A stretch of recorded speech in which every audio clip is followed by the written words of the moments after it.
starting the thing. So the first five classes, will be around majorly on React. Okay, among these five classes, two will be two will be for majorly concept teaching. Okay, where I will be talking about React. Okay, so the first class is designed in such a way that you should know whole process.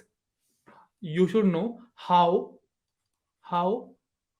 you can work in industry with React,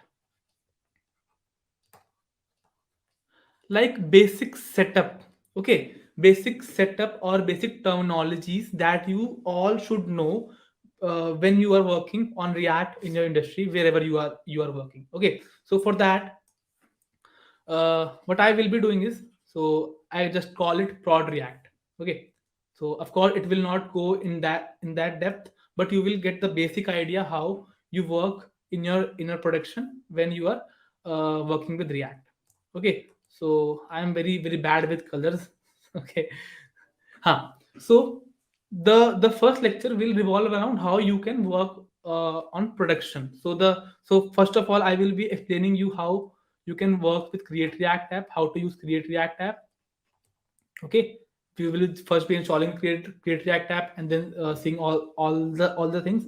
Second, how, as many of you know, or in the last lecture also, I just explain every term, what is the component, what is JS, and all those things. I will be explaining that, but in the sense of prod, for the practical experience. Okay, so I will not be diving deep into the basics. Okay, yes, if you Ahmed, if you have basic knowledge of HTML, CSS, and JavaScript, you will be good with it. Okay, that is more than enough.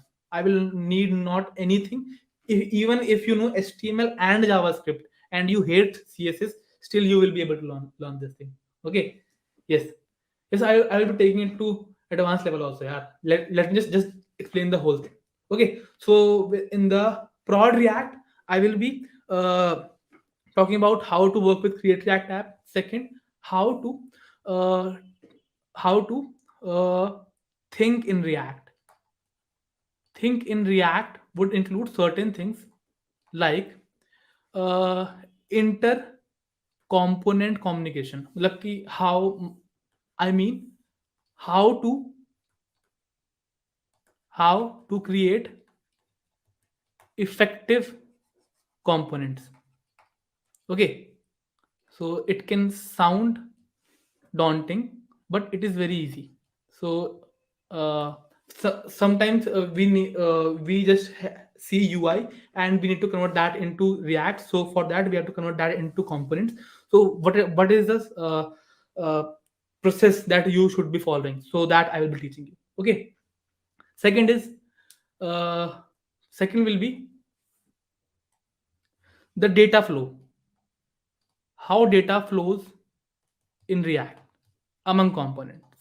Okay, before that, I will be, of course, explaining what is JSX, what is component, what are those things. Okay, third, uh, the basic relationship between your parent to child, and child to parent.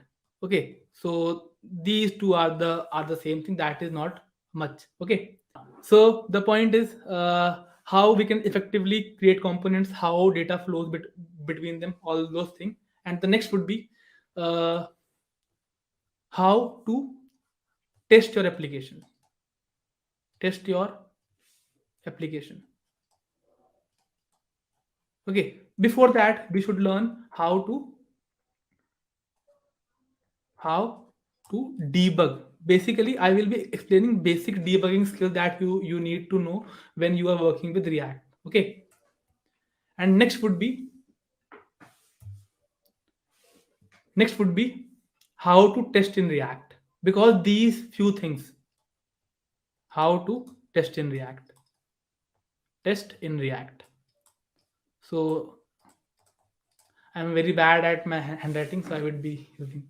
If this will be no, no, no. It will be the first session. Okay, so the first session in the first session, I will be using Create React app, explaining you people or all the basics. Then I will be talking about React, how you can effectively create a component, how to think around, how to convert your UI into a component, and then third, how data flows between different component. Okay, second, how to debug. Okay, and how to test. I know my handwriting is very poor, but pardon me for that. Okay, uh, I should have chosen mbbs. Okay, uh, debug and how to test in React. So basic testing you all should know, and while debugging I will be sharing you people with the basic extension that we use. Okay, so these are the few things that we will be using. Okay, so as you are able to know these things, after that you should know some other basics that are usually used in JavaScript, React. So the second lecture will be around, basically it is a bit, you can say it is intermediate React. Okay, inside intermediate React I will be majorly talking about uh, I will be talking about use state. Okay, use state will be how state works. Second, states, and let me just check the syllabus. Huh. I will be talking about lists. In the first lecture, I can finish that part, but I will be talking about lists, how lists work in JavaScript. If you want to print a table, okay, how forms work, and then the fourth part would be how routing works. What I mean by that is, let's just say we have a web page. Let me just bring a web page for you people. So what is routing? We all know what is a form. If I open my LinkedIn, then you can see it on the top that there is a link that starts /feed, and you need to see the bottom part that the web page is not reloading. But if I click on my network, then this link has changed, but this part is not reloaded, the whole page is not reloaded. So how you do routing in JavaScript? Okay, so that is the main thing. So that is the main thing. Okay, prerequisites for React is basic knowledge of JavaScript, okay, and HTML. And after this part is done, I've already told you that we will be building project. Okay, so using these two things, I will be building project with you people. And the first project will be IMDb clone. IMDb clone.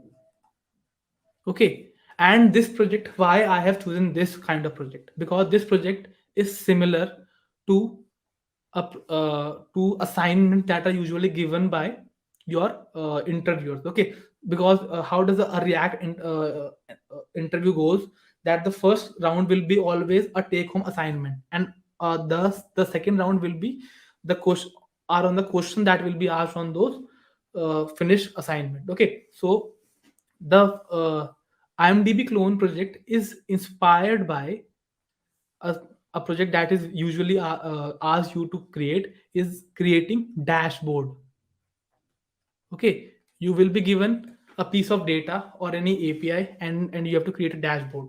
Okay, you have to just given a data source, and you have to just represent that in your UI. Okay, so this project is inspired by that. So coming on to the project, so what I told you that I don't need CSS because we will be using a library, CSS library, that is Tailwind. All the things that we have learned from here, we will be using all the things that we have learned from here. Your basic React that I taught you, plus For CSS, I will be using our Tailwind. I will be using Tailwind. Okay, and we will be taking any API that we want. Okay, so with CSS plus the React that I taught you, plus any API or any data source. With that, I will be representing your whole data. And this project will of course be including few more things apart from styling. It will be including few things that are usually asked when you create a dashboard na. Like if you think you are running a Nike's warehouse, then you should be able to see how many shoes are there, what are different prices, what are different types, and all those things. Okay, so for that you need to know how to implement these features, like filtering, how to filter between the products. Okay, how to filter between the movies, or how to paginate the results. Because when you are having a dashboard, then input could be a very long thing, okay, a very large, so you should paginate that thing. So at once you'll be getting just a piece of it. Okay, so that is the thing. So first part will be, the first project will be this. So these things will be covered in 5 classes. Sorry, these this project will be covered in 3 classes, and these two will be covered in 2 classes or 2 lives. So that is the first portion of your React session.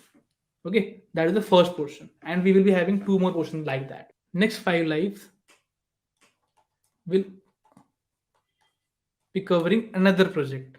Okay, and it is also based on the assignment that are usually asked in your interviews. Okay, so in the next 5 lives, what we will be doing, the first 2 lives will be around, of course, React, your React concepts, and rest of the three will be around your project. Okay, so if I talk about these conceptual classes, then the first class will be around React hooks. So during the whole class, I will be talking about hooks. Okay. Yes, I will be talking about hooks. All the hooks, all 10 hooks that are there. Okay. So I will be talking about that. Let me just move it. Close poll. Yes. Hmm. Just huh. Do we need to know class methods creating component, as error boundary etc. are still possible through class way of creating components? Biki, from my point of view, if class components are usually important for the interviews. Okay. Uh, yes, error boundaries can be created using majorly using classes as of now. You can use any framework for that. Okay. Okay.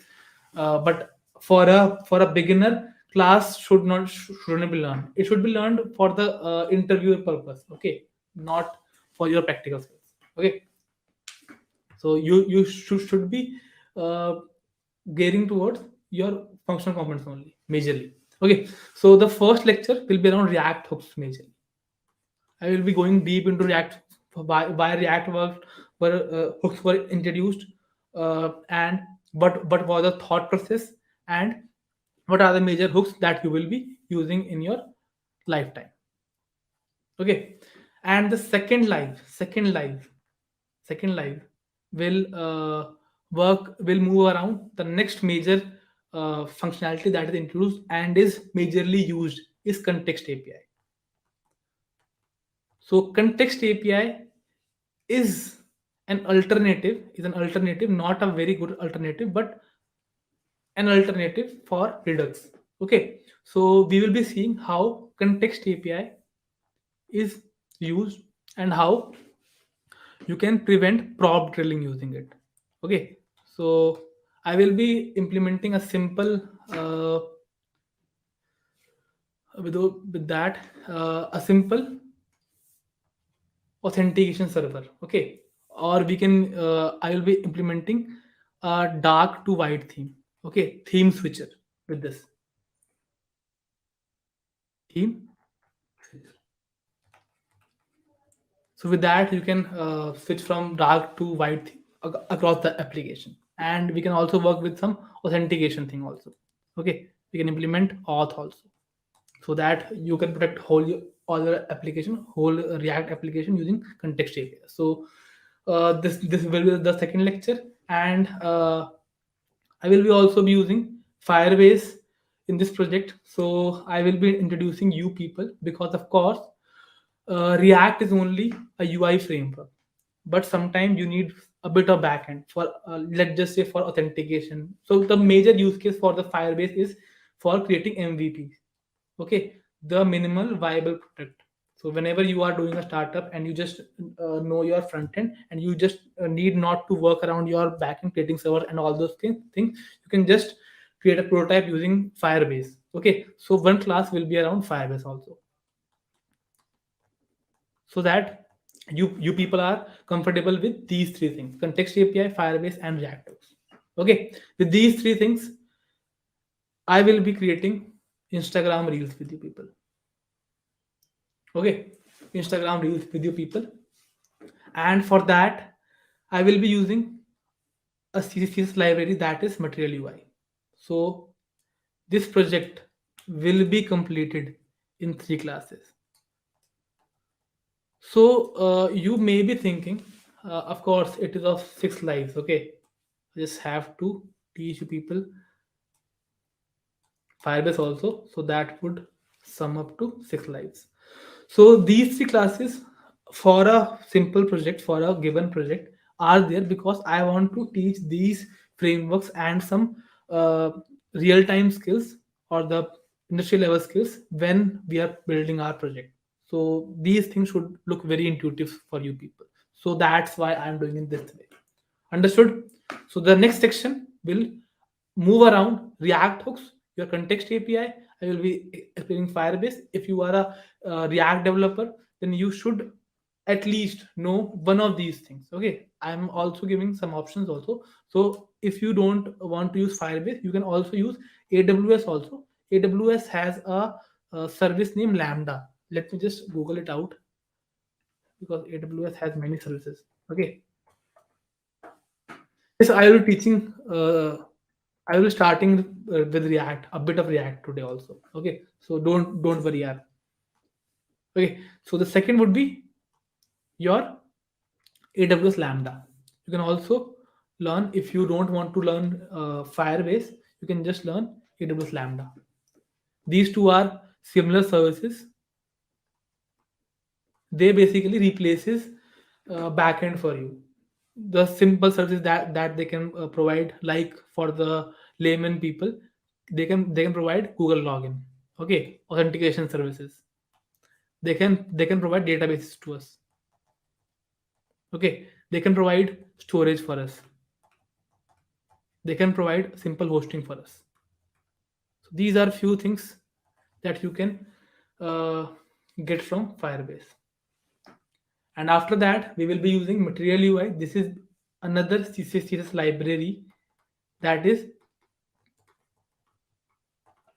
this is basically React styling library, because uh, your Tailwind CSS is a very generic library. It is used with vanilla JavaScript also, and with your React also, or any other framework you can. Material UI is specifically for React, and it is used in many industries, many companies also. Okay, so that is the thing. So we will be taking three classes on Instagram Reels. Okay, and after that I will be introducing Redux. Your DB would require backend. So the point for using Firebase is, you need not to worry about Express. You need not to worry about passport.js. There are many services that you are abstracting away. Okay, with the use of Firebase. So when you are using React, you should focus on React, and for the backend, you can use Firebase. Okay, when we are learning something now, because the project are usually very big. Okay, so the point is, whenever you are learning something, you should learn it in isolation. Okay, when you are learning all the things at one go, you will be lost, because you will be majorly figuring out all the technologies that are involved, not the actual stuff. So that becomes difficult while teaching or while studying also. Okay, so that's why what I do when I'm teaching front end, then I'm majorly concerned around front end. Then when I'm teaching back end, then I'm concerned around backend. And when I'm talking about deployment or DevOps, then we should majorly work around DevOps only. And if we are talking about scalability, then we should work on scalability only. Okay, so these are the few things. But we can just figure out a bit of scalability while we are developing also. Okay, yes, this could be a good start for the full stack developer, of course, because you are starting, you have done front end, and for the back end part, you have just got the taste of back end also with the use of Firebase. Okay, uh, to go through docs. Yes, while we will be studying, we will be building projects, we will be going through a bit of docs. Okay, okay. So when it's come to Redux, I will also be taking classes on Redux. Okay, so there will be, of course, the majorly four classes. As far as I am concerned, I will be taking Redux lecture. Okay, only one lecture I have planned. Let's see if it is covered in 2 hours. Okay, and after that, we will be building a project that will be resume builder. Okay, so it is similar to the resume builder that is provided by LinkedIn. You can just type it and your resume, you have different themes. You have to choose the themes, and after that, you can just type your skills, and your resume is built. Whenever your application grows large, think think of your application like a tree. Okay, and invert that tree. Okay, no, a tree would also work. Yes, so think of it like a tree. If you want to understand Redux, okay, let's just say it's a tree, and there are so many branches and nodes.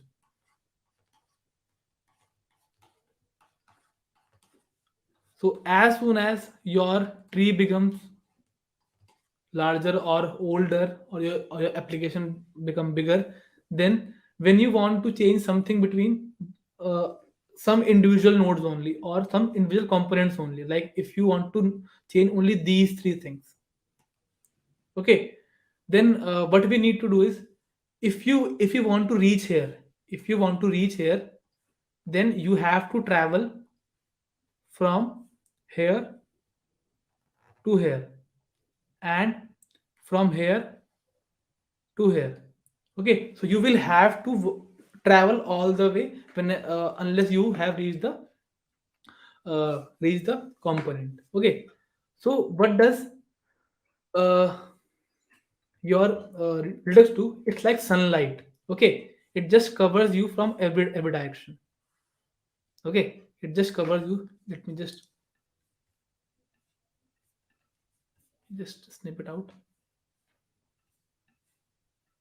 Okay, it just covers you from every direction. Okay, so anyone can get sunlight, or anyone can get the changes. Okay, so think of it, this is like a Redux. Initially you were traveling to each node. Okay, as of now, anyone can get straight from anywhere. Okay, so that is a major use case of Redux. So when you should be using Redux, when your application grows bigger. Okay, when your trees grow bigger. Okay, so that is the one analogy that you can understand from. So moving on, shall I move forward? Huh? Hmm? So the next thing would be, I will be majorly talking about Redux in the first lecture. I will be explaining all the concepts, and after that, I will be building a project named Resume Builder with you people. It is basically a simple project, and as far as I am concerned, it is not majorly asked in your interviews, but it is good for practicing Redux. Prior to these two projects are usually asked as your take home assignments. Okay, first is dashboard and second is short content website. Okay, so there are many websites that is, or applications that are similar to these. Okay, so it is very much asked in your interviews. But when it comes to Redux, the most asked project is building a simple shopping cart. Okay, building a simple shopping cart. Okay, and that shopping cart should be able to add, subtract, or can add coupons also. So it will involve a lot of traveling of the content state. So that's why a shopping cart is used. Shopping cart as an example for your assignment is usually given when you give your interview for React. Okay, so the project was, you can choose different UIs, okay, different themes, and after that, when you type something like your education qualification, it is just previewed side by side on your resume, and you can just step by step create your resume without working with your taking headache of your uh, basically word. If we have successfully finished these three parts, because every section require some knowledge of React.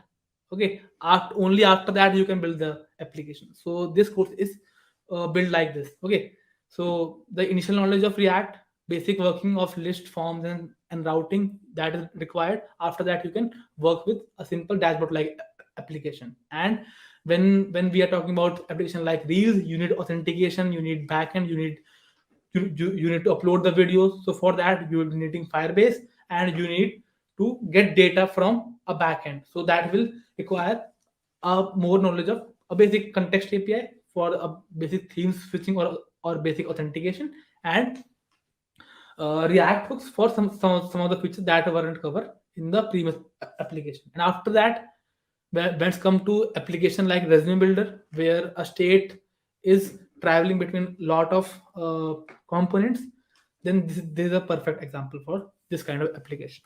Okay. After that, we can plan for Amazon. Okay. So if we are successfully done with this whole course, okay, what is sunlight in context of React? Sunlight is Redux.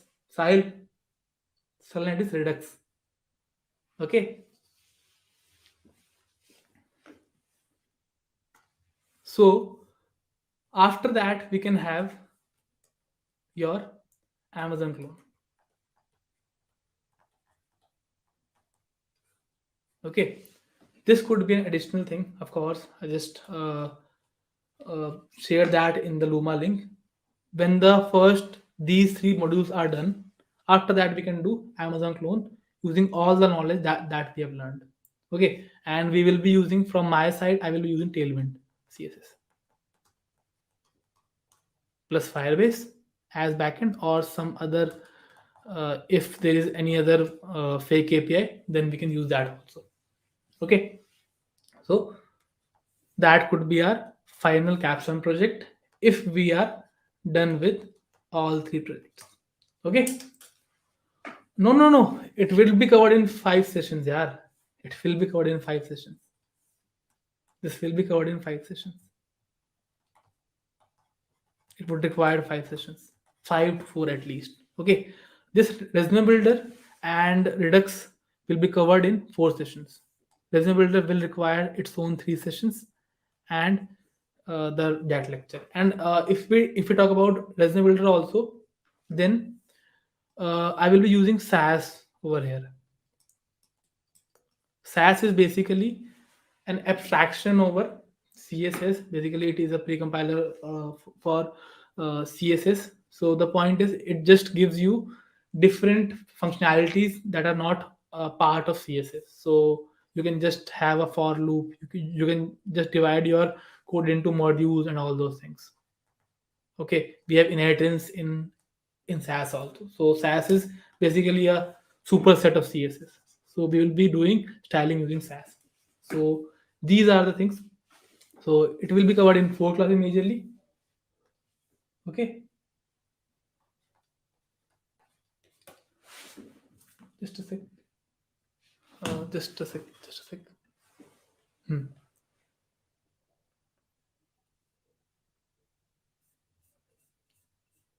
Okay, so as of now, what is the plan? Let me just tell you the timeline for this. Okay, so are we all done with this syllabus? Huh? Are we all done with syllabus? Please show of hands. Hmm? So in total, in total, in total, we will be having 15 lectures initially.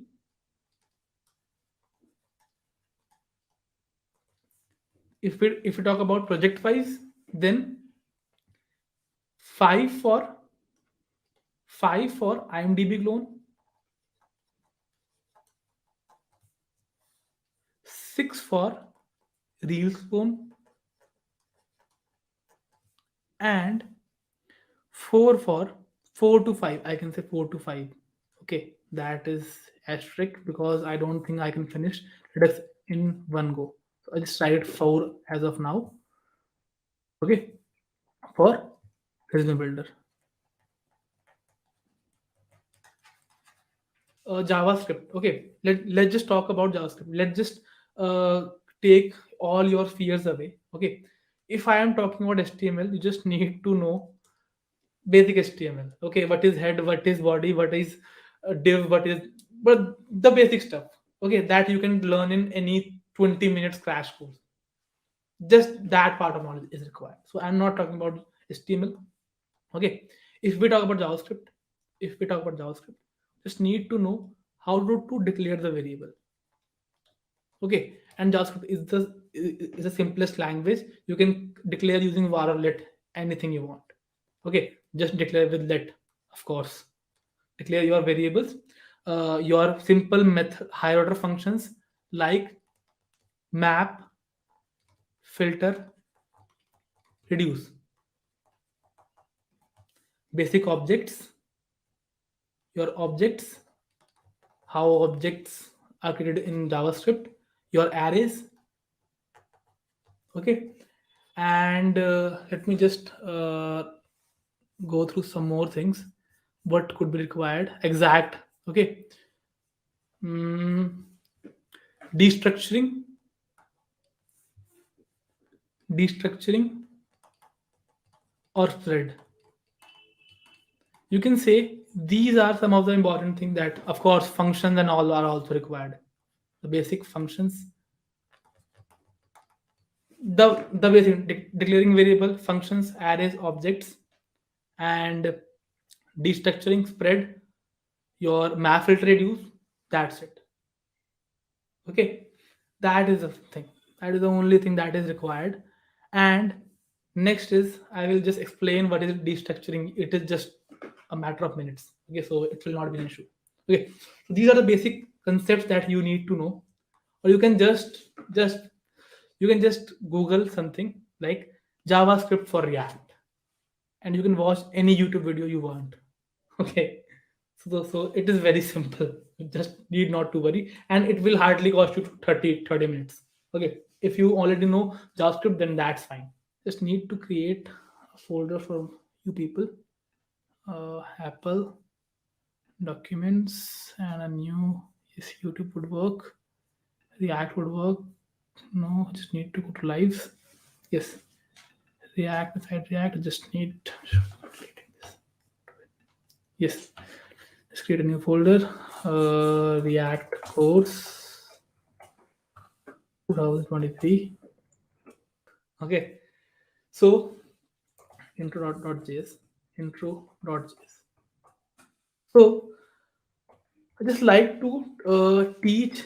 I will not be going in very depth when it comes to JavaScript. I will just be teaching on a higher level. Okay, because we need to learn React.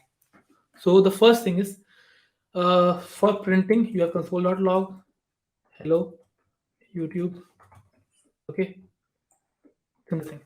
If you want to print something, and if you want to declare a variable, there is a keyword name let.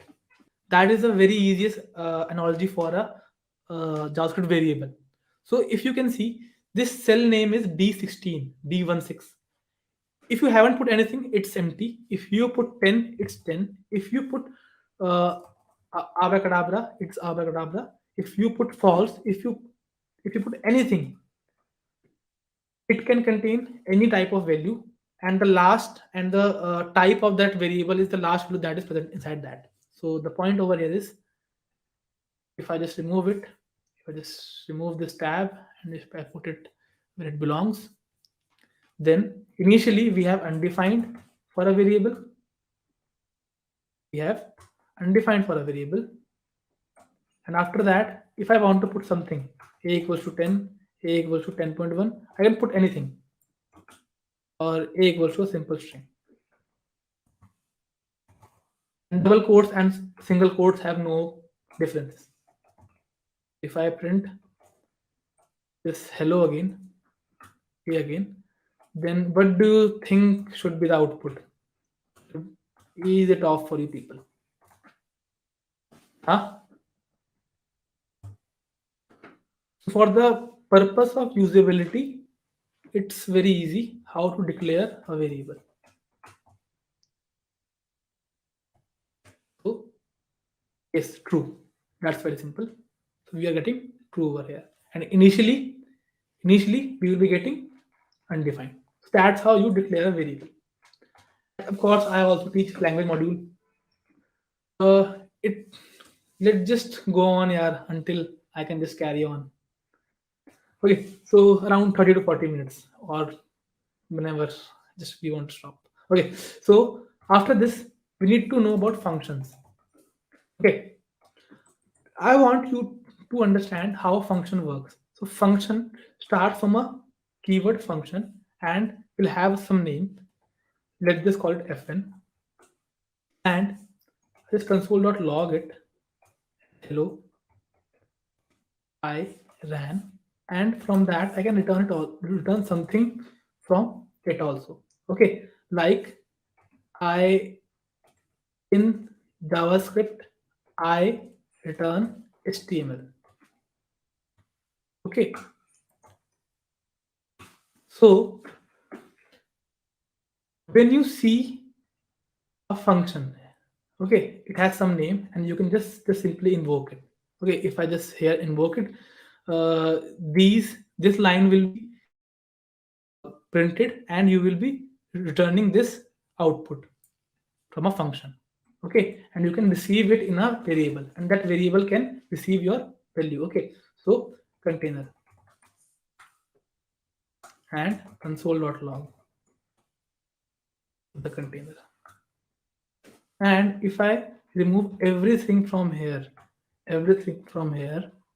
and if I execute this piece of code, what you are able to see, if I container, yes, hello YouTube is printed, this function is not invoked. What's happening over here? Just don't know. Let me just execute it from here. Yes, node space intro.js. Yes, hello I ran, and in Java JSX, I will return HTML. Okay, so I want people to look at this piece of code very carefully, very carefully. Okay, if you want to associate it with React, and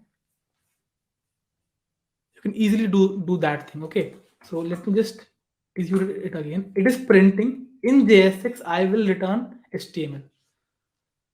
If this was React, what could have happened?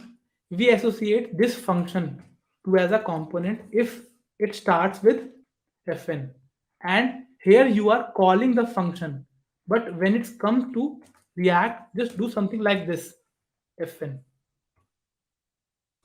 Have you thought about it?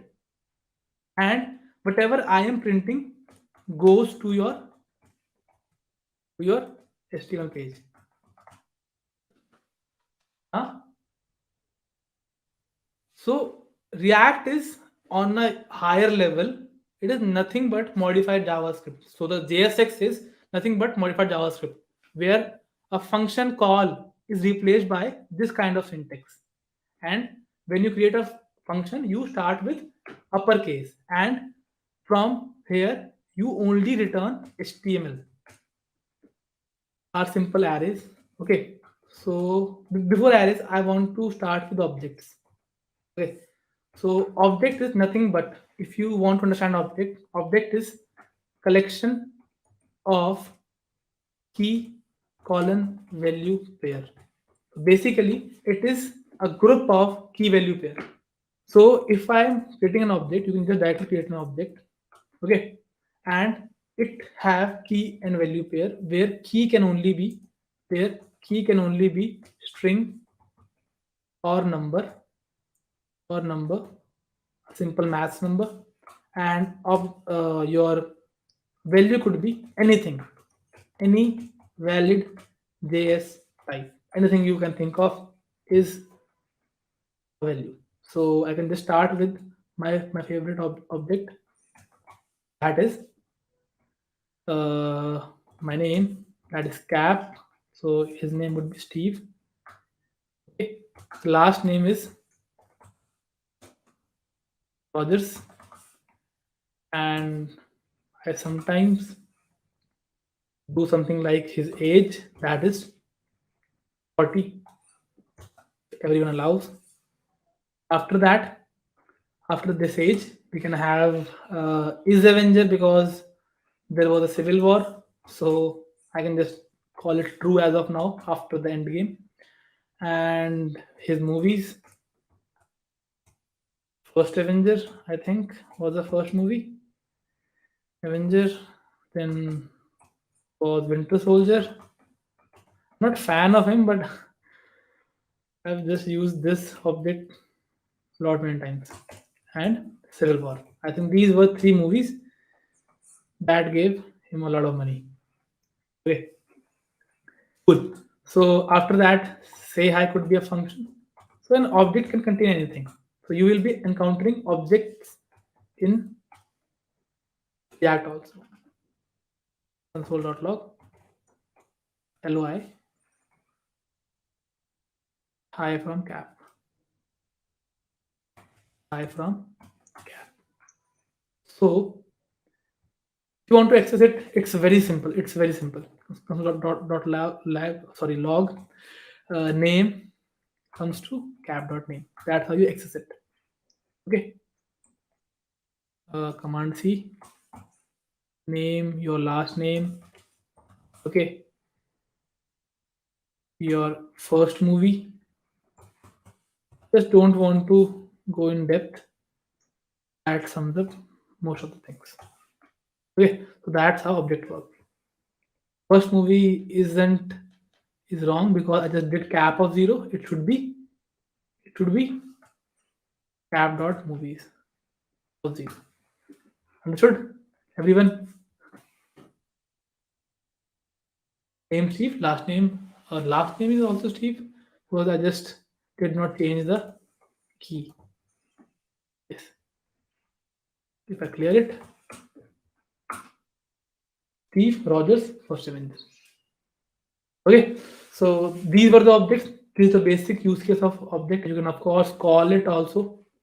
Okay, so object could be cap dot say hi could be its invocation. Steve Rogers hi from cap. So that sums up your object also. So basically, object is something that can, on its left side, could have only strings or numbers. Okay, on its RHS, it can have anything that is valid in JavaScript. It can also have objects also. Address, here I can have city. I think it's Manhattan. So that is always doomed, and state is New York, as far as I am concerned. Okay, so that's how you can work with your simple objects also. Okay, so object is nothing but a collection of key value pair, where key can only be string or number, value can be anything. Okay.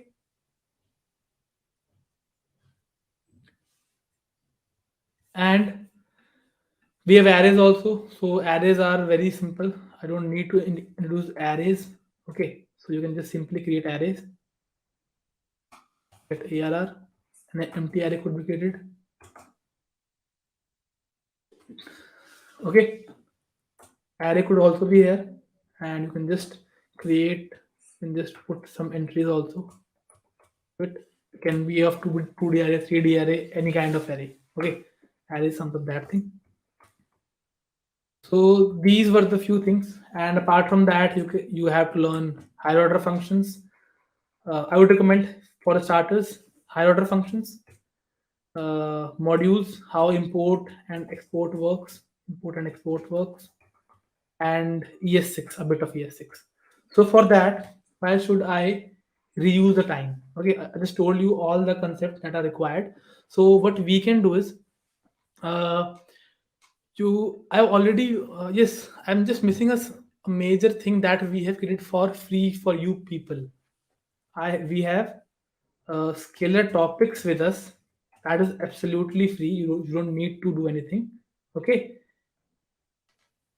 I have Mrinal with me. He is one of my student. Okay, so JavaScript for beginners. Just need to go through these things, and it is absolutely free.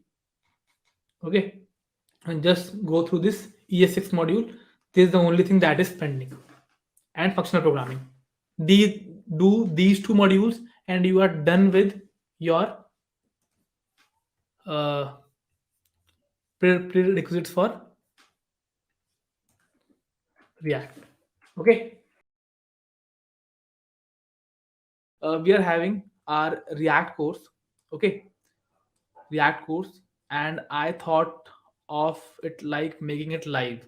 Okay, so for that we have planned major three projects. First will be around availability of React for you to learn React. So for that will be building IMDb clone. Okay,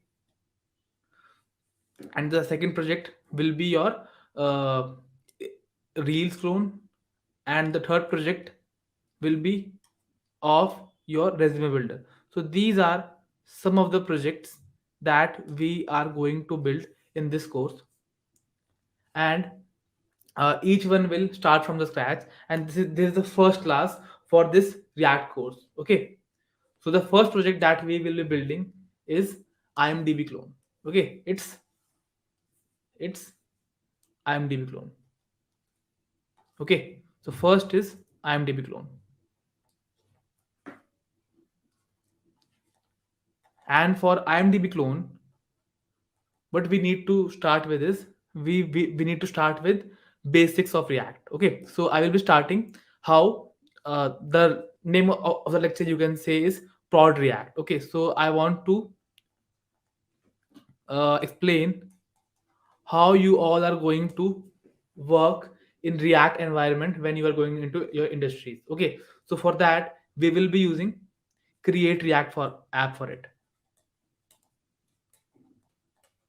Okay, so in this whole lecture, I will be explaining few things. First, how to start with React in Create React app. So first of all, first thing would be, yes, uh, you would have you. I think you should have basic knowledge of JavaScript to do it. Okay, at least basic would work.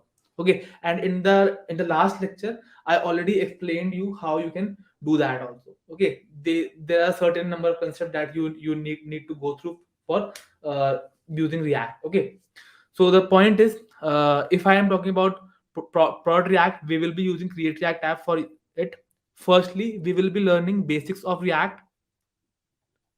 Okay, so creating component and all those things. Then we will be testing our application, and then we will be building and deploying it. So in today's lecture, I will be explaining how you do all these things in industry. Okay, so for that I will be using Create React app. Okay, there would be certain things that I will be including in these things. So I will be starting from the scratch, And then firstly we will be learning React, a bit of React, not whole of it. And then we are going to test whatever we have built in React, and then we are going to build that application and deploy that application. Okay, and I will be explaining all the things from the scratch, what all these things mean. Okay, so for the starters, for learning React, okay, the first step would be to use create React app. Okay, so think of it, create React app is a basically a framework or a set of basically a structure to build production level application. Okay, because it provides a lot of features. Okay, so for the starters, let me just install a simple create React app. Okay, let me just explain these how you can do this, and then I will be coming back to create React app, and I will be telling what are the different features that you will be getting that will help you while you are working with React. Okay, so the point is, let's just go to our VS Code, and I will be using npx. So let me just do one thing more, that some of the prerequisite that you need is, of course, installation. I mean, that is VS Code. We will be VS Code, everyone should. Second is, you need to have Node.js installed. And third, do also install Git. Okay, so that will help in version control. That is not important, but these two things are very important. Okay, these two things are essential. Okay, so if I move here, then to create an React app, simply npx create dash react dash app. Okay, and write the name of a project or application, whatever you want to say. So I'm just saying my first React app. Okay, so it will go to npm and create a first React app, basically a bunch of folders for us, so that we can efficiently work in React. Okay, so let's see what it does. So before that, meanwhile it is being installed, what we can do, we can look over few things. It needs to install all those things. So as of now, it is just giving the name of the uh, project, else we need to wait for it. Okay, so meanwhile I can just tell it on one note. So create React app provides certain features, like first, it provides you structure. Okay, yes, it is getting installed. Okay, so the command will be npx create React app. Okay, so it provides you structure to work with React. Okay, other main feature that you can see is it also provides hot reload. Okay, that means that whenever you do some change in your code base, your UI will be uh, reloaded as soon as that is done. Okay, third is, it supports testing is inbuilt. Testing for your React is inbuilt into it. Okay, fourth is, you can also build your application that converts basically your JSX to JavaScript, or your React code into normal HTML, CSS, and JavaScript, because only these things could be deployed. Okay, or build means on a higher level, what I can say is, build means that it converts your dev code. So you can think of dev code is a thing, is the form of the code that is easily understood by your developer, but there are certain optimization that are required when you deploy your website, or it is used by the end user, because end user has limited resources. He may be using it on a 3G network on an Android phone. Okay, so it converts that thing into production code. So production code is the code that is pushed to your user, so the end code that they are using. Okay, so as of now, our create react app is installed. Okay, our first folder is created, that is first react app. Okay, so first of all, let this see few things. So whenever you do npx create react app, basically it push out a bunch of folders and files. Okay, and inside these folders and files, you have to work your path away. Okay, so the point is, first thing is we have to see package.json. Okay, so these, there are few things that you will be getting using create react app. First is you will be getting react. Okay, react is the algorithm that is used to efficiently optimize your ui. Second, you will be getting react dom. React dom is whatever the react tells, react dom actually change the ui. There are few other things, but you have to see these three things. It is for your testing, and there are few scripts written over here. First is start. Start script is used to start your application. Okay, so whenever you add some code, you need to see the result. So that is where start is used. Second, you have build. I have already told you. Build is used to convert your dev code into production code. That is visible to your end user. Third is test, and fourth, eject, we can ignore. Okay, so there are multiple features that are given by create react app so that you can work on production. Okay, okay, so shall we get started? Huh? Shall we get started? Are we all on the same page for this? Hmm? What are the features that create react app gives? Okay, and now we can start working with basic react.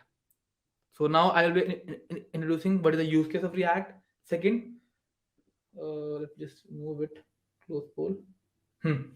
Second, what is the use case of react? Second, building something out of that. And third, what are basics of that? And third, testing that thing, and then converting that to the production code. And after that, you can of course deploy on your own.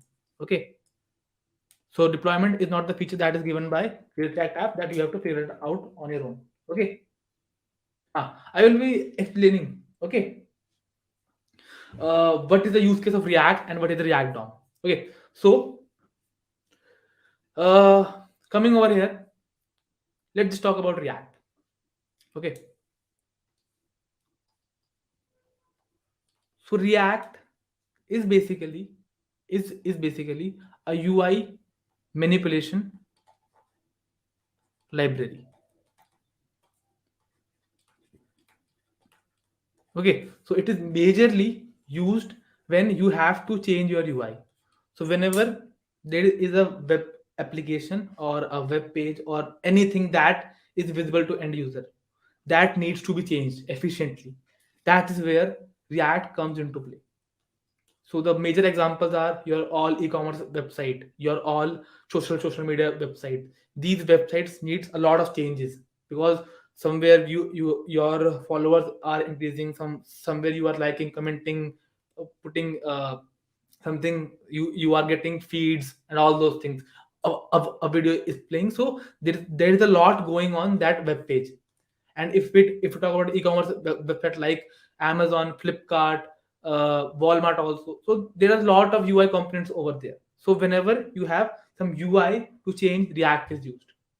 Okay, and react can be used at multiple places.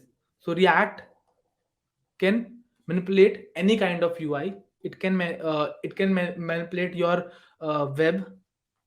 That is majorly where react is used. Mobile, where it is used with some other things, where it is known as, there it is known as react native. And it can work anywhere also, other places also, like desktop applications or ar/vr applications also. Okay, so it is majorly used for ui manipulation. And secondly, if I talk about react dom, so react is a library, but it can't be used alone. it needs someone to do its task. So React DOM is a library that is used with React to actually actually manipulate your web UI. So whenever you have a web page and you have a React, then you will be needing React DOM to actually change these things. So React being React DOM done.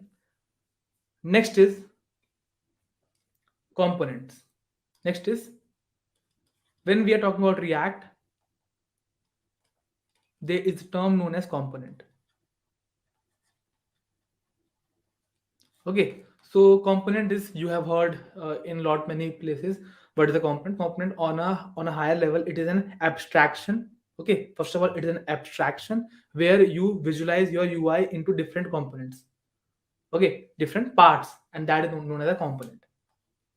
Okay, let's go to our create react app and use that to build something. Okay, so first of all, what I'm going to do is I'm going to start my application. Okay, let's see what happens. Okay, so as of now, I just explained these three things, and apart from that, I just told you the steps that are needed. I think it will be here, like creating something, then testing something, then building something, then deploying. These are the four steps that you need to take. Okay, so when you use create react app, there is a basic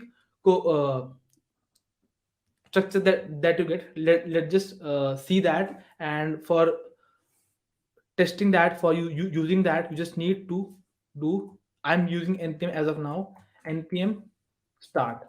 Okay, what does npm start do? Let me just go inside that. Okay, let me just clear it out, and let me just go to cd first react app. So now I'm inside first react app. Okay, now I can use it. So for that, I will just be doing npm start. So let's see what happens with it.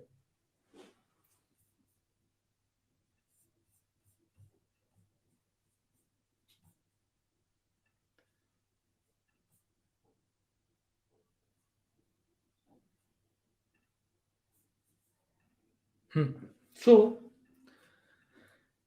I'm over here. I have just installed Create React app, and the next thing that I have done is I have just run a command npm start. Okay, so what happens with npm start? The basic template that is given by React app is loaded into your browser, and that is displayed on your screen. Okay, that is what happens when you type in npm start. Okay, I think this part is understood. Okay, so let me just come here, and let's just talk about few things. I want to go here. Just want to remove these things. So first is your start. So start is used to start your React app. Okay, let's just go over here and let's just talk a bit about components also. So when you are working with React, just majorly need to worry about this src folder. This src folder. Okay, and inside this there are multiple files, app.test, that I will be explaining in a bit when we will be covering testing.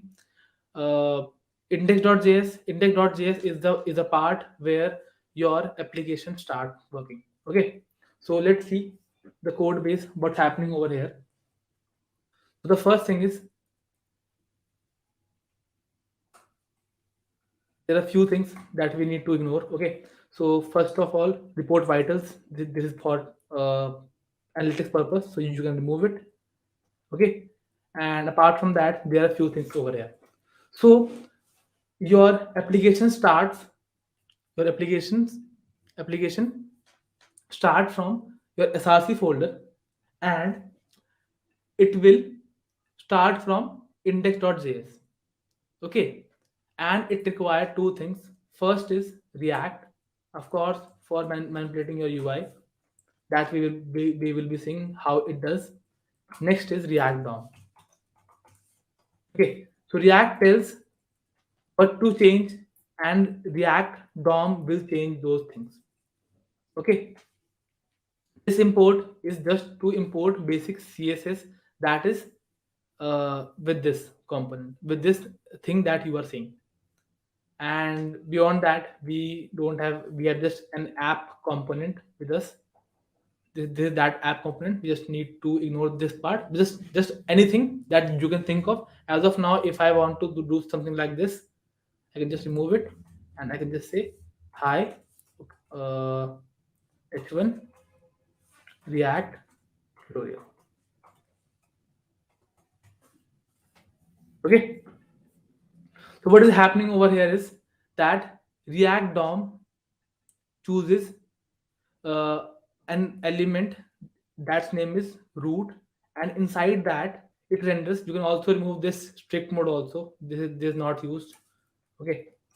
Huh. For the starters, your code can look like this, where React DOM create a root using this thing. We can just see it where you can find it. For that, you have to go to your public folder, and inside it you have an index.html file. And inside this, you just need to ignore everything. This is your div. So what happens when a Create app starts? It just go to your index.js file inside src folder. Okay, and the next thing that it does is it takes, it is basically rendering this html file, and inside this you have a id with div with id root. It takes that div and then puts your component that you want to render inside it. So rendering is basically putting that component inside your it could be a page or a inside a DOM node. Okay, so for this, what we are doing, we are just putting it inside a div. Okay, so root.render is nothing but it is given by your React DOM and it renders or puts this app thing into root. If you go over here, these are first component that you can see. So component starts from a function keyword.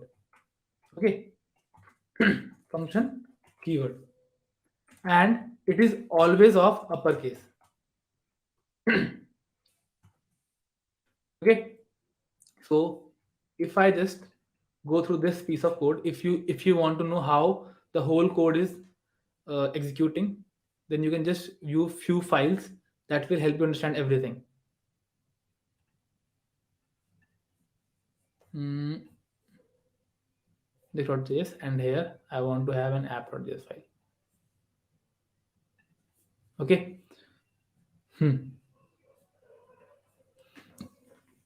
So what is happening over here is that you have a index.js file that is inside. There are two major files that you need to see, two sorry folders that you need to see. First is src folder and second is public folder. Okay, so inside your src folder you have index.js. Okay, so what it does, it takes react dom.create root and takes this root, this div with id root, and puts app into it. Okay, so basically this app is a component that returns an html. So on a higher level, what is happening it, that inside this div with id root we have put this h1 with react tutorial.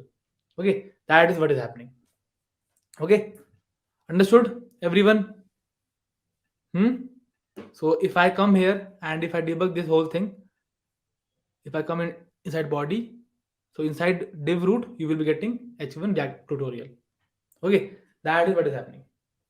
So the point is that when you do npm start, at that time your create react app will go to your index.js file, and it will uh, select that root element, that id from that div, and inside that id, that div, it will be putting this component. Okay, so that is the command x. You can just remove that. Okay, huh. So that is the whole thing. Okay, so let's just start with basics of React as of now. Okay, so structure was very simple. So your code will always start for index.js. Now majorly you have to focus on app.js. Okay, so for this, a component is anything on a definition level, is anything that returns an HTML. Okay, and after component, we have another term that is known as props. Okay, props. So what I can do, I can pass something like from my index.js, I can pass something to my app component. Let's see how that can happen. So if I want to pass something, I can just pass message, and I can just pass it like this, lecture 1. Okay, so here what I'm doing, I'm just passing a parameter to this component, and this will be received in an object, and majorly it is by convention, uh, its name is props. Okay, and here you can easily access it using curly braces like this, props dot your the same name. And now what you can see is that here your create React app is automatically changing the UI on the basis of what I have changed. So that is another feature known as auto loading. Okay, so these are the few things that you need to know in React. So the first is your for if you work with create React app, whole flow, how the code is rendered on the UI. Second, uh, your component. Third is what is a prop. Okay, and when I talk about components,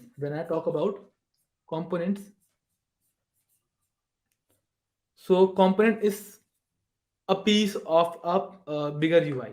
So what you can say is that if I have a web page, if I have a web page, then it could have multiple components. Okay, it could have multiple components. It could have multiple components. Okay, and some component could be manufactured, uh, could have more sub components. Okay, so the next thing that you need to understand after components and after props is the third thing, that a component can be formed by multiple components. Okay, so let's see how we can do that. Okay, so for that, let's just as of now remove index.js. I will be focusing on creating more components. Okay, so for that, the convention is we usually create components folder, and inside that I will be creating, you can just create any kind of file. So I can just create a component named greeter. Okay, usually what you need to do is you need to name them with .jsx. With that you can easily use the autocomplete. Okay, and when you are doing these creating these components, you have to sometime use some boilerplate. So for that, but one thing we can do is we can just install a extension named as es7, named as, if I just minimize it, es7 React Redux React Native snippets. Okay, this is the name of extension that you people can use. Okay, so that is another thing that you must know when you are using React in Create React app. So I have already installed it. Okay, with this you can get some shortcuts. Okay, so the first shortcut that I usually use is RFCE. The first shortcut is RFCE. So what it does, it just imports React from me. As of now, it is not very important, but this but does that, and it just create a basic uh, component for me to work with it. Okay, so what I am doing with these two things, I have this app.js file with me. Okay, I want to use this greeter.jsx file component inside this app.js. Okay, I want to use this thing inside this. Okay, and let's see how we can pass some props also. So with that, it's coming while doing npm start, error is missing. Okay.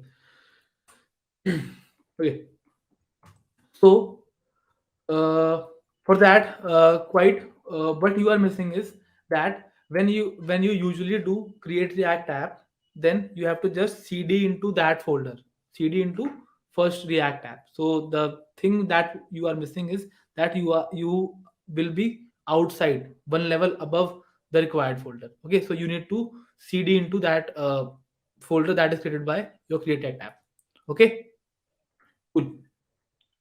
So now what we need to do is we need to use this creator component inside this app. Okay. So for that, what you need to do is you need to import it. Okay. We don't need any of these things. Import your inside dot slash components and creator. So you will importing creator from components slash creator. So here what we are doing is I want to use this glitter inside this app.js. Okay. So for that, I can simply import it and I can just simply use it. Okay. And with this, we are having an error. The point is you can't return multiple HTML from a component. That is a rule. So for that, what you can do is you can just include it into empty, these kind of empty arrow brackets. Okay, so you can just paste it over here and we're done. So what will be happening when your index.html, when your index.html, sorry, index.js will be rendering your application, it will be seeing app. Okay, here is our app, and it will see this HTML, and it will be seeing this greeter. So greeter is a component that is having a div. Okay, so what we will be returning from here is we will be returning from here this React tutorial and as well as greeter again. Okay, so I think there is some issue, that's why it was not reloading it. So now you have got greeter also. So this h2 will be emphasizing it again.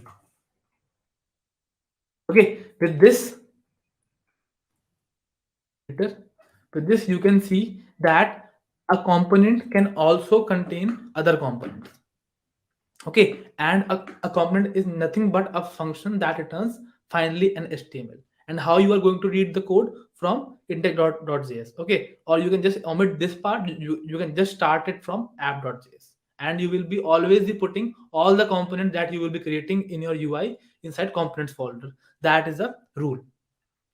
Okay, so starting with it, what we intended to use inside greeter was that I want to pass something from app.js into greeter. I can easily do that. So I just want to read name speed and greeter again with name equals to Ravesh. Okay, so what you can say is these are the props that you pass to the component, and you can just easily accept them in an object, and you can just use a curly brace. So curly brace is used to put any variable. Okay, so think of it like a calculator. We have props dot, but should I write over here? It should be name. Okay, okay. So next is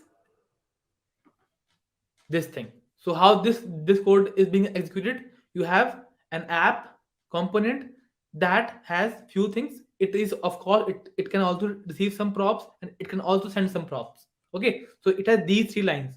So to render this thing, what we need to do is we need to go over here, and when we are going over here, will be passing uh, name with this beer, and I can access it over here, and I can use this component again. So the third thing that we learned is component composition.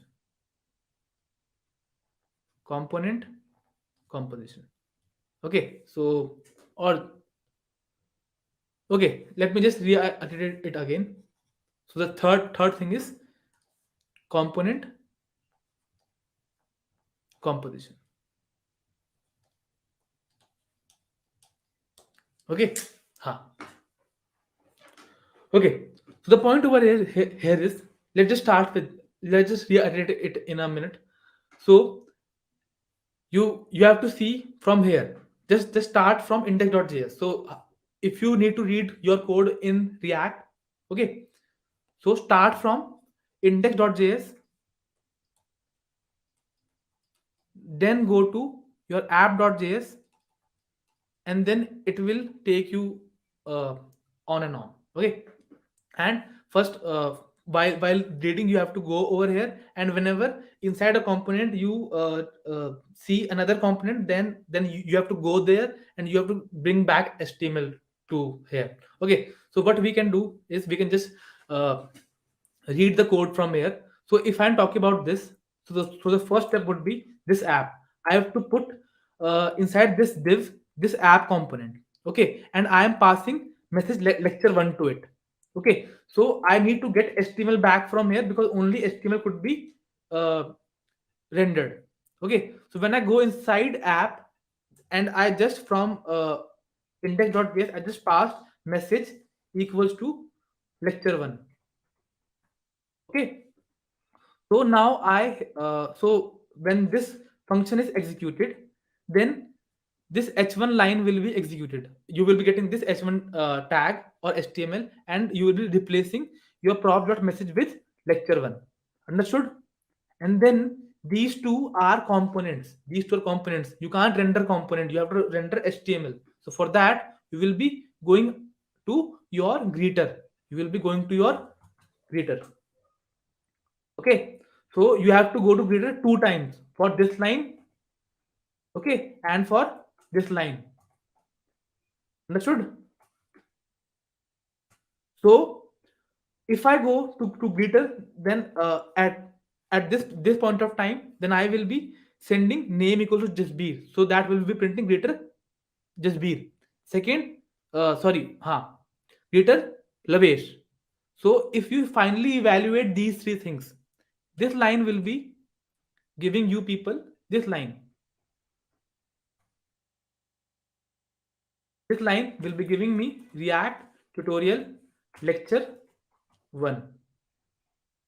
This line will be giving me reader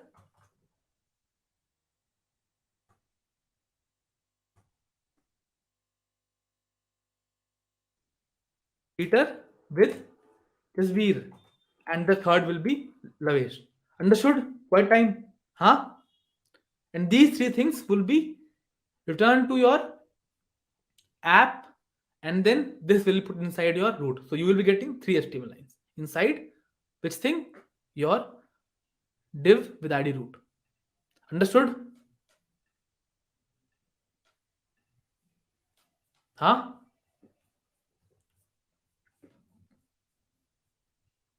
Okay, so I think I'm done with this explanation. So now you have learned three things, that uh, React has components, props, and you can have components that could be built by subcomponents. Okay, and another thing that you need to understand is that these components, apart from app.js and index.js, they should be inside components folder. That is a convention. So I'm teaching according to the conventions. So that's why I have to explain things in rather longer way. Okay, so that is one issue that we are facing. But okay, no issue. We have to go one way or another. Okay, so the flow will be always be same: index.js to app.js to the component, and then get actual HTML from there, replace it into app.js, and then send to index.js, and then that will be put inside div. That is the whole flow that will work in every application. How no matter how complex it is. Okay, so let's just talk about UI. Okay, we are talking about UI that is static. You will be saying that, sir, as of now, you have only built UI that is static, because I can't interact with this web page, because only those web pages are famous where you can interact with them. Okay, so that is where React comes in. Otherwise, you can use simple HTML for that thing. Okay, so the next thing, let's just have some user interaction also. How we can handle user interactions in React. Okay, with that, I will be introducing events in React, event listeners, and state in React. So let's just learn these two things also. For that, what I am going to do, I will be going inside my components folder, and I will be creating a component name counter. Okay, counter.jsx. Okay, so again, I will be using the snippet RFCE. RFCE. So RFCE tab, and this RFCE works because of that extension. And as of React 18, this import is not required, but you can do it. That's your choice. Okay, and to use counter, what I need to do is I need to go to app.js. Okay, so every application, every component should be part of some component, so that it can your index.js could see it and render it. So import your counter from, and if you press tab, then it also get auto completed. If I want to do counter, I can simply do counter.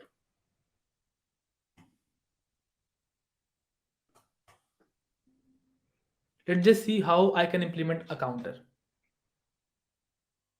Okay, for a counter to work, there are majorly three pieces of it. So first is a button,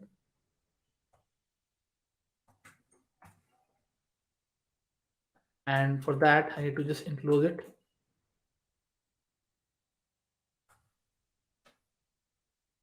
Button first, I can just plus, and second is minus. Okay, and between that we can have a p tag with count 0. Okay, and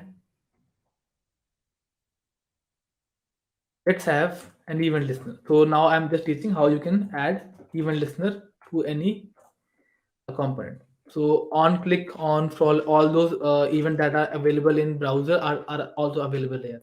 So on click, you can attach an event listener. Okay, so with that, what you can do is you can add a function. So increment counter, and here you can just increment that counter also, equals to increment. Okay, you can have some function attached to it, as it is a every component is eventually a JavaScript function internally. So you can have function inside of these also. So I can have increment counter. Okay, usually you use arrow function. There is no specific case for it, but you should be using that. So I just need to print a counter and let's just have a variable over here. Okay, variable. Let's just have a count equals to 0.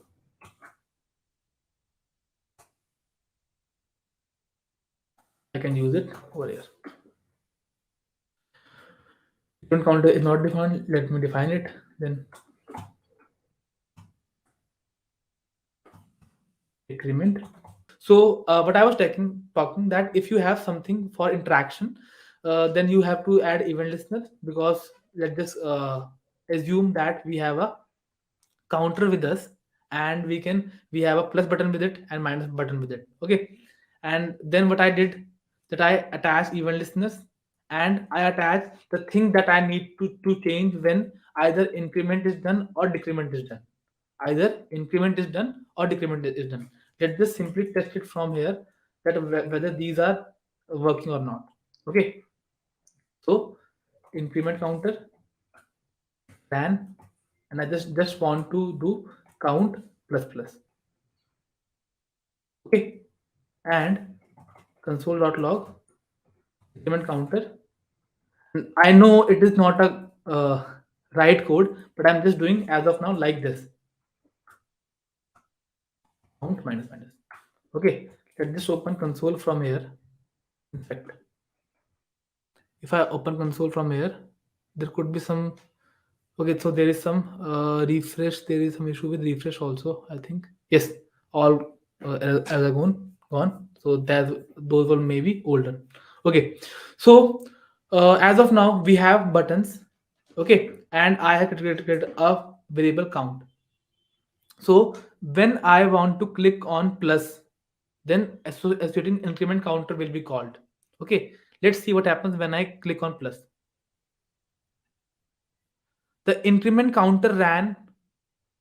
This is logged. Okay, so that means that your uh, function has ran, and I have also incremented this count variable, but UI did not change.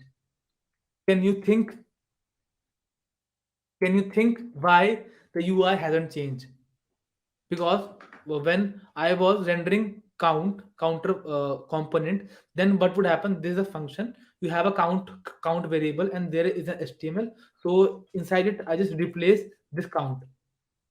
Okay, but when I am, of course, and one more thing, your event listeners are also working. That then you can just do increment or decrement. These are working, but your count is not being changed. Okay, so why it is so? So because you should not be changing UI. Okay, the whole purpose of React is that they know how to efficiently change the UI, so that you don't have to, because you are majorly bad at it. That's why React was introduced, including me also. Okay, so don't get offended about that. Okay, so for that, for changing UI, React has introduced a thing called state. Okay, so if you have a variable, okay, if you have a variable, and with any interaction, either user interaction or any kind of interaction, if that variable needs to be changed, okay, and that change is to be sent to the UI, okay, or any change to be sent to UI, okay, that should be part of state. Okay, so React told us that if you want to have anything on UI, any data on UI that should change, okay, you have to put that into state or a variable that is specifically given by React. So for that, how you can do it, just need not to create variable like this. You have to create the variable something like this, count, and with this you will be getting a setter function also that can manipulate this uh, variable, and you can name it anything. I'm using set count for it, and it can only be referenced from, of course, I have to import it again because I have to use use state. So it can only be produced by a function that is given by method that is given by React. Okay, so to have something that what is happening over here? Here is commander. It is not defined. Okay, come on, use state. Ah, so this is coming out from React. So this means that anything that should go to UI should be given by your React, and to change that thing on UI, you have to have a method so that React can on its own change those things. So what they means to say is that you have to just pass the initial value. Of course, how this function works, that you have to pass initial value, pass initial value, and it will be giving you the variable and setter function. Okay, with that you can do it. Set count, and I can just do count plus 1 or set count minus 1. Okay, and with the state there is one thing guaranteed, that this function will run again. Avoiding this line, okay, this whole function will run again, or this return will be executed again. Okay, with this you can just confirm I, if I console.log over here. Okay, so what happens, if I just reload it. So initially when it was printed, then this console.log line was executed, and then this HTML was put over here. And whenever I use either plus or minus, whenever I invoke increment or decrement, my set count will be invoked, so that will change a state variable. So whenever a state variable is changed using that function, then your whole function will be executed again, or return will be executed again with the newer state value. Okay, so to see that, what we can do is we can just click on plus. You can see your increment counter ran, and then I ran was printed again. So that means that when you have to build something that interacts with UI or the user, then you have to first add the event listener, then you have to specify the data that needs to be changed, and you have to put that into state. Okay, state also, events also, component composition also, props also, and what is now a normal component. Okay, so let's learn few more things that you will be using while you are working with React.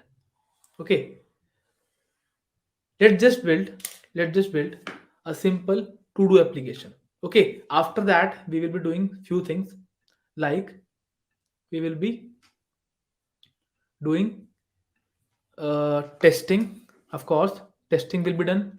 After that we will be building our application. The next thing would be to build something and learn something around lists.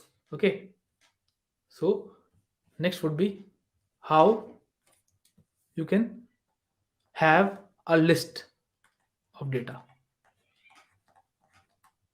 Okay, how you can work with list. So when it comes to list, let's create another component. Okay, so list.jsx RSCE. Basically it accepts, what I can say, it accepts a list equals to prop.list, and it assumes that that list should be that list, or I can just say items. Okay, so those items should be an array, and I have to print something. Okay, how we can do that thing? Okay, so the next thing that you will be usually working when you are working with UI, apart from this user interaction, is working with lists. Okay, so for this, the next task would be very easy. Okay, so these could be your daily tasks, like adding it to your app.js. So whenever it is used, wherever it is used, you have to put it there. Okay, so I'm just using. So for that, I just have to do another thing. I have to just put it in uppercase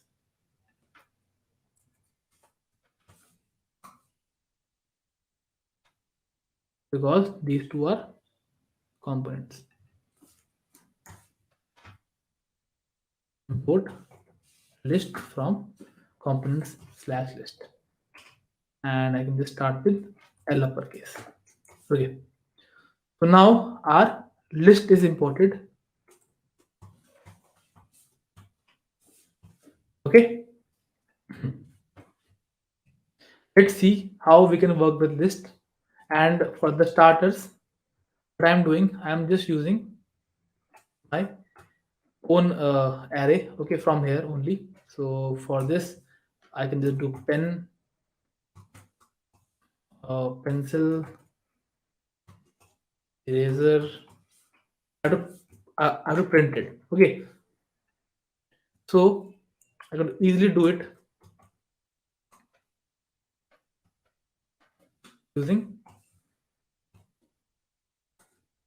these curly braces because when it comes to JSX, okay, so this HTML that has bit of curly braces, this is known as JSX, okay, or this whole thing is also known as JSX because we have JavaScript with HTML, okay. So inside JSX, when you have to render something inside an HTML, okay, the point is,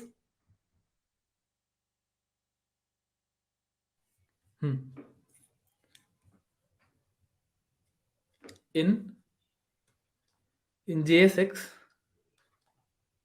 when you have to render some uh, variable or data, okay, not when you have render something dynamic, to be precise, or to render something dynamic, so you only have only one way, these two curly braces, okay, and they will always interpret this thing, okay, they will always have to uh, they will always interpret this thing, like if I can just put anything inside it like any variable or any value, okay. So as of now, if I just want to show you some uh, demo, with that I can do this thing easily.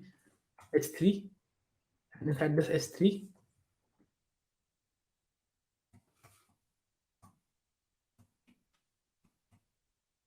so just do any variables, okay. I can just put 5, so 5 will be printed. You can just see it on the left. If I put 27 to 24 by 6, it will be printed, okay. So whatever that comes out of it would be printed, okay. Now you have to print list. You have to print a list. So if you directly put a list, okay, okay, not list, it will be items. So they are concatenated, pen, pencil, eraser. But I wanted a list. Okay. So how does the list work? If you are on a list, it looks like this.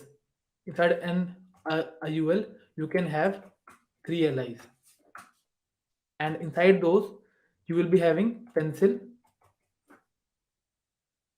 pen, or eraser. Okay. So you want something like this. You want something like, if for better understanding, I can put it like this. You can have some lines also for the separation. Just need to be after this.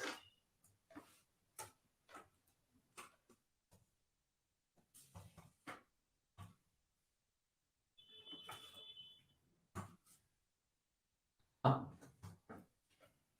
it just line break. So I want something like this. Okay. So what I want, for every data point, I want this thing.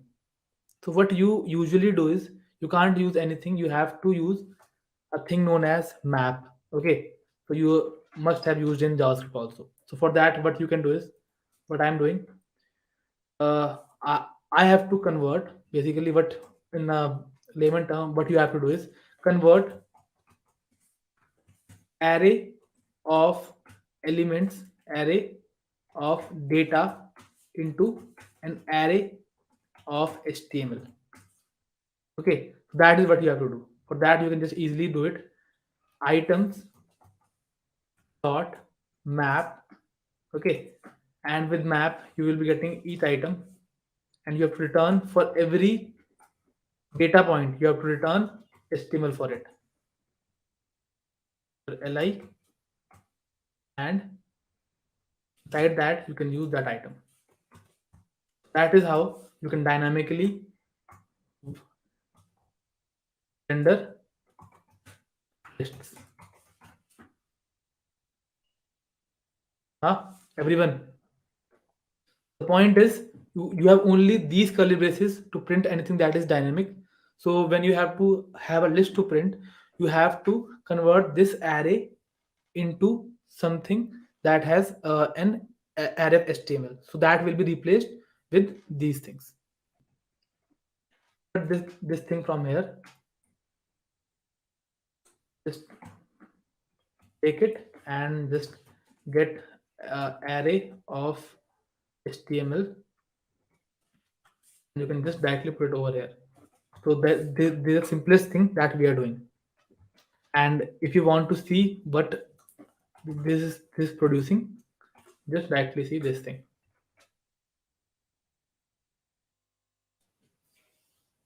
Hmm, let me just create it out, reload, and these three elements. So these are of course other things, but these are of course type li and all those things. Okay, cool. So next would be over here. You can see each child in a list should have a unique key prop. Point is, when you are printing a list, and React's only purpose is to efficiently manipulate this UI. If you want to delete any of this element or the data changes, then it want to just only remove the data or update the data that is required. So for that, React suggests that when you are printing a list, then you should pass a key prop. And easily what you can do for a key prop, either you will be getting an ID or either you can use the indexes for it. This also removes our warning. So that wasn't warning. So with this, it removes the error.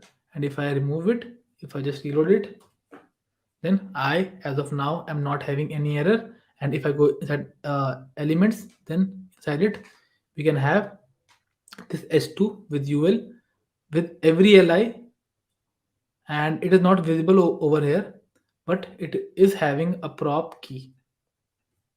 Okay, I don't know why it is not visible, but it is used by your React. How you need to work with lists. Okay, so JSX can only render anything dynamic using two curly braces. Okay, inside it only you can do it. So for that, you usually use map to render an array. Okay, as it is of course unidimensional, I have mapped it. You can also destructure it, and if it is normally it is in the form of object, then you have to just use the map. So that's why I showed this thing.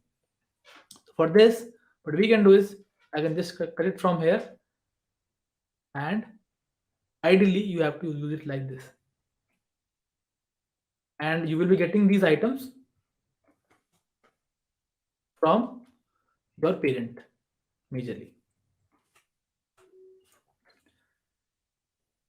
So as of now, we have covered basics of Java, React, the components, props, states, events, and listing. Okay. Let's now work with a few more concepts. Okay. As of now, I am done with the basics of React. Okay, in the next lecture, we will be continuing it, and we will be working on few more things, like I will majorly talking about forms in next lecture.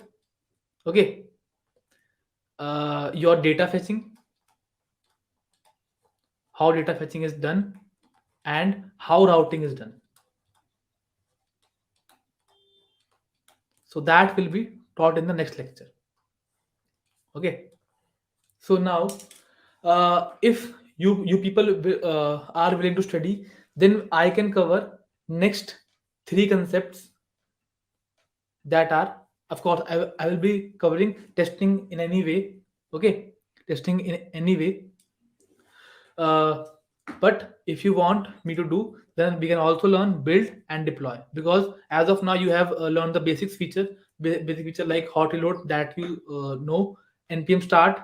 Okay, and then your code is divided into multiple folders, and how you are going to work with create react app, the structure or the mm, description that usually we follow. Okay, so the next thing would be convention. Okay, so the next thing would be testing. Let's just jump over to your create react app testing. Okay, or I can just show you something, some of the things that are already present in create react app. With that you can get an idea. So when it comes to testing, okay, when it comes to testing, and I am mainly talking about testing for react. Okay, whenever you are developing something, any part of any ui, then you are supposed to write some test cases. So what are our test cases? So let's just say uh, we have a simple, we can have anything. Okay, so for the case of react, you can say are the four options that I have given. When I click on this drop down, are all four options available, or is the text you are logged out available? When you do login, is your profile available? So these kind of things are need to be tested before they are shipped to the production. Okay, so that is what testing is. Okay, so you test your ui, or the component that you have built before it is pushed to the production. Okay, so if we talk about create react app, if we talk about create react app, create react app has inbuilt testing into it. So there are two things that comes with it. So first is jest. Jest is basically used to run your tests, run your tests. Okay, ha. And we have react testing environment. These two things are bundled with your basic create react app. Okay, so test just is used to run these tests, and react testing environment takes the test and runs it inside a virtual dom. Okay, virtual dom is, it will not be testing on real ui, it will be testing on virtual dom. Virtual dom is something that is similar to what react uses. Okay, so it emulates whatever react would be doing on your browser. So this guy runs, this guy actually do the testing, and this just runs the test, and these two are part of your create react app. And this testing should be done by every developer whenever he is doing it. Okay, so when you are working in industry, you will be testing your applications. Okay, so for that, what we can do is we have to just look into our package.json. So here, when you see this testing library, just DOM, React. So this is what that helps for you to test your application. Okay.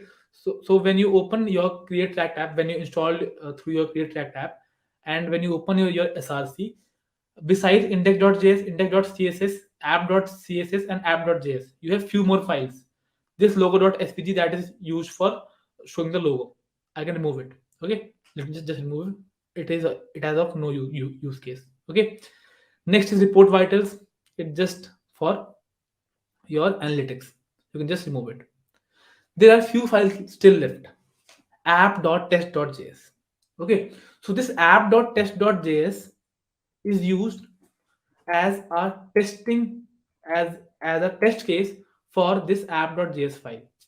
Okay, so what is happening over here? So when you have to run your tests, okay, we have few more scripts. We have a test script. So basically, this test script runs all the tests that are available inside our src folder. So usually when you create a component, when you create a component, you create a test file with it, with just a name appending to it. The name of the component would be there, file would be there, and after that you will just add test to it. So what will happen, it will run this app.js file, and whatever should be rendered, that will be visible to you. So let me just execute it. Okay, for that what I will be doing, I will be creating another terminal, and I have to go inside. Let me just do dir, or its name in MacBook.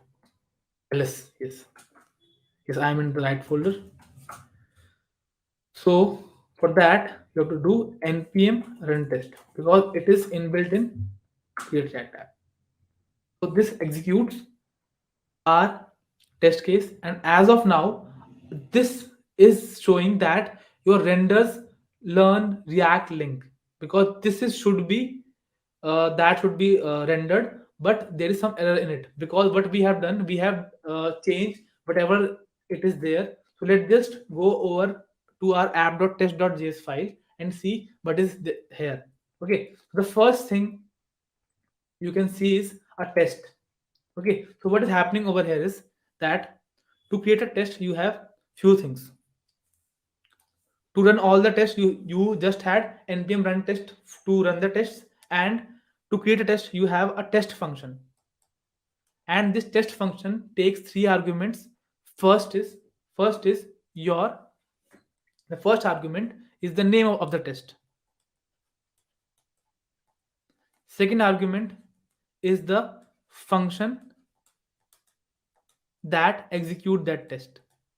So test is something like you compare your output or the UI with your expected output. What you expect and what is you getting should be same. So this function execute that. And third is a simple timeout. Third is a simple timeout.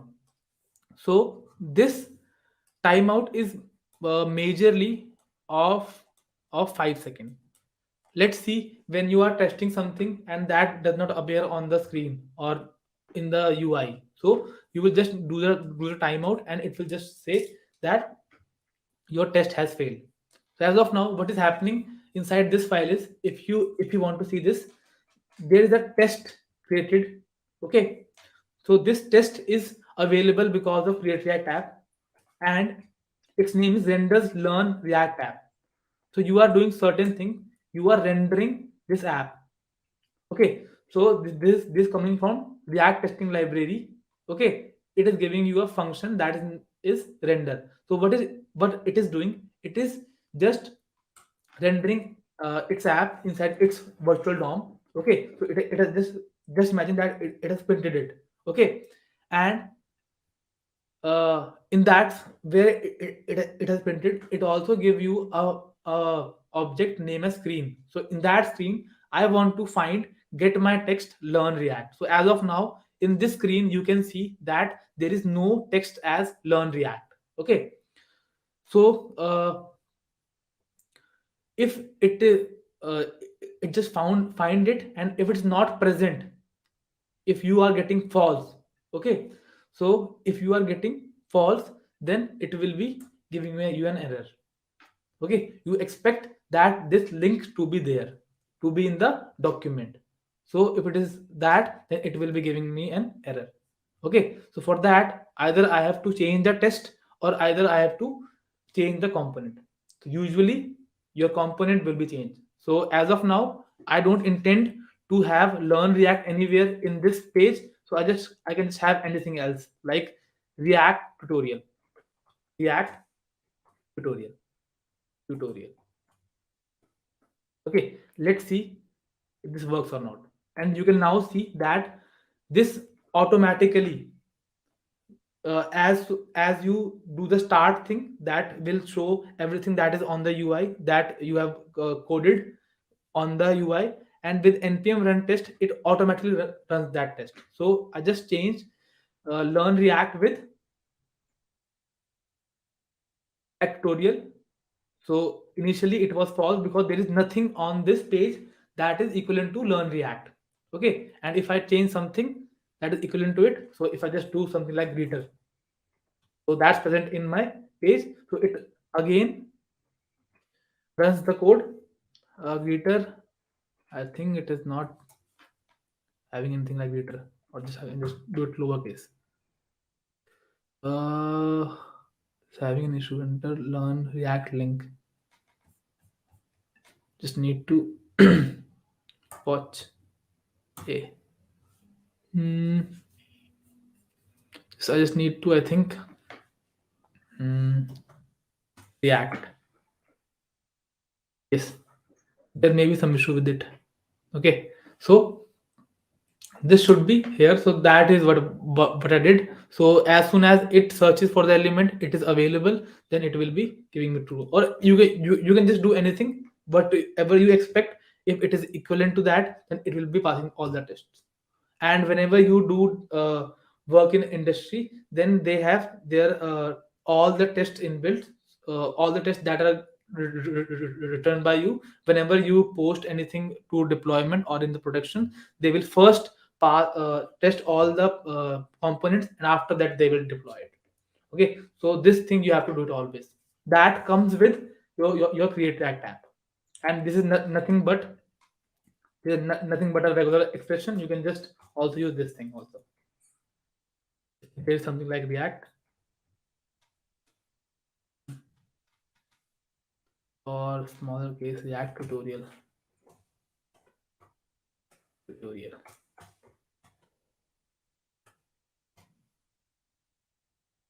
Okay, so that is one thing.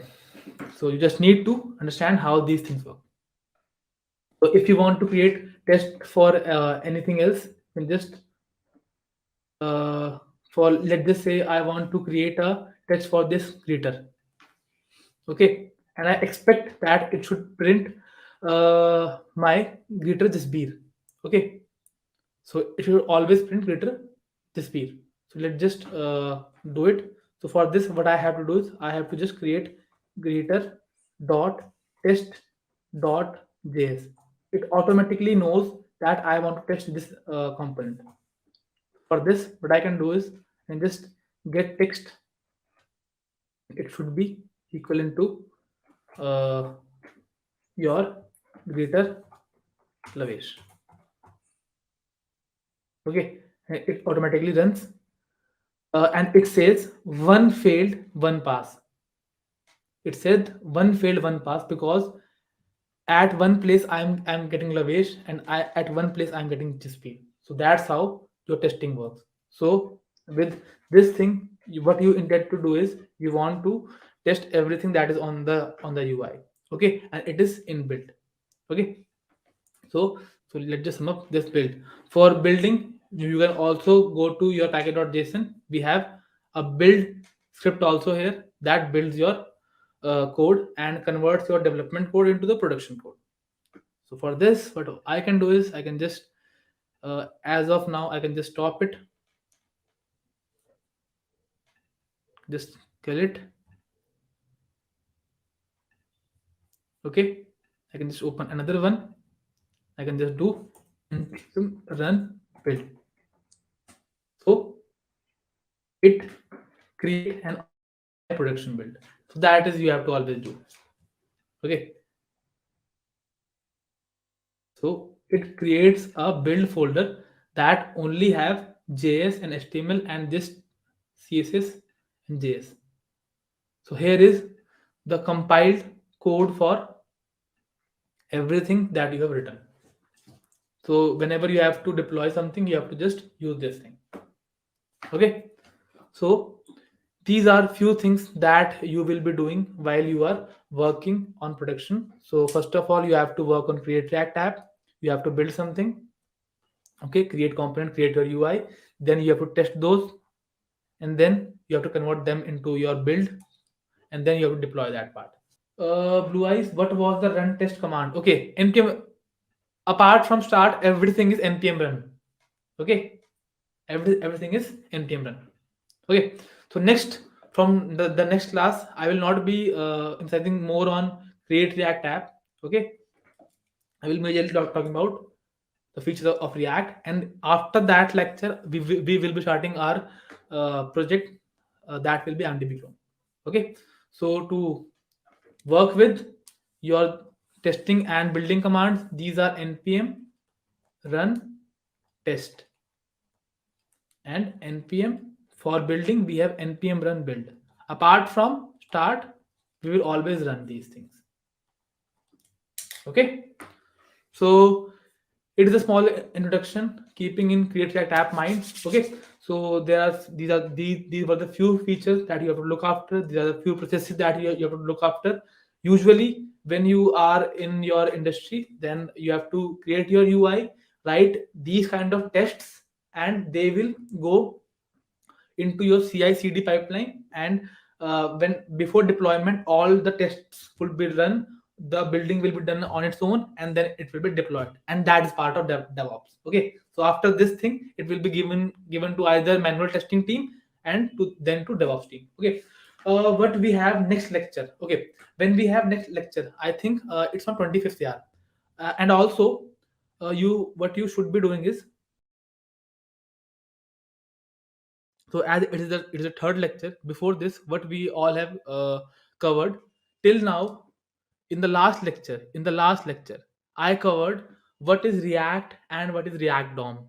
So basically, React is a framework that has the algorithm. It is basically a library that has an algorithm built into it that efficiently optimize your UI changes. And React DOM is specifically for your browser. So it takes the instruction from React and do the required changes on your UI. Okay, so in the last lecture we learned this. Okay, we're doing good.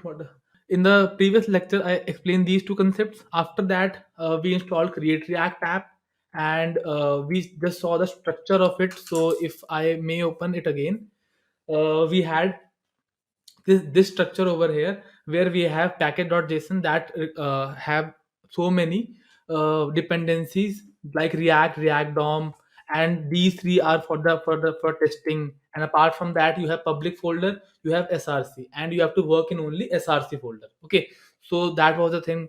After that, we learned what are the different feature that is given by create React app. So the few features that we learned was hot reloading. So if I just do simply npm start, then it will push every compiled code to your UI, and you can view the changes as you go. So that is hot reloading. And beyond that, we just did testing in React, that is also built in. And you can also convert the pre-existing JSX code to a production ready compiled version of that. Okay, so when we were talking about create React app, I just explained few of the future like structure, hot reloading, testing, build. All of this is built in into create React app. That's why we use create React app to develop React applications. Okay, so that is the whole case. So now after that, we moved on to the basics of React. What are the basics of the React that you must know before you start building any application? So the major basics were, if I go ahead, so the major basics were initially First, what is a component? So component is anything. So component was anything that returns you an HTML. Okay, so you can think of component like a abstracted level. You can just for a website like LinkedIn, you can just see that there are posts, there are profile, there are navbar. So these you can think of it as component. But for React, on a programming point of view, anything, any function or any class that returns an HTML is a component. Okay, and as majorly these components are made of functions. So if I open a code, okay, if I open a code, so in this app.js you can see we have a function, okay, that returns a bit of HTML, and this HTML contains JavaScript into it. So that's why we call it JSX, JavaScript, uh, and XML. Okay, so to these components, as they are functions, we can pass some data to it, and these are known as props. Okay, so next thing that we learned was props. After that, but we see that when we are using JS6, then we have this curly brace kind of thing where we can access any variable, and it will be printing anything that will be output of this thing. So if I pass props to any prop, if for this app component, you can see that I have another index.js component that passes lecture 1 to it. Okay, so here I can access that message over here. So that is what props is all about. Okay, and after this we learned about component composition. What did we learn? We learned about component composition. So what I told you in that class, in the previous class, that you can have a component that contains sub components. Okay, and you can pass data to it. Okay, so that is what component composition is. So now we will be seeing that in action also today. Okay, so for that, let's see. Let us have an component app that has some HTML, and that takes some data from index.js, like this message, or you can say prop. But apart from that, it has some inner components also, like greeter, like counter, like list. So a bigger component can be constructed through many smaller components. Okay, so that will help you thinking in isolation. So that is based on design principle, separation of concerns. Okay, so after these three things, after learning components, what are props, what is component composition, we just learned that you will not ever be creating React application that does not have user interaction. Okay, you will always be creating a UI that involves user interaction, because only there are rapid UI changes. Okay, let's just talk about few more things, like creating application that have user interaction. So first of all, user can only interact using buttons, mouse, and all those things. So for that, we took a simple example. Okay, so for that we created a counter. Okay, and we can add simply event listener like these.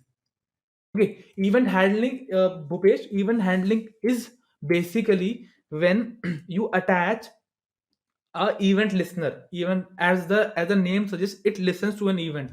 So here this on click is an event listener.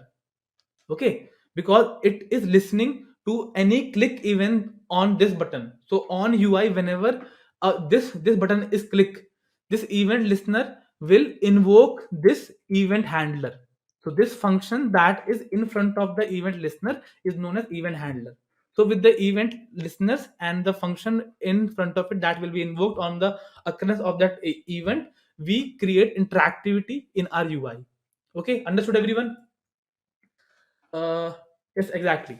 Okay, so these two in combination creates is known as event handling. Okay, and after that what we saw that, okay, of course, if I just npm start it, I think there may be some errors.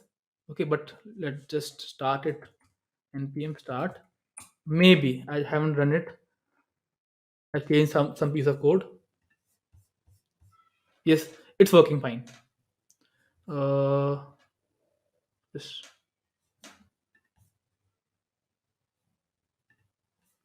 Hmm. This happened to it.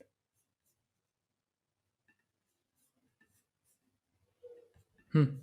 So if I go to write, hmm. So as I was saying, you can easily add these kinds of event listener. But in order to change the UI, but in order to change the UI, you have to tell React that you want to change something, because React, the only purpose of React is to change your UI very efficiently. So for that, you have to declare a variable using their own method, or that is popularly known as hooks, that is use state, where you provide the initial value of that variable and a setter function that can change, that only can change your state variable. Okay, with this what we had done, we just on every click on the plus button, we just call this increment counter, and this increment counter, with the help of the function given by this use state hook, it changes the state variable, okay, according to our need. So that is what the thing is. And for decrement also the things work the same. Understood everyone? Huh, Upendra, Abhishek? Hmm? So that is the whole thing. Okay, count is the count in initial values. Yes, count will get zero as its initial value, because whatever you pass in use state, you get two things. You get first the variable and the function, and this function can only change this variable, and this variable will have initial value that you pass inside this bracket. Okay, understood? So now, why this state is important? Because React should know what to change, because it can efficiently change your UI. And secondly, your state ensures that whenever this set count changes your count variable, then your whole function will be executed. I mean, for as of now, you can assume that this return is executed. Okay, so that's why whenever I click plus, your count value is changed and your UI is also changed. Understood? Huh? So that is the whole thing around states also. So that sums up state. React app present copy of template. Yes, need to remove this. Huh. Now we are done with our uh, event handling also. Like create with the help of create React app, you can do it. Okay, sorry, on click and all those functions you can do it, and state and UI changes are also understood. Now let's just talk about how we can work with list. How we can work with list.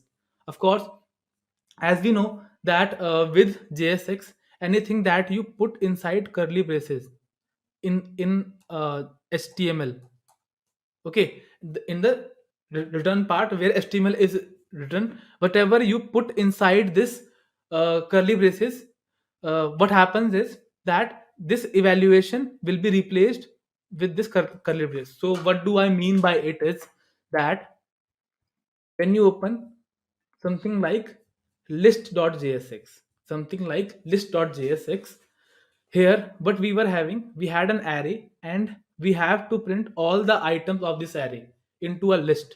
Okay, so what do we have to convert? We have to convert this array into an array of HTML. Okay, so what we did, we just created a simple static h2, and after that we created static ul. After that we needed a list of items. So for that what we did, we just used two curly braces and we used items.map. So map is a method that is inbuilt into React, or sorry, JavaScript, that takes array as an array as an it, it is a method over array, and it takes a callback function. And for every array, for a given array, it will transform every element to something else. So you can understand it in this way, that this map function will be giving you an array.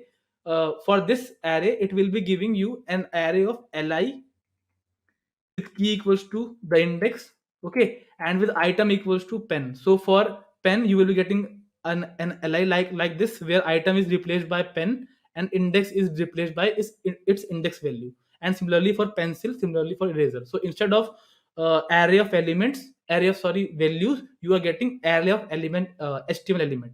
So that solves our purpose, and that's how you list out a simple dynamic data into a given list into React. Okay, so that's how you can work with lists in React. Okay, understood everyone? Huh? Please raise of hands or just hi, bye, anything. Okay, so that would work from my side. Okay, so if I come over here, these were the concepts that we discussed. If I move back, so React DOM, how create React app work, your basics of React, then testing, and then build in React. Okay, so build is just nothing but npm run build, and you are done with it, and it converts an optimized code for your development JSX, that whatever you have written in the create React app. And after that, we have testing in React. We have testing in React. So what does this mean? Testing in React. So yes, in the HTML, CSS, and JS code, that is what build means. Okay. Now let's just talk a bit about your behavior while testing. In last video, we have created greeter.test.js. So instead that file, we need to import app. Uh, so let's test.js. Yes, we have to render test here. Okay, we have to render test, and inside that we will be searching for anything that is inside greeter. Okay, so how does this thing work? Because inbuilt inside your create React app, we have this React testing library that contains jest and all the other things. With this, what you can do, you can just simply with a create component, you can create a test component with it, using just after name of the component, you can just put test and .js, and then thereafter you can work with it. Okay, so I just showed the give you the demonstration of just the basics of the testing. Okay, you have just test, render, and these kind of things. So just you must know these things. Okay, we can have a different live on it where I will be explaining these things into depth. Just need to understand that there are these things that are present. That was the major concern for the last class. Okay, for today's topic, we will be talking about forms in React. Okay, how to get data in React. Okay, so whenever you are building a front end application, uh, a front end application cannot live into isolation. Okay, so if I'm talking about any application like LinkedIn, Facebook, Instagram, they need to have a backend, and they need to fetch data or get data from the backend. So this thing I will be teaching how you are going to do this, and for this we will be learning use effect.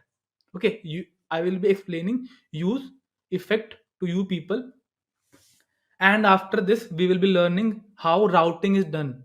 So it is basically an optimization technique for the React, because React brings a lot of UI, and for rather responsive to have a application that is very responsive looking to our end user, we use front end routing in React. So I will be explaining what routing is in React, and we will be using React router DOM for it. And for fetching data, we will be using a hook named use effect and a library named Axios. Okay, so a library named Axios.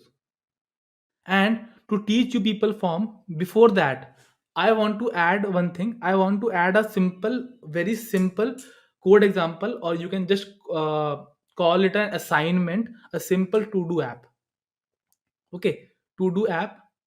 With that, I want to explain how you can practically, because now you know all the concepts of React. Okay, the basics of React. So how you are gonna apply that concept into an actual application. So for that, I am taking to do app a to do application as a base, so that you can understand these things. And with that, I will be explaining how forms work in React also.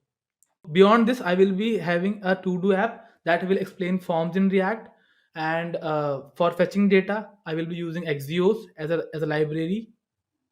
So for cutting data, and we have to use a feature of use effect inside, that is present inside React. And with this, the third thing will be what are the different routes in React. Sorry, routing in React. For this, I will be using React router DOM. So these are the small things that we will be covering today. So whoever has joined today and knows basics of React can easily continue with it. So because first thing I will be teaching what are the practical aspects and how you are going to create it. So now let just let me just create another create React app. Okay, lecture 3. For that, I will be having uh, forms with forms and data fetch or HTTP request or API request for the specific API request and routing. These are few of the concepts I will be teaching. Okay, let me just open it, and I will be just npx create dash react dash app, and then I will be just naming it demo app. Okay. So meanwhile, we are installing this create React app. What I want to share is I have already created a GitHub repo for you people, so I just want to share that with you people. Okay. So React live React code from 23. So this is the repo that you should refer while learning these things. You can just Google it, github.com/sb96. Okay, as of now. The repo that in which I will be adding all the code. Okay, yes, I think Levish has added it. Okay, so now let's move forward. I think meanwhile our create React app is installed. Okay, now let's just um, I did create setup create React app for third lecture. Okay.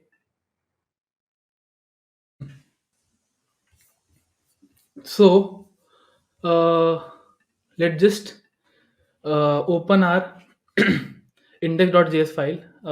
Before that, what I want to do is let's just uh, talk about how this to do app will function. Okay, so with this, what I want to teach is how to actually what is the process to create a React app, or what is the process to create a React component. What are the steps that you need to take, so that is very easier for you to follow those steps and easily create a React component. Okay, so for that, let's just say I have a to do app. So this to do app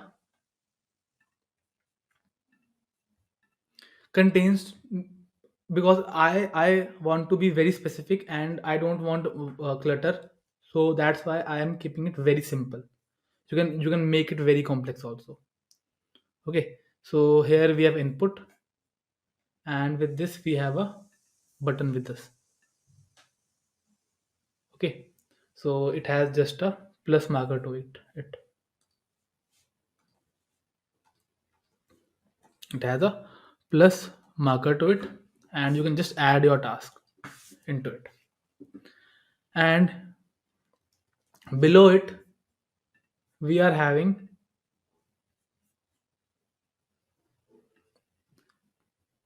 list of tasks.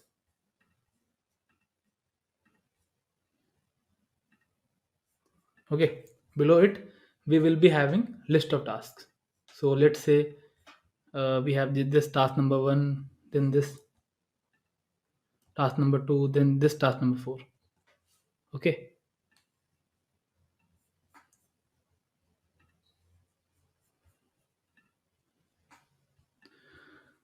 can't I color them?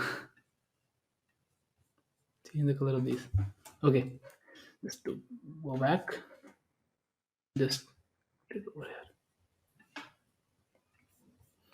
because I want it to be very specific or very bold, you can say. So let's just say this is our to do app, and I can just easily divide my to do app into these components. Okay, so if you can see this whole application, let's just name it to do. Okay, and as of now, what are different things that I can identify? I can identify first is an input bar, an input type text, a button, and a list of tasks. So it works very similarly to other to do app. You just type the task, you just click on add, this task will be added to the list. Okay, that is the simplest to do app that you are going to make. And with this I can also do next thing, I can also delete some of the task also. So that I can do it. Works for complex components also. So the first step will always be, the first step will always be to create static HTML for our component. Don't think of React at this point of time. Just create uh, we, just create a static HTML for a document. Okay. What I'm going to do is, first of all, just create the static HTML, and then I will tell the next steps. Okay. So if I come over to app.js, just want to remove all the things that are here, and I want to name it just with an h1, or a div that has an h1 to do app.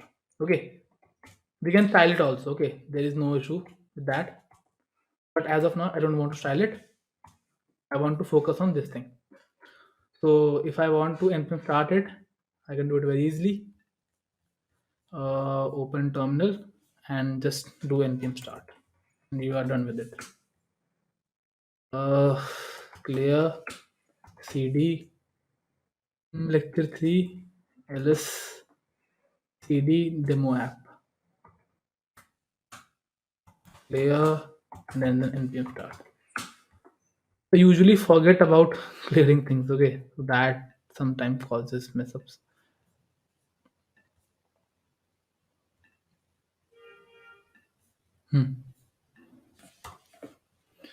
So now I have a basic setup ready for me that just says to do app. Okay, and now I have to build it. So like we imagined, uh, in this one node we have two areas. First is, if I want to divide it, I can divide it into two portions. First is for input and second is for output. So what I'm doing, I'm just writing the basic HTML for it. So in this to do app, I want to do simple thing. Just want to have a div with, and we have class name over here. Okay, input container that only talks about input. So I'm just naming it so we are easily able to understand. And second component is, second portion is your output box. So that only deals with output. So output container, I'm going to name it. So inside of it, here I need this just an input and a button. So and type input type equals to text, and next would be output container, that will just be having a ul tag, and in the input I should have button also. Okay, so a button is also required. So for this plus will be here, and I just want to increase the font size. Okay. Huh. So the next thing would be I need to have some list. So for that I will be creating ul tag. Okay, and some li. So just want have three li's. Okay. It can have some demo tasks: task one, task two, task three. Okay, till now everything should be looking very easy. Okay, it would be like, sir, what I doing, we can do this thing on my own. I know you can do this thing on your own, but we are forming a habit how to create components in React. Okay, when you are working in the industry. So first step would always be to create static HTML for a component. Okay, so next let's just now focus on individual things. Okay, so there are two major portions. First deals with input, and second deals with output. So next part is to think about uh, how I can interact, how or you can just the second part could be, if you as of now you know the distinction that you can break this into multiple components. As of now I can easily break it into multiple components, as I can see that here I can take input and this is only responsible for giving output. So second would be to break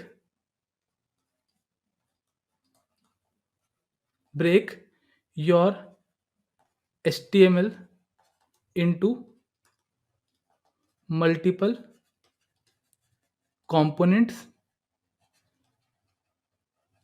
if possible. So if you're given a bigger component, then you can easily break and you can then think in isolation. Okay, so as of now what I'm doing, I am just going to create a folder named components, and inside that I will be creating a file named input box.jsx and output box.jsx. So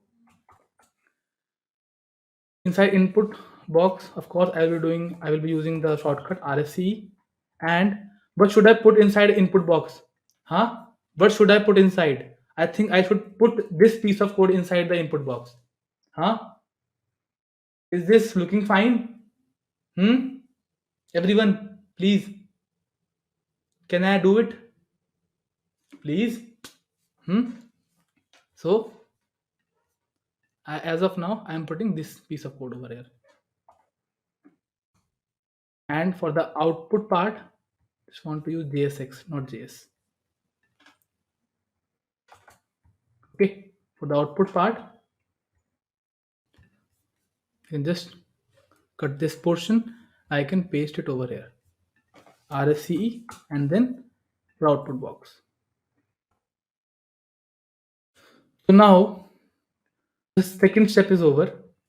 And of course, if you want to use it in your React application, you have to import it into your app.js. So just import them, input box,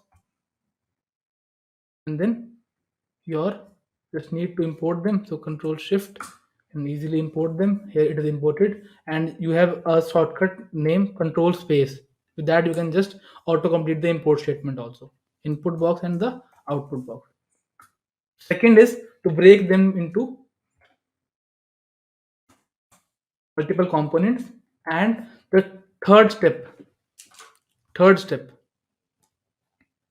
is to uh, work make every subcomponent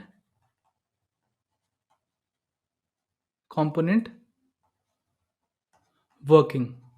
So this involves two steps. First is adding, if you need to have any user interaction, so add any event handling if required. And uh, if there is an event handling, then you have to change the UI, then add state to it to make. So to make every sub component working, you have to do something. Okay, so these things are: go to that component and make it working. Okay, so I am choosing the easier one. Here I want to dynamically list the component. Okay, so I am assuming that this I will be, as this output box is here, then this output box will be getting list of tasks.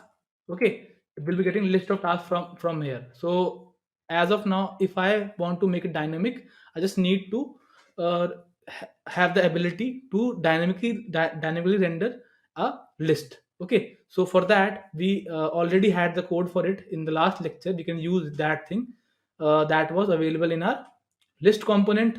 Okay, so I'm going to use that part. Okay, so I have replaced this with this piece of code, and for this I need the sum of the items. So as of now I will be adding items. So item, I can also take it from here also. So as of now the whole application is not working, but part of the features are working. And if we assume, I'm assuming for my output box, for this piece of code, is this piece of component is that, assuming my data is coming from the input box. Okay, so from the input box I am getting the data into it. Understood, everyone? Huh? So with this, you just have the ability to dynamically render this to do application. Okay, now let's just come to input box. And for input box we are having a button.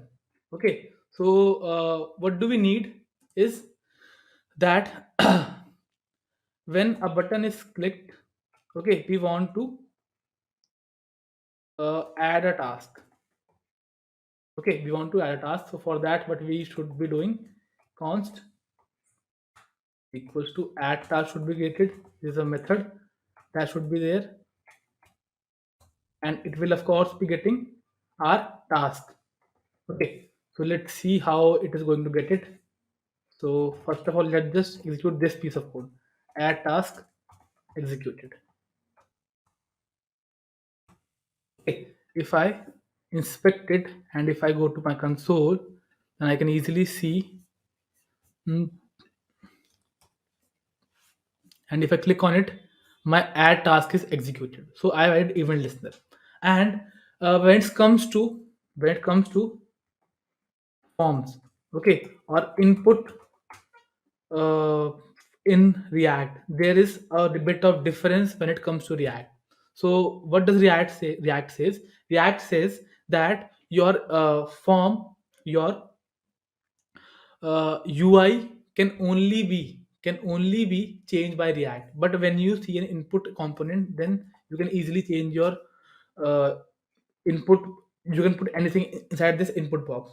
So the point over here is that your React doesn't want it. And next thing is, when you want to click on plus, when you want to click on plus, then at that time you want the content inside this input box. So because of that, we have to handle this data with the help of use state.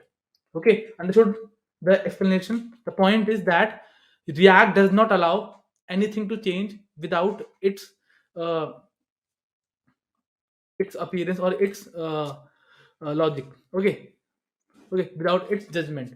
Okay, so the point is, we are able to change the UI without permission of React. So because of this, React does not allow it, and we can't access the value inside of it. So we have to use state to handle the value inside of this input. So that's how input work in React. So let's see how this thing work in action. Okay, So to see it in action, we have to use state. And initially, what we want to say that your you will be getting a variable let, or const could be here, const with value and set value. So you will be getting value and set value, and with initial value of this value variable is empty, and we put initial value with the use of this value variable. Okay, and I have to import use state also. Use state also. Okay, now my use state is being imported. But one thing you can say, that now if I want to change it, I can't change it, because now your value of input is set by your I just want to give it a better name. Okay, value of input. Okay, so value of input is set by your React, so it is saying that I'm empty. So even if I put anything inside of it, nothing would happen. So I have to add a event listener. That's how input works. So for that, we have a event listener named as on change. So whenever you want to type something, now you want to type something inside this input, your on change is invoked. Okay, so inside on change, I can just have a set value, set input. Okay, so it is basically a standard practice. Okay, so I can just simply call the set input, and it is going to receive an object that has value of e. Okay, and console.log, if I just console.log e.value, e.target.value. So let me just log these things. Okay, so you can easily understand these things.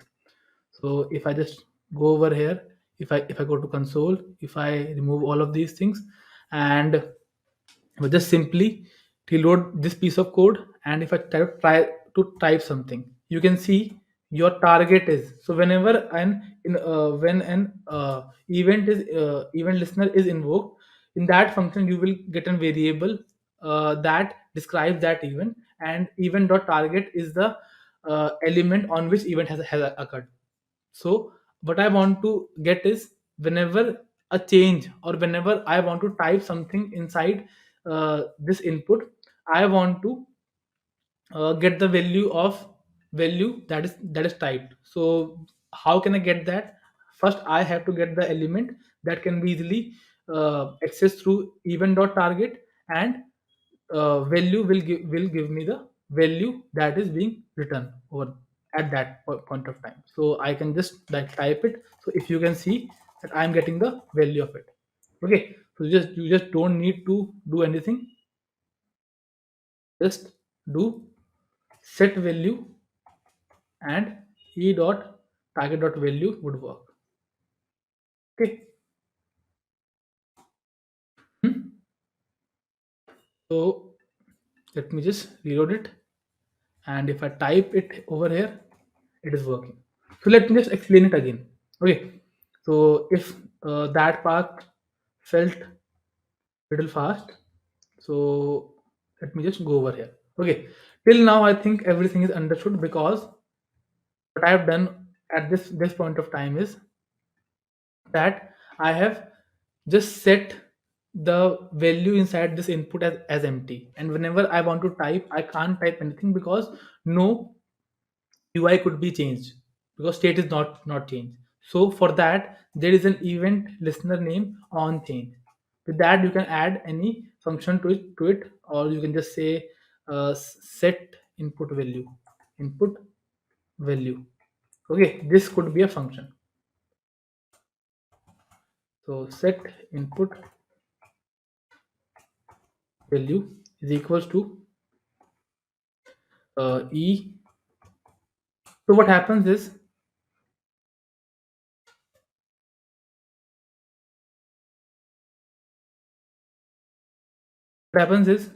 that this e, if I log this E describes the event that has occurred. Okay, so whenever I try to type something, this function will be invoked, and when this function is invoked, then your browser sends an object, and this describe the whole event. There are so many things inside of it, so this describe the event, and you can get on every key press component will be rendered, so that yes, we have to deal with it, because without that you can't be able to access that thing. Okay. Yes. And of course React batches that thing.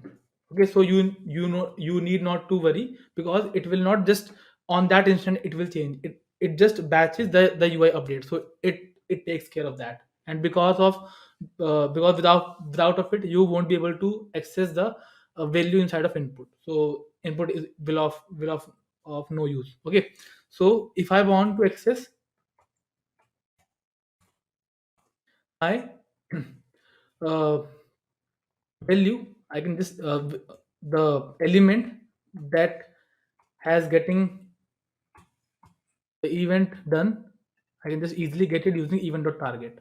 So if I just type something, so then this function is invoked and I'm getting input type text, so I'm talking about this function, this element. Okay, and the value that I have typed could be accessed through dot value, and to get that value inside state so that I can use it later could be easily set through set val. So if I just console.log e.target.value, after this you'll be seeing, or you can just directly see in the UI also, that this is now working, because incrementally I am saving the value inside the set val. So the point was that you can't access the value of the input. That's why you had to use this kind of thing. So for that you had to create a state variable, set the value of it, and then have a on change, and then access it through event.target.value. There's a standard practice how you are going to work with React forms. Now this part is done. Now I'm able to access the value inside of it. The next thing would be to get the output that is here. So for that we had already have that task, and I can easily have this uh, task to add over here, and it will have the value of input, and just simply click on plus, and now I can view task to add is this thing. So I am a task to add,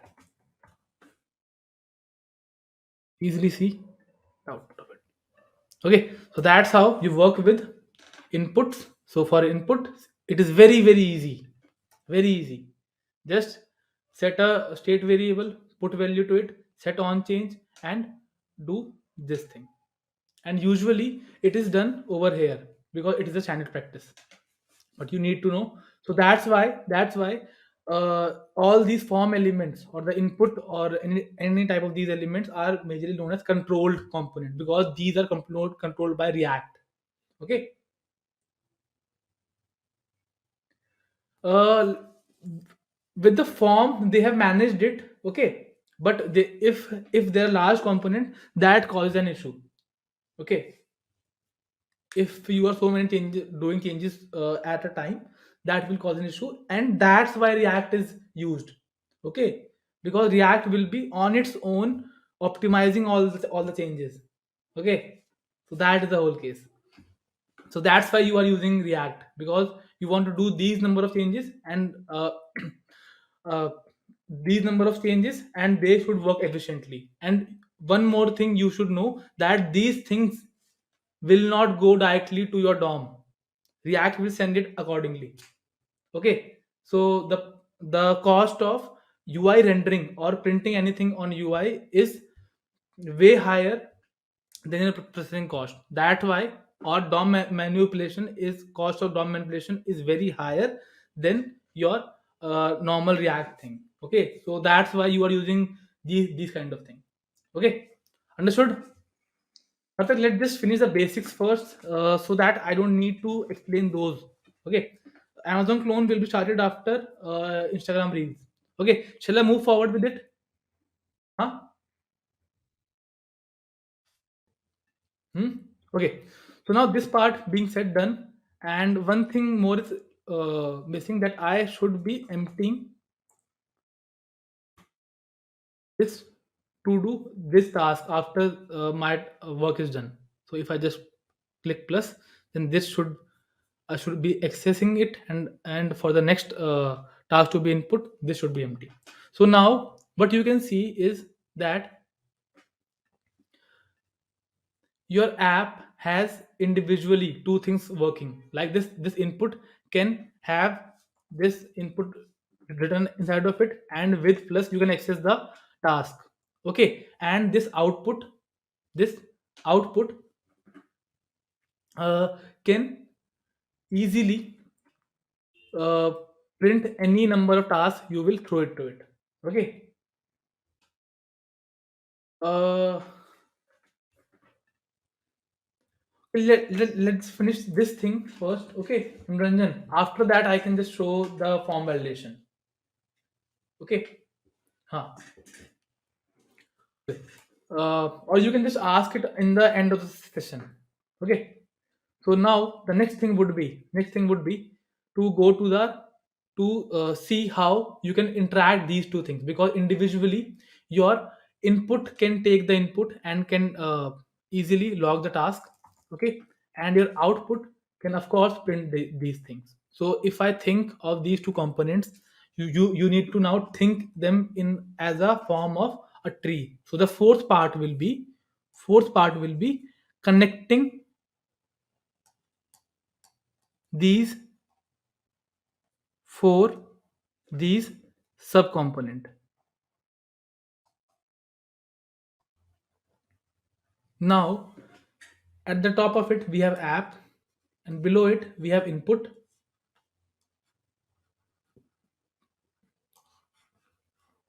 and here we are having output. Okay. So now this input needs to tell everything to output. Whenever it gets a task, it needs to tell the output box to render that task on the UI. Okay. So for that, what you should be doing is you should be sending data to it. Okay. How to send data to your parent? Because when you want to send data to your children, if the parent decide to send data to the children, they can easily pass the prop. Okay, a value to it. Okay, but now you need to know how you can pass data from children to parent, and then that parent need to tell that a new task has arrived and you need to change it. Okay, so for that, first let's learn how this thing is possible, and how app would be triggered to tell every time it gets the data. So let's just see how children to parent communication is possible. Okay, so for that, what do we need to do is we need to have a method with us. We can just have add task with us. Okay, so const add task with us, and of course it will accept a task, and as of now it is going to log it.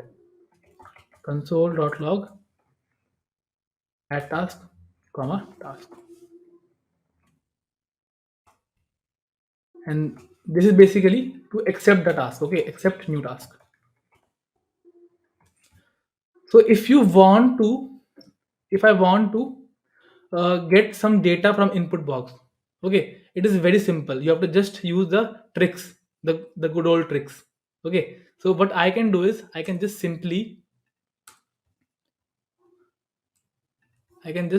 if I am in app, I can just pass this accept new task as a prop to my children, that is input box. Okay, and it can access this thing in the props. I can now just call my props dot task accept new task from here, and I can pass my value of input to it. So that's how you send data from children, because of course input box is a children of app. Okay, so when you have to pass some data from children to parent, your parents would firstly send a function to it, and the children will call the function that is given by your parent. So that's how you're going to have a communication between children to parent. So next thing that you learned, for connecting between these subcomponent, you need to know how to send data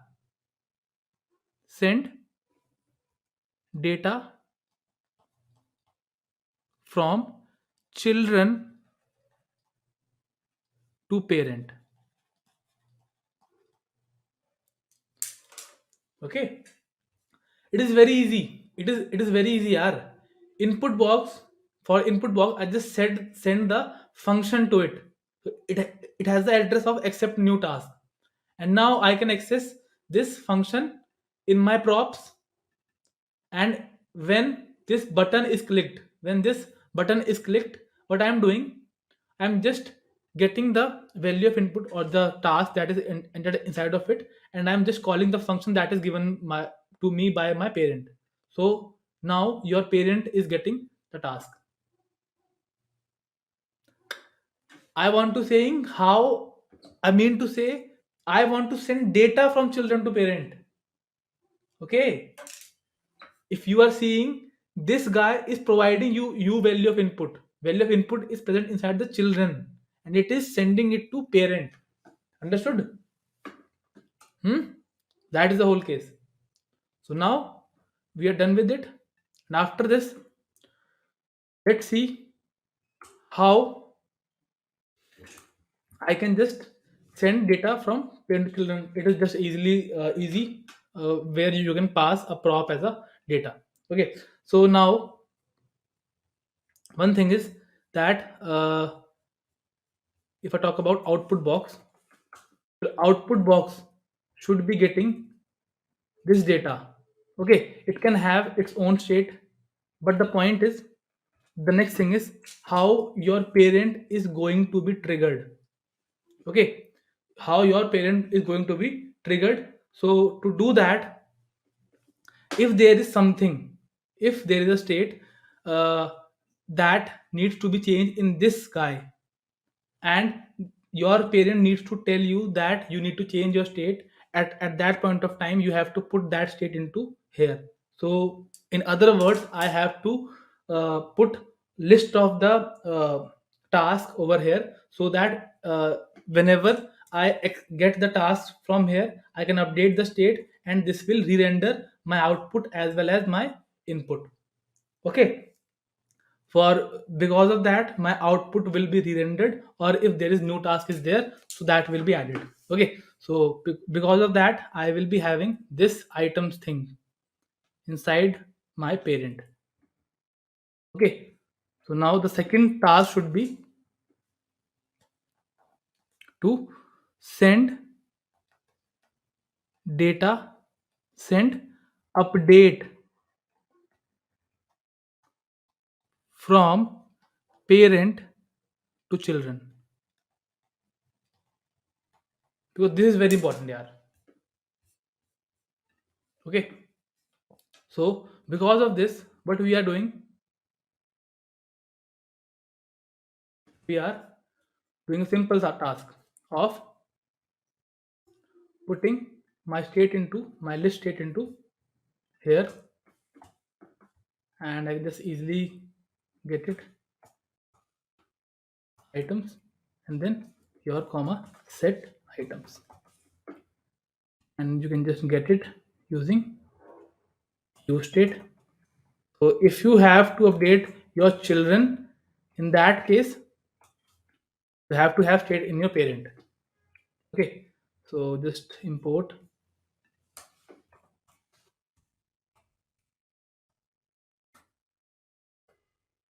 comma use state.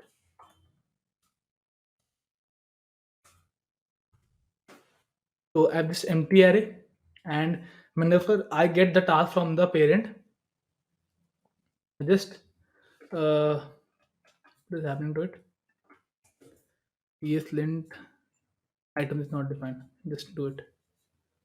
So whenever I get a task, I just add it to the items array. Okay. So for this, just get a new item and let new task array. So in if I talk about React, you would never change the original data. That is how React works. So because of that, I need to spread it. So for that, items plus I want to add the new task.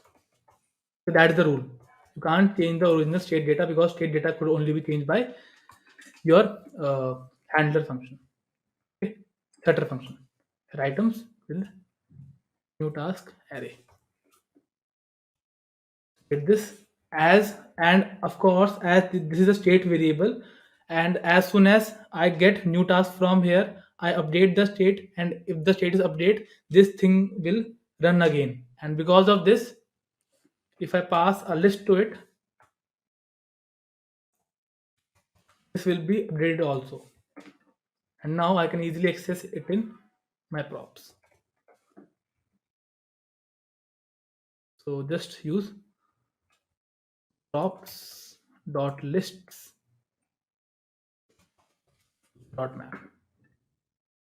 Okay. uh Wait a sec. Just just a list is not a keyword. Output box props dot list. What is happening to it? Command R. List is not defined. 18.5 in app.js.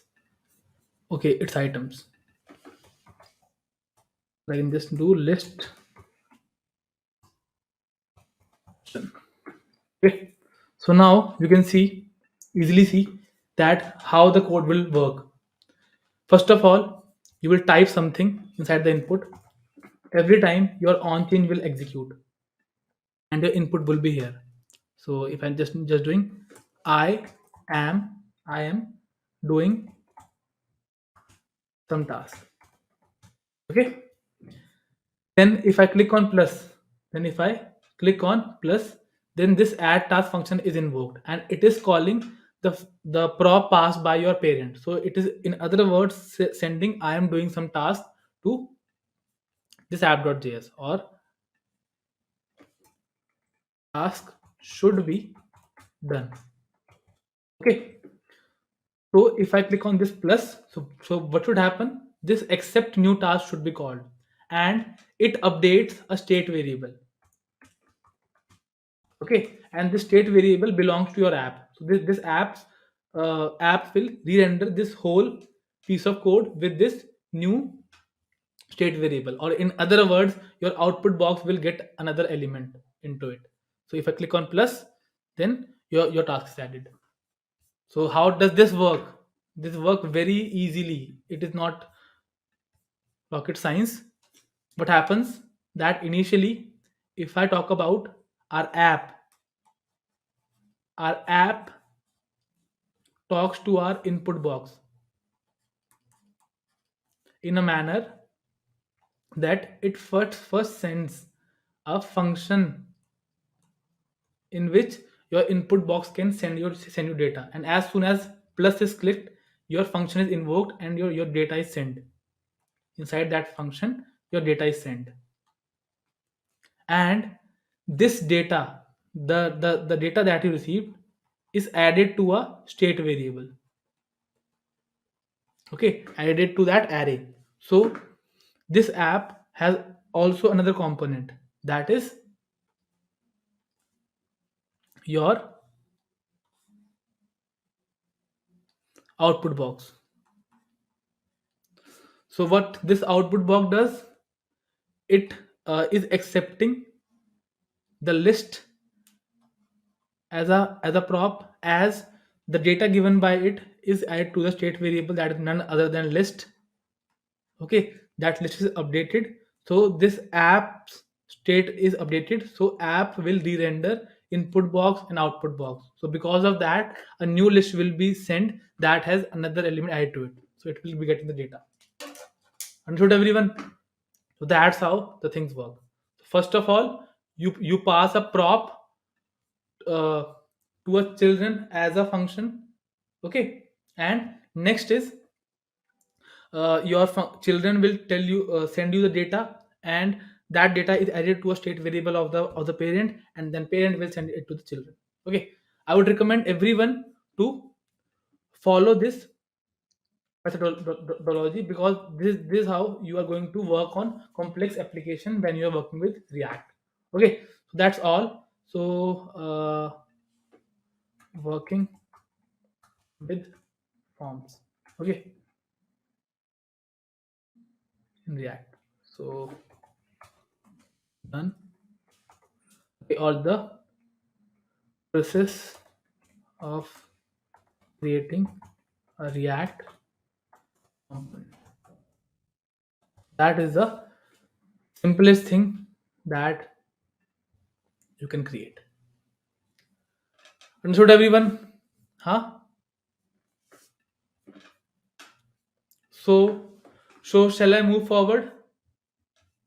And as of now, I will be explaining how you can fetch data in React, how you can get data in React. So that is the next thing that we can learn.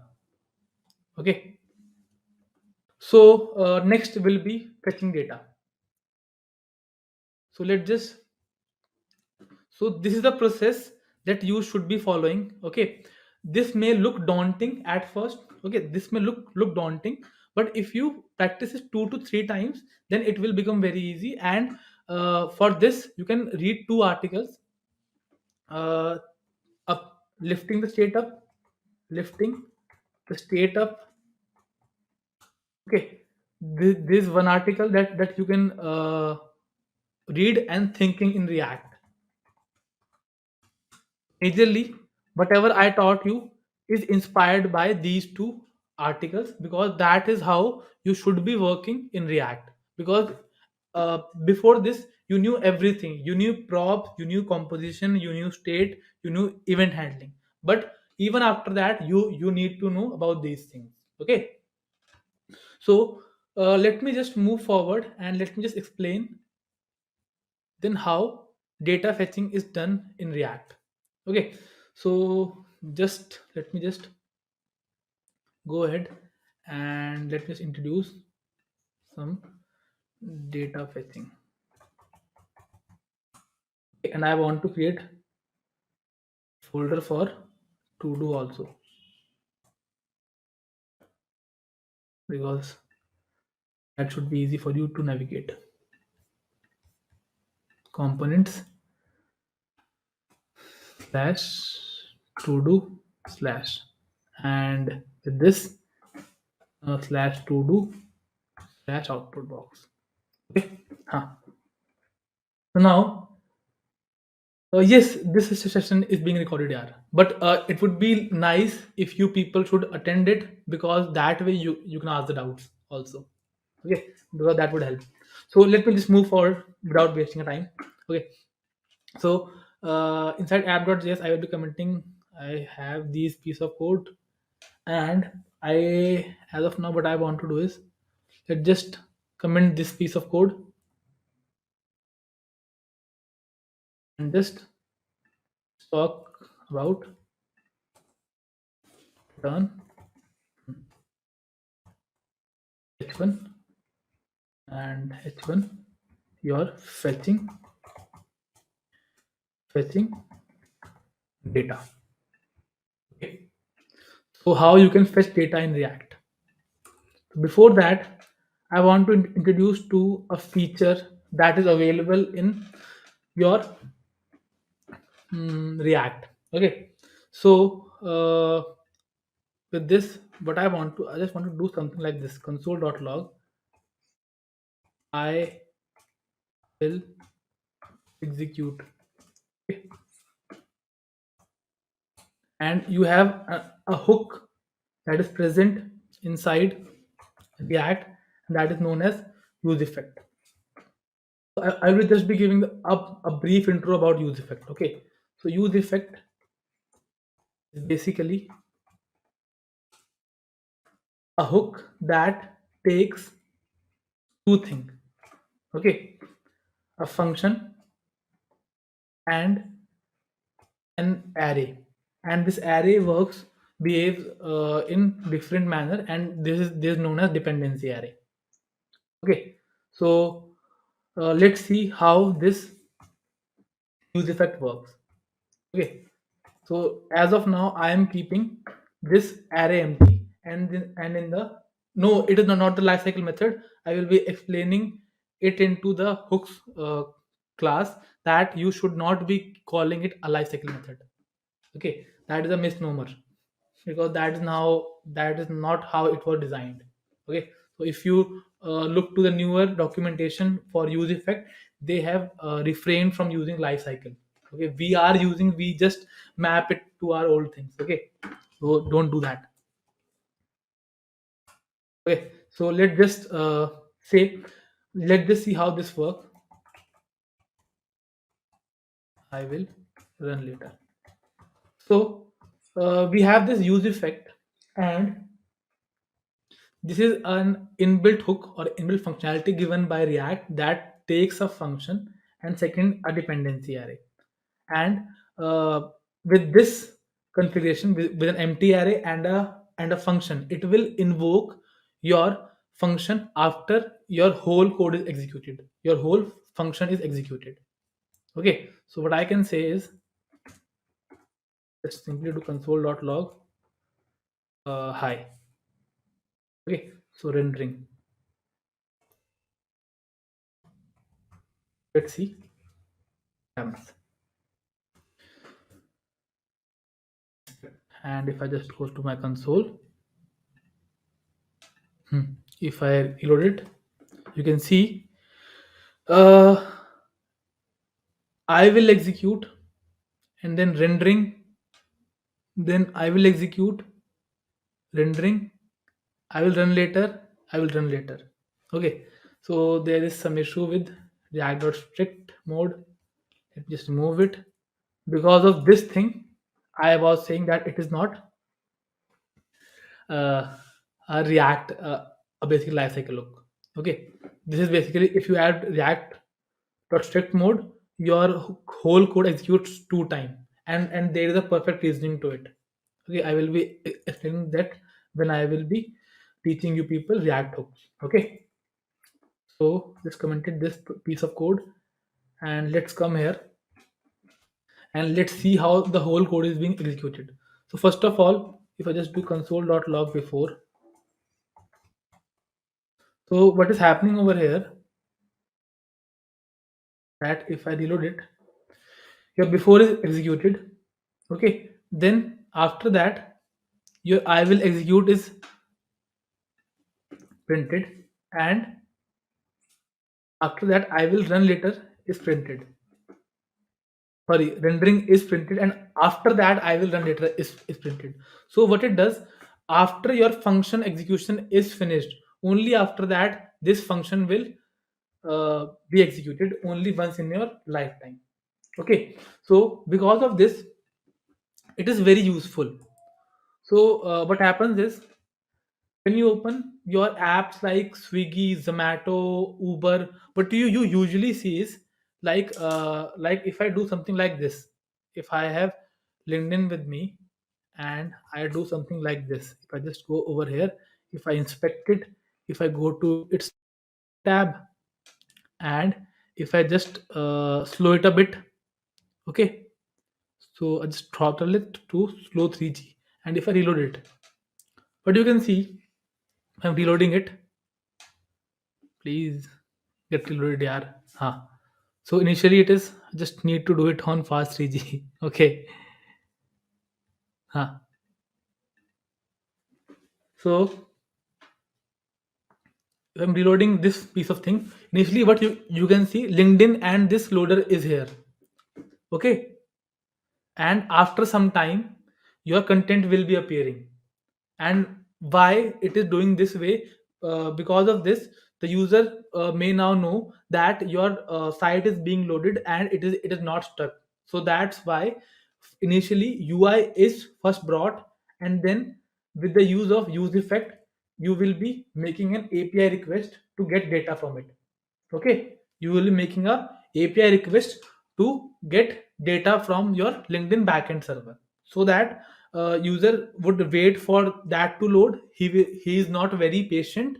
That's why we initially give them the UI, and after that we make a API request, and when as soon as that data arrives, we just hand over the we just replace that loader with this uh, UI that should be presented to our consumer. Okay, so that's the whole thing. So that's why use effect. Okay, and that's is it's as of now whole use case. So let's see how I can make an API request. So for that, what I can do is I can use a library named Axios. So for that I need to install that thing. So split terminal npm I Axios is a library. Okay, it is installed. So import Axios from Axios. Okay. And basically it takes an async function, so it just functions similar to this. So async function,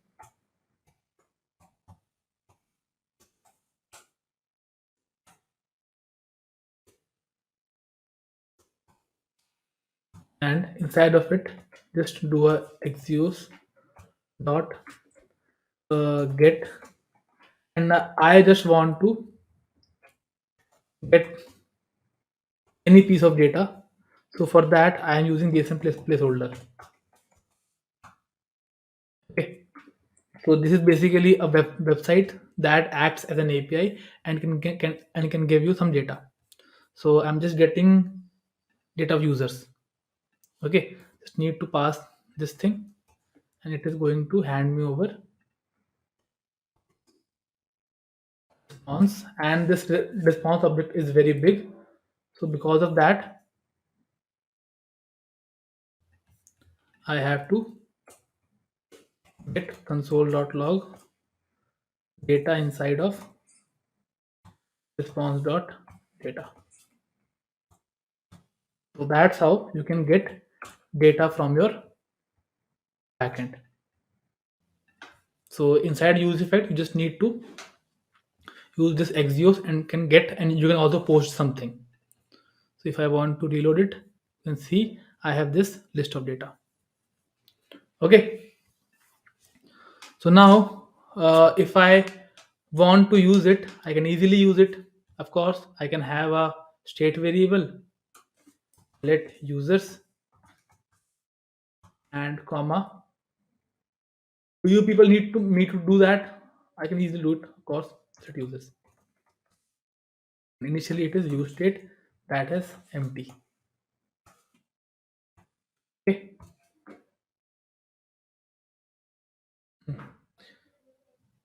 Yes, exactly, Abhishek. First, initially, your UI will execute, your UI will be shown, and then your data will be added to that UI, so that your user does not think that your website is stuck. Okay.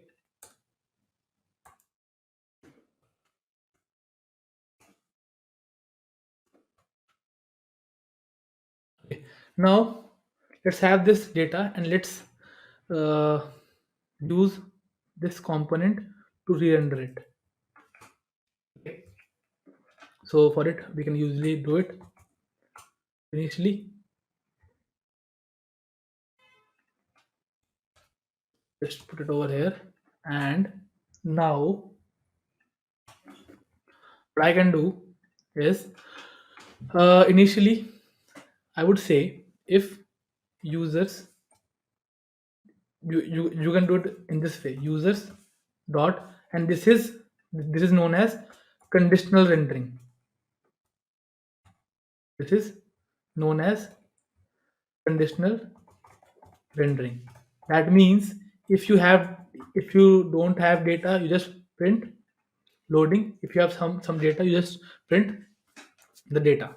Okay, so if users dot length is equals to 0, then just print h2 with the external operator. Exactly. uh, Simply loading. Initially, if you see, we'll say it is loading, and then as of now, h2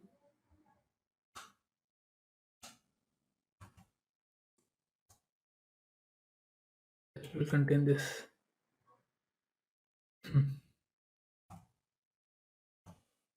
Users. Yes, you loaded it. So initially, as I haven't set anything, initially your users array is empty. That's why it is printing loading.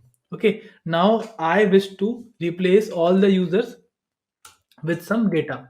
So that is what I am getting from response.data. So what I will be doing, I will be replacing my uh, users with your response.data. So set users is equivalent to response.data. So in that way, I will be getting an array. So now it is printing just the users. So what I can do, I can just use the UL, and inside, of course, you will be using a lot of UL and LIs. Okay, so your users, your users dot map,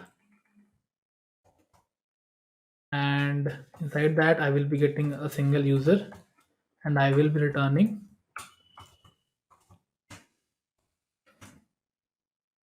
simple HTML for that. Okay, I'm not going into too depth. Okay, because the point is just we just need to understand these things. That's why I wasn't explaining UI to people. So this is most important. JSON dot stringify. So everything is JSON, so I need to stringify it so that you are easily able to use the data. So now you can see this is the data that is coming. So if you if you had some UI, or you can just if you had some h1 and more tags over here, you can replace this object with actual profiles of the users. That's how you use data that is you are getting from the backend. Or I can easily do it. Key equals to key equals to id, user.id. Okay, if you want to see that, I can do this thing also. I could just easily do this with simple thing. I can just do user.name. That's it. User.name. Just get the names of every user. I was getting those object. After that, I just got the desired data. We had a function. We had a hook name use effect, and it takes a function and an empty array. It execute after your UI is initially rendered. Okay. So the next thing is, we usually use effect to send API request with an empty array to send API request to get data from that API, and then have initially we have a state variable that has an empty or an empty array. So initially we set it to loading, and as this loading is printed, now your UI is rendered. Then you are going to make a request. As soon as data arrives, your state is updated, and now as state is updated, your return will be executed again, or the function is executed again. Then now the second case would work, and now you will be seeing these data of the users. So that's how this thing work. Component composition, user interaction, working with the list. And second is how to practically create a React component. So those four steps, you should always remember those four steps. Initially, what I always recommend is, firstly, create the static HTML. And if you are not able to identify the multiple component, you can just skip the second step, and you can do it as the third step. You can switch to second and third. Okay, make every component working individually, and then now if you if you know that these could be broken, you can break them, and now you have to connect these two. And for connecting, if someone is sending data, then you have to have the data that you need to accept in your state. So, or in another words, I wanted to accept data from app, sorry, from input, the new task. That's why I have to have that list of tasks with me, because whenever I got that task, I had that in state. So I update my state, and because of that, anyone who is depending upon that task or the list or the new task will get it because my state is updated. So that is the thing that is very important. And the last part is lifting the state up. Okay, so the part where I just, because this output guy needs this list, but I send it to the parent, because when I send it to the parent, it is now available to both of these people to use. Okay, so now you know this as well.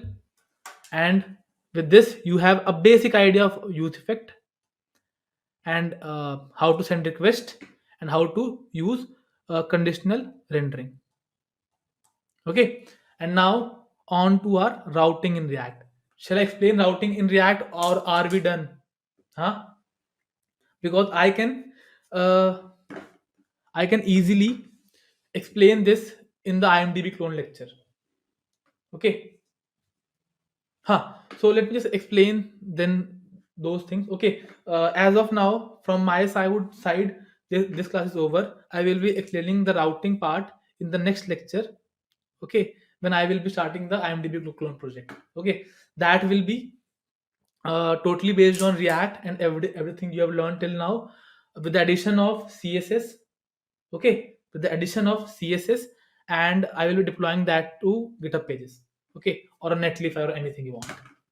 Okay, sure. And there I will be using TMDB API also to create it. So, let's just talk about lifting the state up.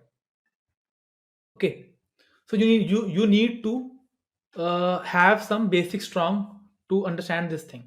So let's just let me just create notes.md for you people. Just fact, I just call it factory. Let me just say one thing. The first thing is, a component only re-renders re-renders when its state is updated. First fact is this. And you can send data data to your children as props, that has values.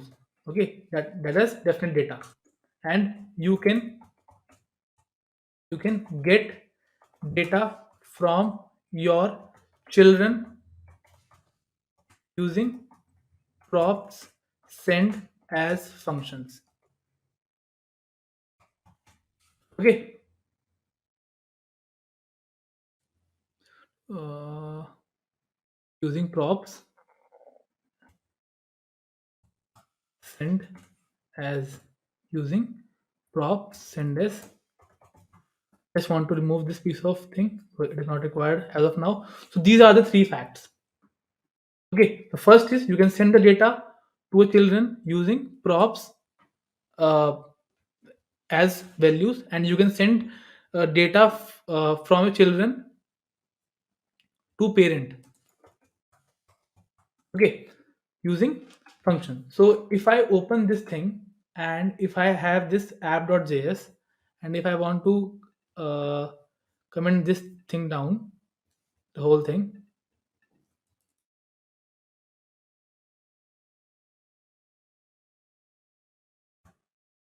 and if I uncomment this piece of thing,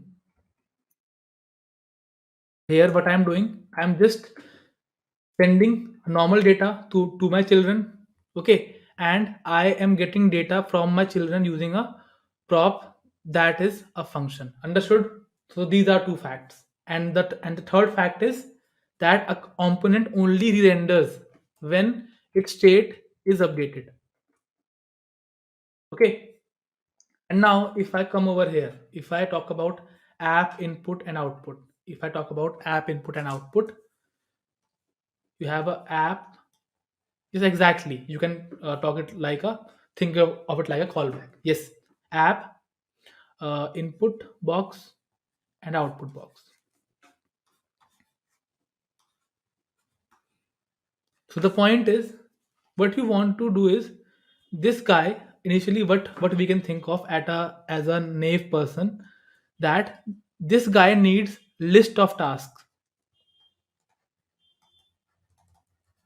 Okay, so I should add the list of tasks as its state. Okay, and this guy has new task. So what we can think, we just need to have a way to send this new task to this output guy. Understood? I need a way to send the new task to output so that it can update its state. Understood? I think that is very easy to understand. But the point is, the app is parent of input, and output is all app is also the parent of output. So what does that mean? What does this mean? This means that input can only send data through data through parent, and only parent can send data to the children or the update. So the input should be able to send the new task to the app, and as soon as this app gets the new task, it should tell the output that the new task is added. Okay, understood? So because of this explanation, you have to pass a prop as a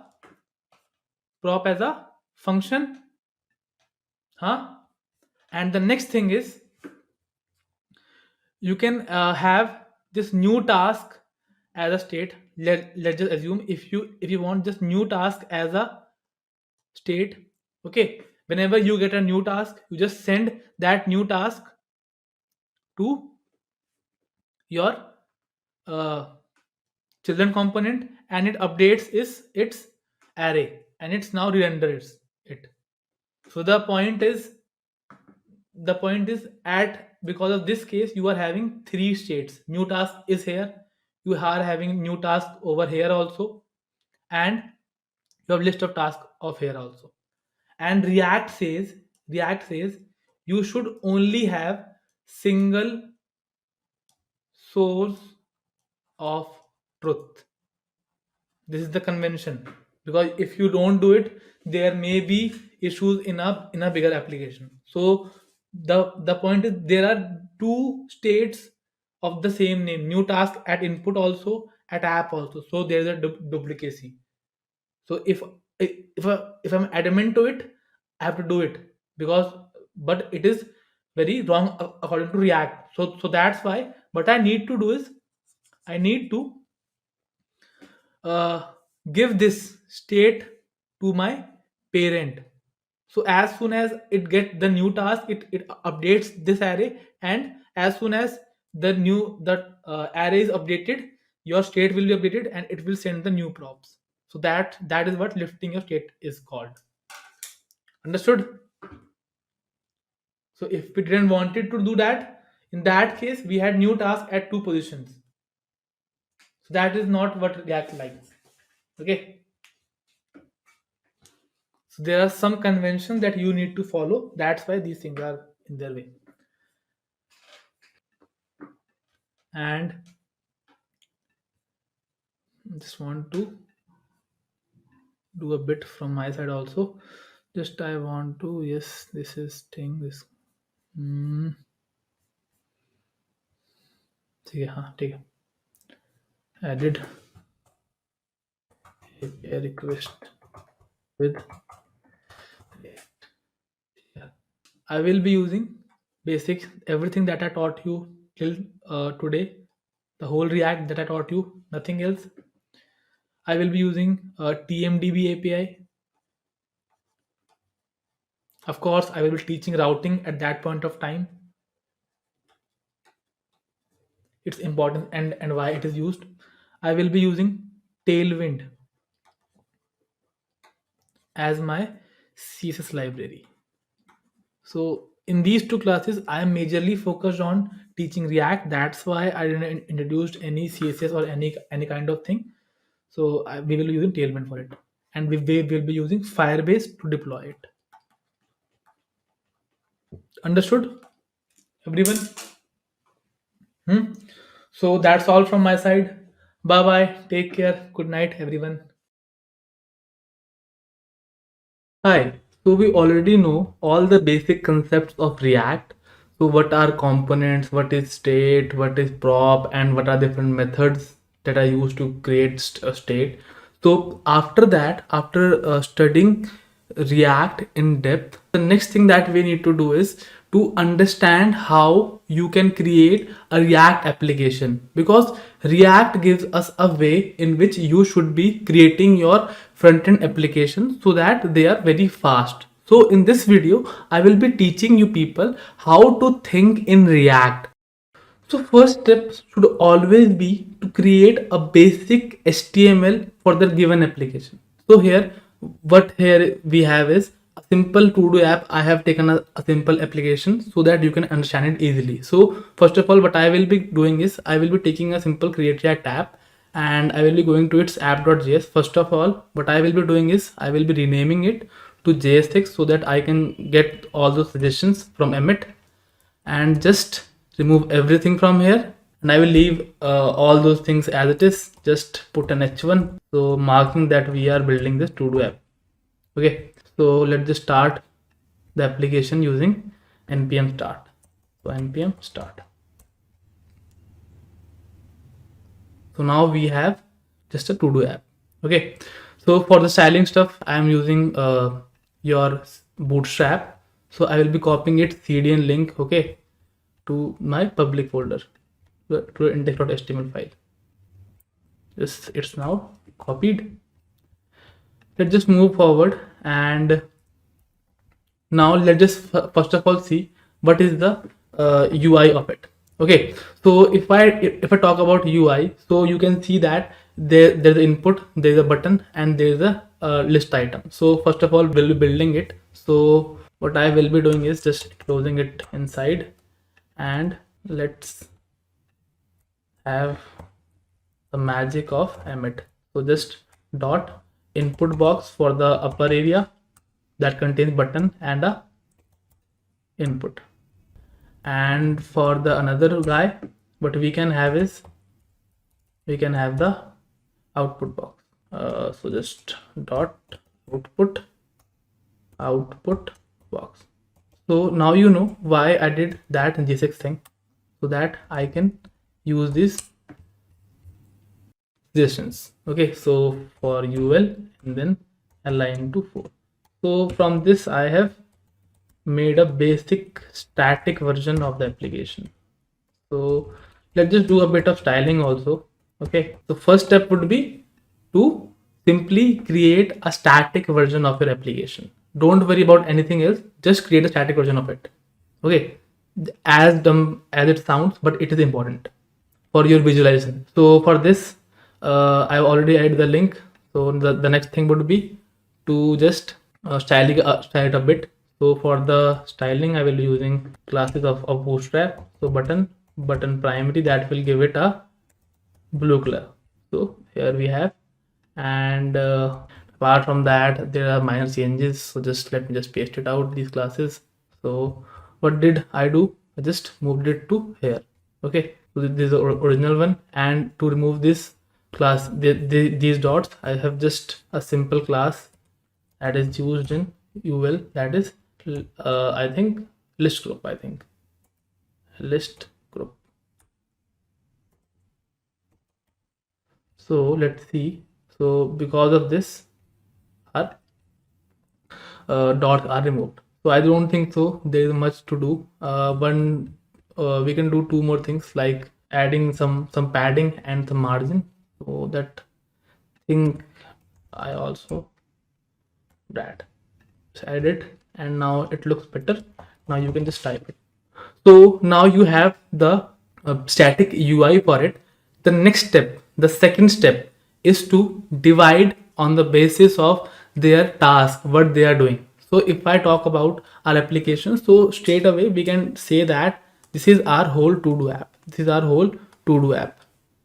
Okay, and inside that I can divide this application into two parts on the basis of responsibilities. So what we can say is this area is for input and this area is for output. So the second step is to divide the application into different components on the basis of their responsibilities. Okay, and there is no hard and fast rule. You can divide as per your choice. Okay, so I'm dividing the whole application into two parts. First is input area, second is output area. So for that we need to divide the whole applications into the components. So I will be creating a folder named components,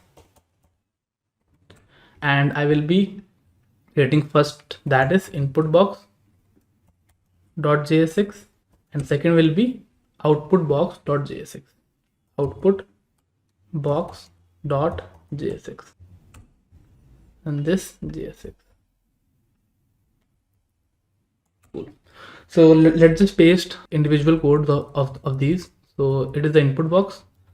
I will just be going I will be using the snippet rfce, so control space, and then I will be replacing this.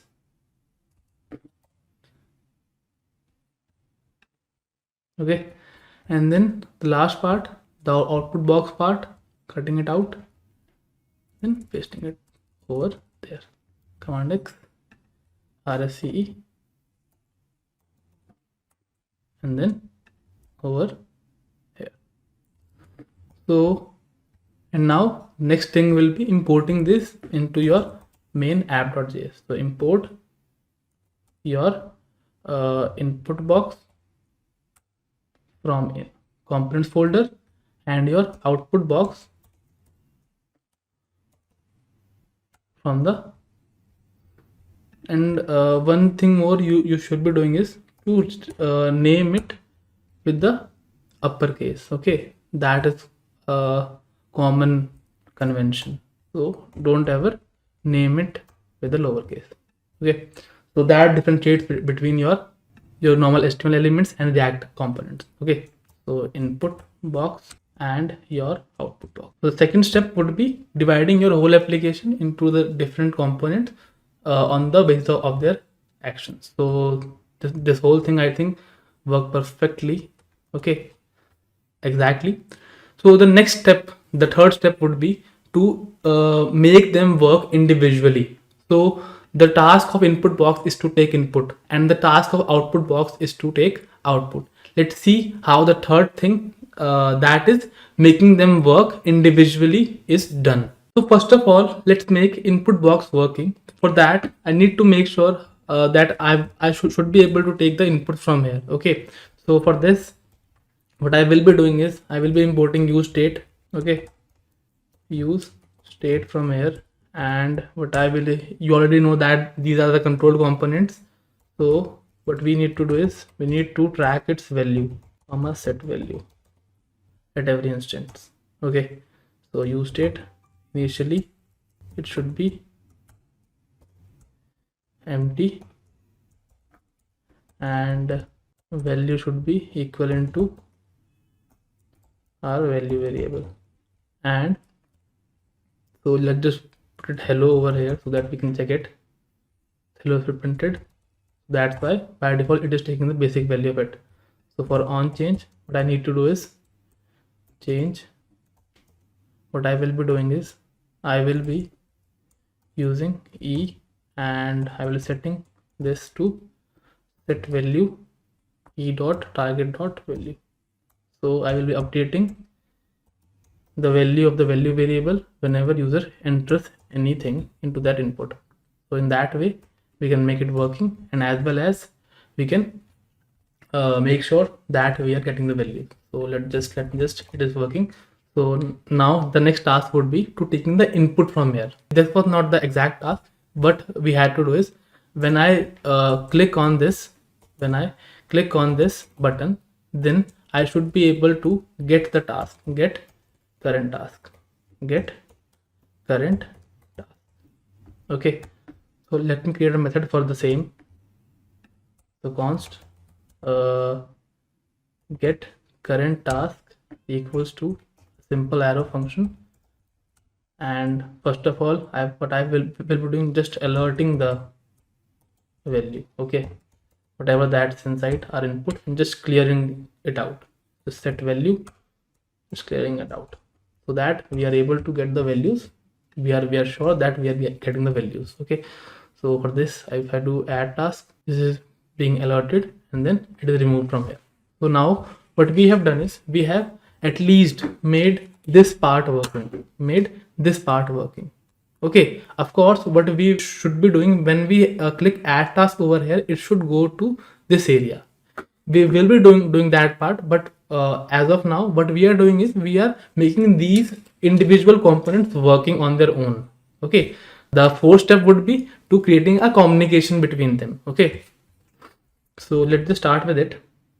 And uh, so let's just make our output box also working. So as we know that whenever this input wala guy add a task to your list, so what should happen is, a new task should be added. So for this list will always change. So what we need is a list item and an array of the task that should represent all the tasks. Okay, so just using use state over here,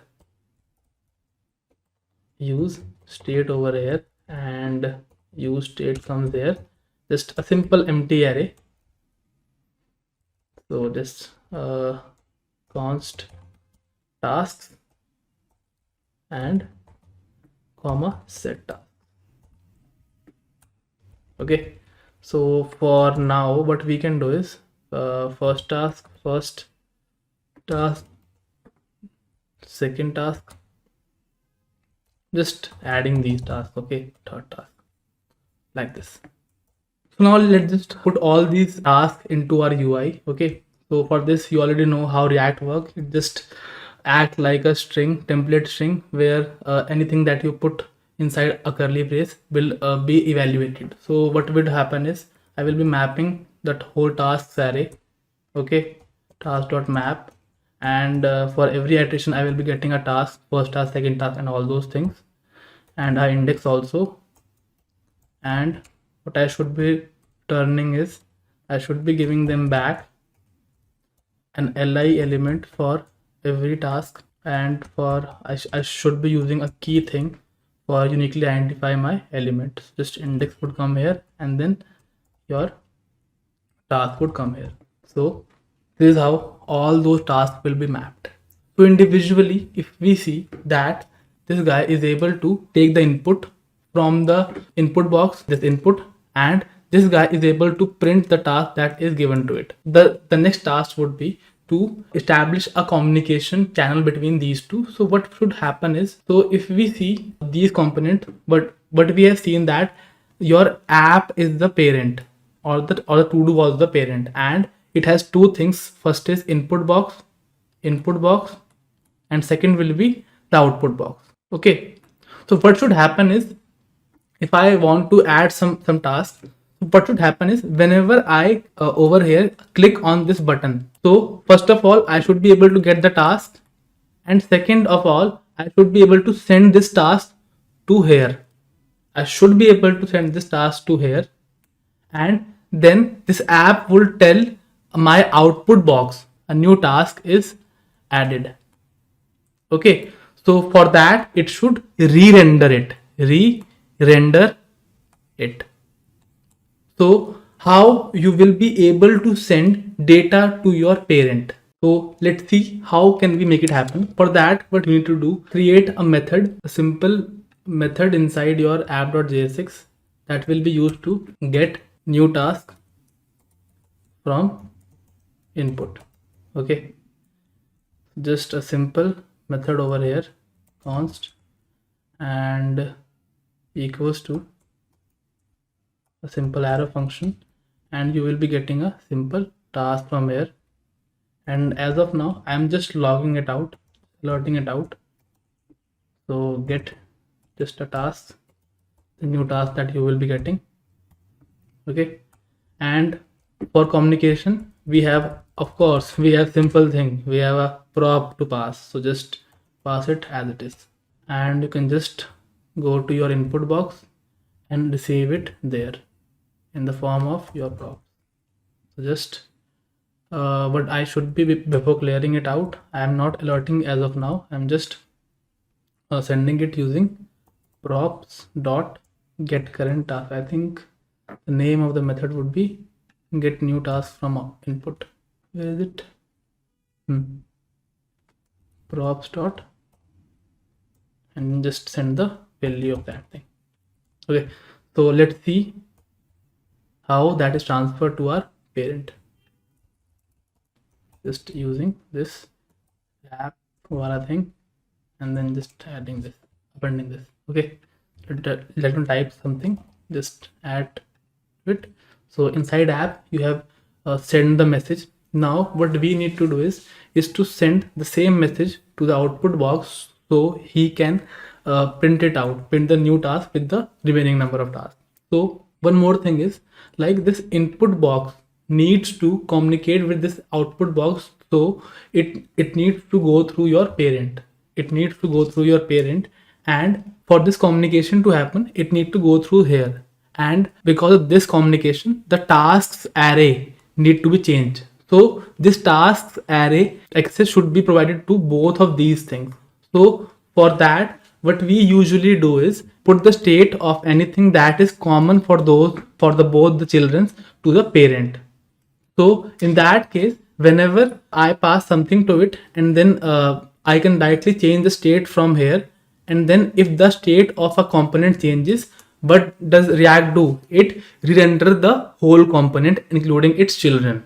Okay, so because of that, if a new task come to me, to the app component, and the app component has the task array, and it update that task array, the app component will be updated, and because of that, the whole application will be updated and the new task will be added. So that's why whenever a common state is being used between two components, so you should be putting that state to the parent component. Okay, so let's just see it in action. So first of all, what I will be doing is I will be copying this task state to my app component.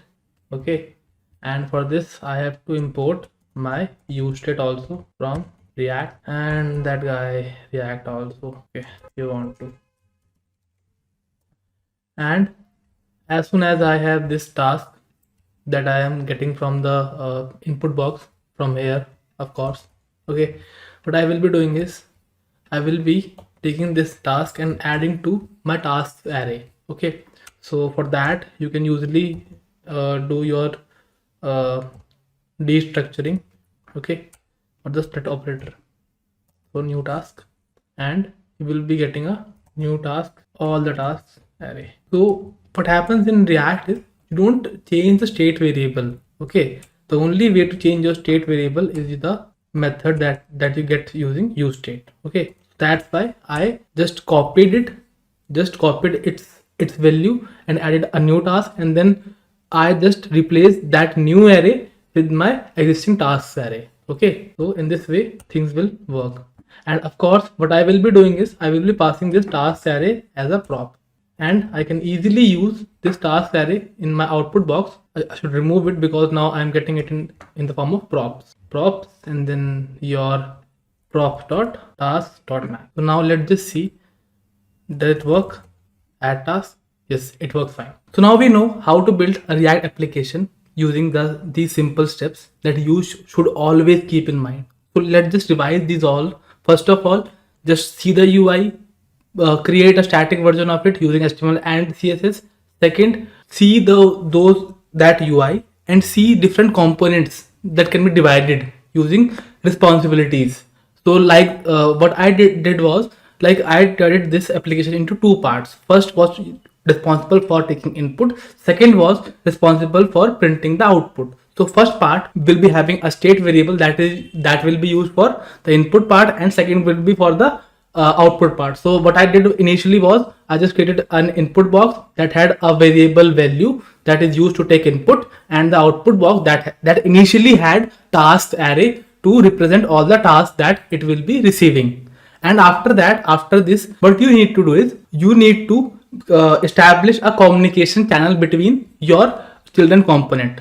So there were two things. First of all, to pass something from children to parent, what you need to do is you need to initially pass a method. What I did was I passed a method to my children component, that is input box. Okay, and then it will call it, and then I will receive the data from children to parents. So for communication between children to parent, you need to initially pass a method, and then it will call that method and then give you the data. And second thing is, to pass data from parent to children, you just need to pass a prop, basically a simple prop.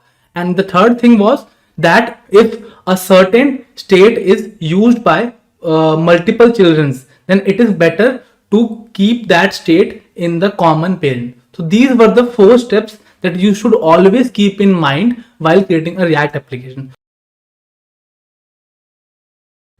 Hi, so when it comes to styling a particular React application, there are multiple ways to doing a simple task. Every method has its pros and cons, and being a React developer, you all should know which technique you should apply in your current scenario, because there are different job roles and different responsibilities. So according to that, there are multiple types of styling techniques that are being used in the industry. Okay, so in this video I am going to explain the major four ways in which you can style a React application with their pros and cons. So let's just jump right into it.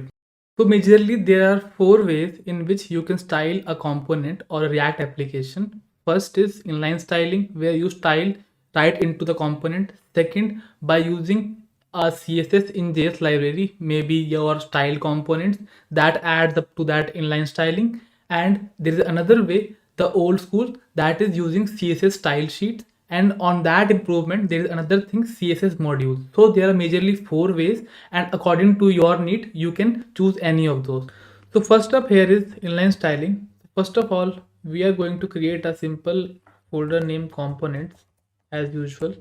Inside that I will be creating a component name component inline.js. Inside that we can use a snippet rfce, and also I'm going to create a simple h1 tag. That's enough. And then let's just import that in our app.js file. Your simple component inline. So now we are imported it. Let's go over there and try to, I think I have just placed div. Okay, let's just go over here, come over here and start styling it. So if you remember, when you were styling in HTML, then you use style attribute. Here we also use style attribute, but you can't represent styling in a way of string in React. You can't do something like this, color is colon black and that is, or red, and that is in a string. Okay, so what you need to do is you need to have an object, because these attribute takes an object as an input, because styling in React is represented using an object. Okay, so something like this, const h1 styling equals to, you have to represent it like this, color will be the key, colon, and then its value can be red. And now you can use it over here, h1 styling. Okay, so that's how you are going to style your inline styling. And apart from that, you can't use the normal convention of CSS. You can't use this kind of thing. Okay, you have to use camel casing that is available in React. So background can be light green. Okay, so that's how inline styling works in React. And one more thing, like we used to do inline styling in CSS, normal HTML and CSS, we weren't able to transfer one styling of one element to another. The same also holds true here. Let's just see another thing that is not possible in inline styling. That is, let me just create a button component and RSCE. Just create a normal button.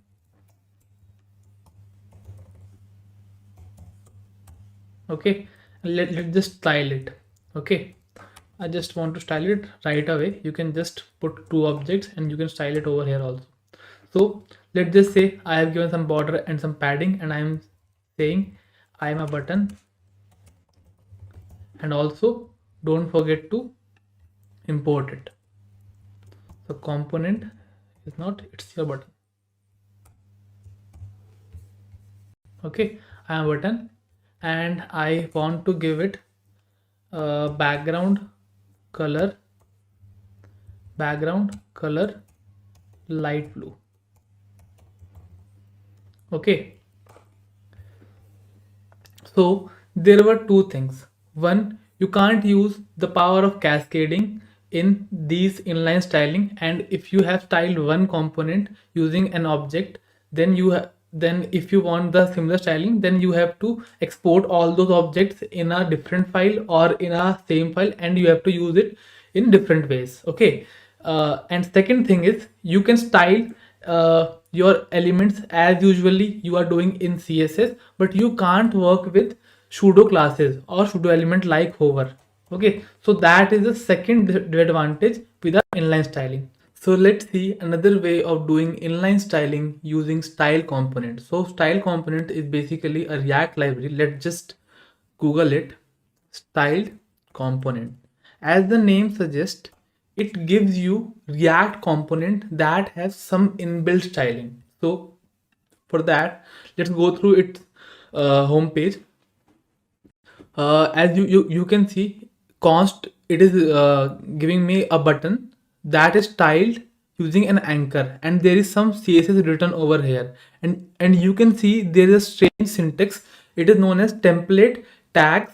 uh, it is an alternative to function call or a method call. I will be explaining that later, but the power of it is that it gives you CSS inside a component, and it also allow you to use pseudo classes. Okay, so let's just first install it. So npm I styled components.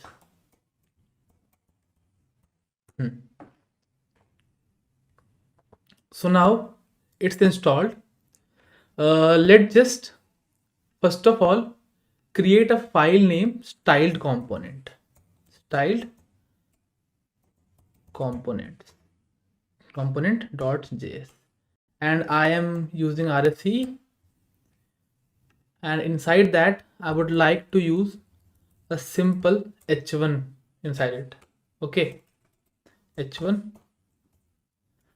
hi, I am h1, I am styled, and I am going to import it over here.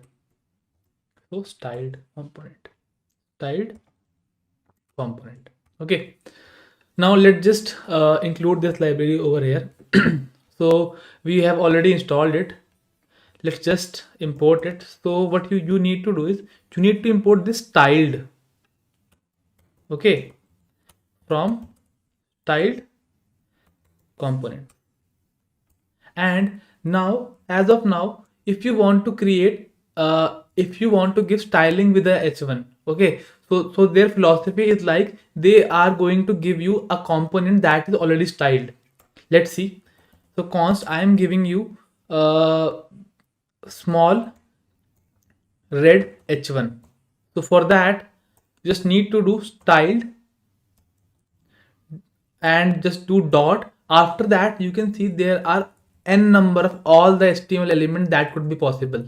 Okay, so I am using h1, and after that, of course, it is a method. Okay, but they are using template tags. It is a different syntax that they are using. So because of that, we will be able to write our CSS in the normal way that we used in the vanilla ways. Okay, so let me just start with it. For font size, that will be 1 rem.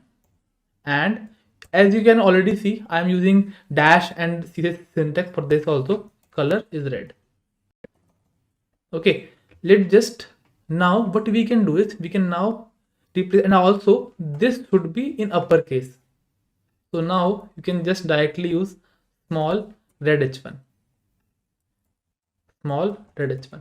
So that's how style components work. So if I go here, so now you can see it is a style component. Okay, and so you can easily see that all the styling of a component is inside it, and you can directly use as a normal component. And let's see advantage of it over normal inline styling. So that is, if I use a button, let's say I want to have a button. So I want to have a button, uh, my button. Okay, I want to create a my button. Just do styled, and it provides you every HTML element. So if you want to create it on the basis of an HTML element, you can do that also. So I'm doing this. And after that, you can just do font size is 2 rem or 1 rem would be fine, and I am going to give it width of 5 rem, and I'm just first of all including this over here. So my button. So as the name suggests, it gives you styled components. Okay, now it comes to the background color, and also be aware with these quirks of autocomplete. So we are using our own syntax of our own, the older version of CSS, that vanilla CSS. So that's why you have to be aware about that. You should not be using camel casing over here. Okay, background color is light green. It works. And apart from that, let's just see how it differs on the browser level with the normal inline styling. Okay, so for that, if I go over here and for my component that is inline, if I see, and if I go inside that, so you can see for those where I just put directly into the style component as a styled attribute as an object, there is a directly inline styling. And for the style component, we have classes with the unique name. Okay, so what does it do? It just give your style component a unique class, and it just put your CSS over here somewhere, here I think, yes, here. Okay, there is a whole styling that is given by your style components.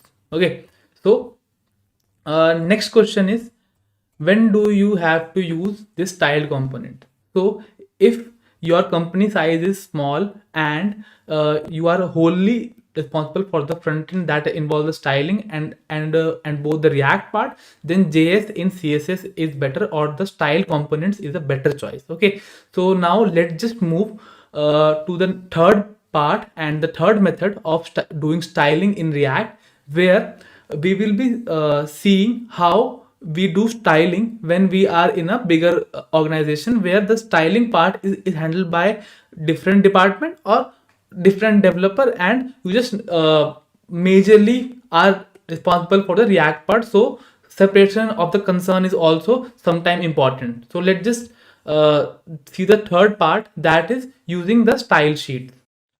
So let's just first of all create a file name, sheet component.js, and inside that I will be using my snippet rsce. Within that, I will be creating an h1 tag and a p tag. I am sheet tag. Okay, after that you should be importing that in your app component. So sheet component, and let's just import it. So if I want to use the styling, then what I need to do is, it is rather similar to your normal vanilla HTML and CSS, where you have to just create a simple CSS file. So as of now, I will be creating a simple style.css file, and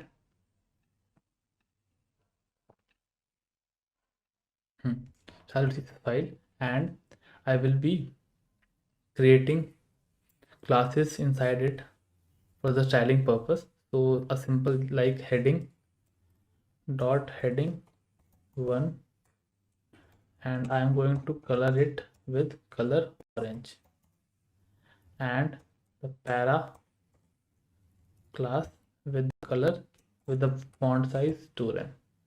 So in this way you can easily style it. And here I need to use class name keyword because class is a reserved keyword in JavaScript. So that's why you should be avoiding class keyword over here.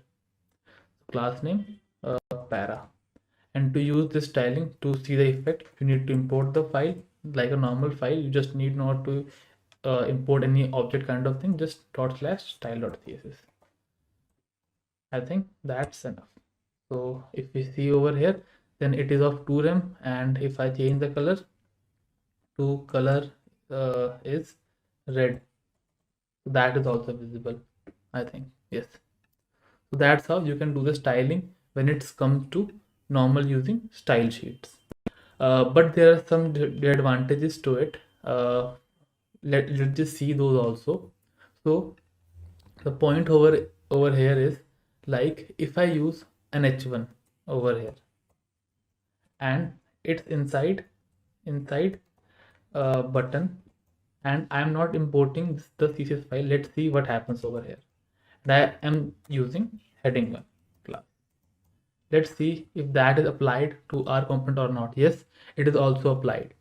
So if we come over here and inspect it, then what happens over here is that the styling, when it's come to style sheet, then it is global. Because what happens is, if we talk about head, so it is a single page application. The whole React application is single page. So the styling that you put in this file is picked up and put it into the head tag of the application. So these two classes will be present. So any component that is using this class will automatically get this CSS class. So that is an issue. So that is an issue that we need to work on, and the fourth technique will be working on that issue majorly.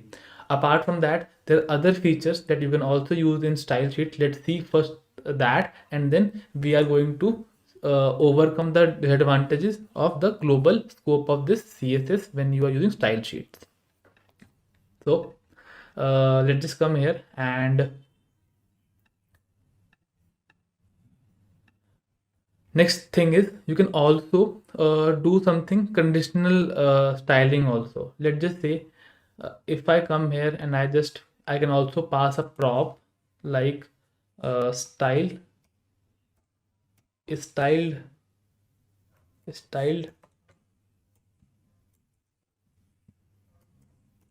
true, or true, and I can go inside over here and I can receive that in my props, and over here I can simply use styling equals to, if props dot style is true, styled equals to true, then only I am going to put some styling over here. Otherwise I will not style it with an empty string. So in place of this string, you can also put a variable that can hold a value. So you can also do conditional styling over here. So as of now, it is giving me true, and if I change the prop to false, then the styling would be removed for this component only. Okay, so that is another way in which you can do the styling. And apart from that, you can also use multiple classes in a particular element. I can also use multiple classes. Let's see how that we can make it happen. So if I want to apply the para and the styling class, both of these, and a part of it conditionally, I can do that part also. Let's see how that I can make it happen. For that, we will be using template strings, and I can use para, and conditionally I can use the styling part also. So that's how you can use multiple classes with conditionals also. Okay, so that is the magic of your styling. So that's all in this technique. Let's just see the next technique of CSS modules that will help us overcome this global problem. Like if I just remove the para and I just use normal your and I pass true over here, in that case just the styling. In that case, both of these will be orange, but this should not be orange because I haven't intended to do it like this. So let's see how modules can help us. So modules is an inbuilt feature of Create React app. When you bundle your application React application with the Create React app, it allows you to create CSS style files that are local to their scope. Okay, so let's see how that I can make it happen. So for that, you just need to do a simple thing. Just rename the file with the extension style.module.css. Okay, that is the thing. And let's see what are the other things that need to be changed. So next is to import, and now you have to import an object from there. So I'm naming it styled. So as you can see, there is no change in the CSS file, just the name is renamed. Okay, so Webpack works behind the scene and tweaks us for it, and what it does is it just takes all the CSS classes and put it them into an object, and then you can export it when you are using dot module. So with that, if you want to use that styling, you can just simply do simple thing like styled dot heading 1,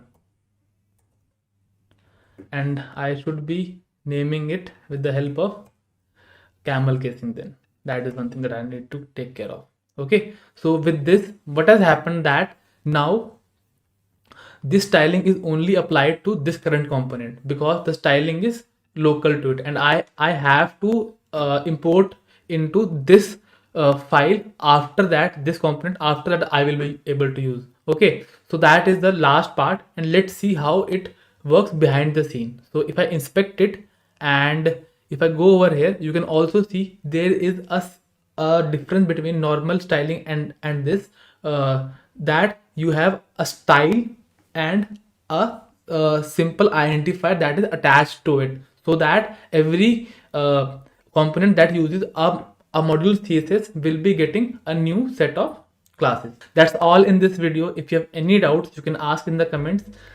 Till then, bye bye. So hi, hello, welcome everyone. In this video, we are going to implement a basic dashboard application that could be easily built using React and Tailwind CSS. First of all, we are in this application, we are having few things. So this is basically part of our existing project, that is IMDb clone, and it will involve React, Tailwind, and certain other features or certain other functionalities that are usually asked in our interviews. So for starters, this page is basically a dashboard page. It will receive data from some backend API or some other data source, and you have to represent the data in the tabular format. Okay, and with that you can search between this data. So if I just type M, so anything that contains M, so searching is enabled. Second, we have filtering is also enabled. So this kind of filtering is enabled in this application. So if I want every data, then it could be presented to me. If I want a bit of filtering in these data according to something, so in this case we are using genre for filtering, so we can filter out these data. And other are pagination, so I can also handle number of elements that could be present on a given page. So as of now there are 5 elements, so if I just reduce it to 3, and then if I want to go to next, then I can go to next. And if I want to go further, there are only 2 movies, so I can just go back and forth using this. Okay. And if I reduce further, then there will be another page with me. Okay. So these things like pagination, filtering, and your searching feature, these features are you usually asked in interviews, and these are also part of the major e-commerce website. So whenever you are going to give any interview for any e-commerce website, like company like Flipkart, Amazon, or other companies like Swiggy also, so there are these features that are readily used, so you should know how to implement these features. So in this video we are going to look upon that. And apart from that, one more feature that I want to implement today is this sorting feature. So with the help of this, I just want to increase the number of elements, and with this I can just increasing on the base of rating, increasing or decreasing order, I can just simply sort it out also. Okay, so these are the few things that we have thought upon, and that are and this thing, exactly this thing is you usually asked in an interview. Okay, so let's just sort it out and map all the things step by step, what we are going to do and what are the things that we are going to learn. Okay, so let's just jump into it. So I'm gonna open my basic, I'm VS Code. So for this, let's just open it. So this is our thing, and let's see what are different features that are we aiming for. Okay, so the first feature that we are going to aim for is, so of course, let me just tell all the features.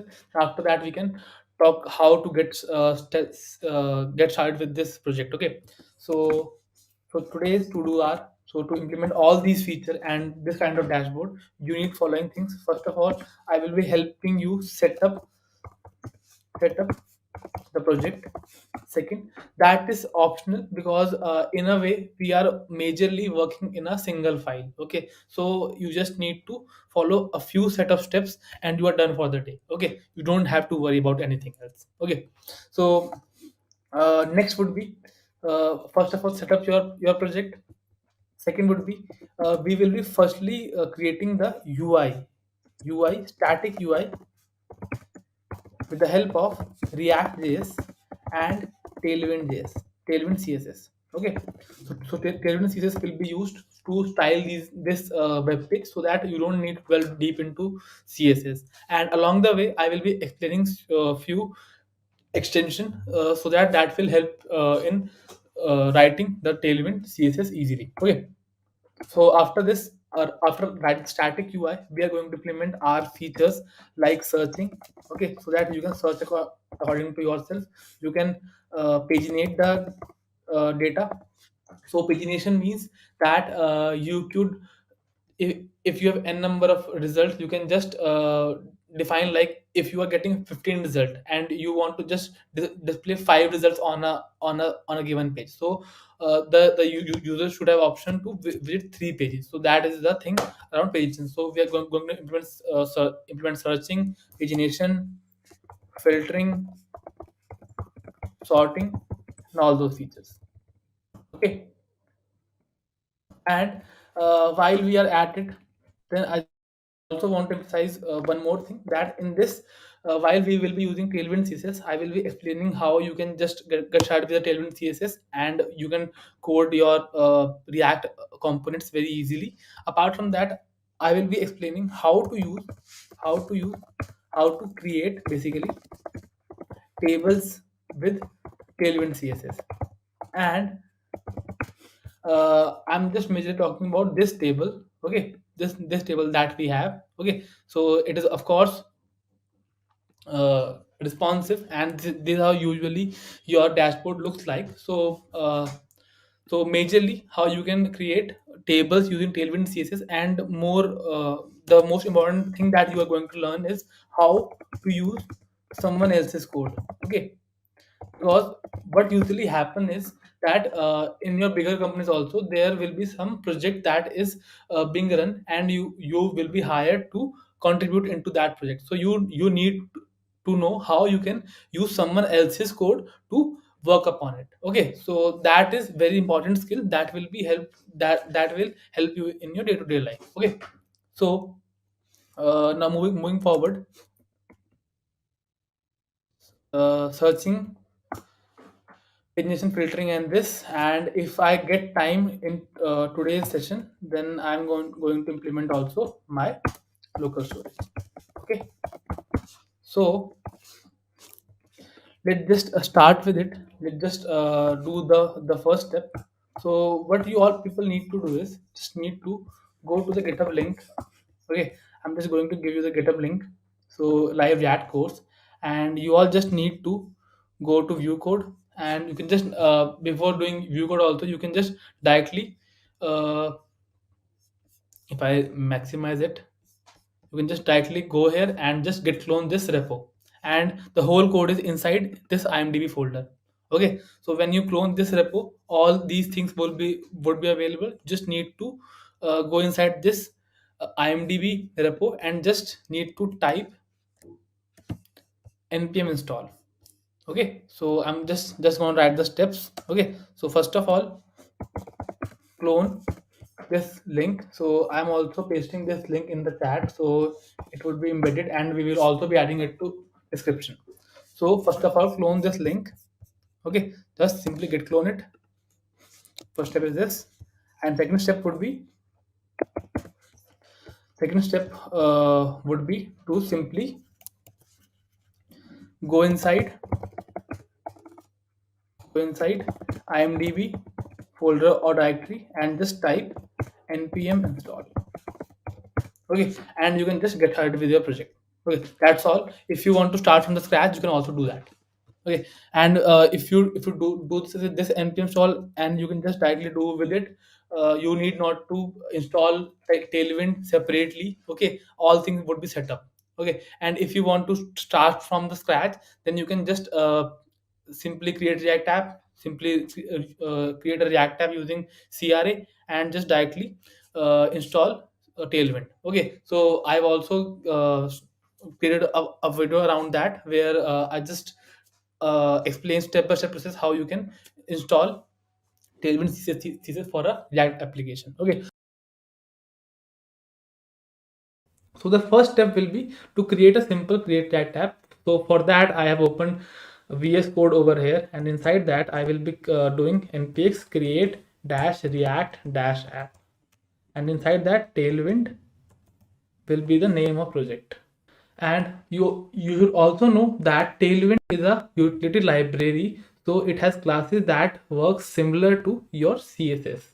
So it's just being installed. So now it's done. Now let's cd into Tailwind, and then the second step will be to install your Tailwind CSS. So for that, I will be just simply installing this library. And the next part will be to add these two config file. Okay, so one is for the Tailwind and second is for post css. So what happens is Tailwind uses a post css kind of thing to work with your normal React. So I will be pasting that also. So with this, you will see that now you have two files, post css.config.js, tailwind.config.js. So as of now, we don't need to touch anything around post css. We need to see some things around tailwind.config.js, because sometimes we need to work with TypeScript also and JSX also. So it should be able to recognize those files and allow us to use CSS classes of Tailwind over there also. So for that, what we can do is I just need to copy this part. So I need to replace the content part, and with this now, any file that starts that has extension of JS, JSX, TSX, and TS will be able to use uh, Tailwind globally in my current project.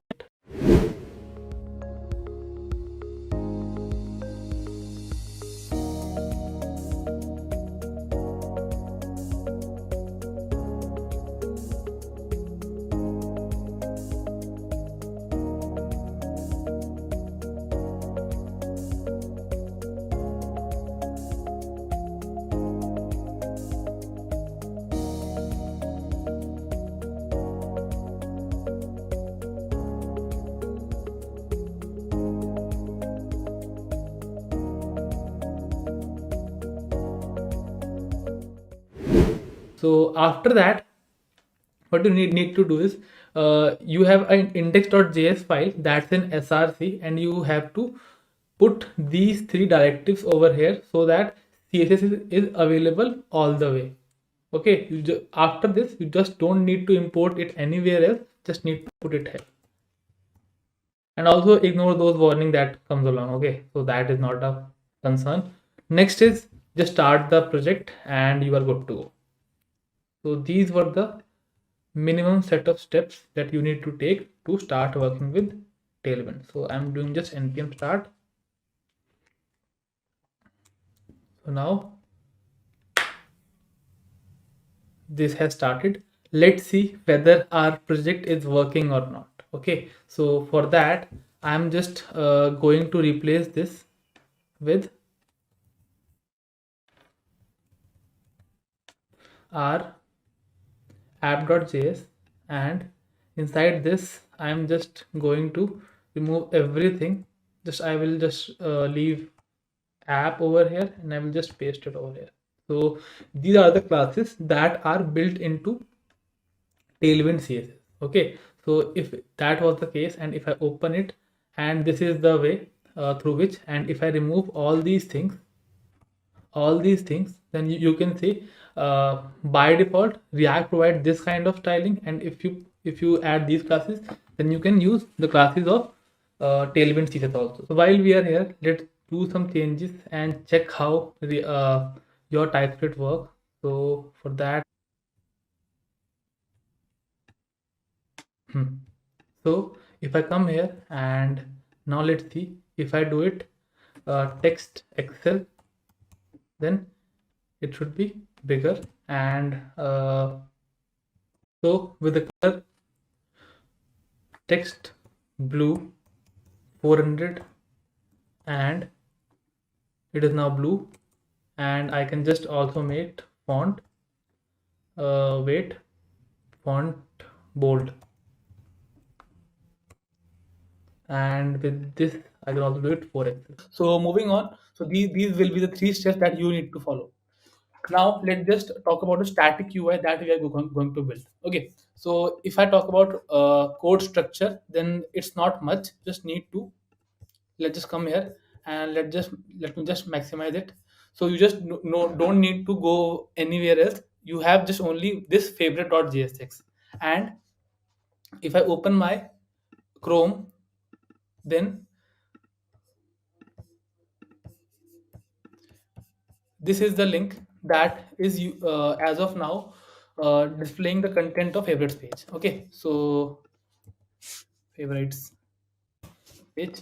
Okay, so with this we just need to build everything step by step. Okay, so that is what we are going to do. Okay, and before starting on, I want to share a simple extension that you all should be working with whenever you are working with Tailwind CSS. Okay, so for this there is an extension I just should be using. Okay, so the extension name is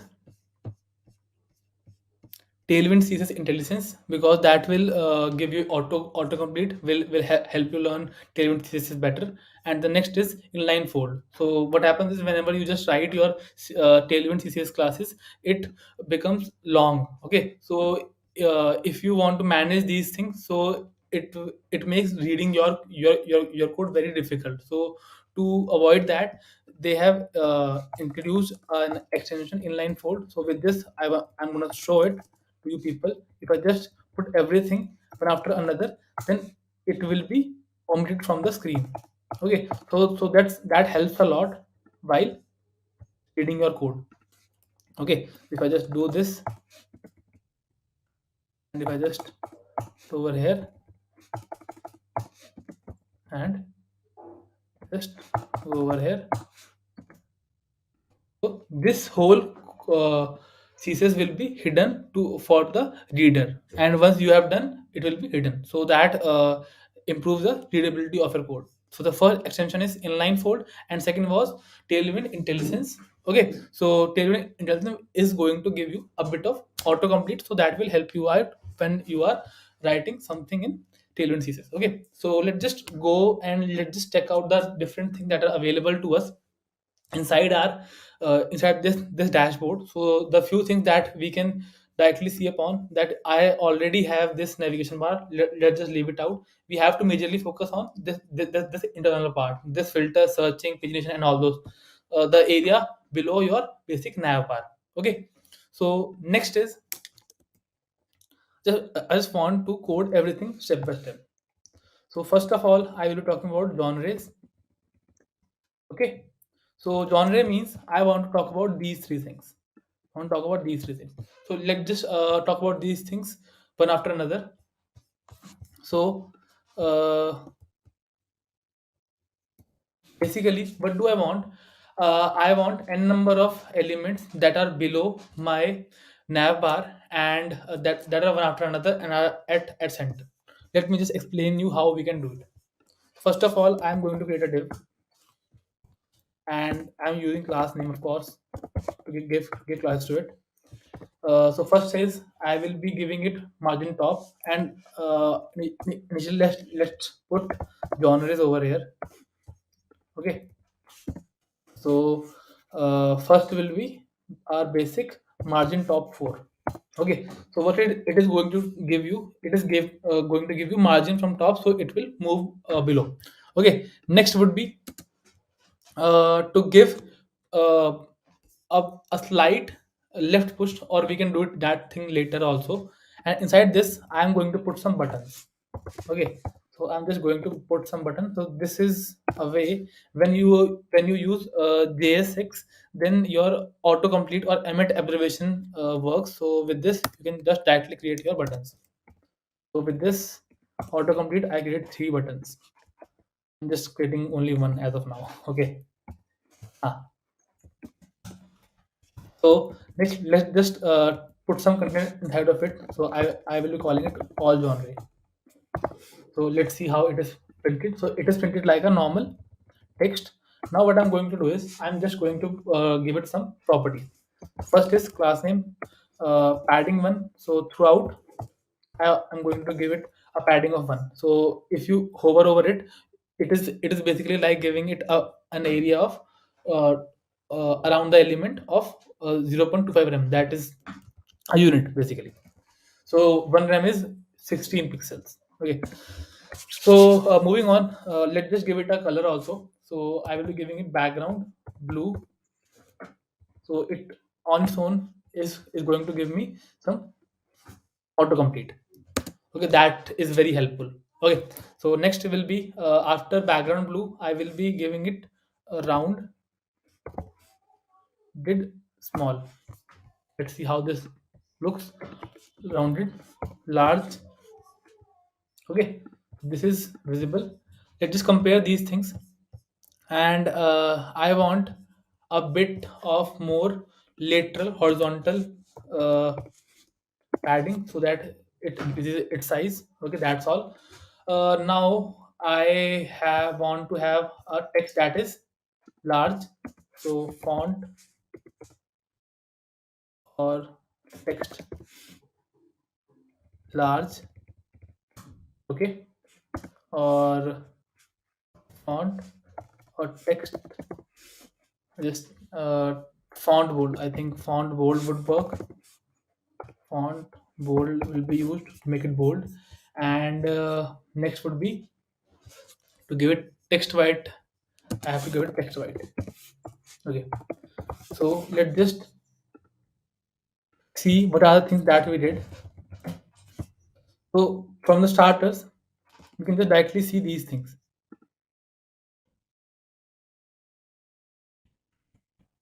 If I talk about, let's just remove these things. Okay, initially what we had a basic a, a button with these kinds of padding. Okay, so all of the place, top, bottom, left side, I just want to give it padding of 1, and along with it I want to increase the lateral, so I can just do this thing also. So this will be more clear to you people. So vertically 1 and horizontally 2, and with this background color of 400 and rounded large, so that your boundary becomes circular. And after this I want to give it font bold. Okay, so it becomes bolder, and text large. Okay, so these were the few things, and text white.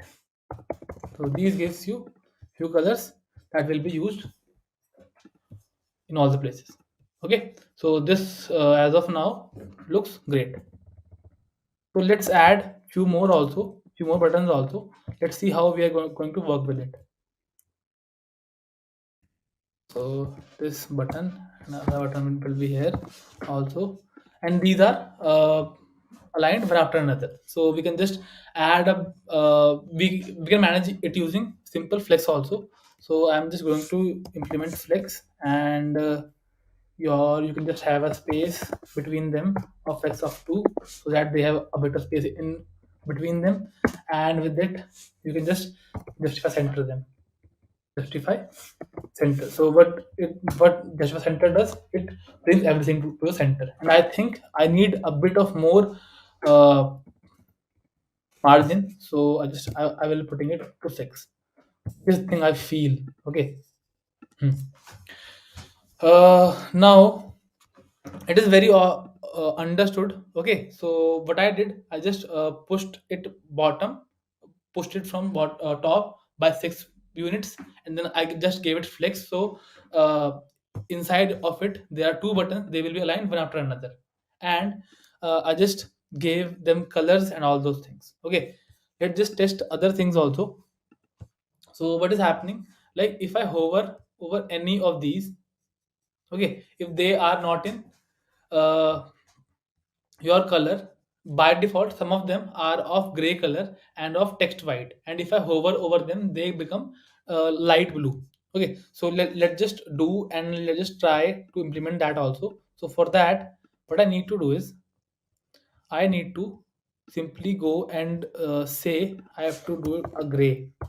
Okay, so this works fine. And on hover I want to have background blue 400. So that is what I was saying. So these two things works perfectly. Okay, so now moving on, let me just also align them properly so that we can easily understand all the things on a rather easier way. Okay, just align it this would.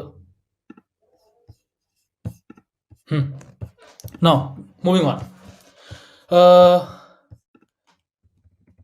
now our genres part is done. Now let's just talk about our searching part. Okay, so these two all also are part of a simple div, that how I just place these buttons, of course. So here also what I'm going to do, I'm just going to create a div. Okay, and that div is also going to have some, I want to just put some searching. Okay. And class name equals to my simple uh, hmm, simple, just I will be giving it a margin top of 4. Let's see what are things present over here. I don't think there are many things over here. uh, just need a bit of spacing between the above section, between the searching and the page sorry, filter section. Okay, and inside of it we need only two inputs. Okay, these two. So I just need two inputs only. For that, input into two. First is of course text, and second will not be text. It will be something different. So let's just give it a type of number so that I can have increment and decrement with it. Hmm. And let's just have a basic placeholder also. Placeholder equals to search. So it gives itself a search placeholder. And because I haven't given any border and all those things, I need to give it to it also. Okay, so for this I will be giving it using class name, of course, border of one or just two, border, not a border, border dash two. Yes, this border, I think these two are equivalent, and I just need to give them a padding also. So padding of y will be 1 and padding of x will be 2. So padding, this is internal area. Okay, and what else I could give it? uh, Nothing else. Let's just give this guy also a class name, these similar properties also, so that these similar properties are visible. Okay, now our input part is done. So now I can just add some attribute to inputs also. Okay, so by default these rows and all those input usually work as a control component, so we are going to control them also. So as of now I just want to put default value equals to 1. Okay, so I think it should have, sorry, value of 1, value of 1. Okay, uh, that being said, I could just directly go and put it as a flex like this and justify center and space dash x dash 1. Okay, so space between them would be 1. So if I just want to increase that, I can give it to 2. I think these things, and also I should want to keep them center. So text dash center. So inside everything, inside of it would be line centered. Just try it out, or just push it into here.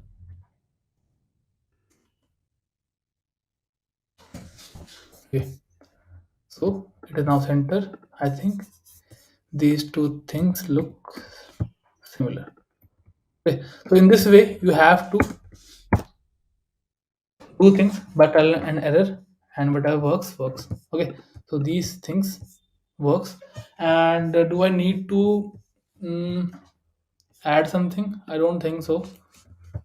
I think border to, just a border would work. No, click on it here also. Yes, these two works similarly, so it is not an issue. Yes, these two work similarly. Okay, now if I talk about these two work perfectly. I don't need to worry more about them. So what I did similarly, I just give it margin top 4, so it is separated from my filter part. Then I just give it flex, so the bottom inputs will be aligned one after another. And to put them in center, I just put just a center and space x2 into to give them horizontal space between elements. Okay, so that's how I just put the inputs in place. Okay, and later on I will be adding functionality to these inputs also. Okay, now coming to pagination. When you will be downloading this code base, then you will be see that I already created the pagination component, so I will not be creating it again. So because of that, I will be just straight away importing it. Just import it from here also. Import pagination from dot slash pagination. Okay, so that's how I just simply called upon my pagination guy. And later on, I have to pass you few of the props. We can do that later.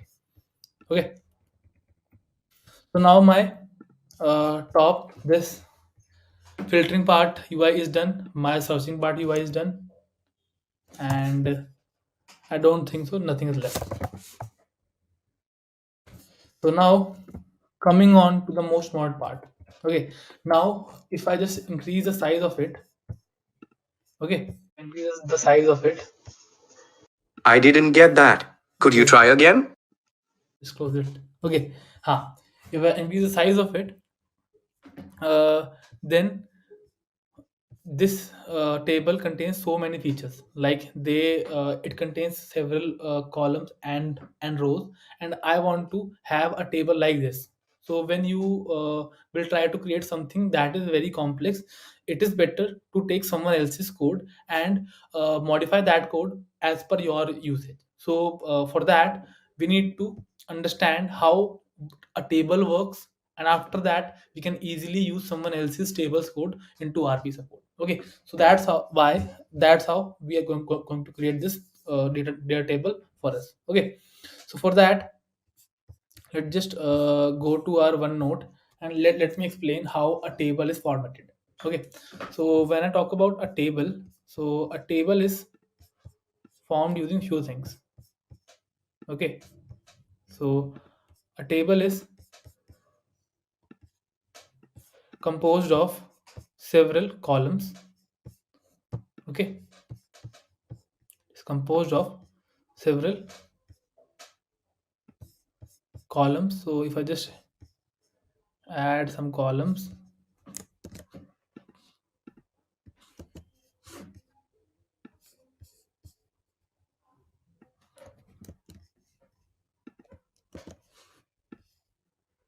these kind of columns,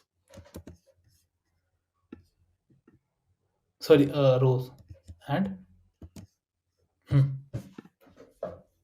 and few columns. It is having the same issue. Okay, let me just write it down. Insert these things.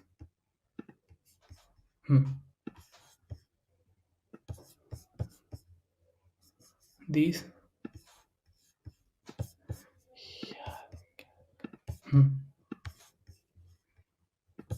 these kinds of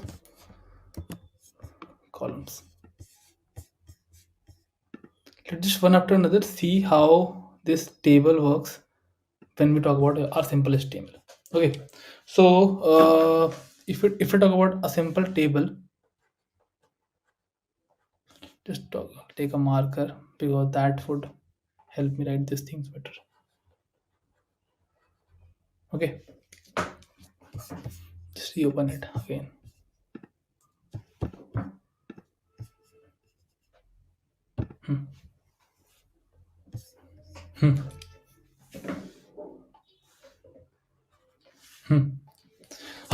So a table constitutes of few things. So a table starts with a simple table tag. Okay, and it is usually structured around two things. The first two portion. The first portion is this portion that is known as T head, basically head of the table, and the bottom portion is body that is known as T body. Okay, so if I want to construct a table, it starts from a table tag, and it has a T head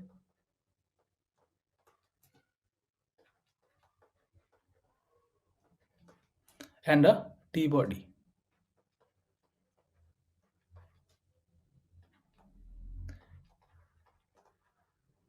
So You can think of let's just say we have a basic call mark sheet table. Okay, so there could be serial numbers over here, there could be name over here, there could be uh, your subject, your marks.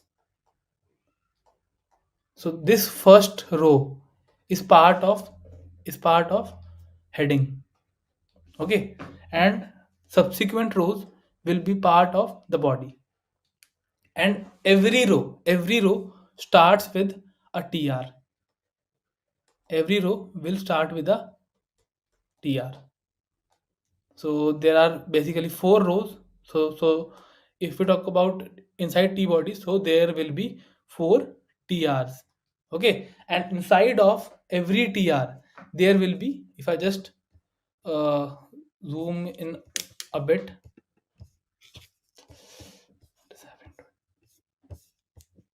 Okay, if I talk about side of it, so these tr would contain, basically, inside these tr you will be having your own tds. Or if we talk about majorly uh, columns in our heading, they are usually marked as th. So th is table heading.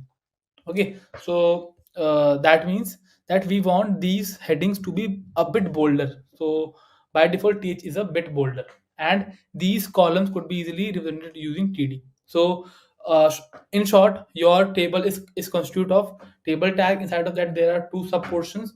There are t head and t body, and inside of t head or t body you are having rows that are represented using trs, and inside of every tr there will be td or th depending upon the boldness. Okay, so with this thing in the mind, I just want to move around and let's see, could we get a similar table for us on the web so that we can use it. Okay, so tailwind css table.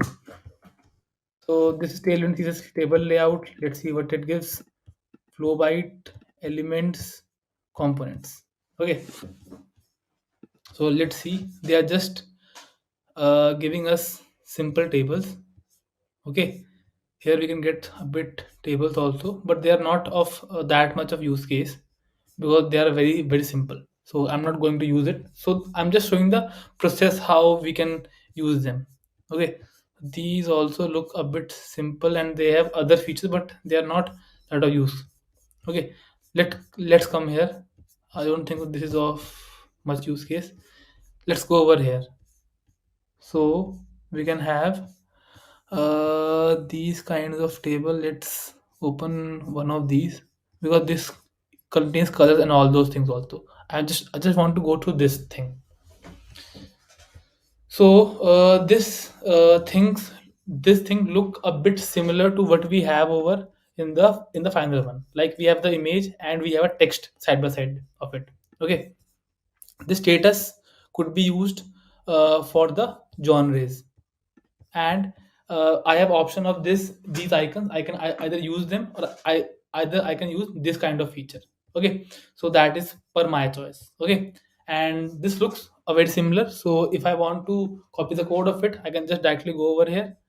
I can just directly copy the code from here, and already we know how this code on a higher level works, so we can directly work on it. Okay, we can refactor our code to our liking. Okay, so first of all, I'm just going to copy it. I'm just going to replace it. Okay, or what I can do, I just want to have another component that lives inside my current. So their table. Okay, later on I'm going to put it back, but for the sake of clarity, okay, I want to put the whole thing in a different block so we can understand the thing one after another. So as of now, I can just directly use my data table component because it is in the same file. Okay, let's close it down. So let's just try and create something similar to what we have in our UI. Okay, so for that, I'm just going to bring it over here and let's just compare these two. So uh, hmm. so name, state, role, team, and these things, but I have to put name is perfect, then I have state. Let's just work a bit on state and all those things. So our rating, popularity, genre, and remove. So we are having these. So if you want to read the whole code, that is very easy.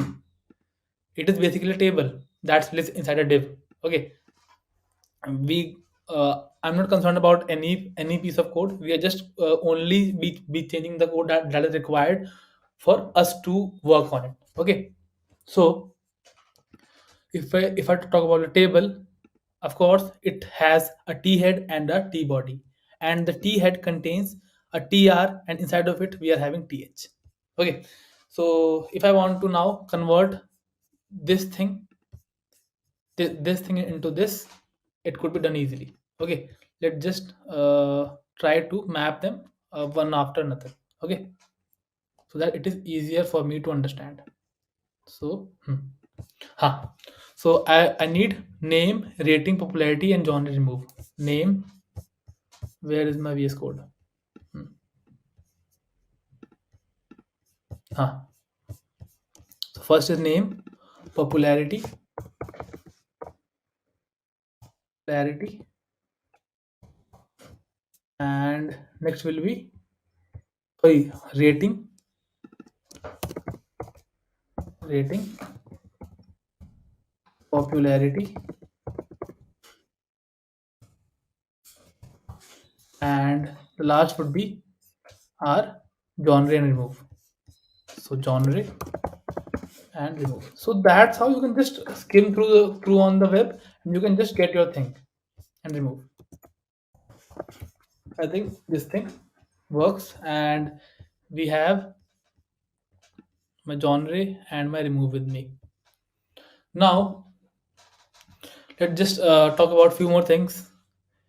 This thing is fine. Now I just need these arrows also, so I can just directly inspect, and I just want to get it from here only. Okay, so these are basically I can add images, so I just want to copy it from here so that I can use it in my original one. I don't want to find it, okay, as of now. So I just want to edit HTML. Here I can just copy it. Just wanted to put it with this guy, and after this I will use the second icon. Edit as HTML,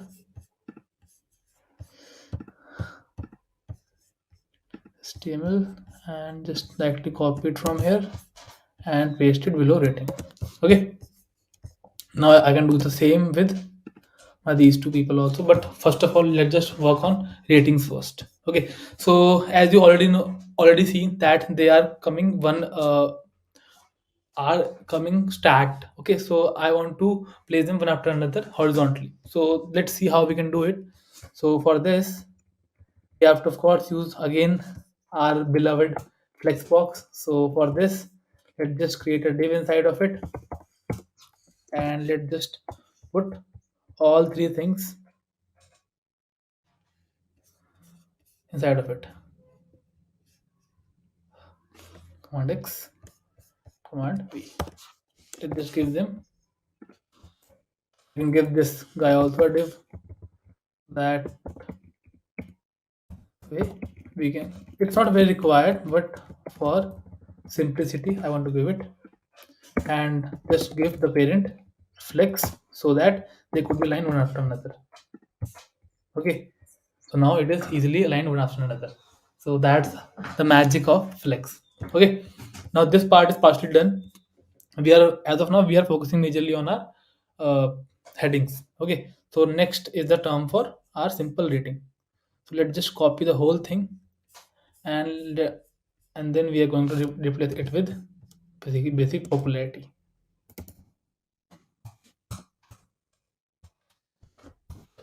Okay, need to close it also. So popularity.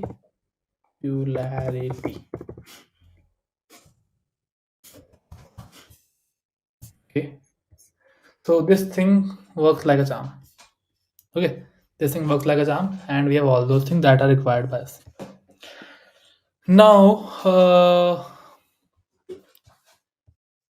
let generate and remove could be easily done, because what happens in table is your head will start from the left portion and will take the area of the whole thing. Okay, so that's why you are seeing that genre is occupying and it is at the left portion. We can just align it accordingly. That is my concern. We will be doing it later.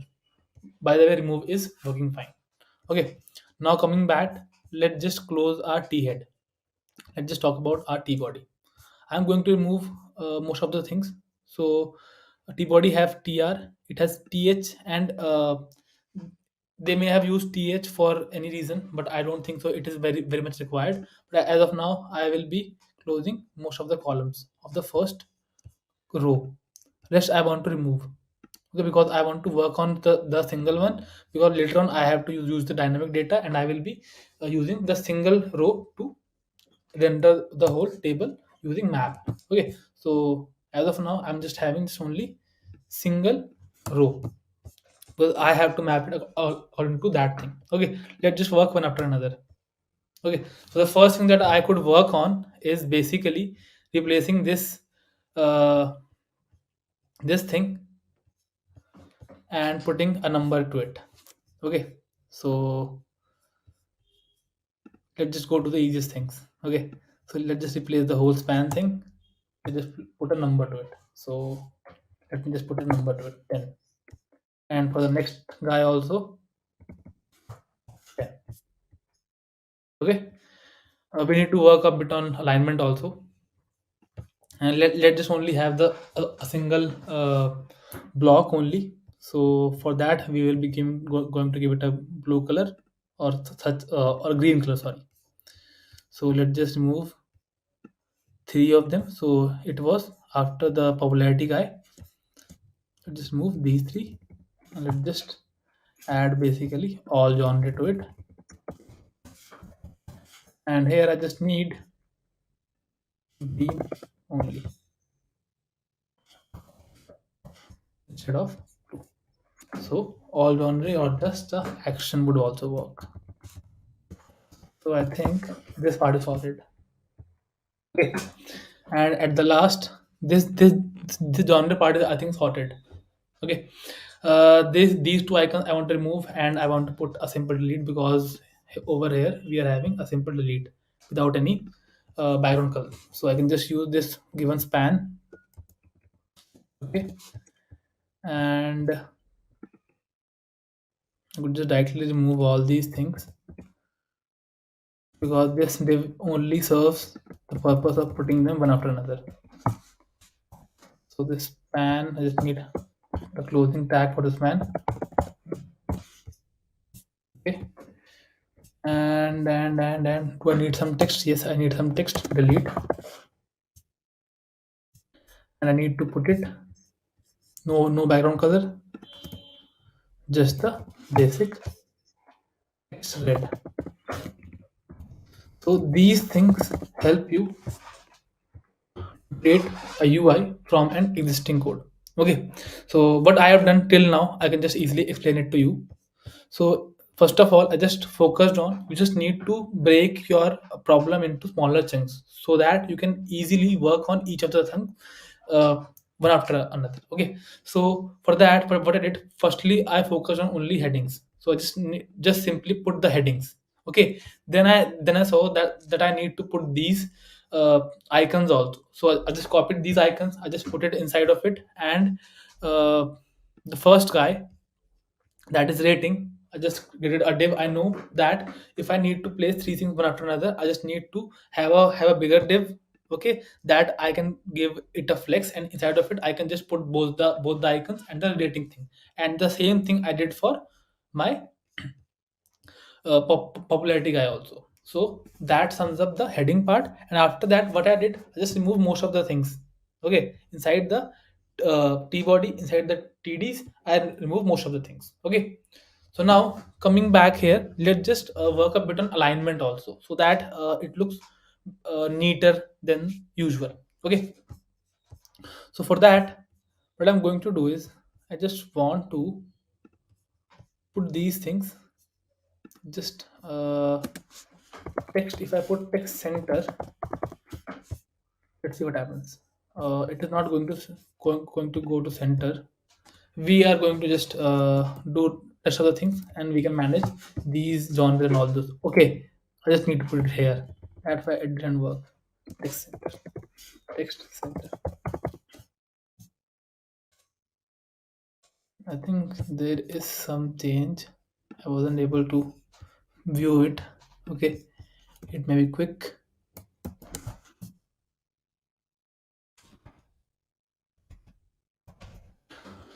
Let's just manage it separately. Okay, let's not worry about it. I think these two things looks very familiar, so I don't need to worry about it much. Let's just work on these images and all, and rest of the spacing also. Okay, so for this, what I want to do is, and I think these all have some alignment issues. Okay, so that is not a big of a concern. So I just need not to worry about these things. I just want to now work on this image and this text thing. Okay, so let's just talk about it. So for this, I am going to my t body. Let's just close t head. Let's just go to our t body, and inside our first column, that is uh, tr and th. Let's just talk about few things. So I just don't need any dots and all those things. So I'm just going to remove it. Okay, and I don't want to make it rounded, so I can just remove it from here. And I think this image is taking the height and width from the parent.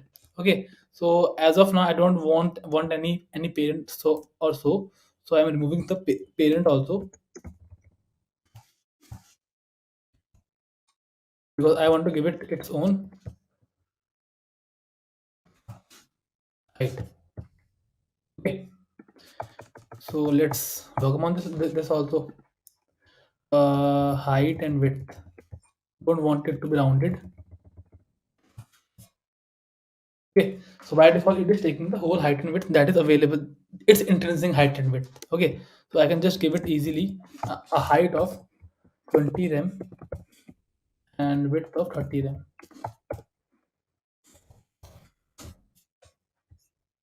This is a bigger height, so let's just reduce it.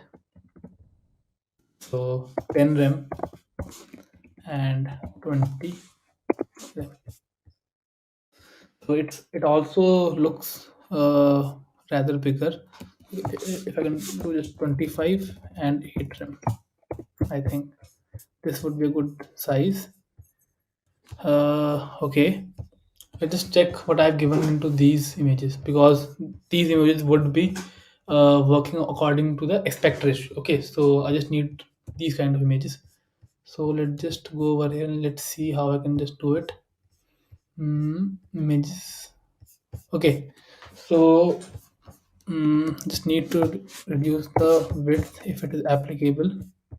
So here I can just directly do 10 rem and my 8 rem thing. It works.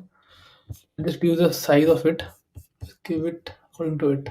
Okay, so let's give them a width of 160 pixel, 160 pixels and 100 pixels. Let me just explain what I'm doing as of now. So object cover and object center, just don't want to have, just want to have object fit only. Like it should be fitted, I don't want it to be, and all those things.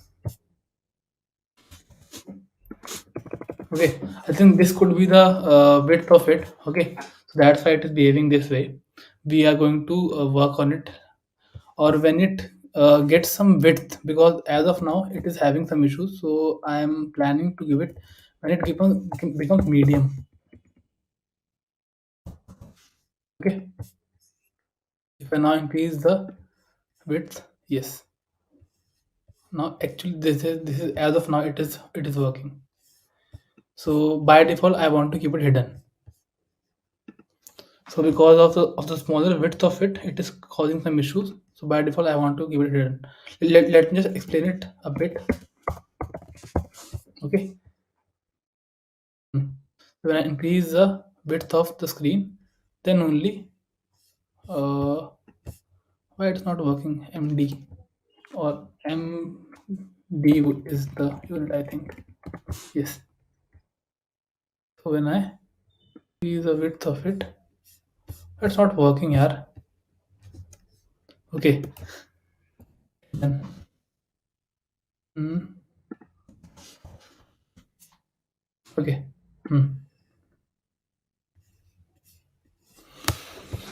There is some issue with the image aspect ratio also. Let's just talk when we are going to map it. Okay, so let's not worry about it a lot. Just give it its generous width and all. Okay, so just want to give it its own. Don't want to give it that width. Let's just only give it a height of uh, let's say 8 rem. Okay, now it is working on its own.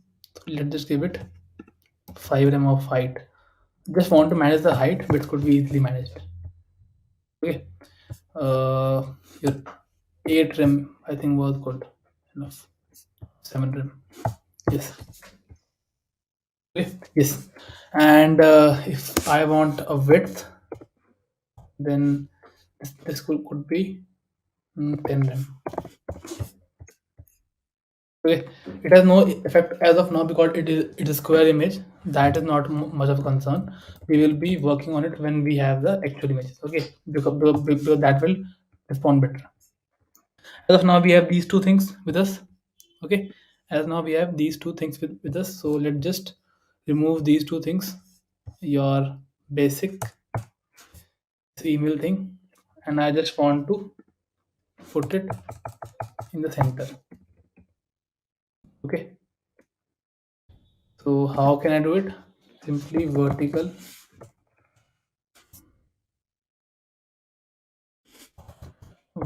center tailwind,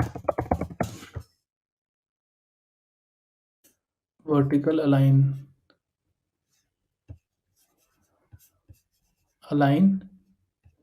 baseline, align super, align middle, align middle. Let's see what happens. This, even now it is not working. Let's see what are the things we have to just figure it out because there is someone else's code, so that's why we have to figure it out. Okay, either the easiest way is to give some padding on margin or all those things. Okay, that we can easily do. And I want to place them side by side, so this could be looking way better. Okay, so now if I come over here, let's have these few things. It has put gap and all those things, so let's just remove these things, gap and all those things. I just don't want these things. Okay, now they are just to flex. Okay, and justify content center, align center. You can just do directly do align middle. So center will be horizontally centering it now. Just and here I have this image and this div. Okay, so there I have this div because it will only centering this guy only now. I need to remove the parent of it. Sometimes what happens is when you use someone else's code, you have to debug it. Okay, you have to see through things. And now I'm just using this small with it, and this is looking perfect. Let's just go to its parent and let's just say align middle. Let's try it out at once. Mm, First of all, let's just do justify center. Okay, justify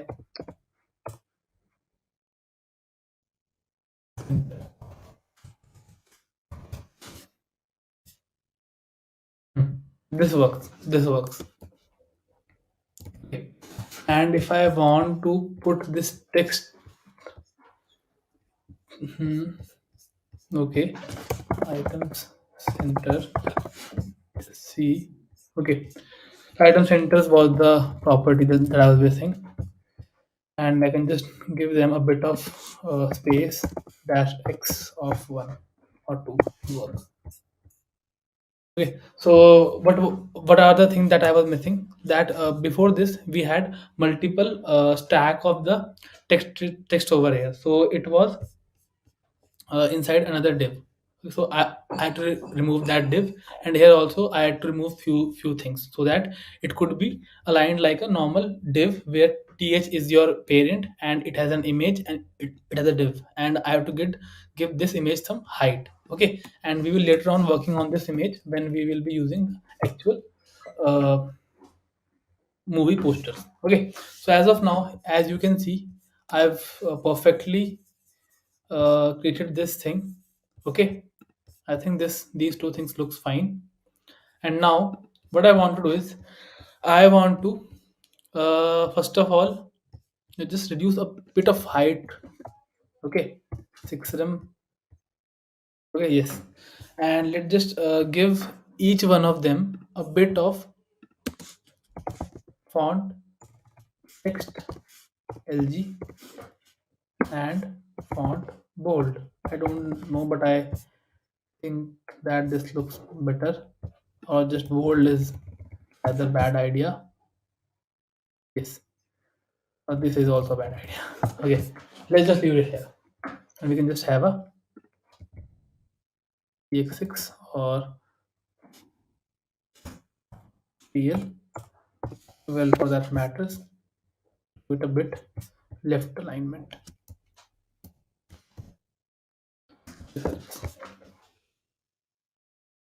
Okay, so now our major portion is done. Let's just get the data and let's just map it through. Okay, so now to map this thing, uh, let's simply get the data from our UI or wherever we can. So as of now, we can get the data from the movies uh, page also. Okay, so if I can just directly inspect, or I have also have this data with me, just want to copy this piece of data. So assuming that this piece of data will be available to me. Okay, so I'm assuming that this piece of data is available to me, and I have to use this piece of data to represent my UI. Okay, let's see how I can do it.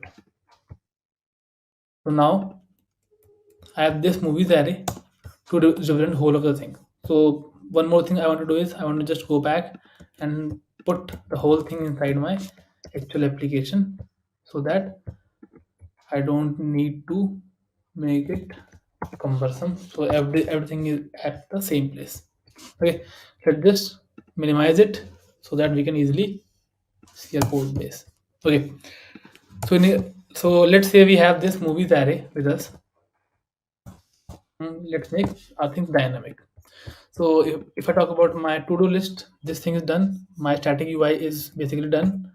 Now moving on, I have to make it dynamic. I have to get data from it. So the next thing that I will be getting data from my UI. Okay. So UI, not UI, basically an array or basically data source, or just uh, just want to make my UI dynamic. Okay, that is what we are going to do. Let's come here and let's accomplish that thing.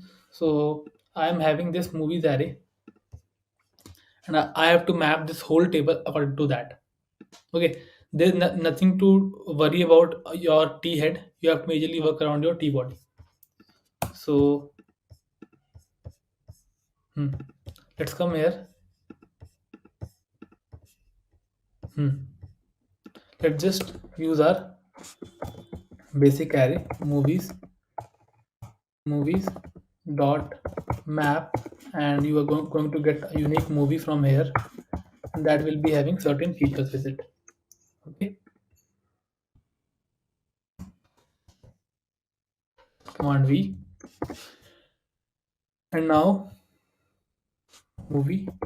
First of all, let's just simply log our movie. Okay, that comes along the way. Console.log my movie. Okay. So let's just go to our console. So for this, I'm going over here. Movie is not defined. MOVIE. Yes. So simply inspect it. Nothing is visible. I know. Yes. Here, let's go to an object. There are few things. It has given me some idea. There's many things like backdrop part, that is uh, basically the banner part. Okay, the first is your ID. Okay, let's just get this ID and let's just put it as a key prop so that it would be unique. So the first thing that I'm going to do is I'm just using this as movie.id.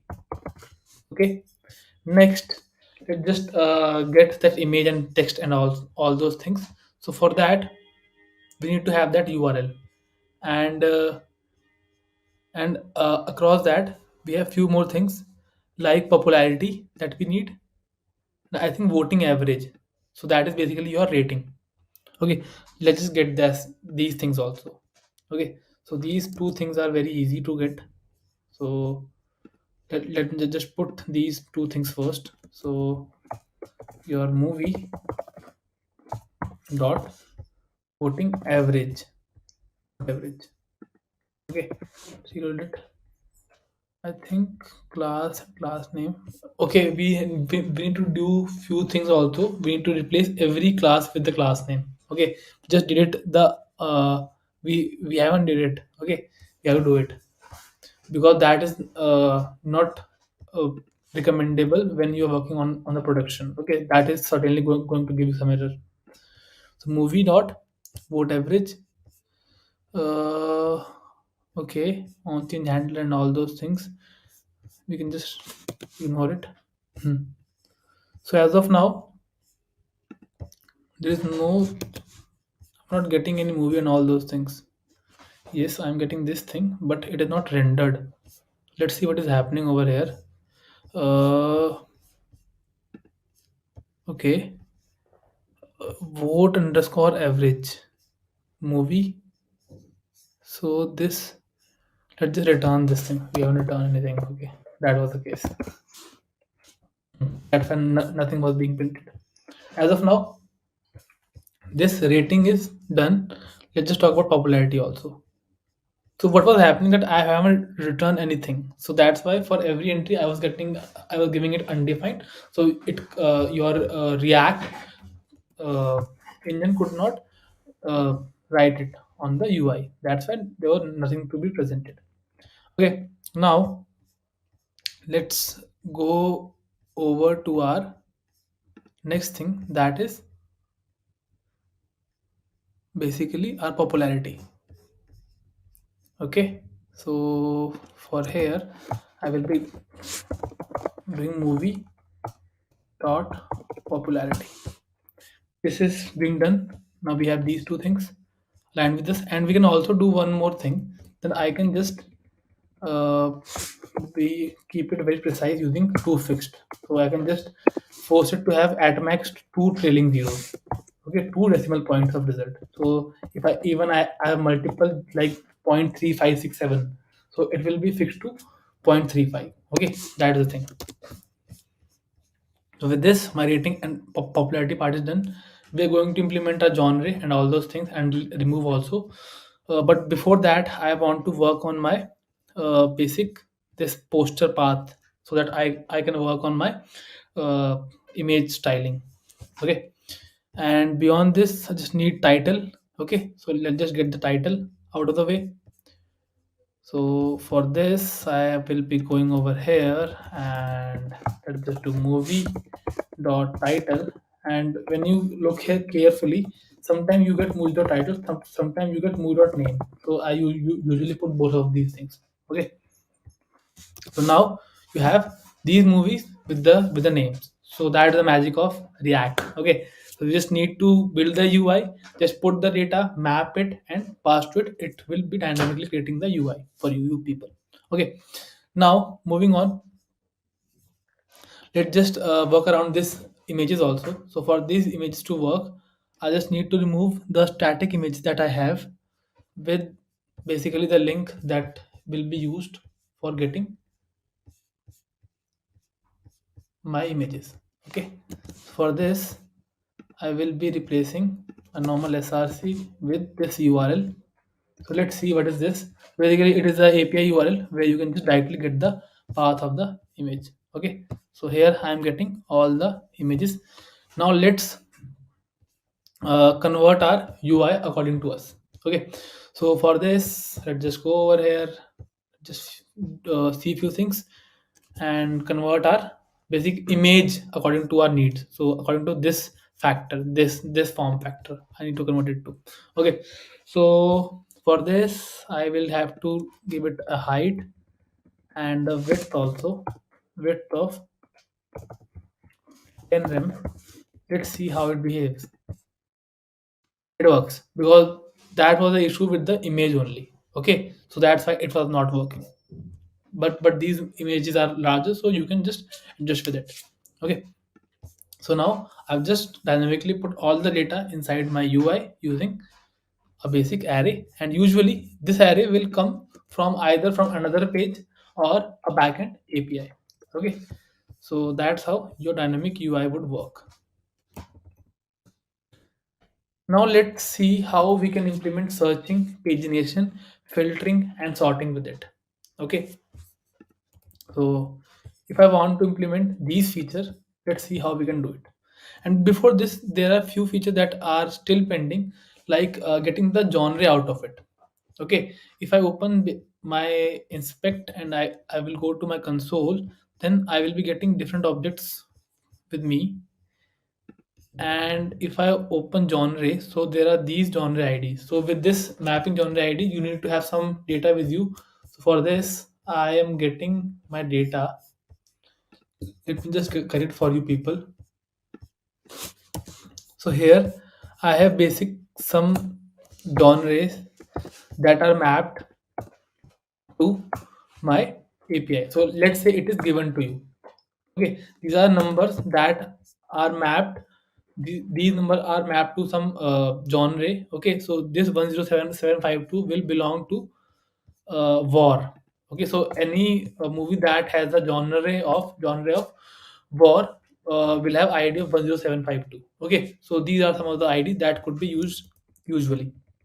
Okay, so now let's just see how we can use this, put these genres, as well as how we can put here the different genres that we can have, and we can use for filtering also. So this is one thing that we have to implement first. Then after we can implement our features like searching, pagination, filtering, and sorting. Okay, now let's just do it. So for it to happen,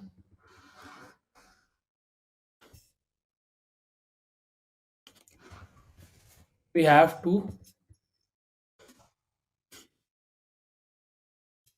go to our each and every movie, and inside my T body, wherever I am getting this action thing. Okay, what do I have to do? As of now, I am getting these genres with me. Okay, so these genres with me. Let's here. Where are these genres? Yes, these genres with me. Okay, some movie can belong to multiple genre. Okay, so they can have war and thrilling both. Okay, like this movie, like Detective Night, Independence. It has three genres. Okay, so what we need to do over here is, I on my own want to determine that this thing. This first, I will be only talking about the first ID. I will be taking the first ID and I will be mapping it to my genres IDs object, and whichever whatever genre comes out, I will be putting it into this table. That is what I'm going to do. Okay, so to get that, I will simply be doing movie dot genre IDs of 0. That gives me the ID. Okay, now I have to find this ID in this object. Okay, for this it is very simple. Just do genre IDs.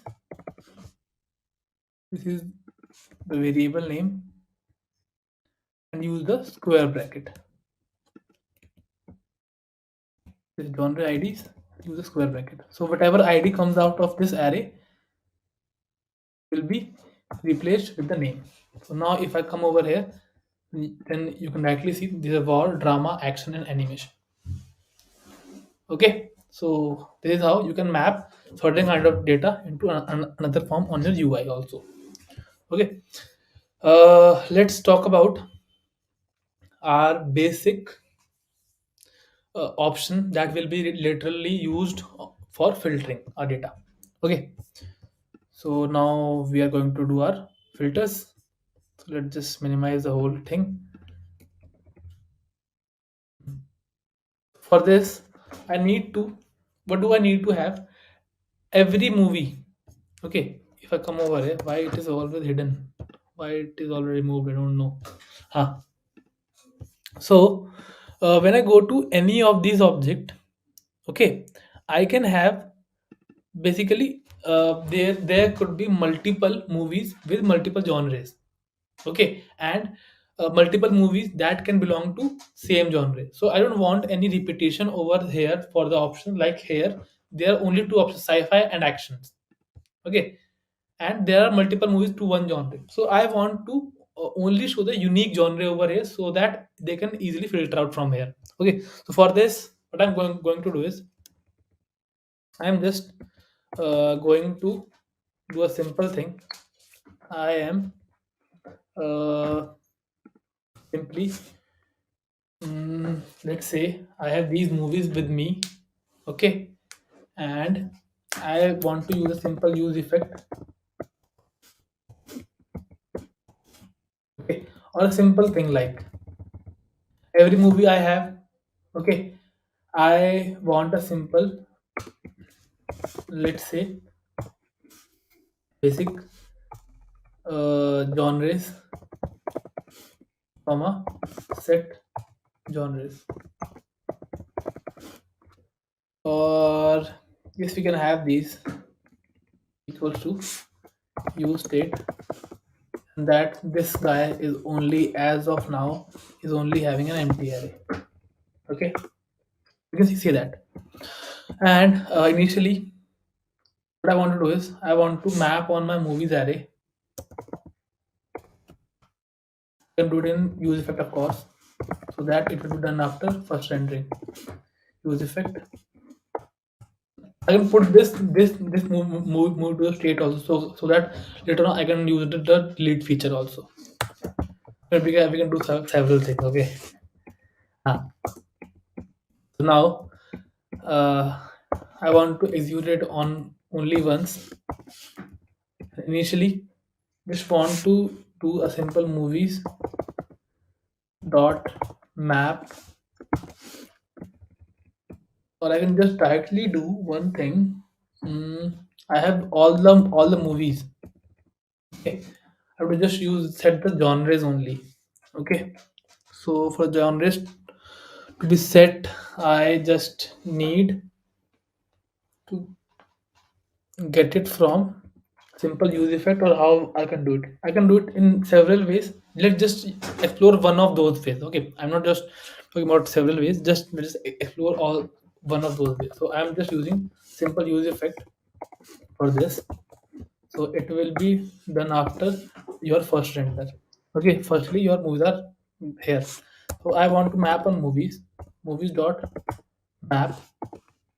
Okay, just get me those mm, movie just get me those.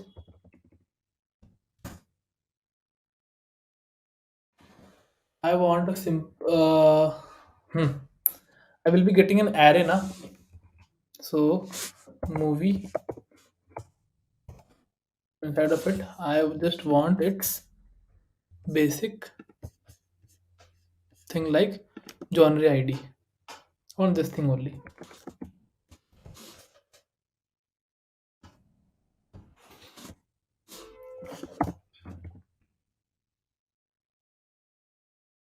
Okay, you as of now you will be getting an a simple for loop would also work, yeah. Need not to update it so much. A simple for loop is going to work. So why I'm not going? I'm making it very complex. Let's see how we can directly do it. Okay. Movies dot length I plus plus. Let's just go over here and get that movies dot length. Just get let genres equals to movies of I dot genre IDs. Here I'm going to get an array. Okay. And now I want to push it to a set. Okay, so for this I can just simply do for let I equal to 0, sorry, j equal to 0, j less than genres dot length, genres dot length and your j plus plus. Inside of it what we can do is I want to just directly put, I want a simple set, let my genres is equals to new set of a simple array. Okay, just need a simple set.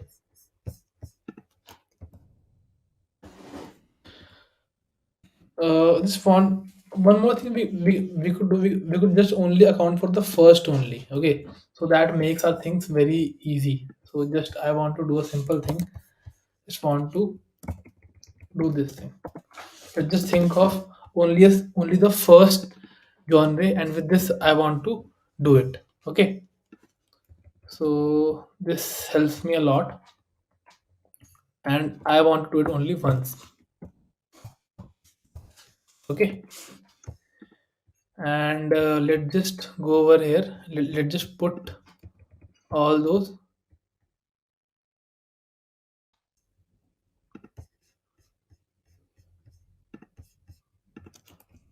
buttons over here. Okay, so need to use this inside genres dot map a simple genre with a simple arrow function return and button.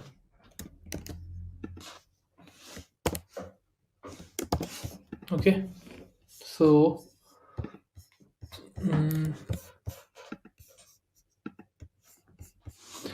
favorite is not defined and use state is not defined. Let me just add it, use state.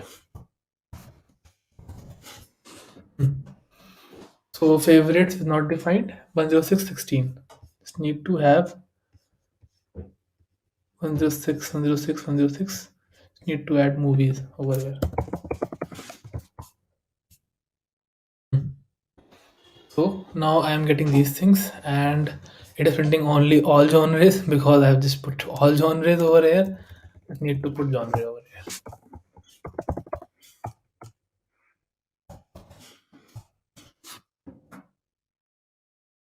Okay.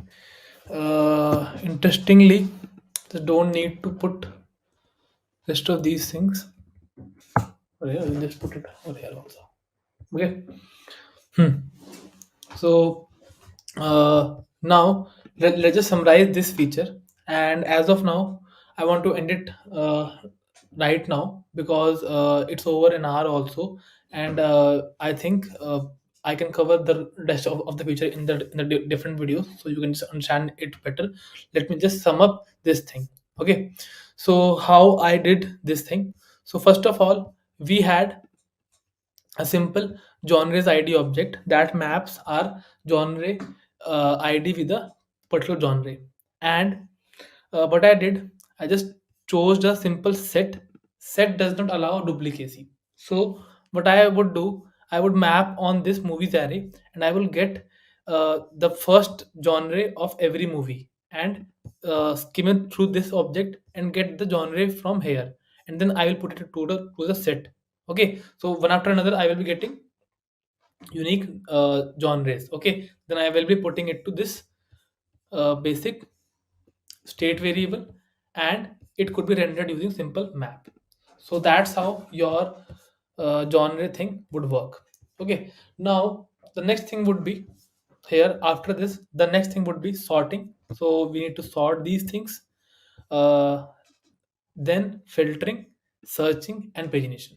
These are things. And the next thing would, after that, the next thing would be to simply go and create a simple local storage so that I can truly get the data from my major home page. Okay, from this home page I can get the data. So if I want to get the data from the home page, then I have to use the local storage. So these two videos are pending. I will be creating these two videos, or we can also do the lives, whichever you like. Okay, that's all from my side.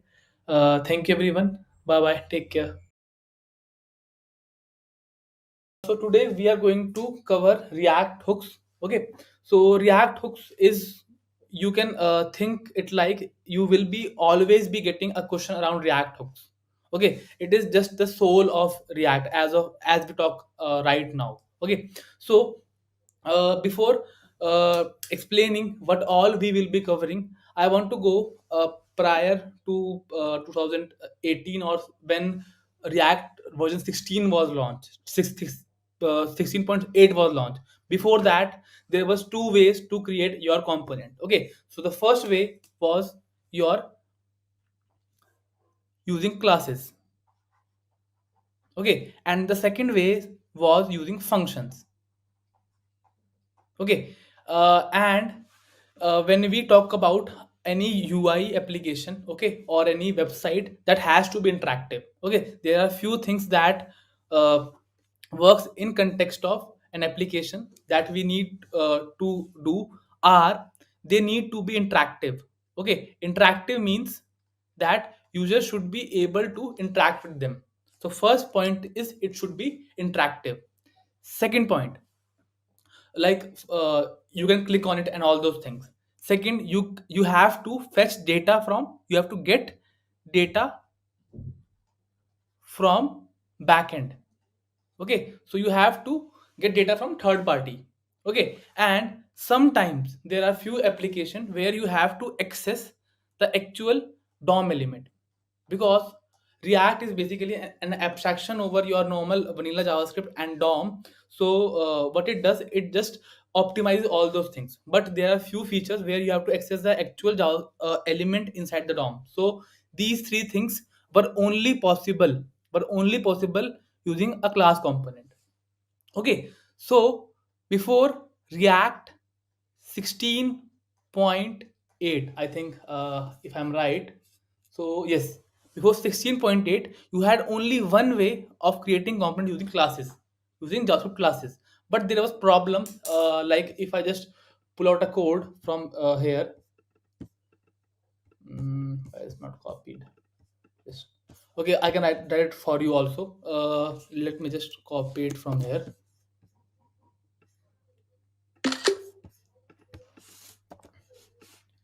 Is it visible? No, it's not. It's not working. Let me just pull out a basic class based component code. Okay, class based counter, React. Okay, so if I want to give a example of it, so React HTML CSS JavaScript. Yes, if I create copy this piece of code. Okay, then you can see if I have to add interactivity in this thing, then I had to use classes. So classes came with a lot of boilerplate. Like you had to use constructors, you had to use super, you had to understand this inheritance also, and you had to understand render, and you had to also understand where to put your state and where not. So they were in a way verbose. So it was pretty difficult for a beginner to get started with the React, to just give any element or any component any functionality. Okay, so because of that, these problems that we had to learn a lot while we were writing the class based component. So because of that, React developers, so the creators of React, what they did, they provided a feature named hook, so that these feature could also be used in your functions. Okay, and that feature is known as hook.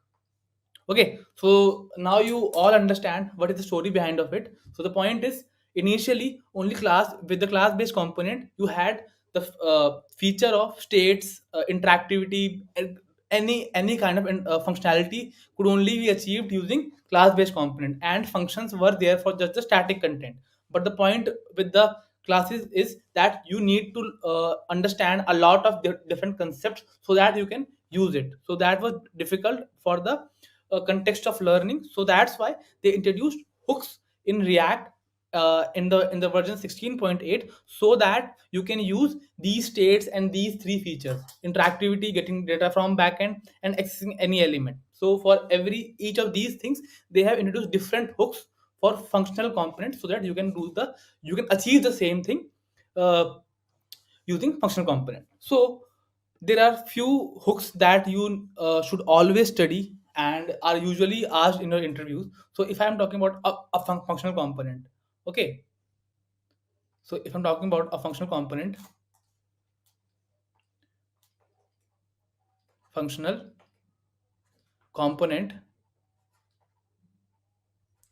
so there are few hooks that you need to understand. The first and most important is use state. So I can classify these into uh, according to their behaviors or what are their use cases. Okay, so for changing the state of it, because the whole React revolves around state. So there are two ways of setting the state or updating the state in React using hooks. These are, first is use state, and second is use reducer. Okay, so in today's class, we are going to understand these two. Apart from that, is your ref. Okay, these three, I will be majorly talking about these three things. Interactivity, for interactivity, you need to have event listeners, and to change the data, you have to use states. So to talk about states, you need to have use state, and to talk about your DOM elements, okay, you have to have a hook that name is, so to get access about of UI, basically UI access or DOM access. Here we have use ref hook, and to do any kind of third party interaction or do any kind of thing that revolves around your life cycle. That means if a element is destroyed, or if the element is appear on the screen, so anything that is an extra thing that you need to do is usually set to as a effect, and that effect is achieved by use effect. So we are going to understand use effect also today. Okay, and the fourth one is your performance optimization. Okay, so for optimization, we are going to understand use memo.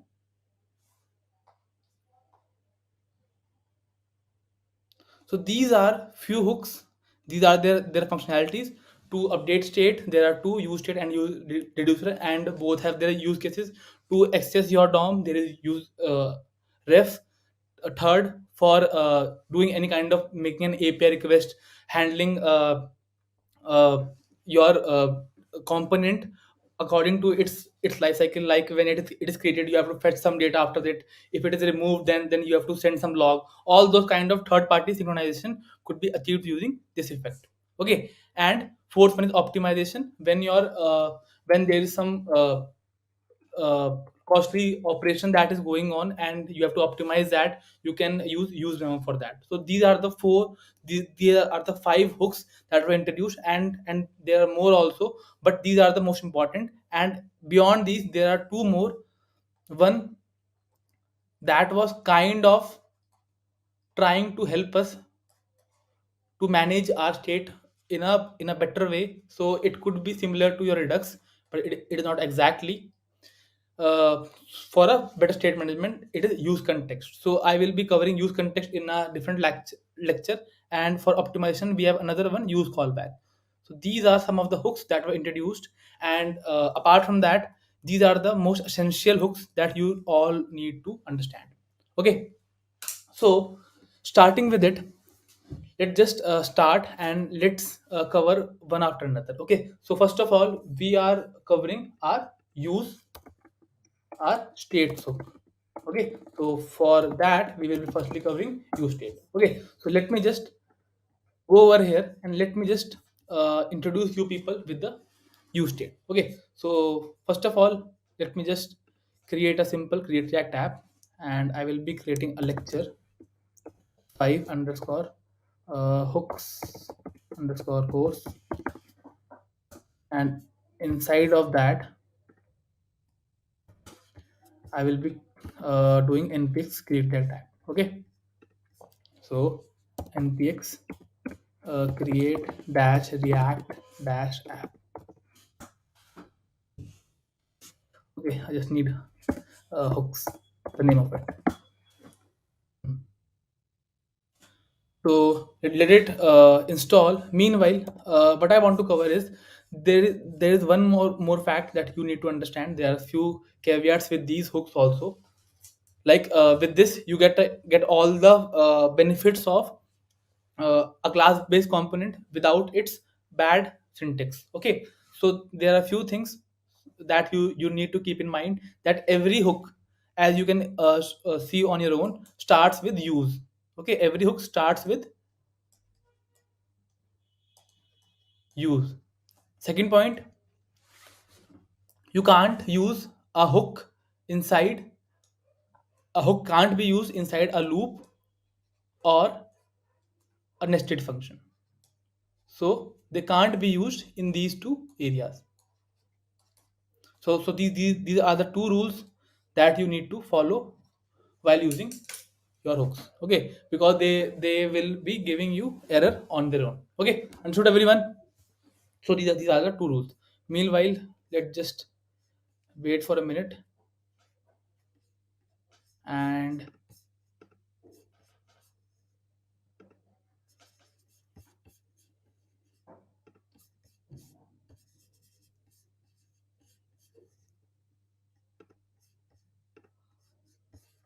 I think it is installed. Okay, so I'm gonna open it from here.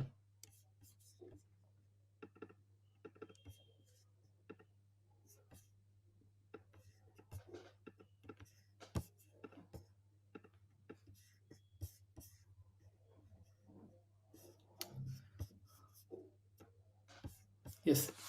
So now let's just start with our first hook, that is use state. Okay. So for that, what I'm going to do, I am going to convert my class based component, the first counter component, into a simple functional component that has state. Okay. So let's see how we can do it. So here we had a lot of code. Now let's see how we can do it. So for the purpose of it, I will be removing few things. So first of all, I will be removing. Before that, let's just start simple doing npm just npm start would work. Okay. Ls. Okay. Npm start. So just basically start our application, and after that we will be doing our changes. Okay. Now meanwhile that is being done, I want to edit it to here, and let's just remove everything from our app because I don't need anything. Okay, so just an h1 would work, I think. Hooks examples, hooks class. Okay, so now let's just go through the basic setup of it. So I will be creating component folder and everything will be kept inside this thing. Okay, so for use state I will be creating a to do use state example. Okay, for this, or for better syntax acceptance it should be use state JSX, and I want to keep it uppercase. Okay, so there are few things that I want to add up to. You have an option of extensions. Okay, so you for snippets you can have an extension named ES7 React Redux native snippets. It gives you basic snippets so that you need not to write all the code. Okay, so coming to it, you don't need to look anywhere else. We have just the app.js, and this app.js is putting this h1 on the UI. Okay, now the next is we have use state example .jsx, and coming here you can just use a simple snippet RSC. With the RSC it will be giving you a basic setup for it. Okay, basic component syntax. Okay, and now you can easily import it over here. Okay, so I just want to import use state example. Okay, now it's visible. So the example, when I talked about a class based component, we had a counter. Okay, it had state and it was just doing the increment thing. Okay, so we need to understand these things like extends, pro constructor, super, this dot state dot count. These many things I have to understand before writing a simple piece of code. So let's see how I can convert this piece of code in a easier manner. Okay, so I can easily do it using a simple. Let's just first of all write a simple counter. So for that I will be using a paragraph tag, and I will be using a simple count. And to use multiple lines I have to enclose it into these empty fragments. Okay, now it's done. So as of now count is not defined because I want to have count using a state variable, that is using use state. So use state helps us to declare variable that are going to change. If they are changed according to the use state function, then your UI will be re-rendered. Basically it will you will see the change. Okay, so initially I am going to put it 0, and use state gives you the result in the form of an array, so you can just easily refactor it into your variable as well as its setter function.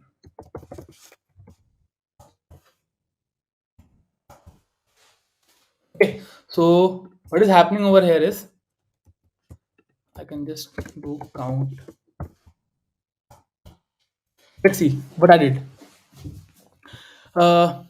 To print anything, to add interactivity, you need state. Okay, and to work with state, you need a hook that is use state. So React gave us a hook that is use state, and you have to just pass the initial value. It will give you an array, and that array contains two elements. First is the state variable, and second is the setter function that can be used to change its value, and only it can change the value. Okay, and the special thing about our state variable is as soon as I change this, I call this function and change the count variable, then I can easily render the whole UI. Okay, so for that you just need to have a button, and you can just do the simple on click thing, and you can just directly do it over here also. So that I just want to do set count, and with this count plus 1. Okay, and what it does, increment, and let me just increase the size of it also. Okay, so with this, let me just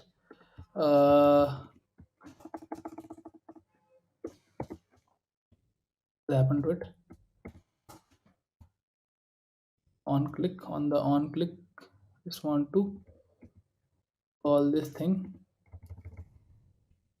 set count, that is count plus 1.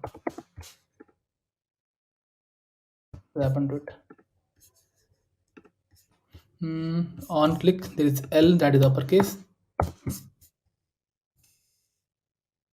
Here, so now it is changing the state, and whenever you change the state, your UI will be rendered or the function will be called again.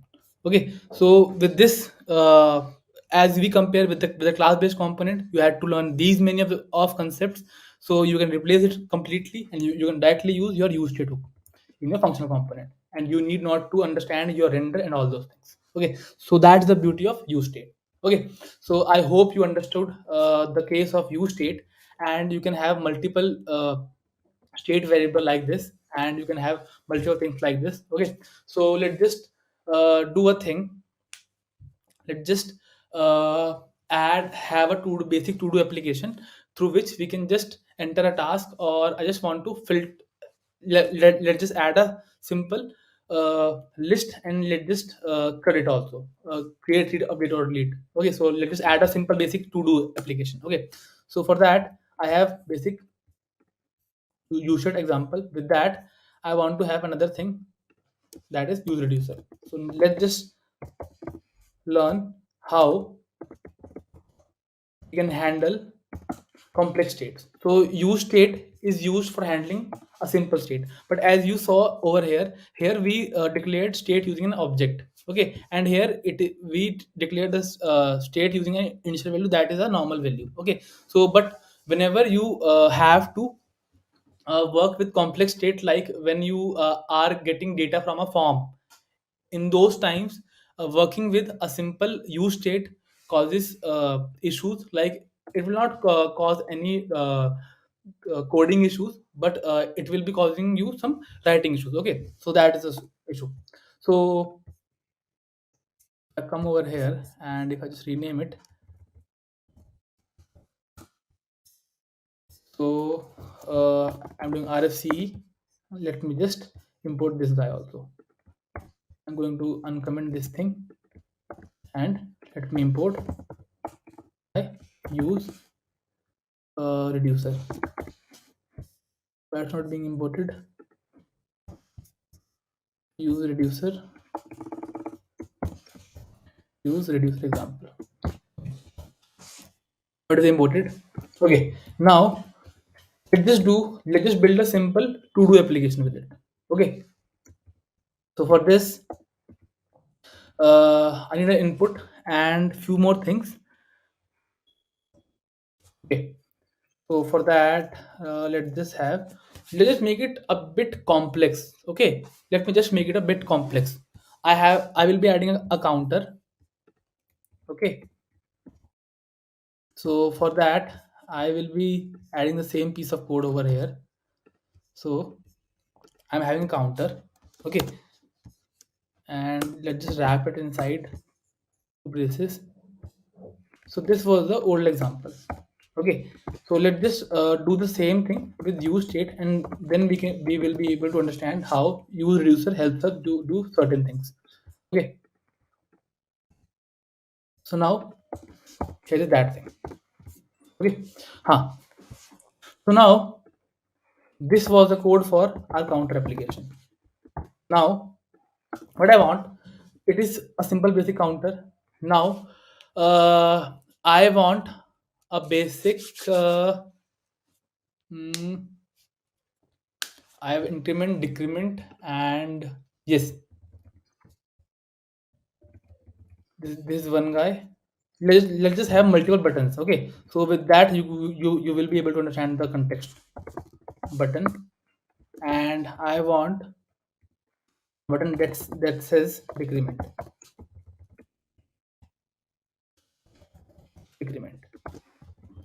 Okay, so on click equals to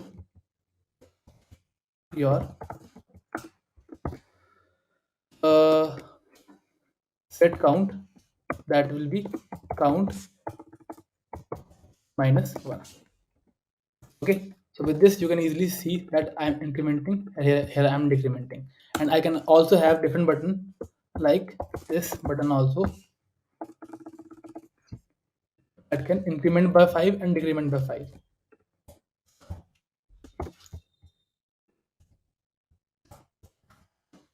Plus 5 minus 5.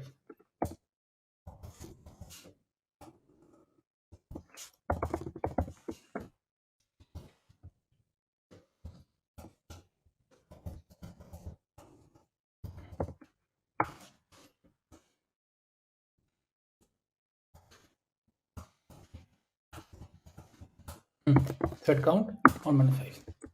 Okay, that is decrement by 5, increment by 5. Okay, so we are having these many buttons and we have their functions with it also. Okay, so we are changing these things, increment by 5, decrement by 5. Okay, you can do the same thing at one place also. Okay, that's where use reducer comes in. So use reducer is a different way of using use state. Okay, and it is majorly used for your complex state handling. Okay, it's use reducer. Yeah. Use reducer.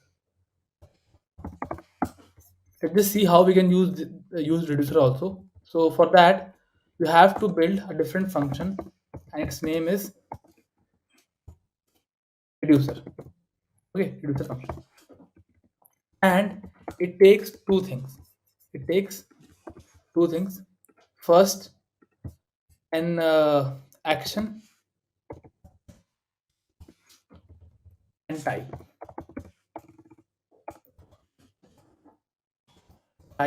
and action. Okay, so let me just return your action. I'll be running the action only. Okay, so let's just go through a simple code for it. Mm.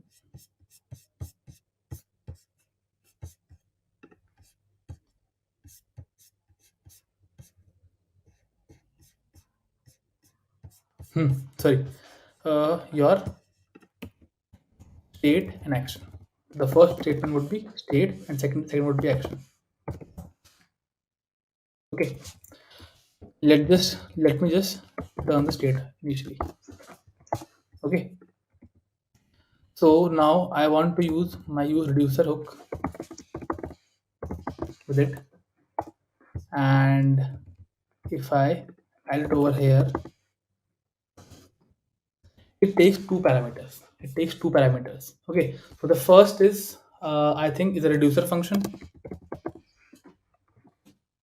and second is your initial state. And what it gives, let me explain that thing.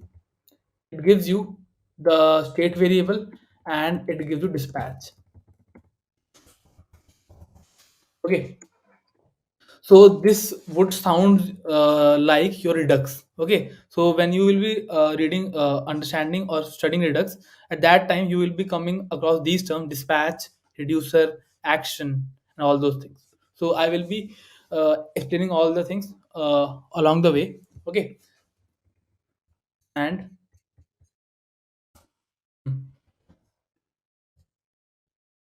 so now if you are using dispatch, then there are few things. So first of all, I don't want to add these things, set count and all those things. Let me just remove it, these functions, these changes that I'm doing at this point of time. Okay, As of now, everything is working. So now, what is happening over here is that use reducer takes a function and a initial state. It gives you that initial state and it gives you a special function that's name is dispatch. Okay. So what was initially happening inside on click, you had the function and you have to call it accordingly. Okay. So now how you are going to do it over here. So we just need to go through this action. So I can just easily use it using a switch case where I can just pass the action and then we had to match these. Okay. We have to match these. Just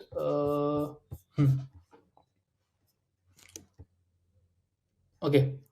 So if my action is, let's just name these things. Okay. So if my action is increment, so then I just need to return state plus one. Return state plus one. If case is decrement, then return state minus one. Okay. If it is increment by 5 by 5, then at that point of time I'm going to return state plus 5. Okay. Now if it is increment by decrement by 5, then in that point I have to return it state minus 5. Include everyone. And how I'm gonna call it, let me explain that thing also. So for that you have to use that dispatch thing, and for that you have to use your normal calling thing, and instead of and then that object you can just easily pass your action with the name of it. So here I just need to increment, so I will be passing increment. Okay. If I increment now, it's incremented. For here dispatch incremented. Okay. Here dispatch is increment by, what the name of that, increment by 5. Increment decrement increment by 5, and here it is dispatch and decrement by 5. Okay. So let's see, are all these things working or not. All these things, this guy isn't working. So let's just see what we have missed. We have just put the space between it. So one thing that bugs sometimes in, for the case of use reducer, is you may have to do the string matching. That should be correct, only then your code would work. Okay. So if I increment by 5, it will be increment decremented. So now you should be thinking that why not that part was used. You What is the advantage of use reducer? So before that, let me just reiterate it and let me just explain it again how your use reducer work. Okay. So what does use reducer do? It takes a reducer function and a initial state. Okay. So it takes two parameters. So first of all, it is going to give you the state variable so that you can send it to the UI, send it to the return, and it can send it to the UI. So you will be getting an initial value of 0. That is the first thing. This reducer thing encompasses two things. First, all the state changes are written over here. All the state changes that are there. Okay. So I should not be doing this thing. I should be using a simple default where I can easily return it.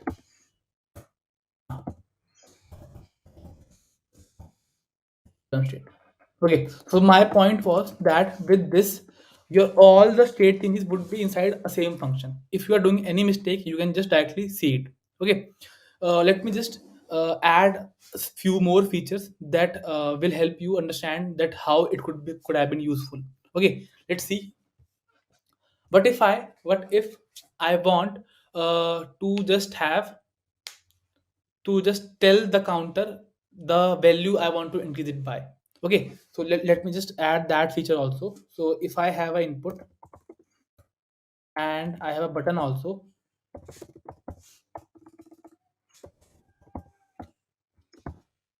increment according to user. Okay, so I have this button, and if I enter 10, then I click this button, then then this counter should be increased by 10 that I want. Okay, so how you are going to handle with the case of use reducer? That it makes this thing very easy, because if you want to add some more features, then you have to just change it over here. Okay, so that makes it easier, and if your state is an object, then it is also way easier. So let's just see how we can do it.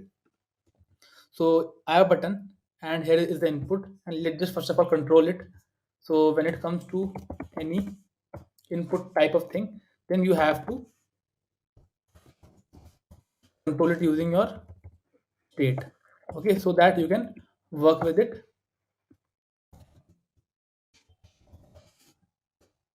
So I need to just import use state also for this. So initially it would be empty, and value equals to value, and your on change would be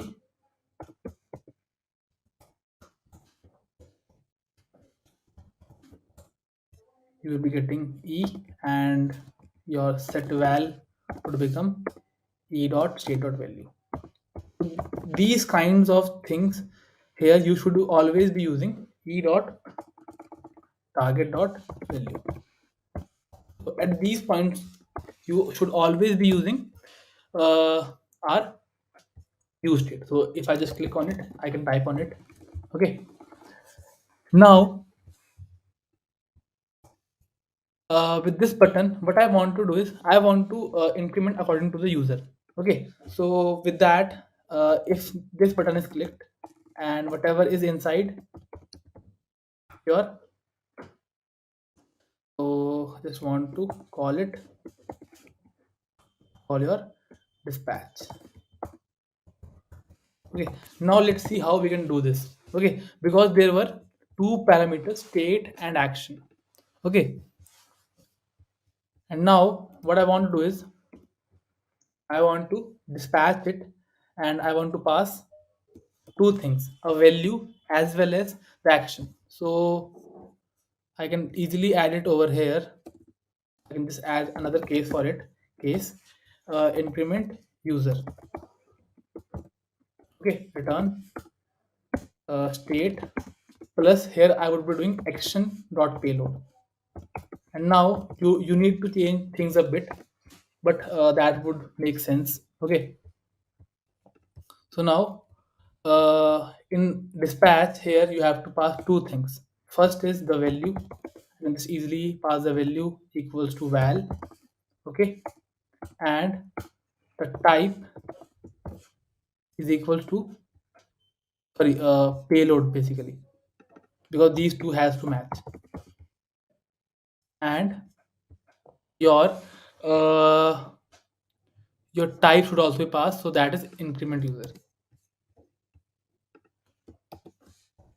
Let me explain each and everything to you people. Okay, don't worry about it.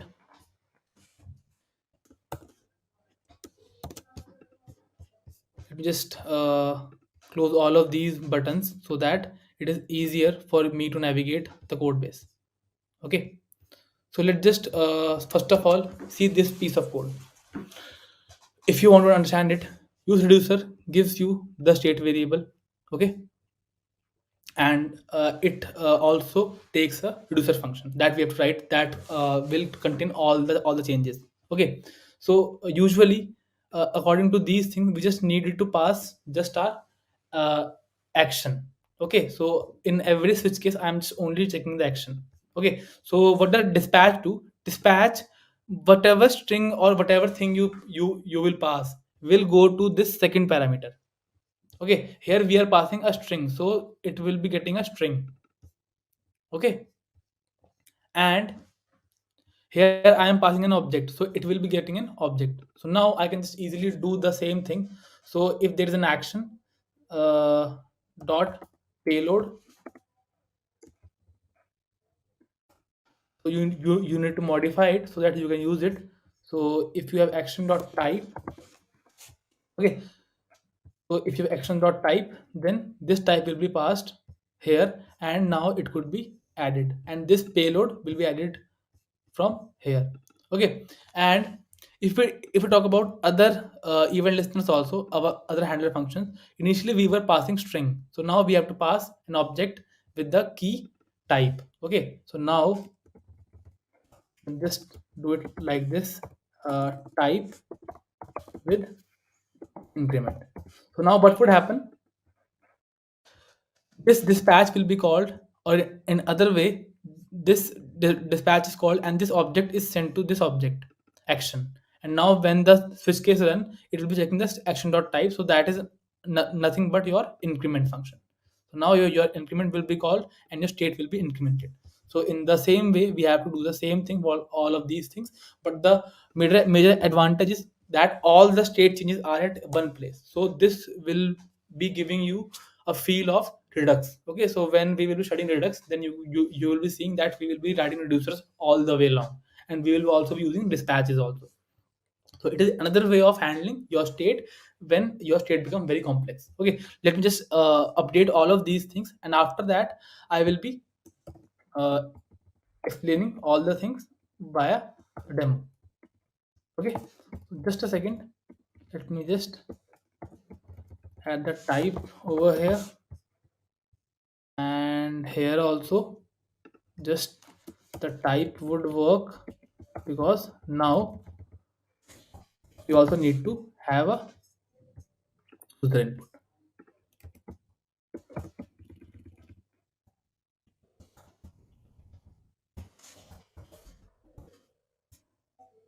Next, coming over here, don't need to add it, and yes, let's just increment it.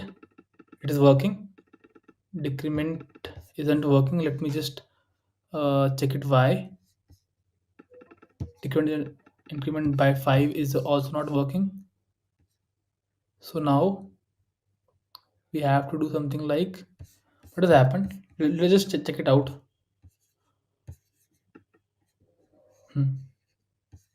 Console.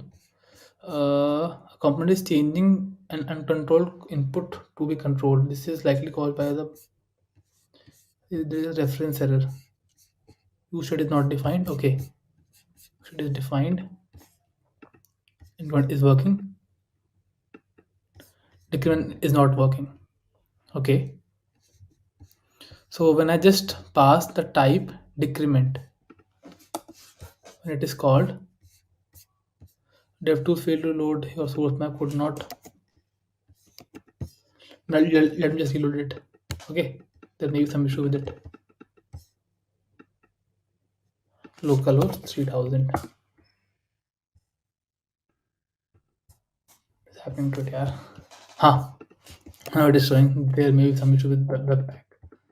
Doing increment and it is working. Now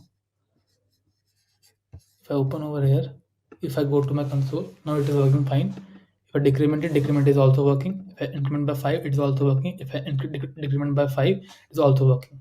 And if I want to increment by 56, so that one thing that I need to take care is that all the things are sent as string. So we need to convert everything into simple number. Okay, so that there would be no issue.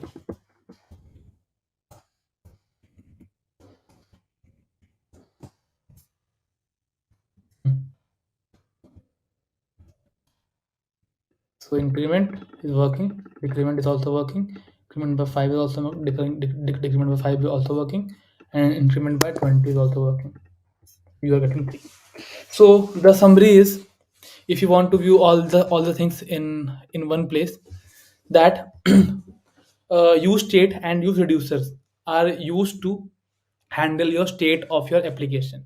And state, whenever state changes, your application or the component in which state is changed, it will re-render.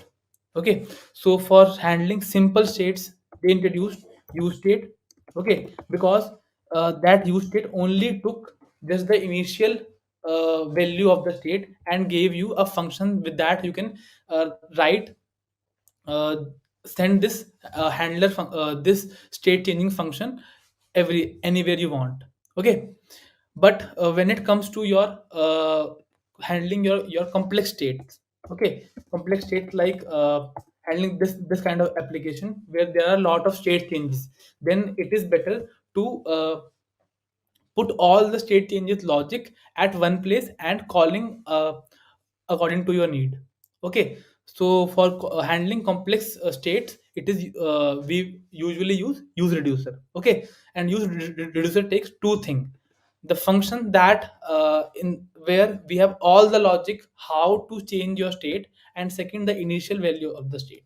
Okay, so majorly wherever it is used majorly in the form. Whenever you have to take the data in the uh, all the fields of our form, then you are going to use reducer. And if you are just working with the simple states, then you are going to use state, because with that it is very easier, because you need not to define another function that is separate from it. Okay, so that helps doing it. Okay, so now our first part is done, that is around state. Okay, so now we have done with use state and use reducer. Okay, so these were first and the foremost hooks that were introduced in React, so that you can work with state efficiently. And one more thing I want to tell you, that with the use reducer and use context, you can create a solution that is similar to Redux. Okay, and when you are using context and use reducer, the boilerplate code is also less. Okay, so now this part is nearly done. Let me just go to another caveat when it comes to use state. Okay, so whenever we are doing a simple state change, okay, whenever we are doing a simple state change, then there may be some issues. Okay, so let me just do it. Let me just do it. So for that, I would be using use effect. So I will be just firstly covering use effect, then after I'm going to do it. Okay. But as of now, we should be using our use state. Okay. As of now, I haven't explained you use effect, but for the sake of it, for the sake of this example, I'm using use effects easiest version. Okay. So use effect is a let's just cover it a bit also. Okay. So as of now, I'm covering use effect. Okay, so use effect is one such hook. So how does use effect work? Okay, so use effect works something like this: console.log. I will be using the same example of use reducer also. I just want to add use effect to it, but before that I just need to separate it so that you are able to understand it efficiently. Okay, so let's just go to our app.js, and before that let me go to my use effect example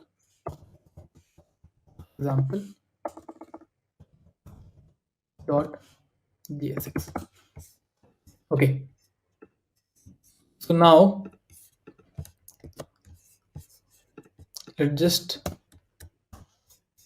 import it. Use effect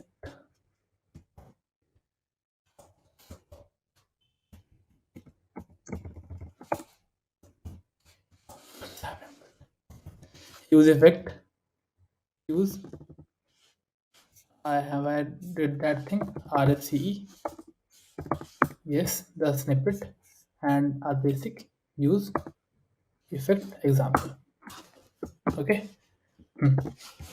So now let's just see how our use effect works. Okay, so for that I will be reusing my use state example. Okay, so Before explaining what is use effect, how it works, let me just go through it and let me just explain it efficiently. Okay, so use state would be used over here.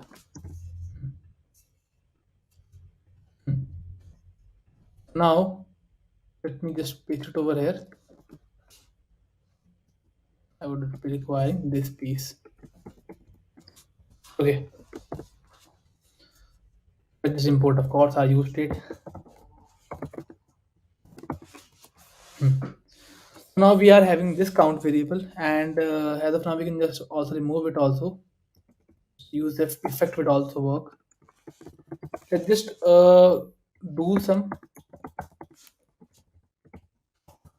console.log and let me explain you few things. Console.log, we may need that count. Okay, yes. I'm doing just a console.log component render. Okay, so or I can just do before. Okay, and here I can just add a simple console.log line. This would not be visible on the UI, but in render. Okay, just go over here and let's see how our code executes. I want to close it out. I reload it.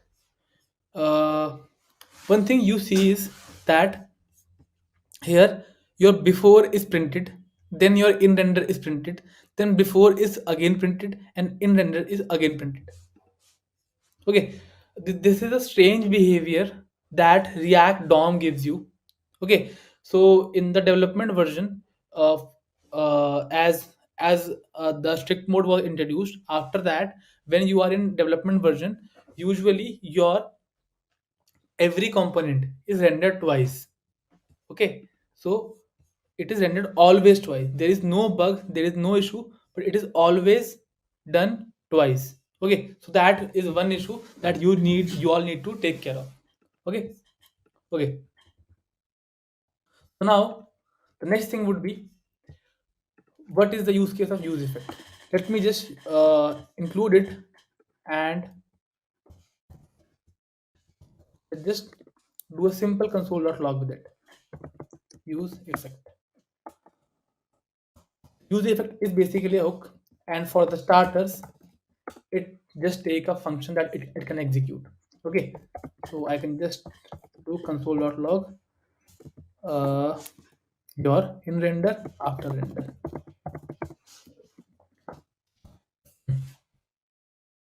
Let's see what is happening over here.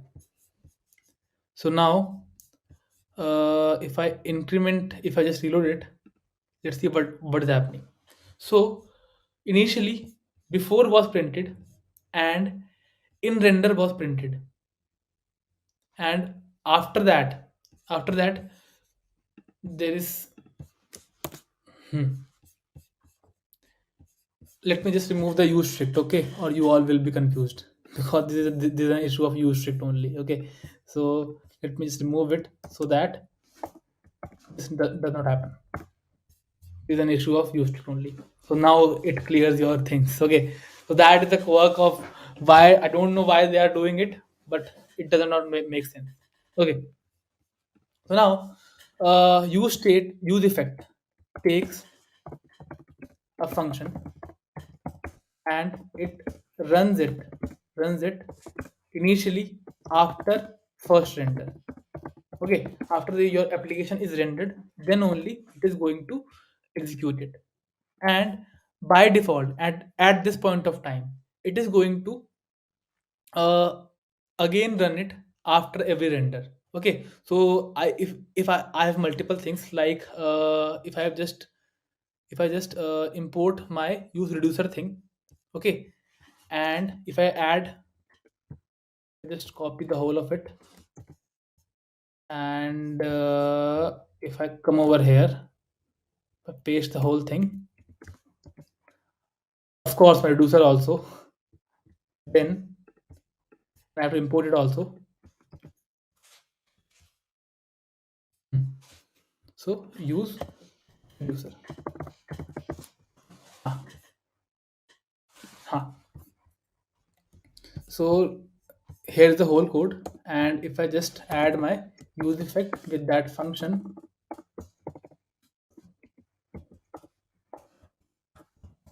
and console.log a basic effect,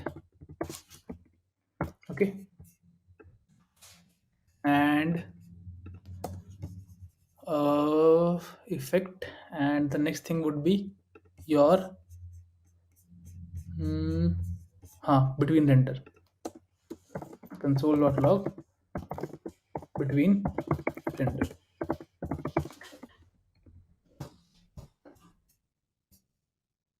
Okay, watch it very carefully. Okay, I want you people to watch very carefully how this use effect thing works. Before render. Okay, if I reload the whole code, let's see what are the things. So it's not render, it is render. So I'm just doing it render. Okay. Huh.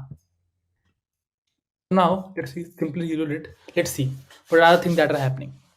So as you see that when I am rendering this thing, the whole thing is printed on the UI. Then first of all, before render is printed. So that means your component function is executed, and then this part is executed, and after this, your effect will be executed. So effect runs, effect executes the function inside of it after first render. Okay, after render, that we can say. Okay, so whenever I just render it, the last part will be your effect. That is the whole thing. Now moving on, let's just see if I just type h, what would happen. So as soon as I typed h, your before was printed. If you want to see it again, before between effect, I want to clear it out. Now I want to type h.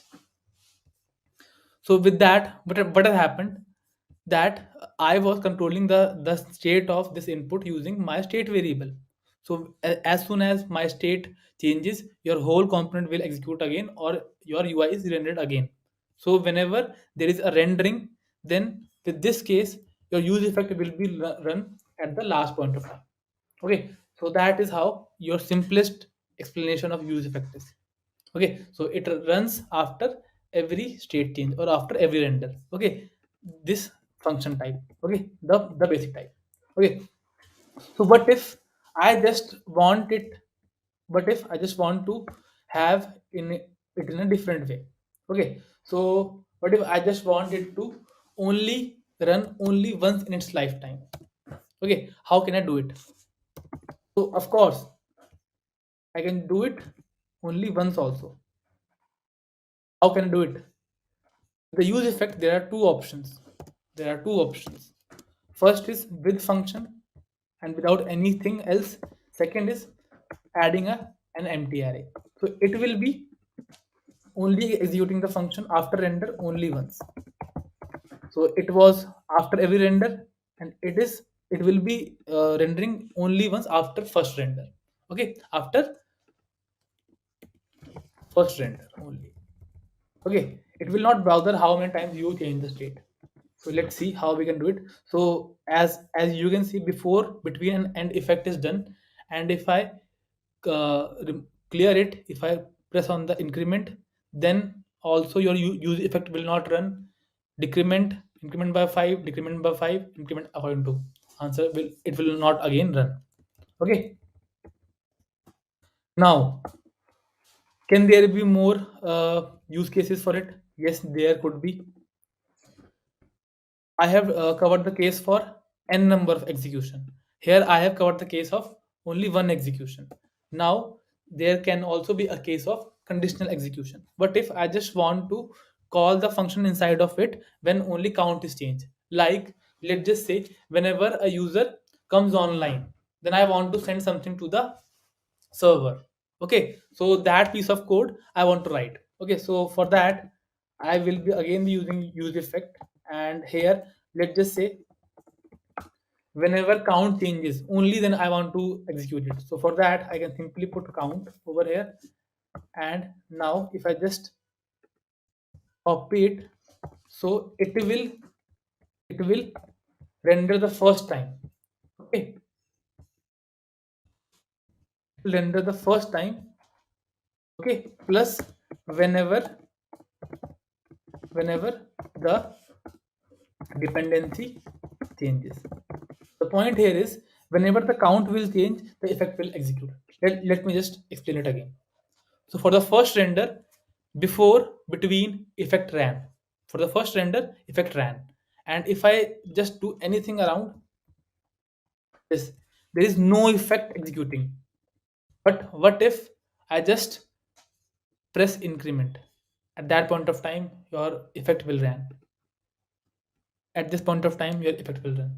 At this point of time, your effect will run. At this point of time, your effect will run. Okay, so these are the three cases where you can leverage use effect. Okay, so if you want to do some task when a certain piece of state changes, okay, or when you just want it to run every time, or here you want to run only once. Okay, so these three are the cases in which your use effect can be used, and I want to explain the actual use cases where you want to use it. So this empty array thing is usually used to get data. Okay, so what happens is this thing we also used in the IMDb clone also, that as soon as UI is rendered, I want to get the data, actual data, so that I can fit it into the UI from the TMDB API. So getting data from the backend, it is used for this. Okay, next next here, when we want to have some certain things like as soon as my user comes online, then I have to talk to my backend. Okay, so it is conditional. It is seldomly used, yeah. Okay, so this is the worst way of using use effect. Okay, but use effect is not just these three things. Okay, there is one more place for use effect also. When I did not removed, when I did not commented the strict mode, you saw that use effect usually executes two times. Okay, if I just go over here, my use effect example, where it is, use effect example, where it is, here it is. Ah, so if I come to this guy, or yes, this guy. Okay, I just told you that it is going to execute only once in its lifetime. Let me just reload it. Your effect ran two times.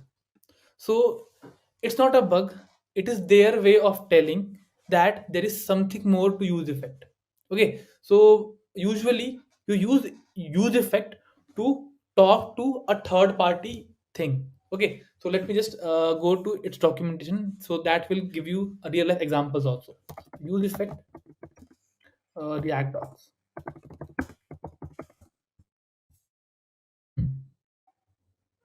Okay, not these ones. I just want to go to beta.react docs. Let me just increase the size of it also, so that you will be easily able to see the things. Okay, if I go to the references, if I go to my use effect, then let's just go to some of the places where I can use it. Okay, uh, like choose a chat room, general. Okay, like these things. If I want to, what is happening to it? I was talking. Huh. So let's just come here. If I want to just do a zoom level, okay, things like this. If I click on something and I just need to get the data from the backend, okay, in these kinds of things, use vector use, fetching data. Some One of the easiest use cases where you can use it is was something here is like when you have to play some videos. Okay, it is where use effect is used, because what happens is, unless your video is on the UI, you can't play or pause it. So that is one way of using it. And the point where I want you to explain is the third thing, that why we had uh, two effect over here. Okay, effect is executed two times, because it wants to tell you that there may be something else to it.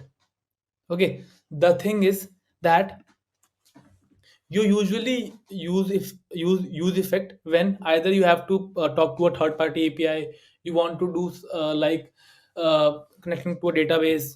Okay, so these kinds of things. So you usually, what we need to do is, you as once you have connected to a database, you have to disconnect also.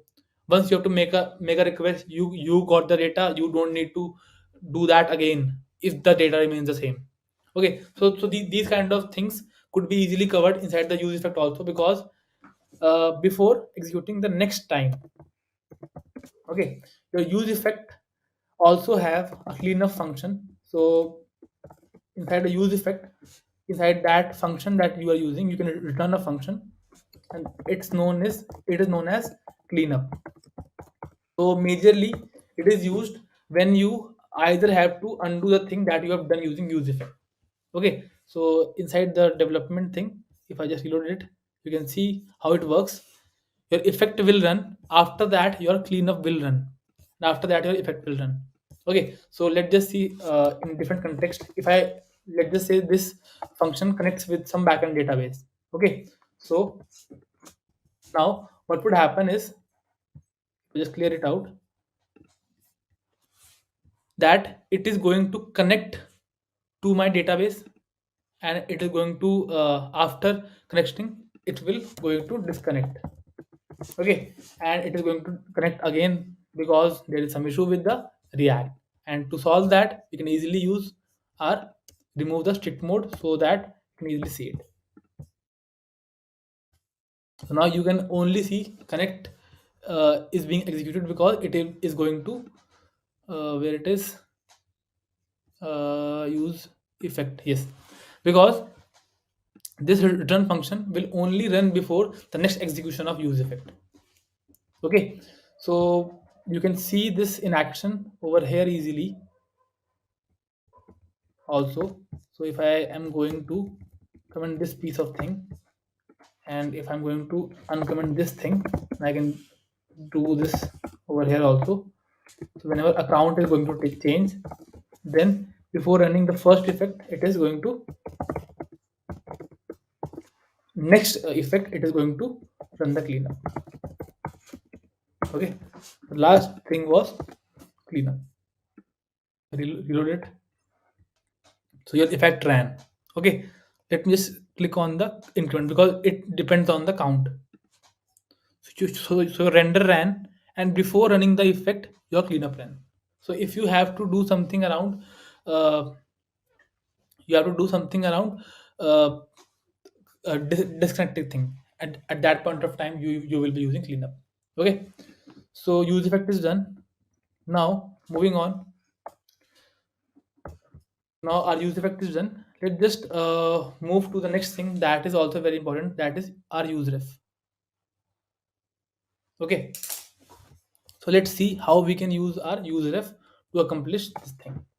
Okay, so major use case of use ref is, the use case that we are usually going to use is, majorly they are used to get a DOM element and to do certain things that are not possible using the state variable. Let's see how we can do it. Okay, so for this I will be creating another component, use ref example dot jsx. Okay, just do a simple rsc, and let me import it into app.js.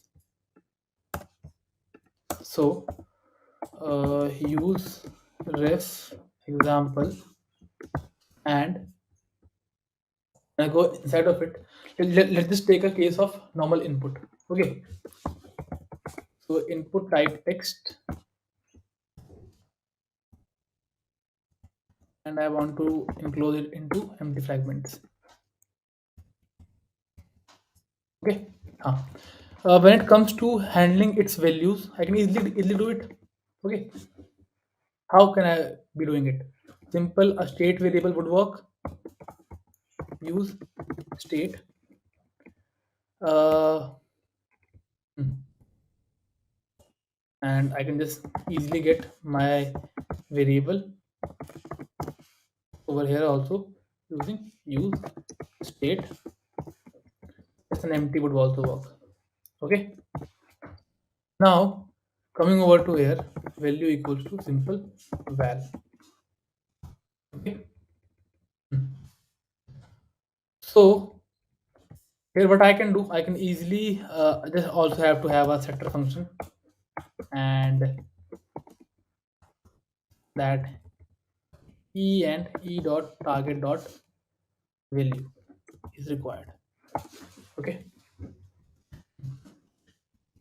So now I just need to set using set val.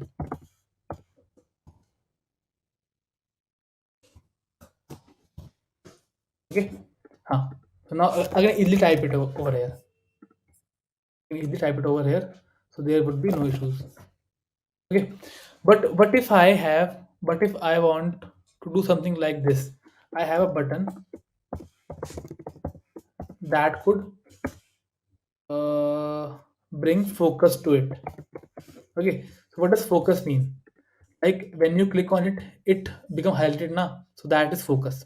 Okay. So to do these kind of thing, if I click on it, it should be able to focus on my element. Focus input. So I want to have a function that could help me focus on that input.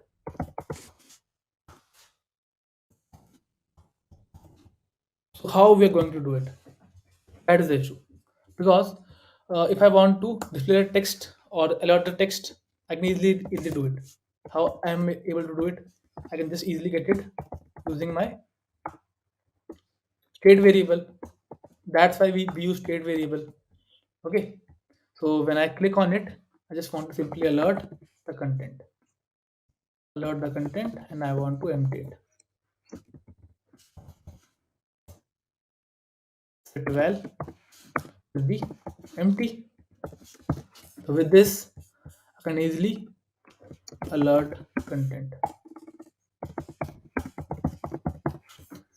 I can simply alert it over here. Okay, but how am I going to focus on this thing? Because it is not talking about any content. Okay, so for that, there is a hook name useref. With useref, you can create the variables that hold the same reference across renders. Or in other word, with the help of useref, you can hook it to a DOM element, or in this case, I can hook it to an input element. So let's see how we can do it. So first of all, let's just create a ref variable, and initially, how you usually use, you just pass null. Okay, and to attach it to any element, just do this thing. Ref is equal to ref variable. With this guy now points to this input.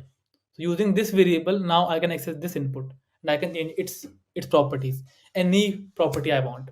Okay, so whenever I want to type or want to focus on it, I can simply directly do ref var dot current is a property. Current means this input. Okay, dot anything that I want that is available on this DOM element. Any functionality that is available would be with me.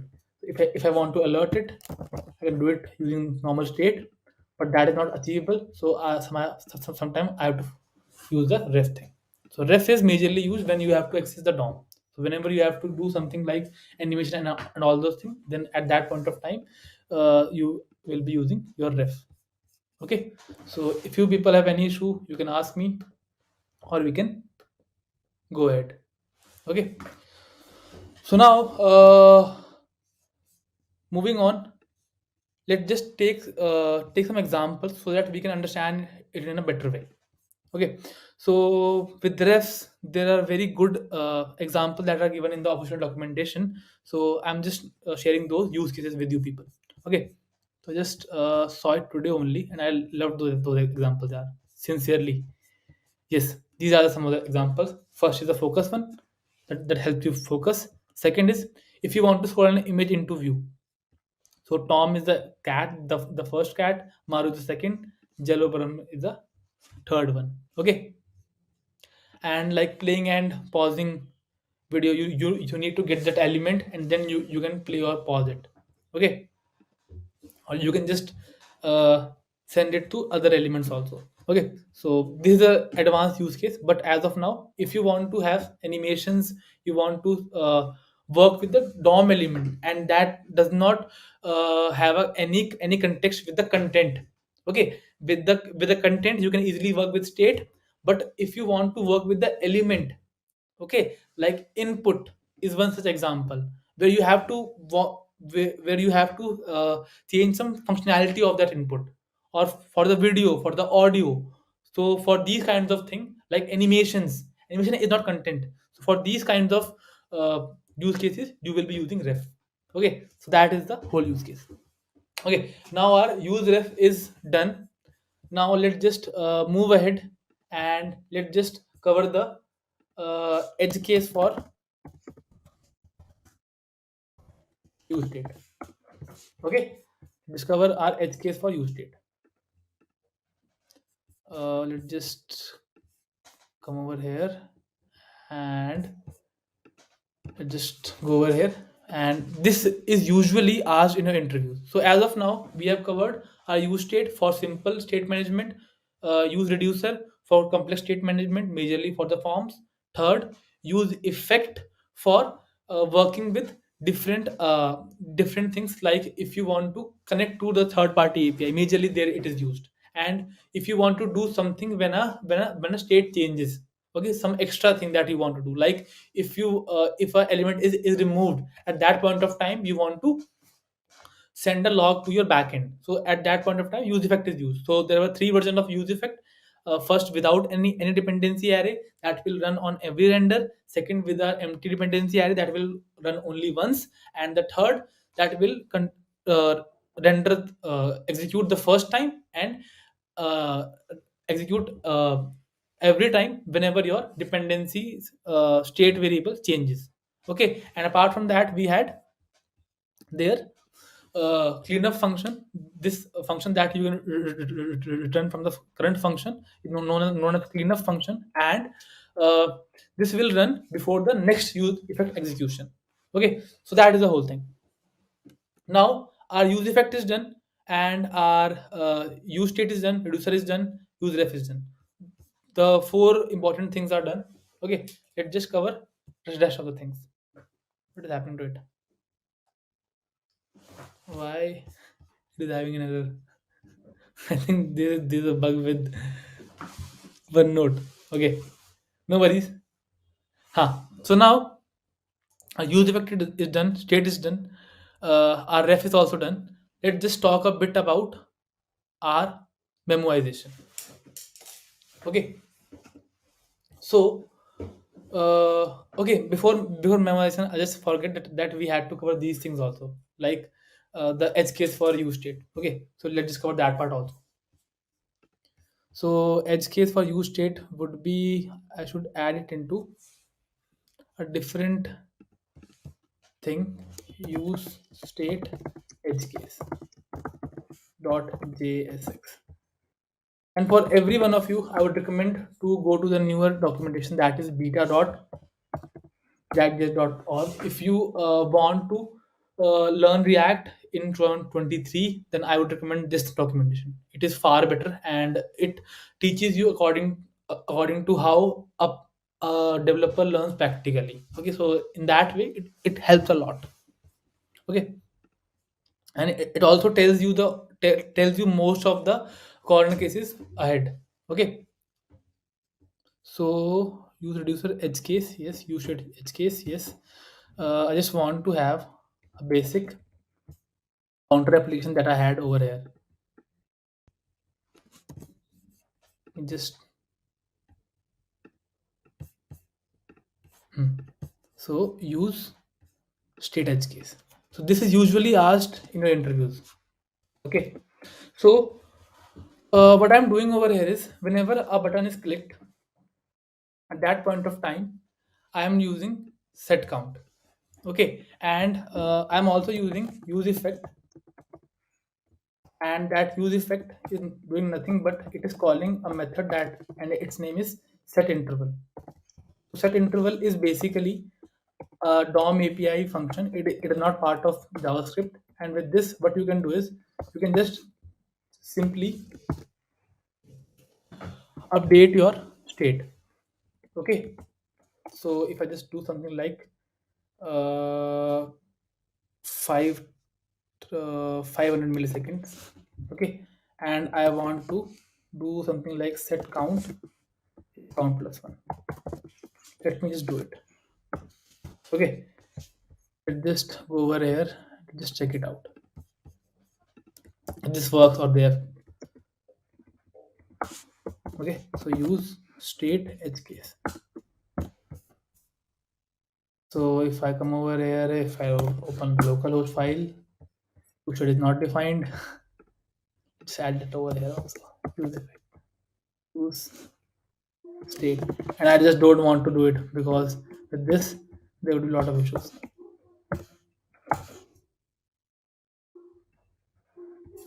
So now what you can see, let me just load it again. 0 1. Okay, it is 1 only. But what I have done is, if you can see the whole code very carefully, okay, it is just at 1. And if I, even if I do 1 2 3, it is having an issue.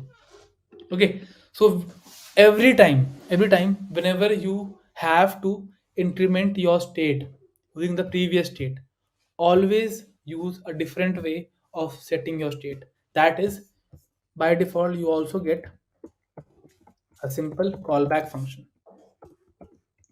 Okay, so you should always be updating your state using this. Okay, so I think now it works like a charm.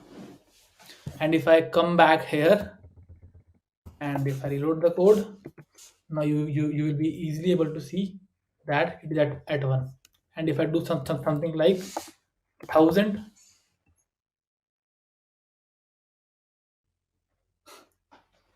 it is having issues. So whenever you are using the previous state, then always do it in a callback way. Okay, so that is the edge case. If I reload it, now it will work perfectly. Hmm. Okay, so today we cover state,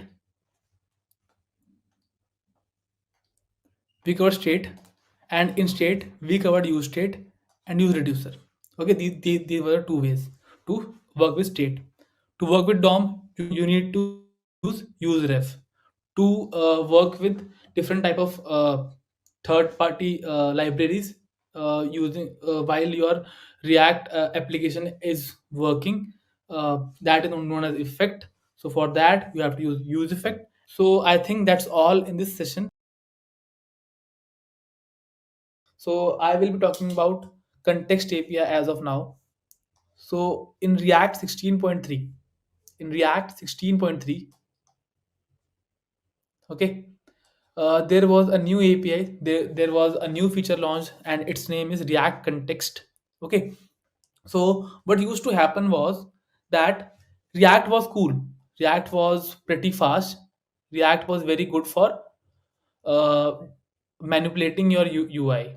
Okay, it was very fast for manipulating your UI, and you had uh, props, states, component composition, and all those things to build your UIs. Okay, but usually happens is that whenever someone takes a course, they start with pretty much very small application. But when we try to use React in our production application, like building a big e-commerce website or a social media website. At that point of time, there are a lot of different moving parts. Okay, so a website may contain thousands of website may contain thousands of different component that are there. Okay, so if I talk about, if I just go to browser once again, and if I open LinkedIn for you people, then this LinkedIn guy has so many things. Okay, so if I talk about, there is this basic notification bar, there is this networks bar, there is this jobs bar, there is this messaging bar, there is this notification, and this drop down is also here. So there are many moving components, like I can click anywhere and it just gives you different features on clicking any of those components, and there is so many things that is going on. Okay, so on the level of application level, okay, so because the application whenever grows large, then you have a problem of complexity. You will be having n numbers of components, and of course these components should talk to each other so that they know how your UI is being changed. Okay, so because of this we needed state management tools. Okay, so what was initially happening, that whenever you want to build a large scale application, because React was here to build large scale application only, but to give interactivity, you need to have state, and when you have state, there should be some standardization, should be some standardization, so you need some state management tools that can manage your state. So initially the de facto was a library named Redux. Okay, the library name Redux, and React doesn't have, before 16.3 version, React didn't have any way to centrally manage your state. Okay, so when it comes to large scale application, React didn't have any solution for that. So in the version of 16.3, they launched React Context API.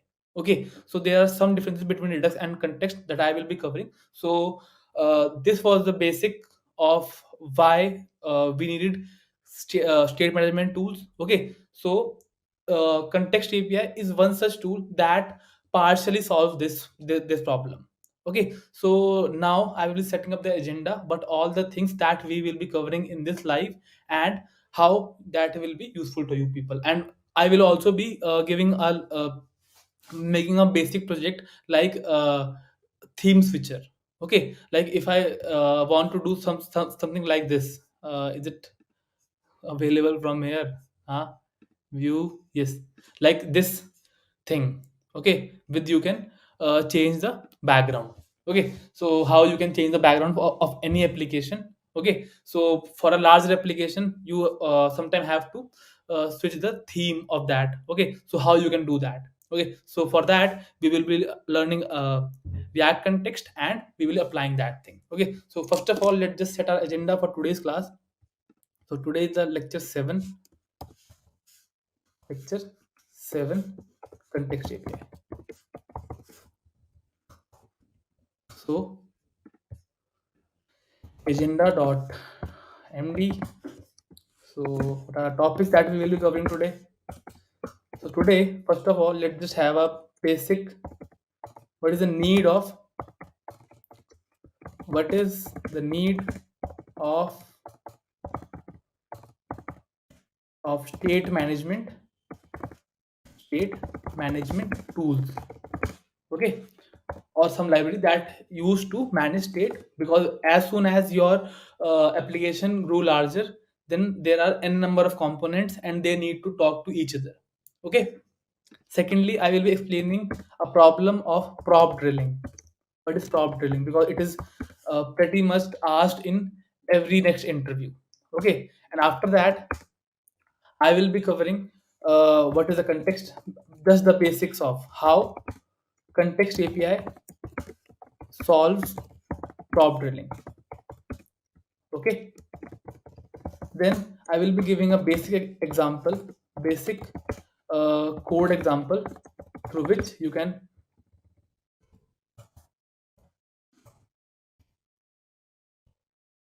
easily understand your context API.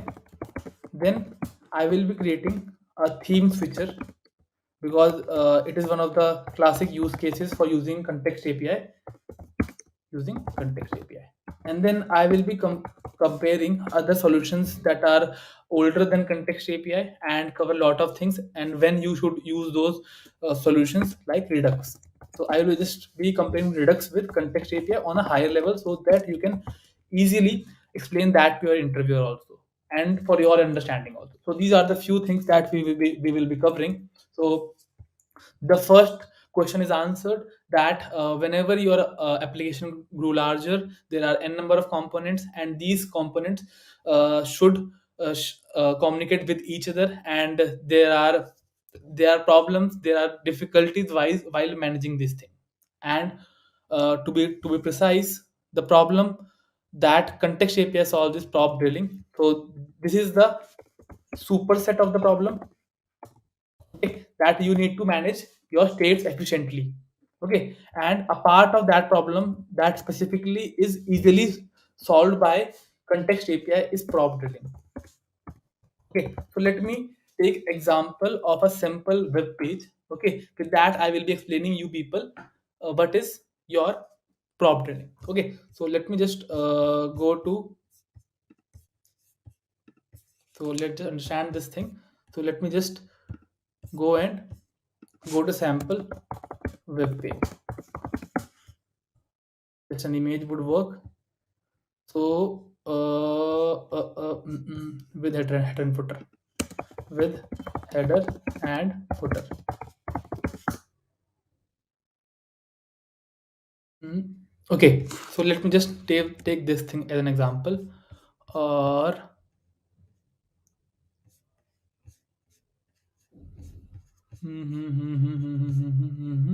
yes, this would work. Okay, I'm not diving deep into it. So what happens is,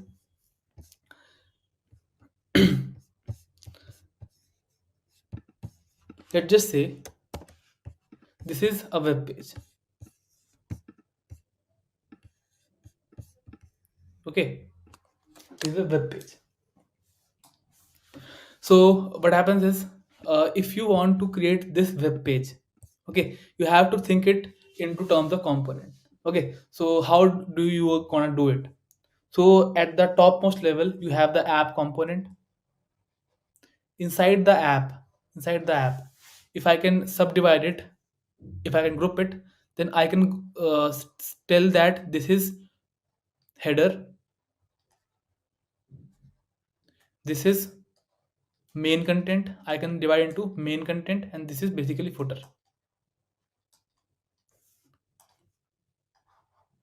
So if you want to understand the component tree, basically how your React code will be organized, so at the top level you will be having an app component.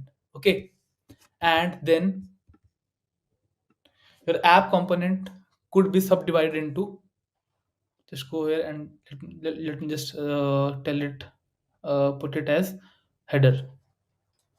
Okay, so now you can have header component, main component, and your footer component. Okay, now this footer component, this header, main, and footer. So uh, as of now I just don't want to add this thing. Okay, now I just want to rename it as uh, icon. Okay, or hero component. That is what we call it. Okay, So inside the header, there could be sub component like hero or navigation component. And nav bar could have different options. Option 1, option 2, option 3, and so on. And sidewise, you can have a content area, content component, a sidebar component. And these could have their own subcomponents. Okay. And you can have a footer component. And inside a footer, there could be some links, and inside those links there could be sub component. So as you can see on a standard web page, there can be large number of components. Okay. And let's say we want to implement a thing, that is, I want to have a theme changer, or I want to switch my website from dark to light mode. Okay. So if I want to initially, if its text is black and I want to make it white. Okay. So before moving over here, I want to just come to app first. So let's just say I want to implement and dark and light mode switcher. Okay. So initially, let's say we have a light mode. Okay. So this app would have a state of the current mode. Let's say it is light. So in that light mode, I want this hero guy to have text of mode to be light, and these guys also to be light, these guys also to be light, these guys also to be light. Light, light, light, light, light, and light. Okay. So if I want to switch the state, I want to switch light from to dark, I need to send data from app to header, header to hero. In this case, app to header, header to nav, nav to options. And in this case, same, main to sidebar, sidebar to its sub options. Okay. So uh, when you have something that is used by multiple components at the same time, then you have to pass that state, you have to put that, first of all you have to put that state on the top, so that as soon as you change the state here, everything below it re-renders. Okay. Why did I put the state at the top? Because as soon as at the top I change the state, your app would be re-rendering. So when the parent changes, it inner children also changes itself. Okay. And if I want to send message from the top to bottom, the problem here is I need to pass it to every intermediate component, even if it wants or needs it or not. And this problem of passing the props to every component in the tree is known as prop drilling. Okay. So the passing of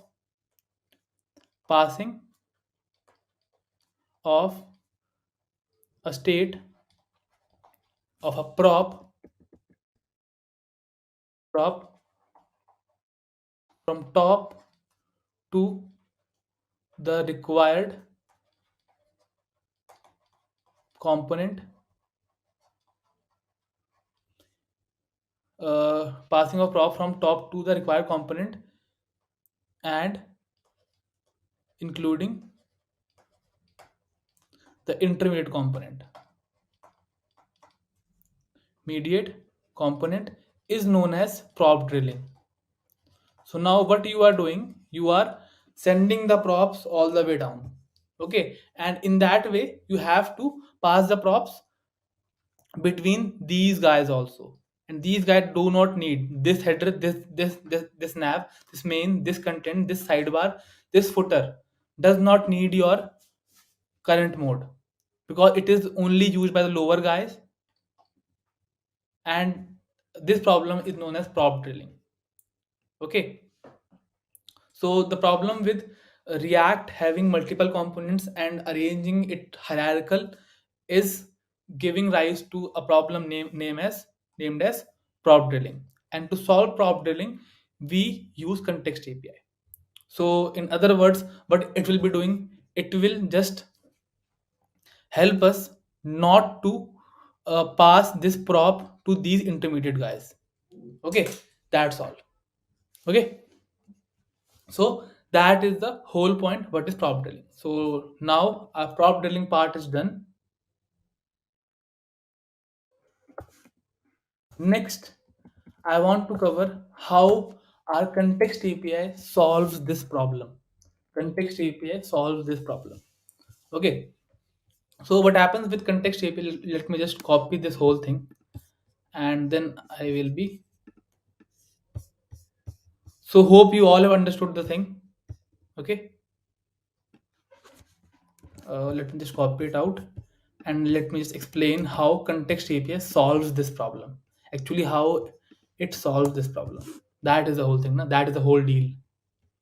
Okay, so if I just remove it from here, and if I just come here, so what happens is,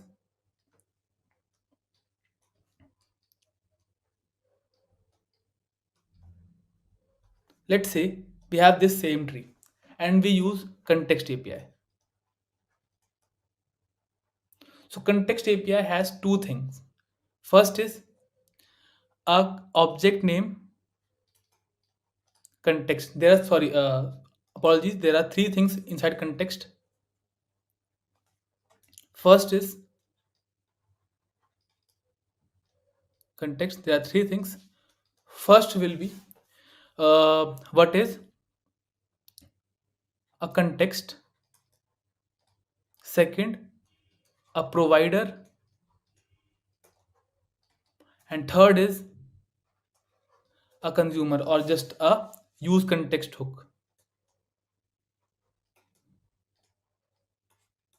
Okay, so what happens is, what we need to achieve is, I don't want to pass these props from parent to someone who does not need the prop. I just want to omit this flow, that I just don't want to pass my current mode as a prop to header, but it should be received by hero. Or I just want to pass app to this option, but I don't want header and nav bar to receive them. For that, first of all, we need to create an object that is known as a context object, and then we pass that context object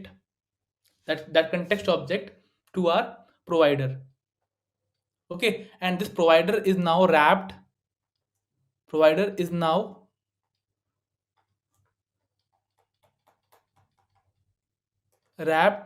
to our parent component, the topmost component. Okay, so the use case of provider is clear. Provider is used to wrap the topmost parent component that contains that from where your state originates, and to it we pass this context object. This is the context object that is special. And the third thing, use context. If you use context, it is basically a hook.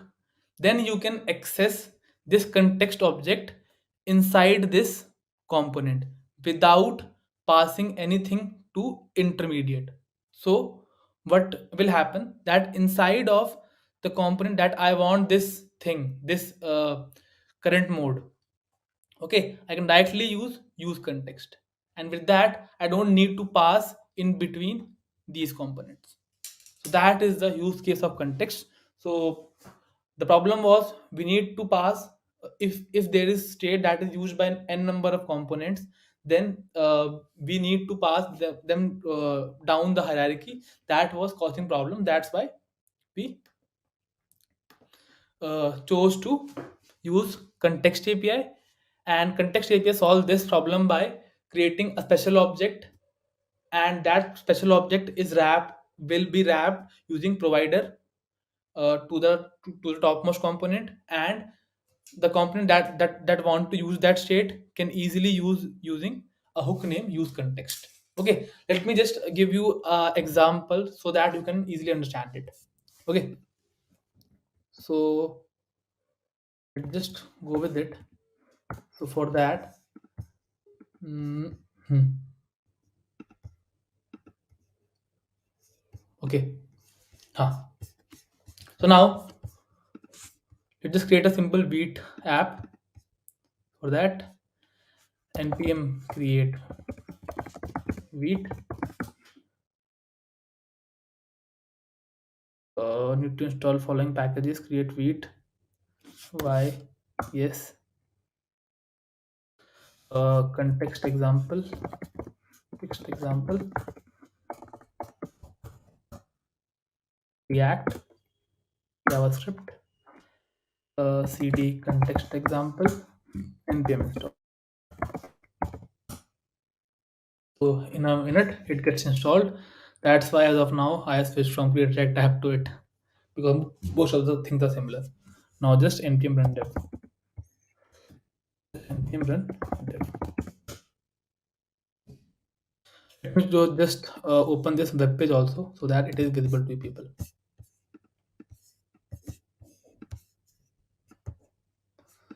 Okay. And let's just bring it over here so that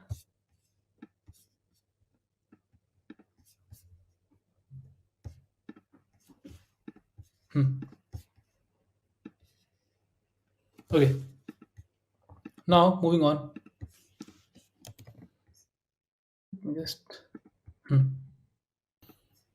so inside our src we have these things. So let's just relent finder and just open this guy. Okay.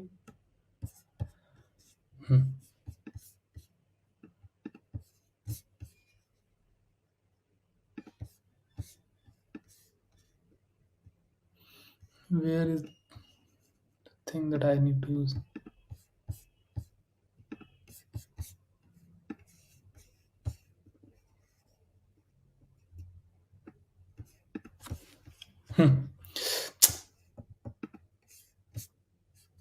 My guy would be here.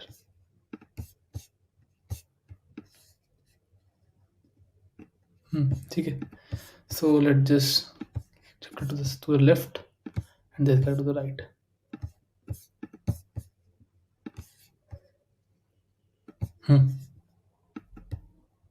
This is the issue with Mac that I find very irritating. So now it has started. Let's just take a simple example. So for this, what I am going to do, I will be creating a folder named components, and I will be using a simple single file. Okay, so just remove everything from here. Just go with your normal context example, h1 context example. Okay, now let this npm run dev over here, cd context example or npm run dev i1. Okay, now I think it is visible to all of you. It just go over here, and I just don't want to center it so that I would have little bit more area. Okay, so for this they may have used min height, min width, h1 font size, line height, and the body flexed place item center. Don't want any of this thing. Okay. Now so let's just see how we can do it. So for first thing that I want to do, it just as of now we haven't done nothing. Just installed the vtap. So now we are coding a basic code example through which I want you to explain how these three things. First of all, how to create a context object. Second, how to use the provider, and how to use context. Okay, these are the things. So for that, what I'm going to do, I'm going inside my components folder, and I will be creating a simple basic example .jsx. Okay, understood. Now I am will be importing React. Next would be, I want to create a simple IMRC, or just export function. I want to create a grandparent.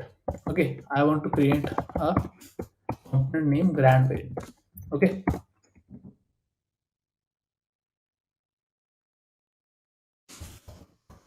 and I want to keep everything very simple so that you all are able to understand it. Okay, just a second. Mm. Hmm. Hmm. So now when I come over here, this will be returning simply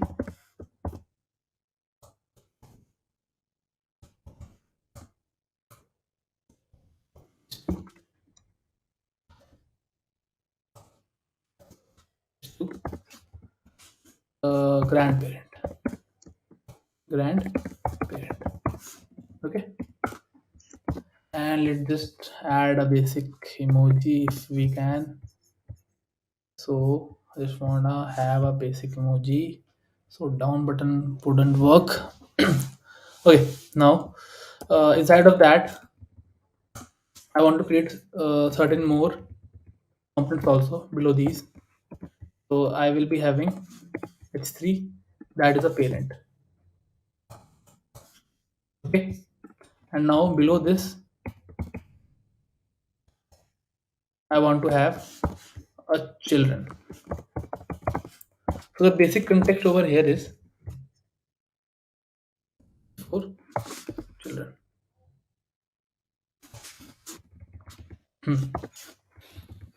So basic context over here is that children is inside parent. Okay, I have created all the component inside a single file. Okay, so that you can easily understand it. So parent contains children, and the grandparent contain your parent. Understood? So this is a basic component hierarchy. So what is happening to it? Why it's not returning anything? Because is there any issue? Okay, because I haven't imported in my main file.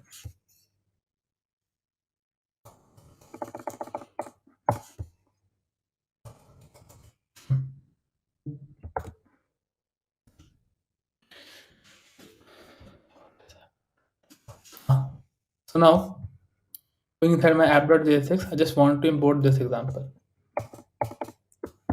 My basic example.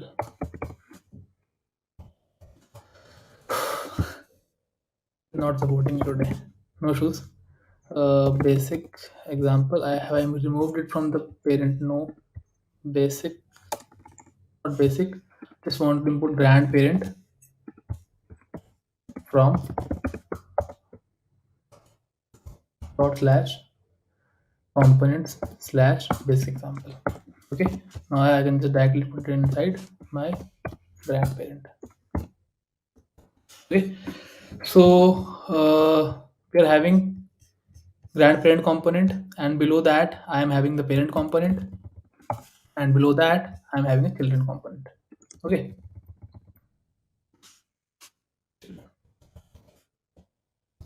okay. So now what I need to do is, let's just say this is the component hierarchy. Okay, and let me just also have some emojis, because emojis in Mac shortcut, app, choose edit emoji, simple, open character viewer, shortcut, uh, shortcut, keyboard shortcut, yes. Click on keyboard, control command space. Okay, now it's here. So with this, I want to have some emojis. So I just want to have a down emoji. Yes, just have it in the bottom. V, and now also V. Okay, so now what we are having over here is we are having three components. First is your grandparent, parent, and children. Parent contain the children component, and the grandparent contain parent and children component both. Okay, so now if I want to have this thing, then I want to pass some message from the parent directly to the children, sorry, grandparent directly to the children. So that is the whole thing. Okay, now how we can do it? So that is where our context API comes in. Okay, so for that, first thing is to create that object, because there were three things. First is object, second is provider, third is use context. Okay, now let me just do that part also for you people so that you can easily understand it. So for this, I have to create a context object that could be created using React dot create context. So initially, it is an empty thing. Okay, and let's say I want to pass something. Okay, like let's say I want to pass something to my children. Let's say my message is greetings, greetings from your ancestor. Okay, or blessing from your ancestor, that I don't want to send to the parent, but I directly want to send to the children. Let's just see how we can do it. So for that, first of all, create a variable using the context. Okay, then you have to wrap this component inside of a context provider. Okay, so for that, how I can do it, let's just see that thing. For that, let's have, so you usually how it is done. So for that, you will be having a context component or a context wrapper. Okay, or you can directly do it inside of it also, that is your choice. Let's just do it inside of it so that you are not very confused. Okay, so for this, let's just wrap the whole thing inside context, sorry, this is usually in uppercase. Okay, so context dot provider. Okay, and wrap the whole thing inside of it. Okay, there is nothing strange about it. What I have done, I have just created the object. Okay, then whoever inside whose hierarchy you want to send the message, wrap it inside that guy's provider. Okay, and you have a prop with it, and its name is value. And whatever message you wish to transfer to any of its descendant, you have to pass it using value. Okay, so for that, just pass it over here and just write that message.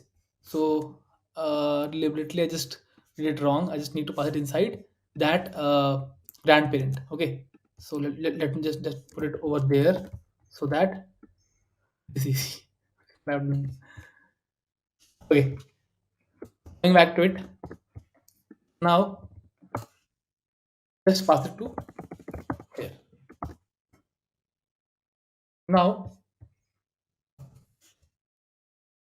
the second step is done. First I create the object, and with attaching that object dot provider, I just wrap the grandparent. Okay, now my grandparent lives inside of it. Now how can I access the same thing without touching my parent? You can see parent just contains its own data.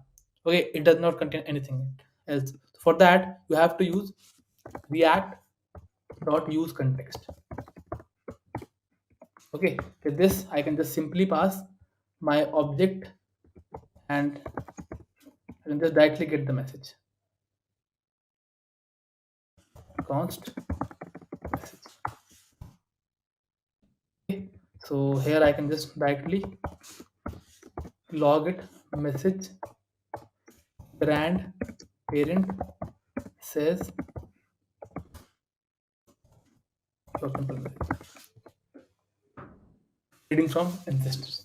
Okay, so it with this example it seems very trivial, but when you use in a broader context, when there are in between n number of components, at that point of time your uh, context usability or utility increasing tenfold. Okay, that is the whole thing.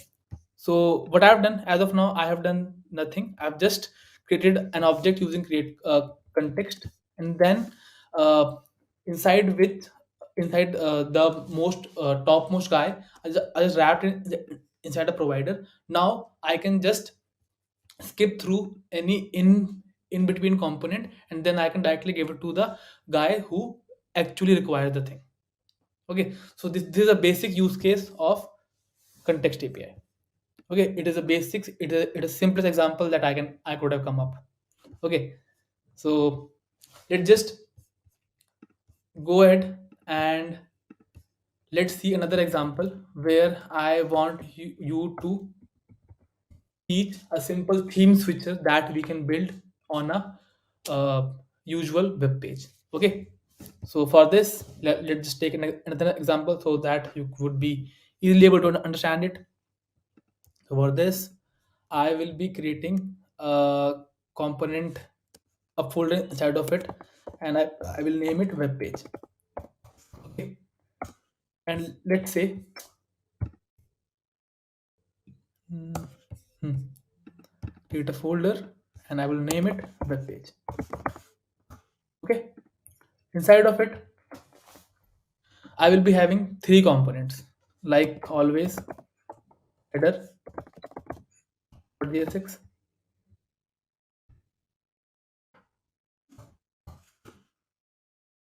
your footer.jsx, and your main.jsx.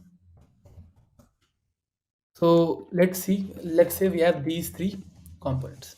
Okay, and inside of app.jsx, and I will be having another component main.jsx. Okay, so web page.jsx. Okay, now let me just do RSC for these page, and inside of page I will be having these components, all of these: header, footer, and main.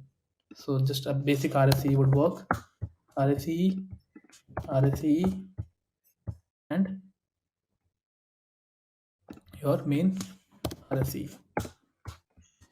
It understands all those norms also. Okay, so coming up to my app.jsx, as of now I want to comment this part. Okay, this basic context grandparent part, that basic example part, I want to import my page. Import page from dot slash components slash web page slash page. Okay, and I want to put that component over here. So page is just displaying me page. Okay, it is doing nothing special. So that page guy should be at least be given some thing, some respect. So I'll be just giving it a page. Okay, so inside of that page I am coming up with these components like header. These should be in uppercase. Yeah, have I put it in lowercase? No, these should be in the uppercase. Header. Okay, that was the thing. In yes, put yes. Okay. So one thing is that every component in React based component should start from uppercase. That is the prerequisite. So don't ever miss that. So just guy. Head of this, we will be having a header, your main, your footer. Okay, let's just import these three people so that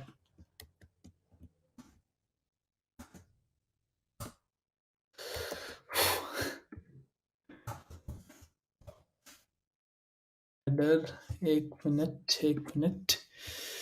HEADER. Let me just import it from here. Okay, I'm better from it. Import header from dot slash header. Okay.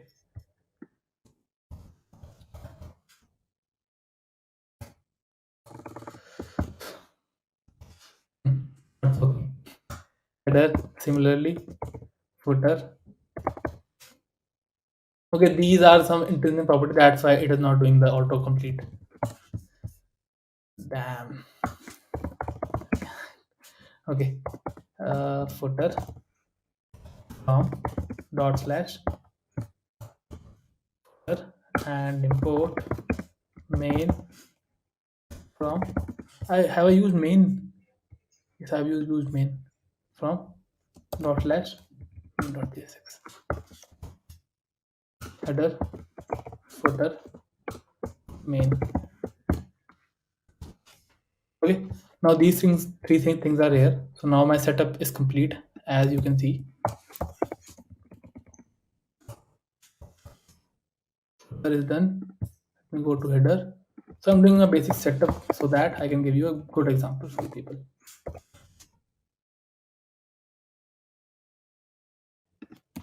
Okay, so let's say this is a basic web page. Okay, that contains header, footer, and main. Header, main, and footer. Okay, so let's go here and we'll just bring it down. So every web page contains these three things: header, main, and footer. Okay, let's just populate each of these things. What I want is, as soon as I switch the theme, the dark mode inside of header, the text inside of header should change to white, and the background should change to black. That is what I need. Okay, and same for the footer. Okay, so let's just see how we can do it in a normal fashion.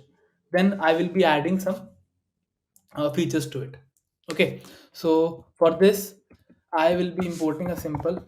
I will be having a CSS done in any of these things, because when you bundle all of these things, when especially your create React app or this V app bundles the whole application, you will be getting the same CSS. Okay, so what I am going to do is I am just going to have two classes. One is light. Okay, light, and this light class, put your font, your color black, and your background color to white. And similarly, I'm just using a basic example for it, dark. So it puts your color to be uh, light and a background to be black. So basic two classes, that is nothing much. And because it will be put compiled, bundled up as a single page application, so each of the classes will be available to every of the component. You don't need to import them separately. Okay, so app.js is as of now imported on its own. So let's just write some content inside header, footer, and main also, so that it looks like a normal web page. Okay, so starting with header, what I need to do is I want to have a basic.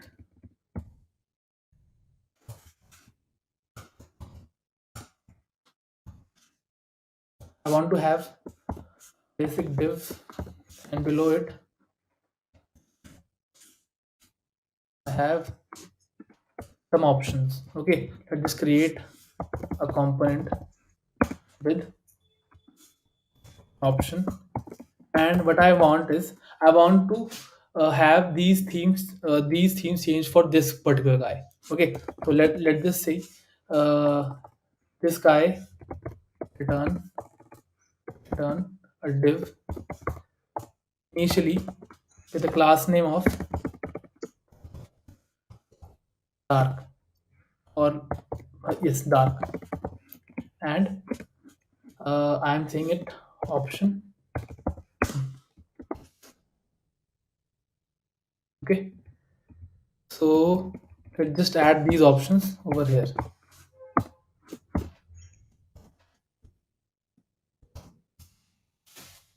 So these are few options that are available for me, and let me just also remove that background color so that it is visible to all of you.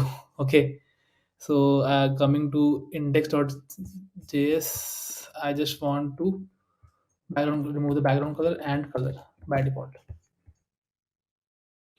And is there any background color or color? Don't want any buttons or anything else. Fine. Mm, color scheme light. Just make this thing. Do I need anything else? App.css, logo, hover, and these colors to be, yes. As of now, I haven't used any of these classes.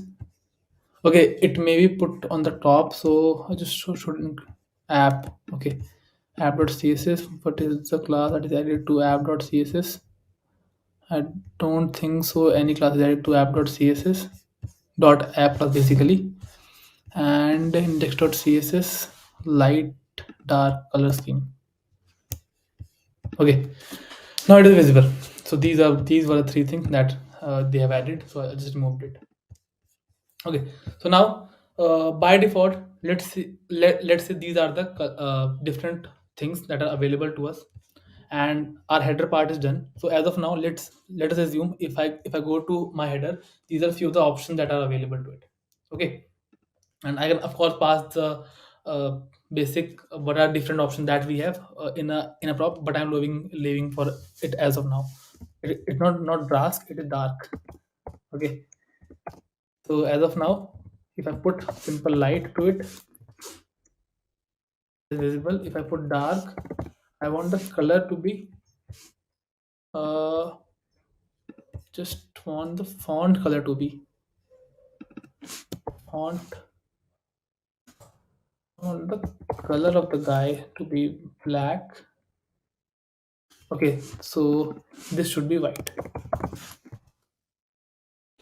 Now it is visible, certainly visible.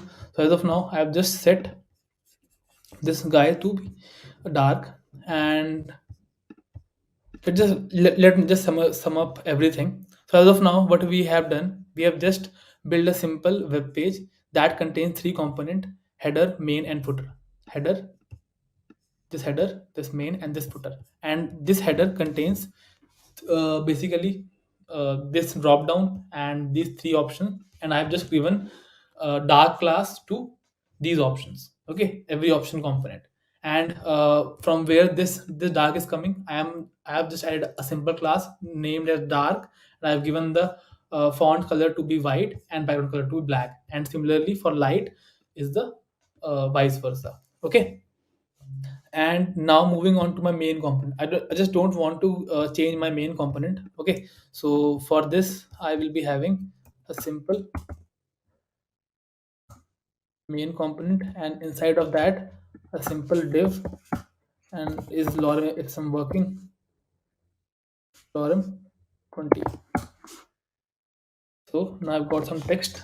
Just don't want any changes in this text. Let's talk about our footer also. So footer will be similar to my header component, so I am just directly inside fragment, empty fragment, and what has happened to it? Footer.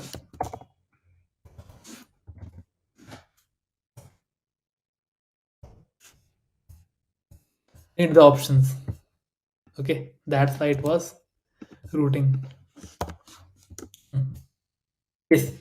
So I have this basic example prepared. Okay.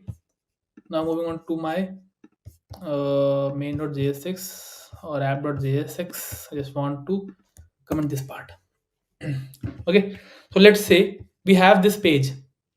Okay. And this page contains this size, font size. Huh. This contains three things: header, main, and footer. Okay, now I want to implement a simple theme switcher. As of now, what it needs to do is it needs to invert the color of the header and the footer. That is what it needs to do. Okay, so for this, what I need to do is, let's see the non-contexty way. The non-contexty way. So for that, I will be having a state, because of course this thing need to be passed to header and footer. So I need to have a button. Okay, so let's just have a button, and this button should be, of course, at this level only.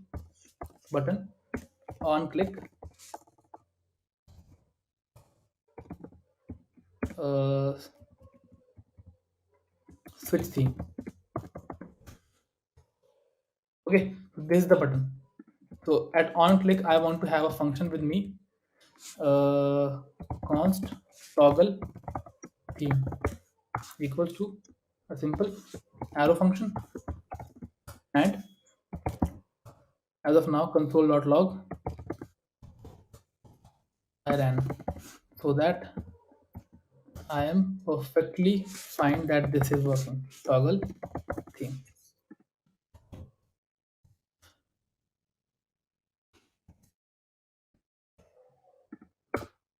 Okay, so now I'm having this button. Okay, so with this, what I want to achieve is, as soon as I click, the theme should switch. So if I'm here, if I click on here, it ran. Okay, now to change the things, we have to have states. Okay, so to have states, it's very simple. Okay, so import your use state from state from dot slash, sorry, react dot slash. Okay, now let's just put a simple thing, uh, current theme comma set theme equals to your use state, and inside of that just put a simple, by default it would be light, so I will be putting light. So if I want to pass a theme from this page to its options, okay, what I need to do is, I need to simply pass these props one after another. So let me just clear it out. So let me just go to this page guy. Now I have to pass the theme to the children's also. So because header did not require it. Okay, similarly, this guy, this footer does not require it because it does not need to change itself. Okay,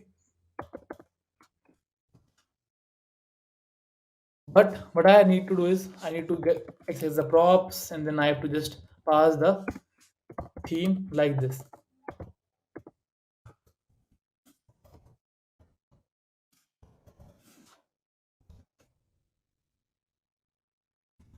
Theme like this.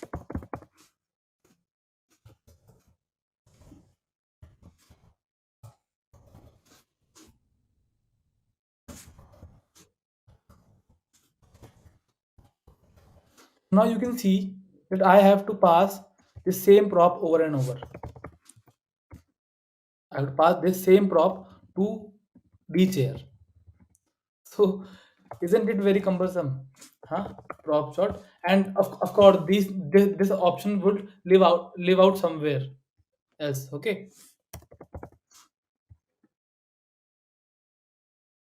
prop dot theme. So I have to just pass it over and over again and again. So that is the main headache. So that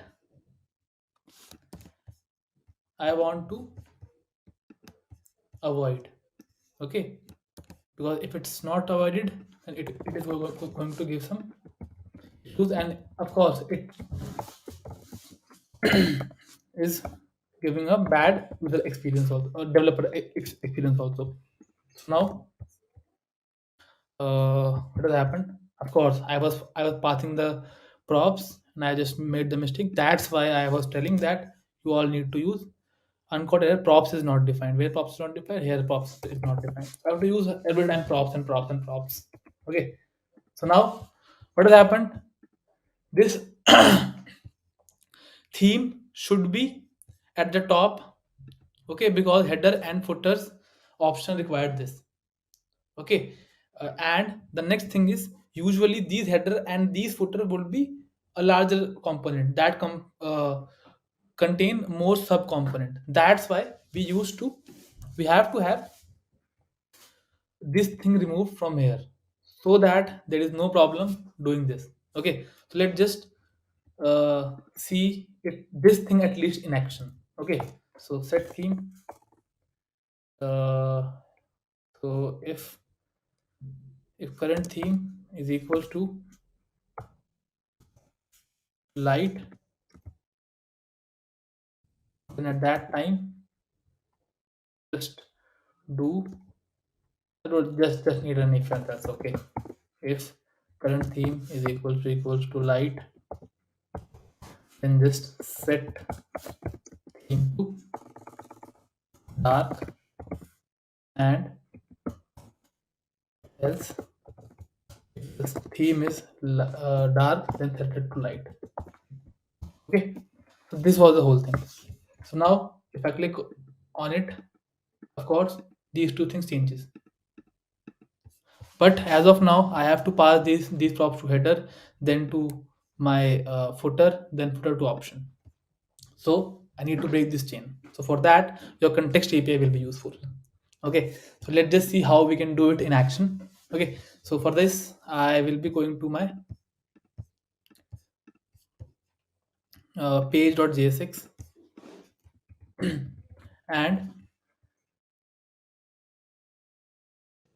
I will be simply creating. So this theme is declared over here, and just need to pass this theme around, because my page knows how to change it. Okay, so for that, first of all, I will be creating const. First step is to always create context object using react.create context, and this will be of course empty. And okay, now what you need to do is you need to pass it to the parent. Okay, so what I am thinking is, just need to create it over here, and what you could do is wrap the whole thing inside context object dot provider, of course provider, and it has a value prop, and inside that value prop pass the current thing. Context object dot provider. Okay, so why it is having these issues? Context provider has no corresponding closing tag. Okay.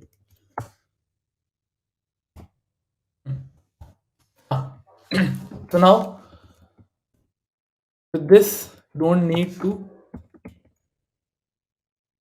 pass it from here. You can just directly go to your required component. Of course, these would be in the different files. Okay.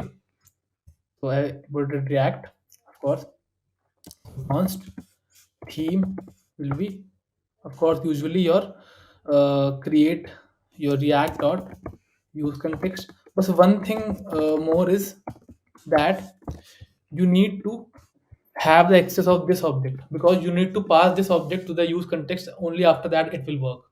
Okay, so for that you need to usually export it.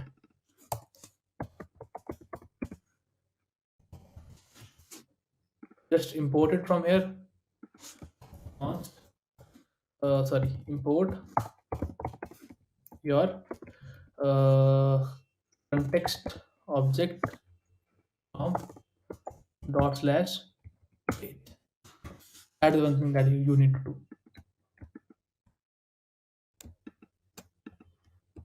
Context object, what is the name of it? Context object, obj. Now wherever you want to use it, just put it over here, put it over there. Just now, no props, nothing. You just need not to pass the props now.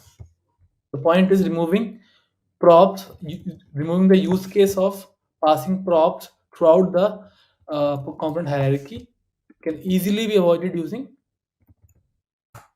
context API. So as you can see, as of now, I am not passing not even a single prop, just that value is enough. Okay, so that is the beauty of it. As the application goes larger and larger, this improves your developer experience, as well as it will help you to reduce your bugs. Okay, to avoid the bugs. So the same thing could be done with my header also.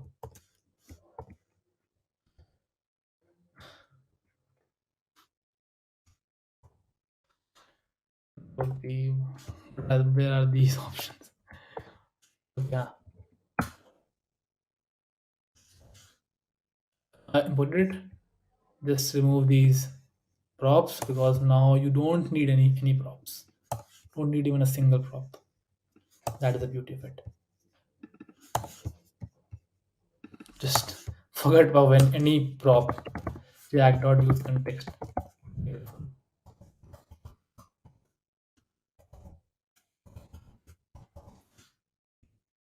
You'll get the theme and you are done for the day.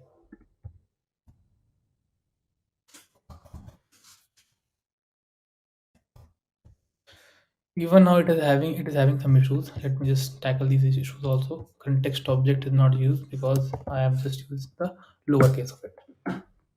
Okay, maybe you can just directly click on it. Theme is still not changing. So now you understood that if you don't want to pass your prop to any of the intermediate component that does not require your thing, okay, at that point of time you use context API. And this is the whole lecture around context API. Now let me tell you the actual use cases where you should be using context API. Okay, and then we will be covering the difference between context API and Redux. Okay, so now we are done with the themes feature. Let me just explain what is context API and how we can sorry, not application of context API. Okay, context versus. So now the major use cases where you should be using. First is whenever you have to build a themes feature. Second will be whenever you have to manage the authentication system. Is user logged in or not? Okay, these kind of small tasks should always be done using context API. And one another use case, that is localization. Localization means that if you want your website to be available in different languages, then then the thing that you do is known as localization. So in these contexts you should always be using context API. And now let's just go over to another uh, state management tool, that is Redux. So before context was launched, Redux was the only solution, and it is a third party library that is used to centrally. Here, what is happening is that you create a context object and wrap it inside an a parent component, and then you can directly go to the children component. But Redux is more. It is of course older, and it is of course more complete solution for rather more complex state management requirement. Like if you want to implement the user credentials, cart, you have to do most of the operations around your e-commerce, like buying, selling, cart, managing cart, all those things, all those complex things where there are n number of states. Because here I am only saving what I am over here doing. I am only saving the hard the work of not passing the props. But when you have a very complex state management, then you have to use redux. But the downside is it is rather more complex and it has a lot of boilerplate code. So uh, what you need to do is, in your real time work, you should be using redux for the parent thing, for managing a rather complex application. And inside of that, if you have something, that some prop that needs to be passed down the layer, and that is not very complex, at that point of time you should be using context API. So that's all in this video. So in today's session I will be covering React plus Firebase. So you don't need to have any prior experience in Firebase to attend today's session. So but all we will be covering, I will be covering Firebase 9. Okay, so the latest version of Firebase, and how you can use most of its feature or all of its feature in React per se. Okay, so today's life is all about Firebase with React. Okay, so today I am going to answer most of the burning questions. First of all, whoever is learning React for the first time usually uh, should be focusing on only on front end, because React is basically a front end library. Okay, it is majorly used for manipulating your UI. So first of all, we are going to answer the question, what is Firebase? Okay, and second, what are its different features or services that it provides. So why it is usually used with Firebase, React. Okay, and the third is with React or any kind of Android application. If you are going to learn Android in future, or iOS maybe per se, so at that point of time Firebase is also helpful. Okay, so what are the different features that you could use while doing it? So there are two things, and of course it will be hands on. I will be doing it step by step. Okay, so don't worry, let's just get started. Okay, so meanwhile, if you people have, what is Firebase? Okay, so Firebase is a service by Google. Okay, that provides backend as a service. Backend as a service. First of all, before using Firebase, we need to understand what it is and what's its role in React ecosystem. Okay, so whenever you build a website, so there are two components to it. So the first component is your front end.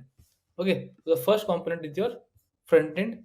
So front end is majorly React. So front end is React, and uh, you should also get data. You should also authenticate. You have to deploy it somewhere. Okay, so these kinds of things. Okay, for this you need a backend,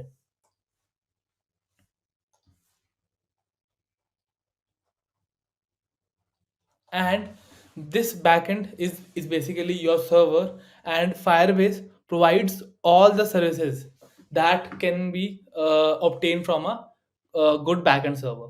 Okay, so what are those services, that what are our requirements? So there are few requirements. First of all, it provides you authentication. Authentication means that any application that is viable, you need to have a basic login and sign up feature. Okay, so the first thing that it provides is login and sign up, and that is what backend gives you.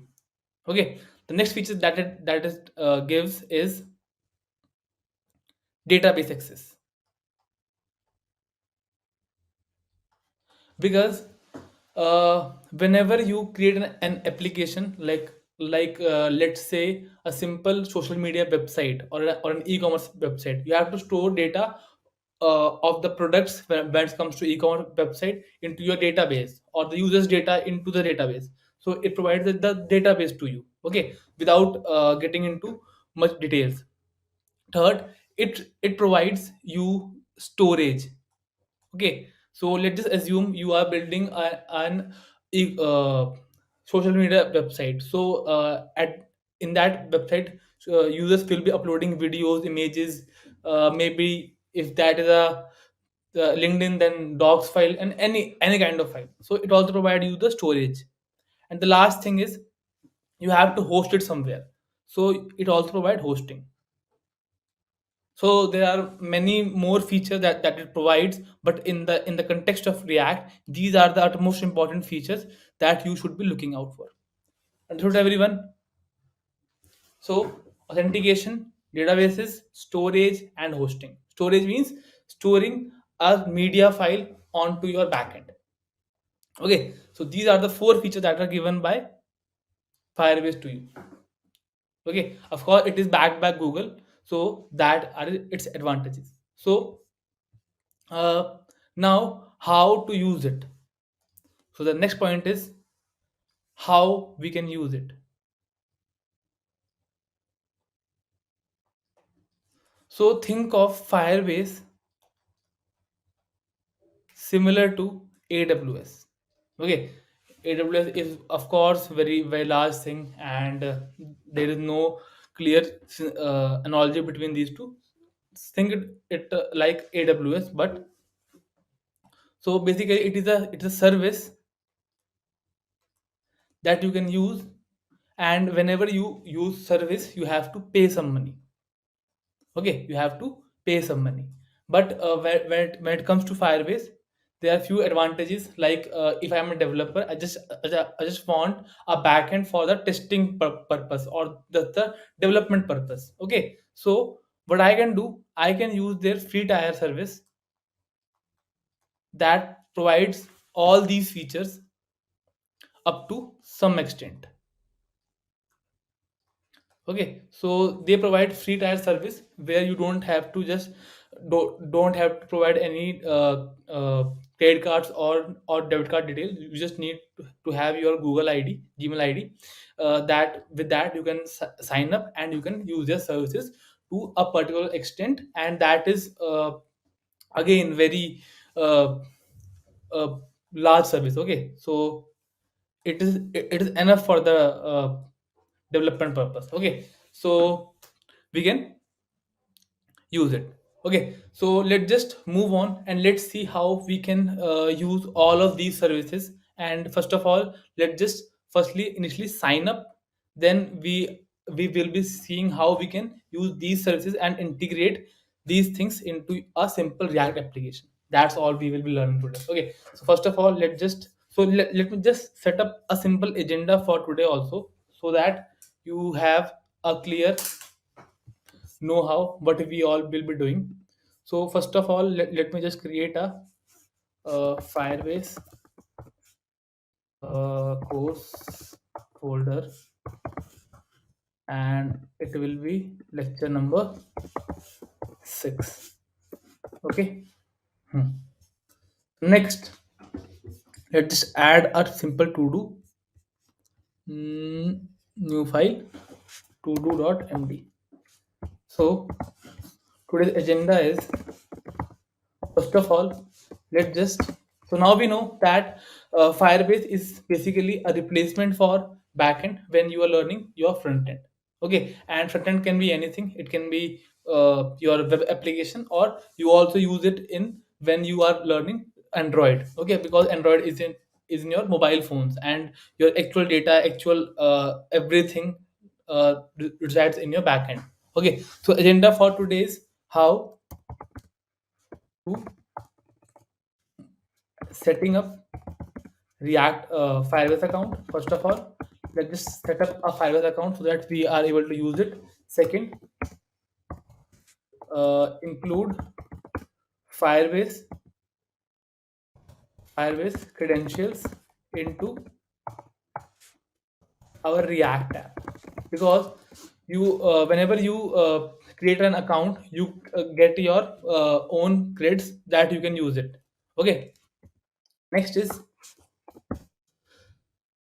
before that, as of now I will be starting Beat. So let's just also learn how to set up a simple React app using Beat, because Beat is very fast as compared to normal Create React app.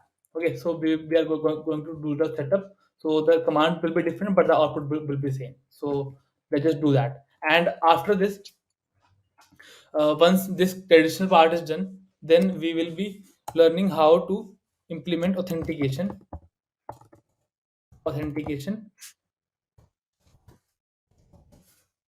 with Firebase. So major features that we can use. Okay, major features that we can look up to: authentication. Second would be database services. Third would be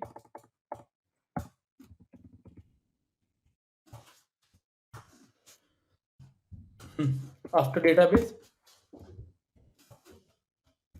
Third would be to store some store files, or store files slash media. Okay, last would be hosting. So there are different services for each of these features in Firebase.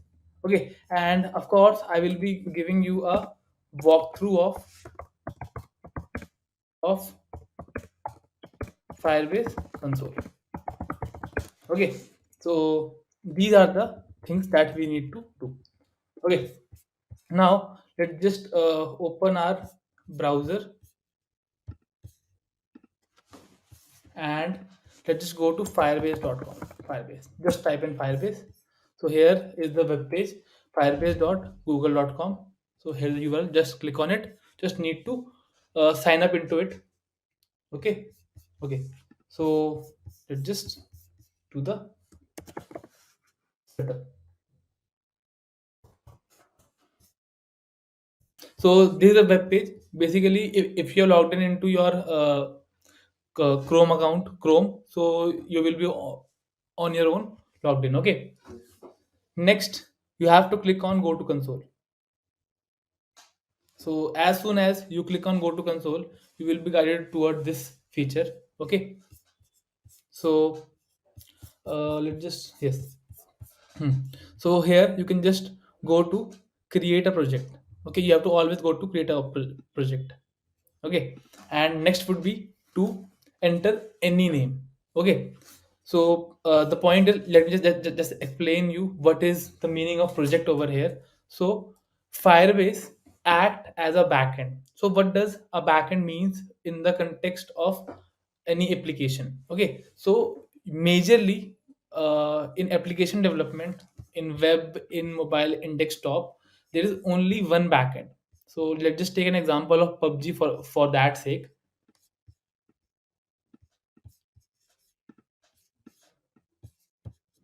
Just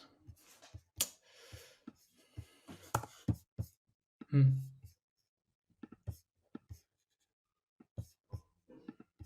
So if I have a backend, majorly these backend tends to remain same. Okay, either you're gonna write in Node.js, JavaScript, Python, C Sharp, anything you want, but you are going to have a single one. But when it comes to front end, there could be many front ends. Let me explain. There could be an iOS app, there could be an Android app, there could be a desktop app. So basically what happens is you have a front end, okay, and you get the data from backend. Okay, so you usually have single backend and multiple front end. So initially when you go inside Firebase, just go to their web page, then you are asked to create a project and name the project. Okay, so I'm naming it Firebase demo.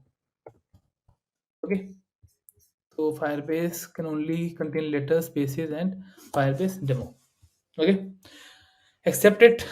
I can know I will exclusively blah blah blah trade blah blah ठीक है हाँ continue. Just disable all these things. Don't need at this point of time. Just create project. Okay, it will take some time, and now your project will be created. Okay, so let's just wait for a few seconds. So as I told you that you usually have will be having multiple front ends. Okay, so front end just does not mean only your web. It can be Android, it can be desktop, or it can be any thing. Okay, so now your Firebase project is created. Now what they are what you can see over here is there are multiple options. Okay, so iOS is for Apple, this is Android, this is web. So of course, we are learning React, so we will be touching over to web. And next is Unity. Unity is of course for gaming, and Flutter, you all know. Okay, so now going to web. Okay, now it is asking what we did. Initially we created a Firebase project that will act as a backend. Now we have to create a project that will that whose threads will go to a particular front end. So in this case I have to create different project for different kind of front end. So as of now we are working with web. Okay, so I will be creating a project with I have to go inside of it. Just click on here web, and then you have to now create it. So now just put Firebase dev. Okay, Firebase, just put anything you want. Register ad.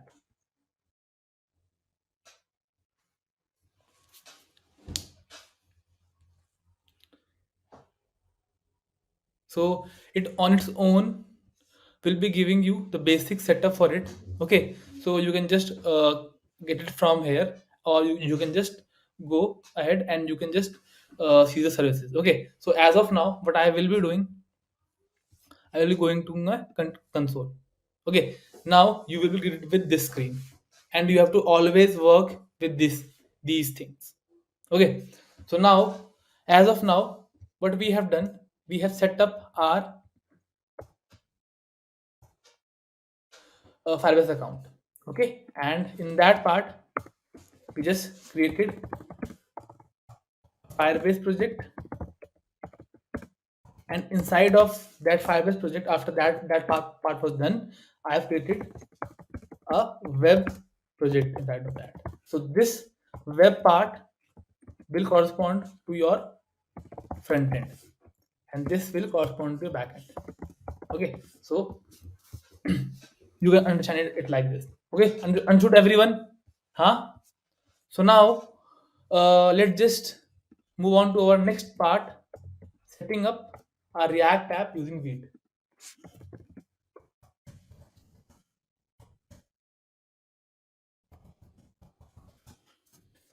Now how we can do it?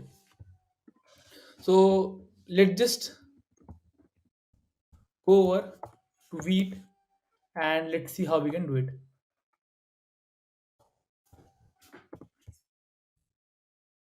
Basically, why I am using this new term Vite.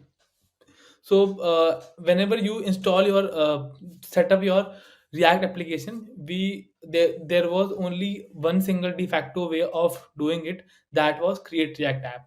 But with the create React app, the module size and the setup for a simple React app was taking a lot of time. That's why Vite was introduced instead of it, and it has more features and it is way faster than a basic Create React app. That's why Vite is majorly used. Okay, so now we should be going to our Vite web page, and we can just, so they have also just added few of the feature. Okay, so let's just, these are the people who sponsors and use it also. Okay, so now guide just need to use with React. You can you can just directly use it in stack builds also, but here they've added how you can scaffold a simple Vite application. Okay, so the first thing is to copy this npm create wheat at that latest. Okay, just let me just clear it out. Npm create its hook course. Just want to go inside the Firebase course. Open terminal. Yes, command V. So it asks us to create a project name as you usually create using create react app. So I will be naming it Firebase examples. You can name it anything. Okay, and it also asks for different things like which kind of framework it needs to work it on. Okay, so it is basically also framework agnostic. So as of now we will be using it for React. Okay, and it also asks if you want to work with TypeScript, JavaScript, or SWC is something around Rust and all. We just need to use JavaScript as of now. So you can see it has as of now instantly created your simple create React app. Okay, simple setup for it where you can get SRC and all those things. But as of now, you need to follow some steps. Just go to CD Firebase examples, and after this, just do npm install. So it will take some time, but not as much as create React app asks you to do it. Okay, now it's done. Let me just go inside of it so that it would be easier for you people to understand. Is it inside of it? Yes. So I need to use my simple finder. Let's just open a simple React app by removing it from here.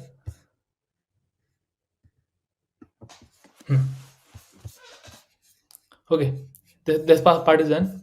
Huh. So now, as of now, I'm inside of it. So cd firebase underscore examples and just do npm I. I've already done npm I, so it has installed most of the modules. So this part is done. Now just do npm run dev instead of npm start. You have to do npm run dev. Okay, so it on its own open your web page over here. So if you over here, this will be giving you basic overview of the starter application. Okay, so it also gives you a counter example. Okay, so with this your setup is very fast. Okay, now this part is done. Let's just go through the console of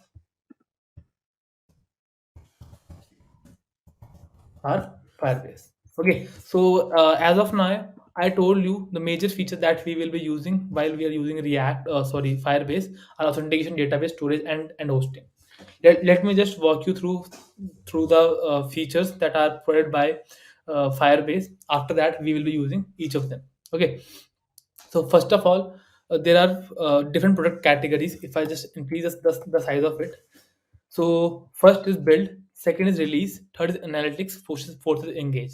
Majorly, you will be working with build when you are working with React. Okay, so build contains few things: authentication. Firebase authentication is majorly responsible for implementing different kind of authentication strategies. Like if you want to authenticate your user, like if you want to implement login sign up using simple email ID, using Firebase Facebook login, GitHub login, Google login, any kind of login. Okay, it helps you with that with a lot less code. Okay, second is Firebase database. Okay, so Firebase database is one of the other feature for using databases in your front end application. Okay, so you get instant access of database without including MongoDB or SQL and all those things. Okay, next is storage. With the help of storage, you can store any file, any folder, anything you like. Okay, and next will be hosting. So hosting helps you to host your React application to the web. Okay, and there are few more. Real-time database has some other implementation, other advantages that is out of the scope for as of now. I'm gonna explain these two also. App check is for the safety purpose, and extensions gives you certain extensions that you can use, like sending emails, uh, OTP features, all those features. And server function, these are known as Firebase function. Firebase functions are majorly used to implement certain logic that needs to be run when a route is called. So it uh, serves as a simple server function. Okay, so it is out of context as of now. We need these four features: authentication. First is authentication, database for database, for storing storage, and for hosting your hosting. So these are certain services. So here is authentication. Firebase, we usually say it Firebase auth. Here it is known as Firestore. There are different services, and here it is known as storage, and here it is known as hosting. Okay, now let's just see each of them one by one in action, because already we have installed our React application. Now we will be seeing them all one after another. Okay, so let's just first go through authentication. So first of all, I will be implementing a simple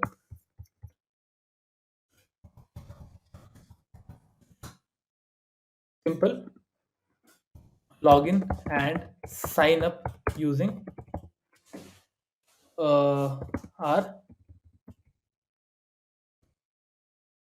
Firebase. Okay, so before that, I need to include Firebase threads into my React application. Let's just do it.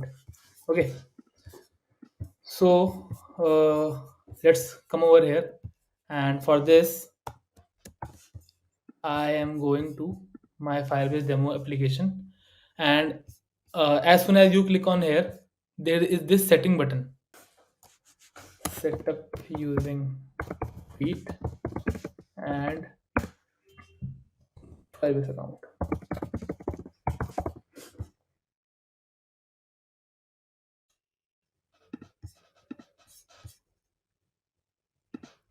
Okay. Uh, hmm. Now, moving on, let's see how I can use these credentials into my actual application. Okay, so for that, let's just go to our basic React app, and as you already know, the main thing, it starts from main.jsx, or it is index.js. Okay, jsx, and it has your app.jsx. These two things. Okay. Hmm. No, no, no. I just installed it only once, yaar, Abhishek. Just installed it only once. So if you want, the point was that I just did npm create Vite, because Vite gives you multiple options. Okay, it can work with Vue and all different type of frameworks. Okay, first of all, you create using Vite, and it then gives you the option. You choose React, and then inside React, it gives you an option to work with TypeScript, JavaScript, or JavaScript with Rust and TypeScript with Rust. So I chose JavaScript, and after that, so as soon as you are done with this, okay, as soon as you are done with this thing, then you have to go to that folder and then npm I it. Okay, so this is the whole flow. With this, Vite is rather more faster than normal create React. Okay, that's why I introduced you to this. Okay.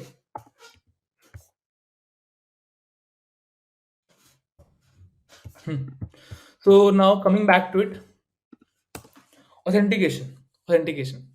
Let's just see uh, how we are going to do it, and before that, let's just add the credential for it. So for this, what I'm going to do, I will be creating a simple file with the name firebase.js. Okay, and now just copy this whole file and paste it over here. That's it. And this contains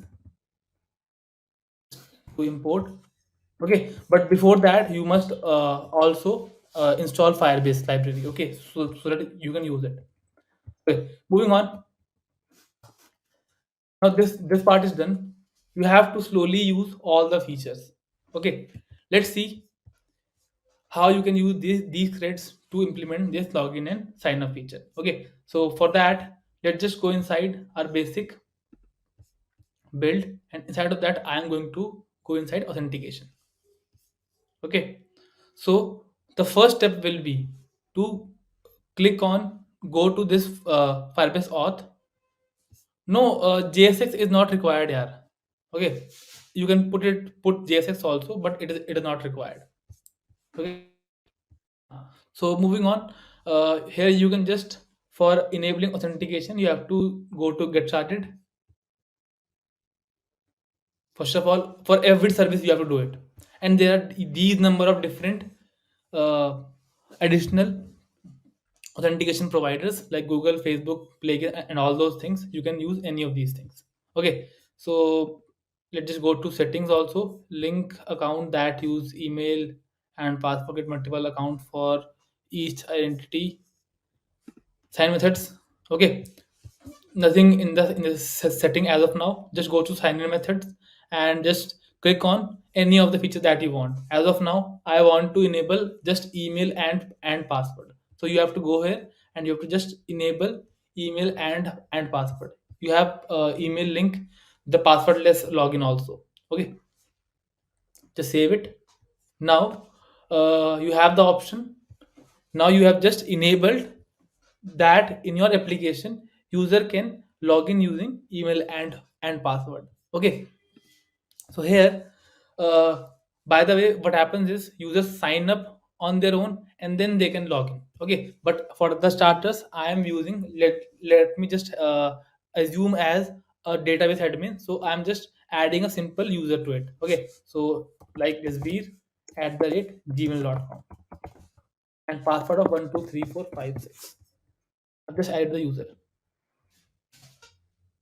Now on the console, I just need to enable the service. So how to use all these features? First of all, you have to always first of all go and enable the service and enable service. First step for any service that you will be using in Firebase is to always enabling that. Without enabling, that will not be working. Okay, so first of all, I enable the service. Then inside of that, I enabled email and password because as of now, I just want that thing only. Okay. So now, let's just see. I've just also added the user.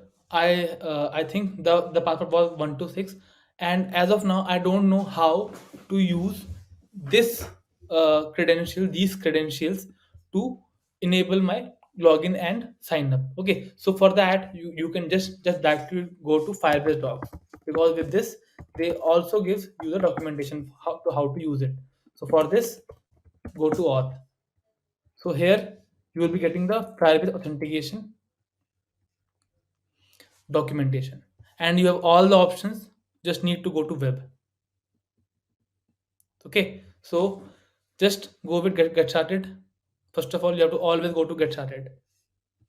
Okay, so here they will be explaining how you have to use this feature one after another. So the first thing, uh, in your firebase.js file where I just pasted the credentials, you have to import another thing, that is get auth. Okay, so let me just do it. So after I am done with the first iteration, I will be explaining you everything one after another. Okay, so the first thing would be to import this get auth thing.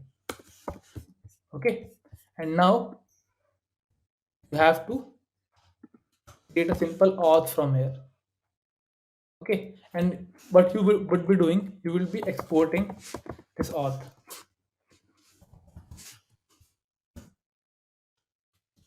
Okay, now what would usually happen if you want to implement a simple login page? It is very simple. So for that, let me just create a folder inside src, and I would name it components, and it would be, of course, my Firebase auth, Firebase dot jsx, rename, and I will be going inside my app.jsx. I will be clearing everything from here.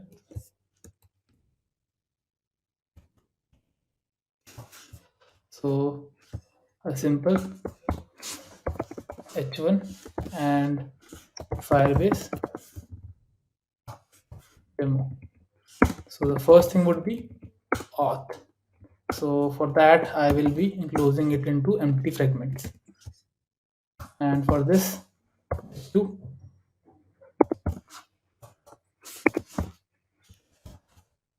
and inside of h2, I will be going to give auth demo. Okay, a simple login form. So just on that web page with me. So this is the web page. Okay, with this I will be working. So let's just create a simple login form so that I can use it. For this, what I will be using, as of now, I will be using use state for it. Okay, so that it is very easy for us. So without login, I just don't want to use login form because I created the component over here, so I can use that as well. Okay, so let's just import that guy, Firebase auth. Okay, so if I need to auto import it, so for this, just simply do rsc, so you get simple form. Okay, now I will be adding h2 and a Firebase auth. Then after, below it will be a simple h3 login form. Okay, so now my setup is nearly complete. After this, I have to create a simple login form. That's it. Firebase auth. I just go over here. So as of now, we are doing this. Let's just create a simple login form so that I can use it to demo the Firebase authentication. Okay, so here let me just bring it in the main screen. Okay, so with this, it would be easier for us to understand.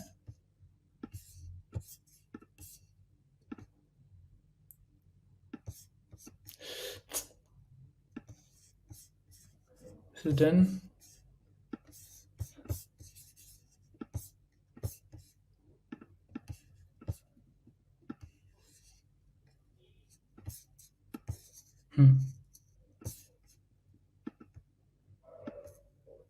Okay, let's just have input into two input. Just have another input and basically a button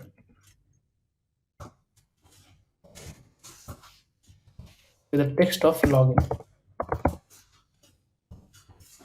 Okay, so placeholder would be your email, and it will be password, and placeholder over here would be password. Sorry, your password.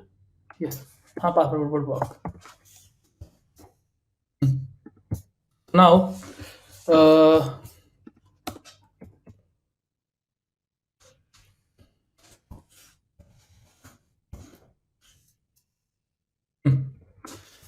I just added a simple line break. Okay, nothing else. So now we are having this email and password input with us. So now you already know how I can handle it. Okay, so just bear with me. This is the email, comma set email equals to your simple use state would work, and here I will be passing the empty email and with the same password and set password, use state. Okay, now my form is ready. And just add, I need to just control these input elements so I can get the values. So for this, just on, so value is equals to, for this guy it would be your password, and for this person it should be your email. I think every one of you are getting my point. So now there's a basic form is happening to it. Email value, let me inspect it. I go to console.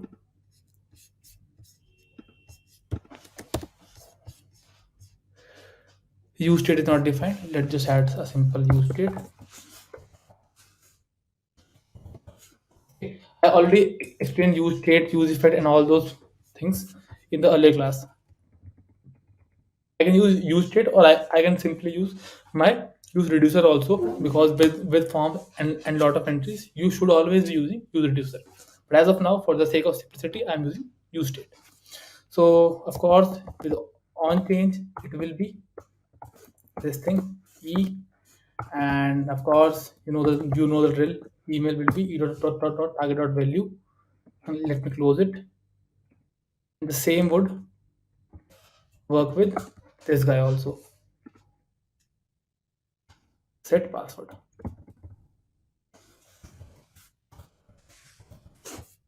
Okay. Now with this, I have the email and I have the password. Okay. So as soon as I click on the button, I want something from it. I think everyone is able to view my whole code.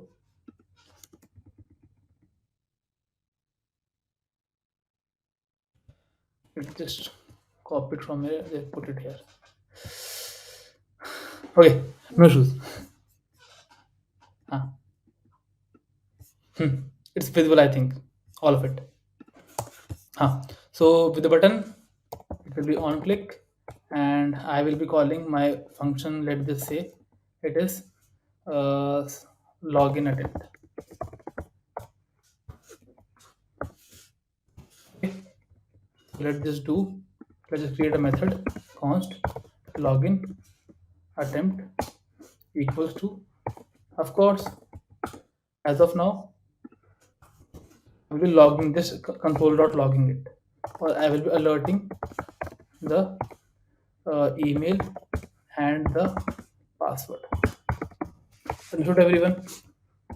I think everyone is on the same page. Let's just comment this piece of thing so that it can come over.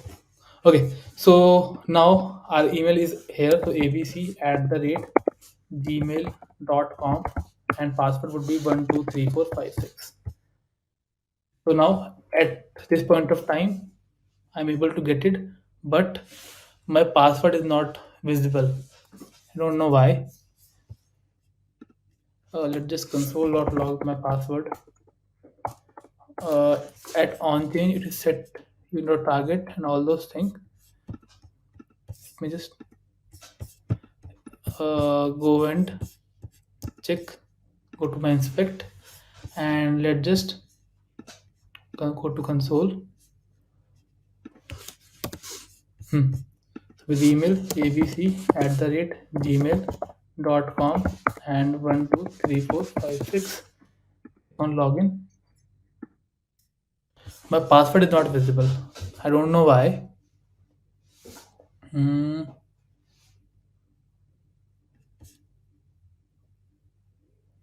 Target.value. Let me just console.log it, my password at least. Okay, so that would give it more credibility. So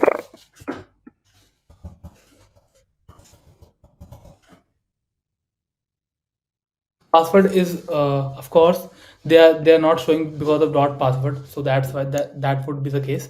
So but it is being logged. Okay, now I have set up a simple demo where I will simple login form and I have to do the login. Okay, now let's just go to our documentation and let's see how we can implement that, and at least how we can make the request to our Firebase so that it can authenticate either I have correctly logged in, I entered the correct credential or not. So I will be adding most of the code over here.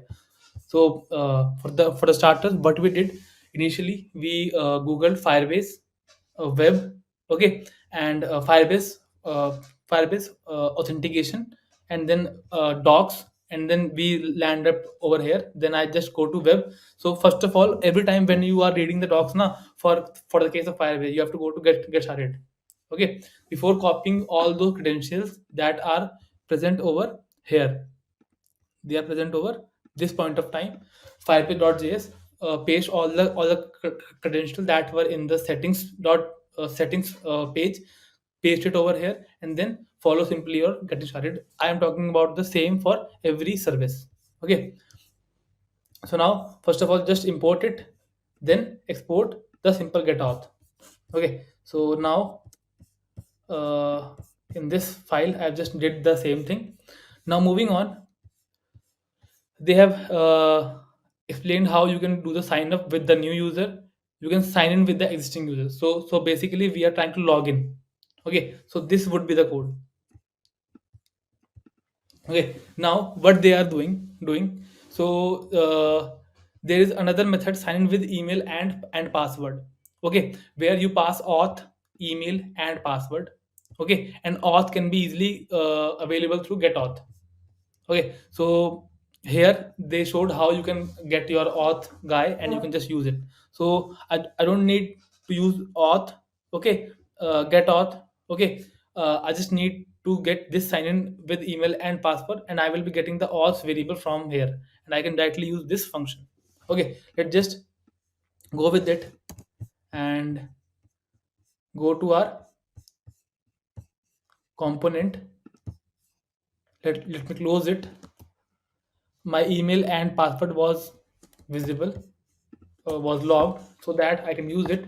Now, coming to it, I have that email variable, the password variable. Of course, from Firebase.js, I have exported my auth variable. Okay, now I just need to import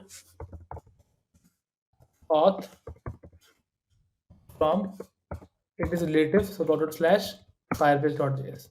Okay, and the I have to import basically my Firebase, sorry, sign in with email and password from where do I have to get it from? Firebase slash auth. So Firebase slash auth, from here I have to get it. So never, what is happening to it? Okay, now so let me explain the most of the things that are happening over here. Okay, so at the form I will be getting email and password.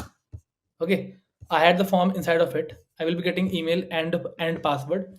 Okay, so the as soon as I click on login, my login attempt will be called, and Firebase provides me a method sign in with email and password that is present inside Firebase package. Okay, and you have to just pass the auth that you just declared in your Firebase.js file. Okay, and pass email and password. If there is, then this sign with email and password will go to our backend, and will check whether a person with this email and password is present or not. Of course, it is an async request, so sign with email and password is a promise based function. Basically, we are making a request to Firebase backend server that is present in anywhere around the world. Okay, and we are checking our email and password. If that is correct, then then will be called, and I will be getting the user credential who has signed in. And if I am doing any mistake, then it will be giving me some error. So first of all, what I am going to do is I'm going to log my user, and to test anything you have to break it. Okay, so first of all I will be giving it wrong credentials so that I'm easily able to see is my code executing or not. Okay, so initially I will be doing the wrong thing. So if I go to my inspect and if I go to my console, let me just clear it. Let me just reload it. Simply it is reloaded. And let's just ABC, because I just at that point of time when I was creating the user, I just use justbeer@gmail.com. So I will be using wrong email ID, but password is correct.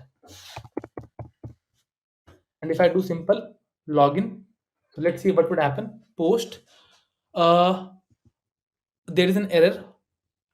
There is 400 error. Okay, 400. So let's see what does 400 means. HTTP response code 400. 400 means server cannot or will not process the request due to something that is perceived to a client error. It is a basically issue of client. And the next is user not found. Okay, so the Firebase is saying that your current user is not available or you are not present. Okay, so Jaspeer, if I do jaspeer@gmail.com, and if I now log in, let's see what is happening. Now you are getting a user. Okay, it is its access token, its auth, it all these things that I have given to it. Okay, so that's how your basic auth will work. Let's just add a basic additional rendering. So as soon as my login is true, I will be displaying the data of user. Okay, so let's just go over here and let's see where is the data of the user, so that I could use it. Or my ID would also work. Okay, so this credential ID will also work. So I will be printing UID. Basically this is the unique ID that is usually given to a user that is created. Okay, so let's just do it. Okay, so now let's just have a simple const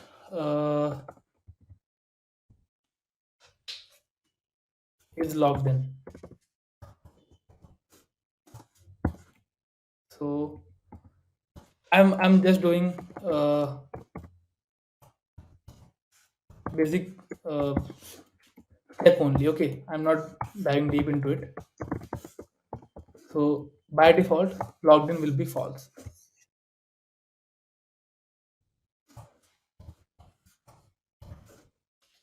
Okay. Now what I will be doing, if a user is,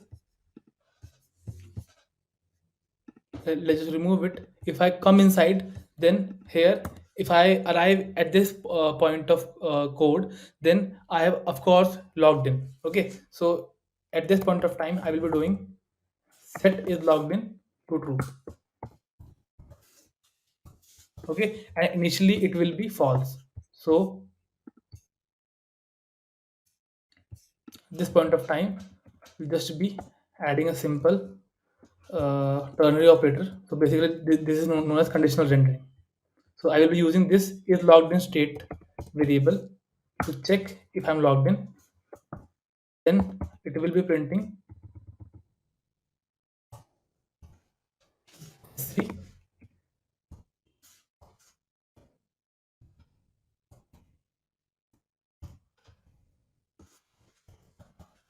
logged in, and otherwise I have to group all of these things.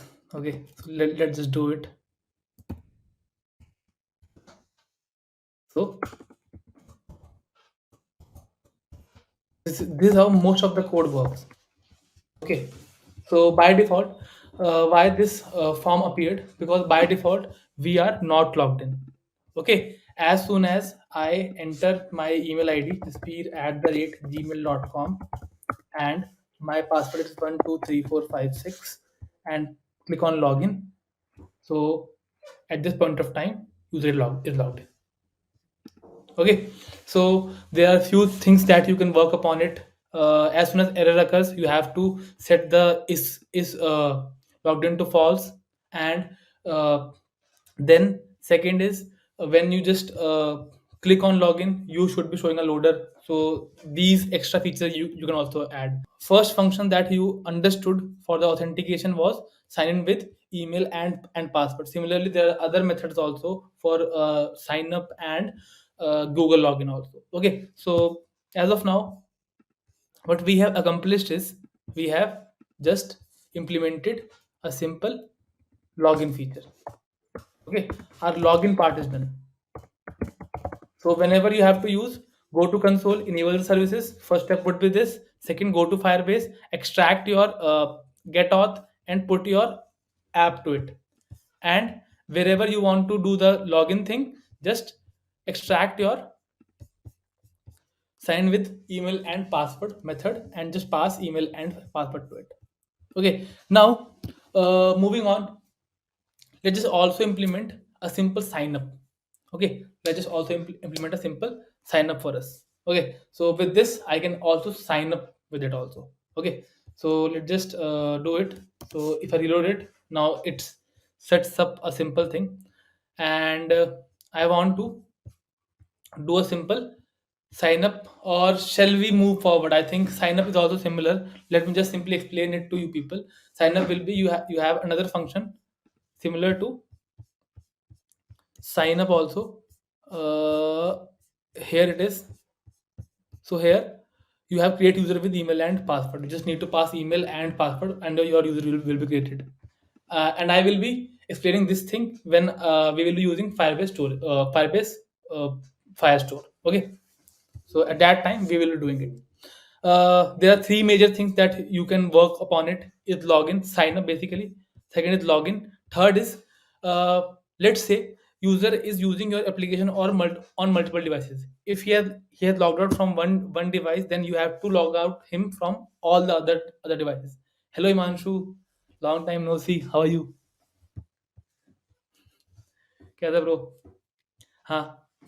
So the next thing is setting an authentication state observer. That means that uh, when you log out from any of the application, then it should log out you from all the application. Okay, so there is another feature of observer also inside Firebase. Okay, let's just move to our next service. I think I just gave you a brief idea about these things, and you just need to go through the documentation, and it will be done. Okay, so now the next thing would be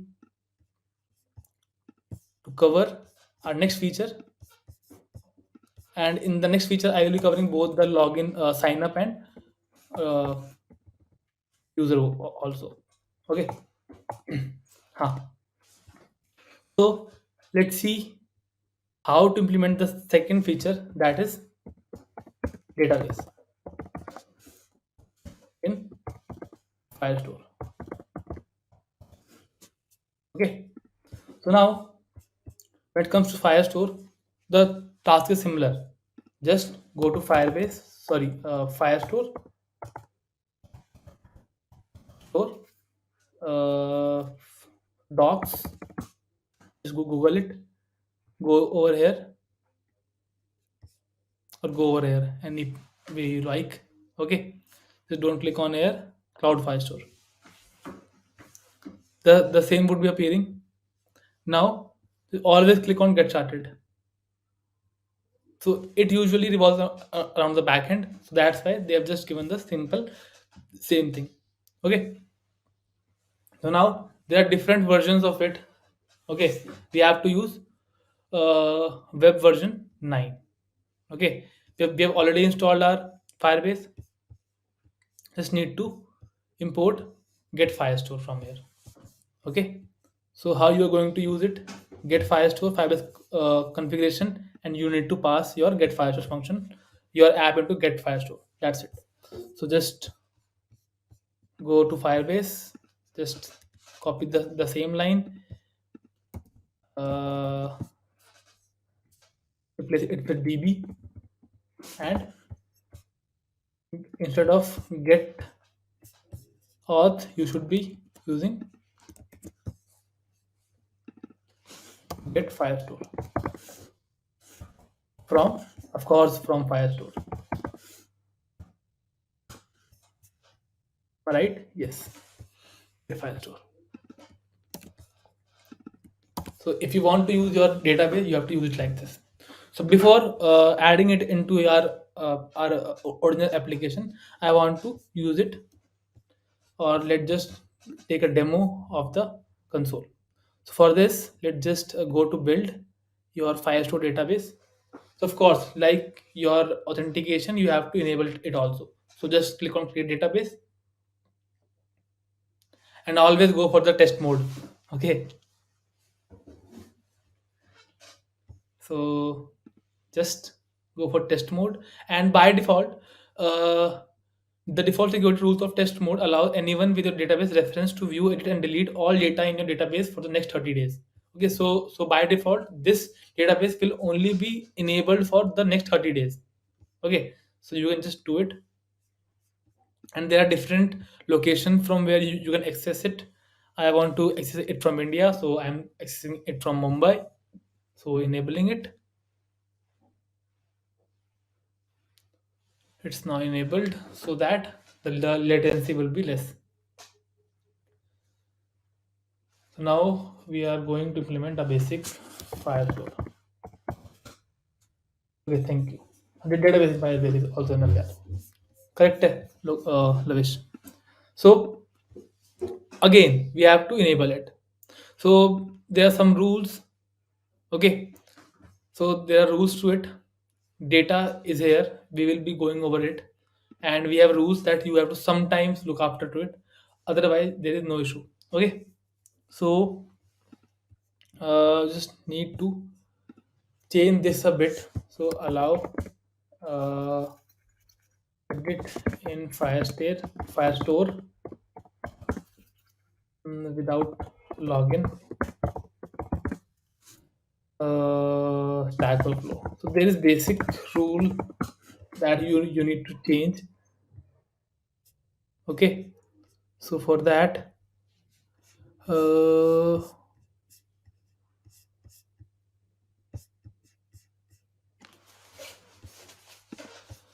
I think I just know that thing, but let's just leave it for a later time. But the point is here, they you can provide the rule book. So with that, you can just enable that your database could only be changed by certain users or n number of users. Okay, and here they have also at the timestamp. Okay, so I will not be using this database for the next period of time. As of now, the period of time is less than 3:15. Just want to do it for just the 19th date. Just publish it. So if you want to do any change, you can do it from here. And here you can just add or remove the different kind of rule. Okay. So here are also security rules that are here. Okay. So going to the data. So let me just explain how data is stored when it comes to Firestore. Okay. So when I talk about Firestore, then Firestore is basically a NoSQL database. So first of all, how does data hierarchy looks like in case of Firestore? So when we talk about Firestore,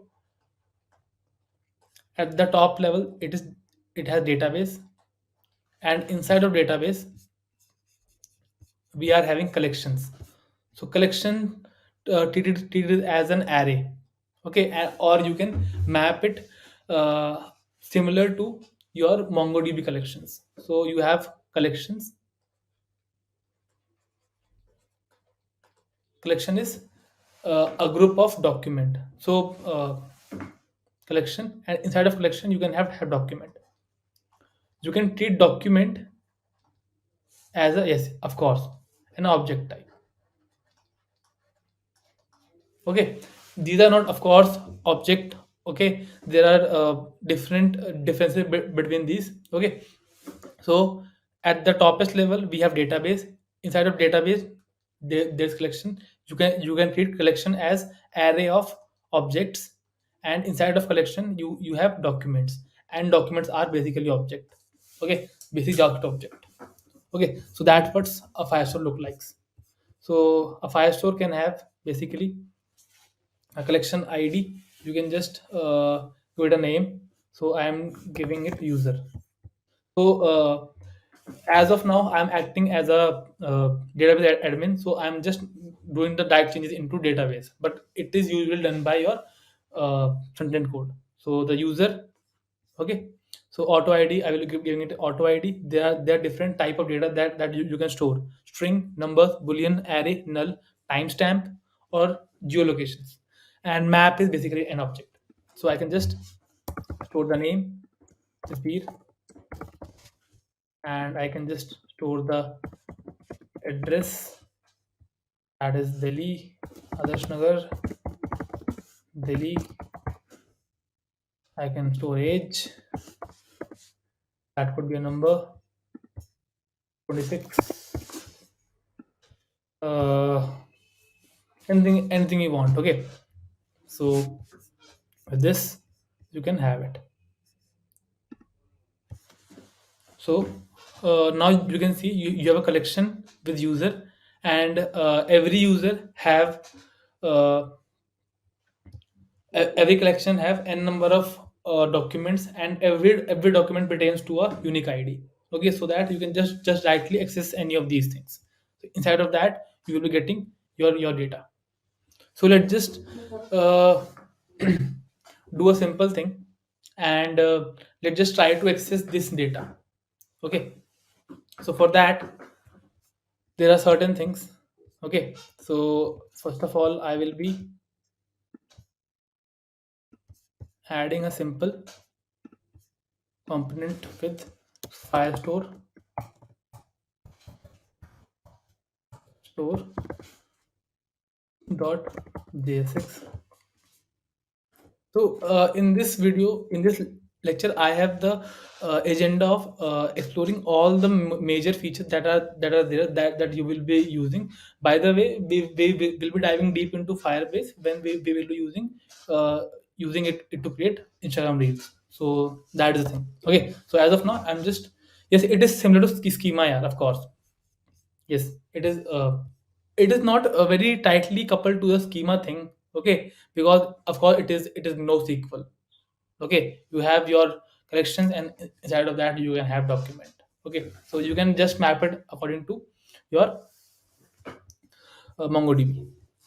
So now moving on, let's just do this simple RFCE, and let's just go through this example also.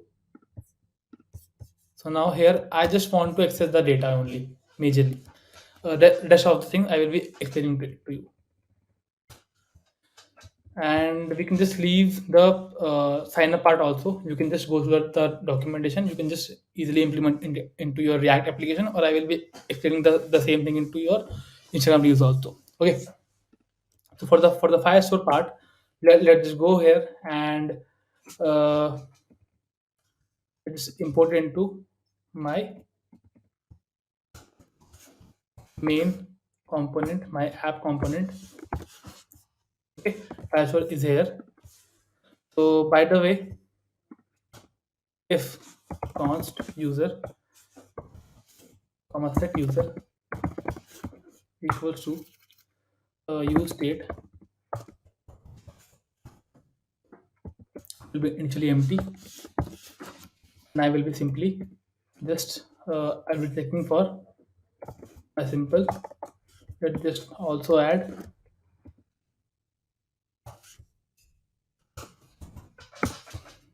empty fragment, and inside of Firestore let's just have a simple conditional rendering. So if you have a user, in that case render that user. I will rendering that user.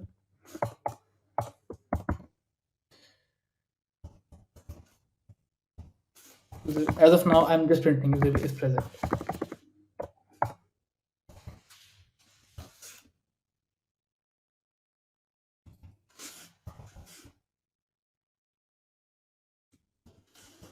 Or otherwise just mm,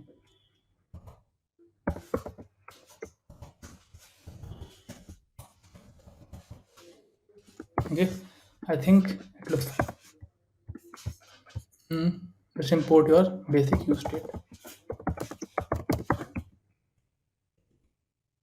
So In the Firebase demo, as of now we are not having any data. Okay, let's see how we can get data from your simple Firestore. Okay, and also regardless of that, we can also use this thing, uh, this thing to do n number of things. Okay, because Firebase usually gives you a real time database, so that if you just do certain tasks on one web page, like if you upload a reel on one web page, a user uploads, one of your friend uploads a reel on his account, then that will be instantly available to you. Okay, so that these are the other features that also are provided by the real-time database by the Firebase. Okay, so that you also need to keep in mind, apart from CRUD, like creating, reading, updating, and deleting.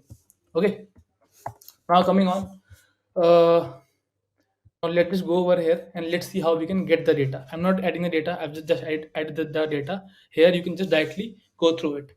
Okay, so now if I want to get the data, of course it is very easy. Initially it is data is not present, but of course how will you be getting data? You will be using your simple use effect. Okay, and you will be as of now using it for once, and of course these are the basic function, but as of now we can just work with it. Now if you want to get the data, you have to use your simply get docs and collections from Firebase Firestore. And I think this get docs, let me just go through this, how this thing is working. So as of now they are doing db, and I think you have to use this, you have to pass db, of course. Cool, understood. So coming over here, and when it comes to use effect, you have to sometimes use async await, but as of now I'm not using it. Let's just stick to that then wala syntax only. Okay, so for that, first of all let's just import our required things. So for reading our data, these are the things that are required, so I just pasted it. Next would be, it is saying to await the get docs, but I will not be awaiting. I am just going to just call get docs. Okay, and inside of that it is asking me to call the normal collection, and inside of that I have to pass my db. Of course, for that I have to export it from, or import it from my firebase.jsx, sorry, js file. Let's just pass it db comma user, and you need to uh, tell it which collection from you wanted. Okay, so now you got these things. Okay, of course it is a basically request, because you already saw that I have just created the database in Mumbai server. Okay, so for that you have to use then, and let's see what all you will be getting. Let's see what all you will be getting. So if I come here, then uh, you get query snapshot. Okay, you get a simple query snapshot. So basically I can just name it a snapshot, because this snapshot is used for real-time communication also. That's why they don't directly give you the data. Okay, so let's just wait a second and let's just go through it, iterate through it over again. Okay, as of now we are having our user created inside our user collection, and these are his grades. Okay, the first thing is done. Then what I have done, I have just gone through the getting started documentation. You just need to go through the first thing, how to set up. So for this you have to do the npm install that I have already done, of course. Then I have to import it, uh, export it from the normal firebase.js file. This part is done. Next, there are different functions for different tasks. So for adding data, these things you have to do. For reading data, these things you have to do. So as of now, what I'm doing, I'm reading the data. So in other words, I want to read these fields from my file stores. That is what I'm doing as of now. Understood, Abhishek? So now, if I want to do it, I need to import it. Apart from that, here is some of the thing that Firebase is telling me to do. Okay, so get docs is the method, collection is the method, and apart from that, DB is exported from your Firebase.js, and users is basically the collection from which you want to get the data. Okay, so I just passed user, so that is what I did. So I've used use effect because I want to get the data after certain thing is rendered. So that's how you do in React. So as of now, they usually be giving you data inside a query snapshot, so you have to get the data from it. So it is very easy. You can use for each, or you can use a simple for loop. So as of now, I am using simple for loop to get my data. So as of now, it just a simple snapshot, or instead of just a snap for each, you can also use for loop also if you don't know the thing. Okay, let's just go over here, inspect it, and let's see what this console has given me. As of now, this is the thing that it has given to me, and of course it is in thing, that's why it is not visible to me. So I want to just get the doc.data and my doc.id. So let's see what is the thing it has given to me. It, of course. So now, as I've already told you, that use effect runs 2 times when you are in the development version. So if you uh, don't want to see this result twice, because if I reload it, it is going to go to my Firestore, then it is going to get a snapshot, because this snapshot is usually used for real-time communication. That's why they don't directly give you the data. Okay, so you have to do a simple for each, and if you call doc.data, okay, this is one single document that you get. If you want to extract the exact object in which your data is stored, you have to call the doc.data function. Okay, so as soon as you call it, your task is done. And what happens when we use effect in development version, at that point of time, React executed it twice. So to avoid it, you can just remove it from here. Now it will be printing only once. Okay, so that is the one edge case that you all need to remember about. Okay.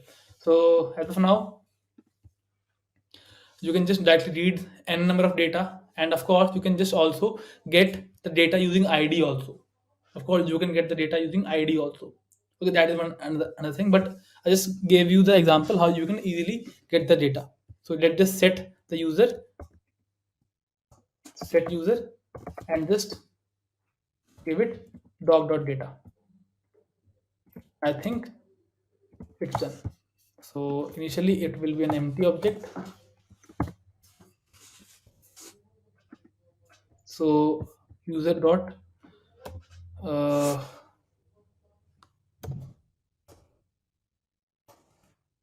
object dot keys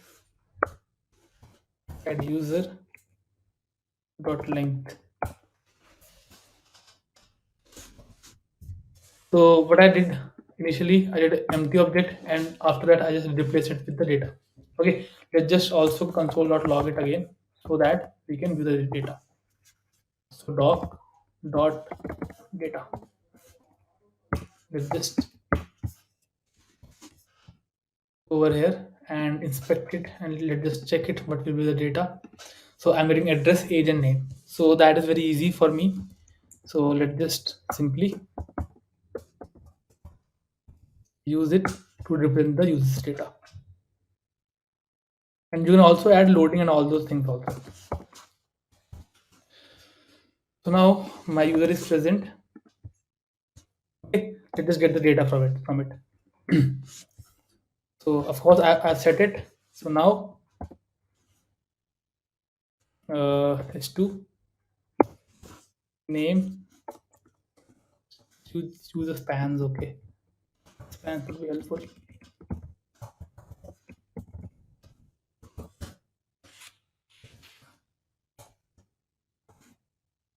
User dot name.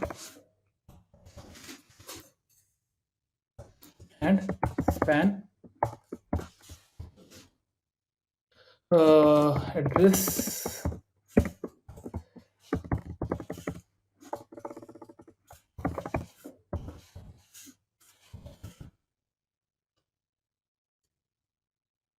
just add divs. I think this would be essential because Pam would be planning it one after another. Because these are inline now. So address is done. Then your age, I think.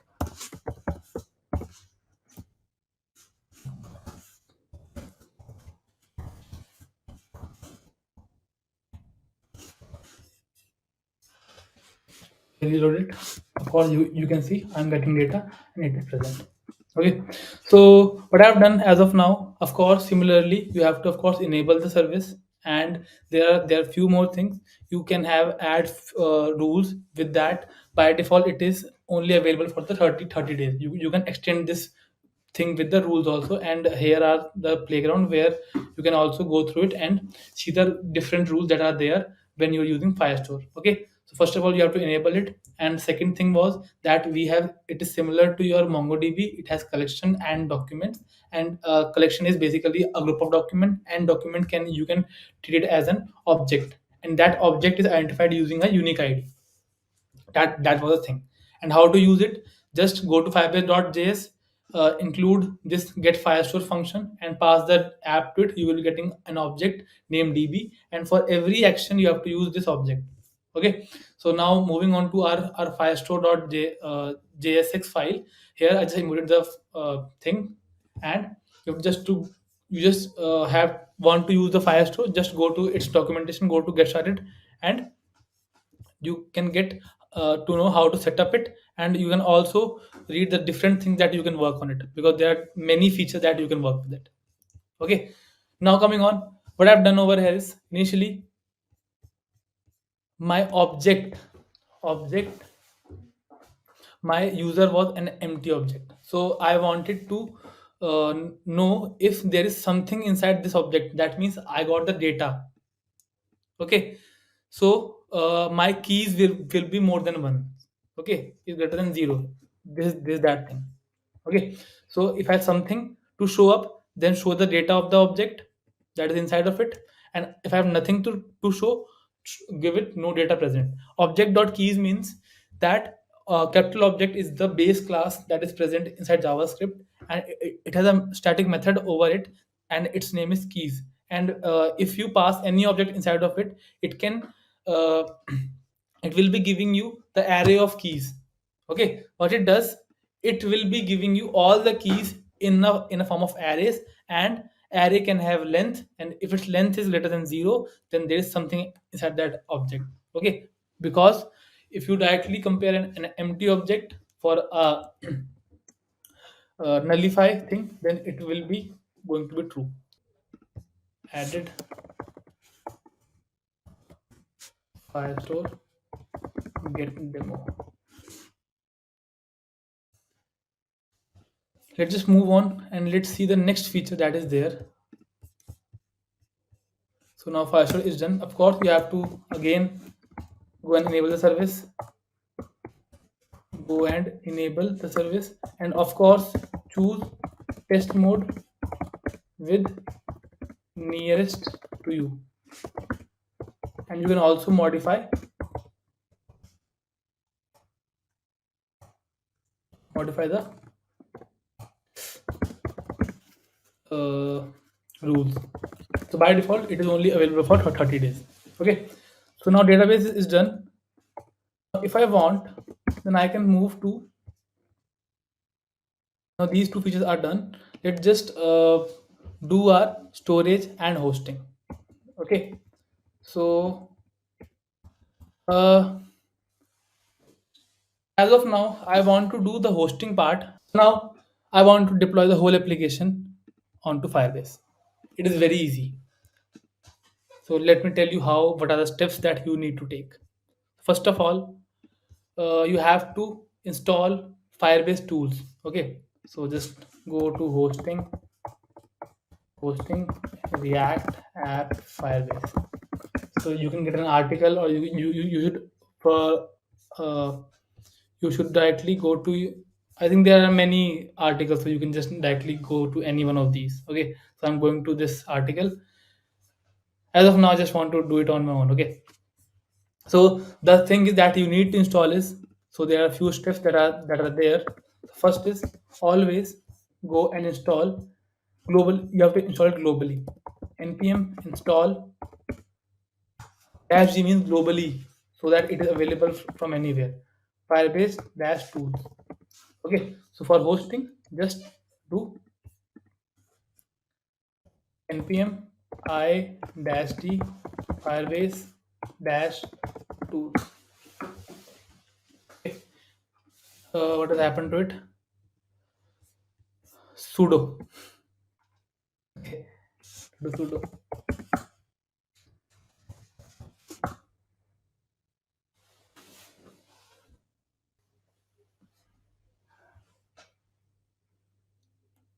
So now, as soon as this part is done,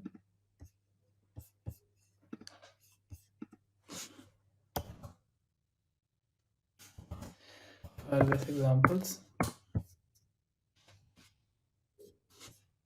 Okay, now just type the command npm run build. Okay, npm run build. And if you are in your Linux or Mac environment, then you have to use sudo. If you are in your Windows, then you can just directly use it. Npm run build. With the build thing, what happens? Your build is created. So this, I think this distribution PM run build, some chunks are larger, building for production, declared HTML. I think where distribution is there, I think.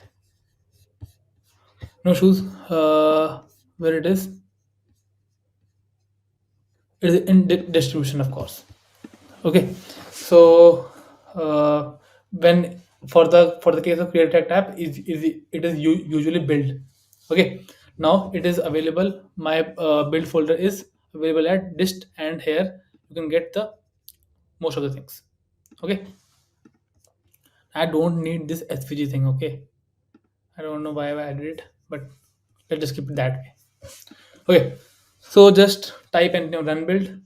After that, you have to use the Firebase tools that you have installed. For that, just do Firebase init. Okay, so let me just clear it out. Firebase init, sudo Firebase init. Okay, first of all, you have to do Firebase login out. For the initial user, you may have to use for the first time just Firebase login. Okay, after that you have to always do Firebase init. So I will be doing Firebase login. Now Firebase serial blah blah blah blah. No, just use any of the links. Just click on here. Just click on allow. I've done it. Just create from here npm Firebase init. The first step would be to log in, and then you can just Firebase init. Okay. Now here are the options. Which Firebase feature do you want to set up for the directory? Just need to use the fourth feature. Okay, there are n number of things that are available. So among these, I need to do the configure files for Firestore hosting optionally set up for GitHub deploy. No, hosting setup GitHub action no. I just need the configure file for Firebase host. I just need to add hosting. Okay, different time here.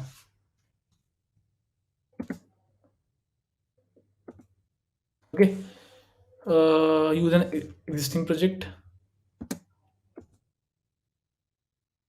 Just press the enter the that I used.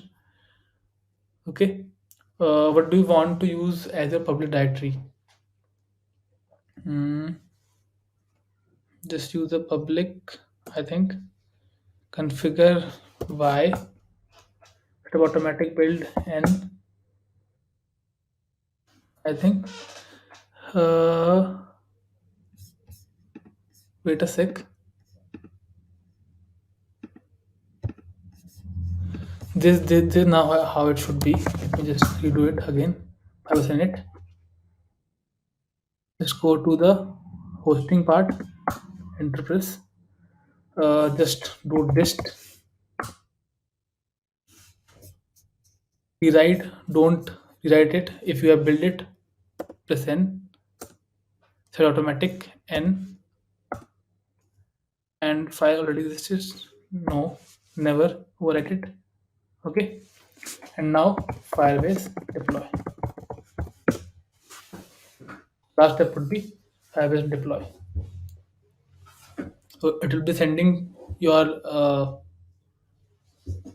link, and it will be giving you a basic link where your web page is installed. Okay, now you can see it is available. That's how you can easily deploy it using Firebase hosting. Okay, so now what we did, these were the few things that we did. So first of all, you have to npm run build. Okay, then npm init, then choose hosting with optional GitHub action, and then it will be giving you some options. Among those options, you have to choose. They will be telling you which public folder you want to use. Choose for the create react tab, choose build, and for the v tab, choose dist, that we build using npm run build. Okay, and then for any rewrites say no, and for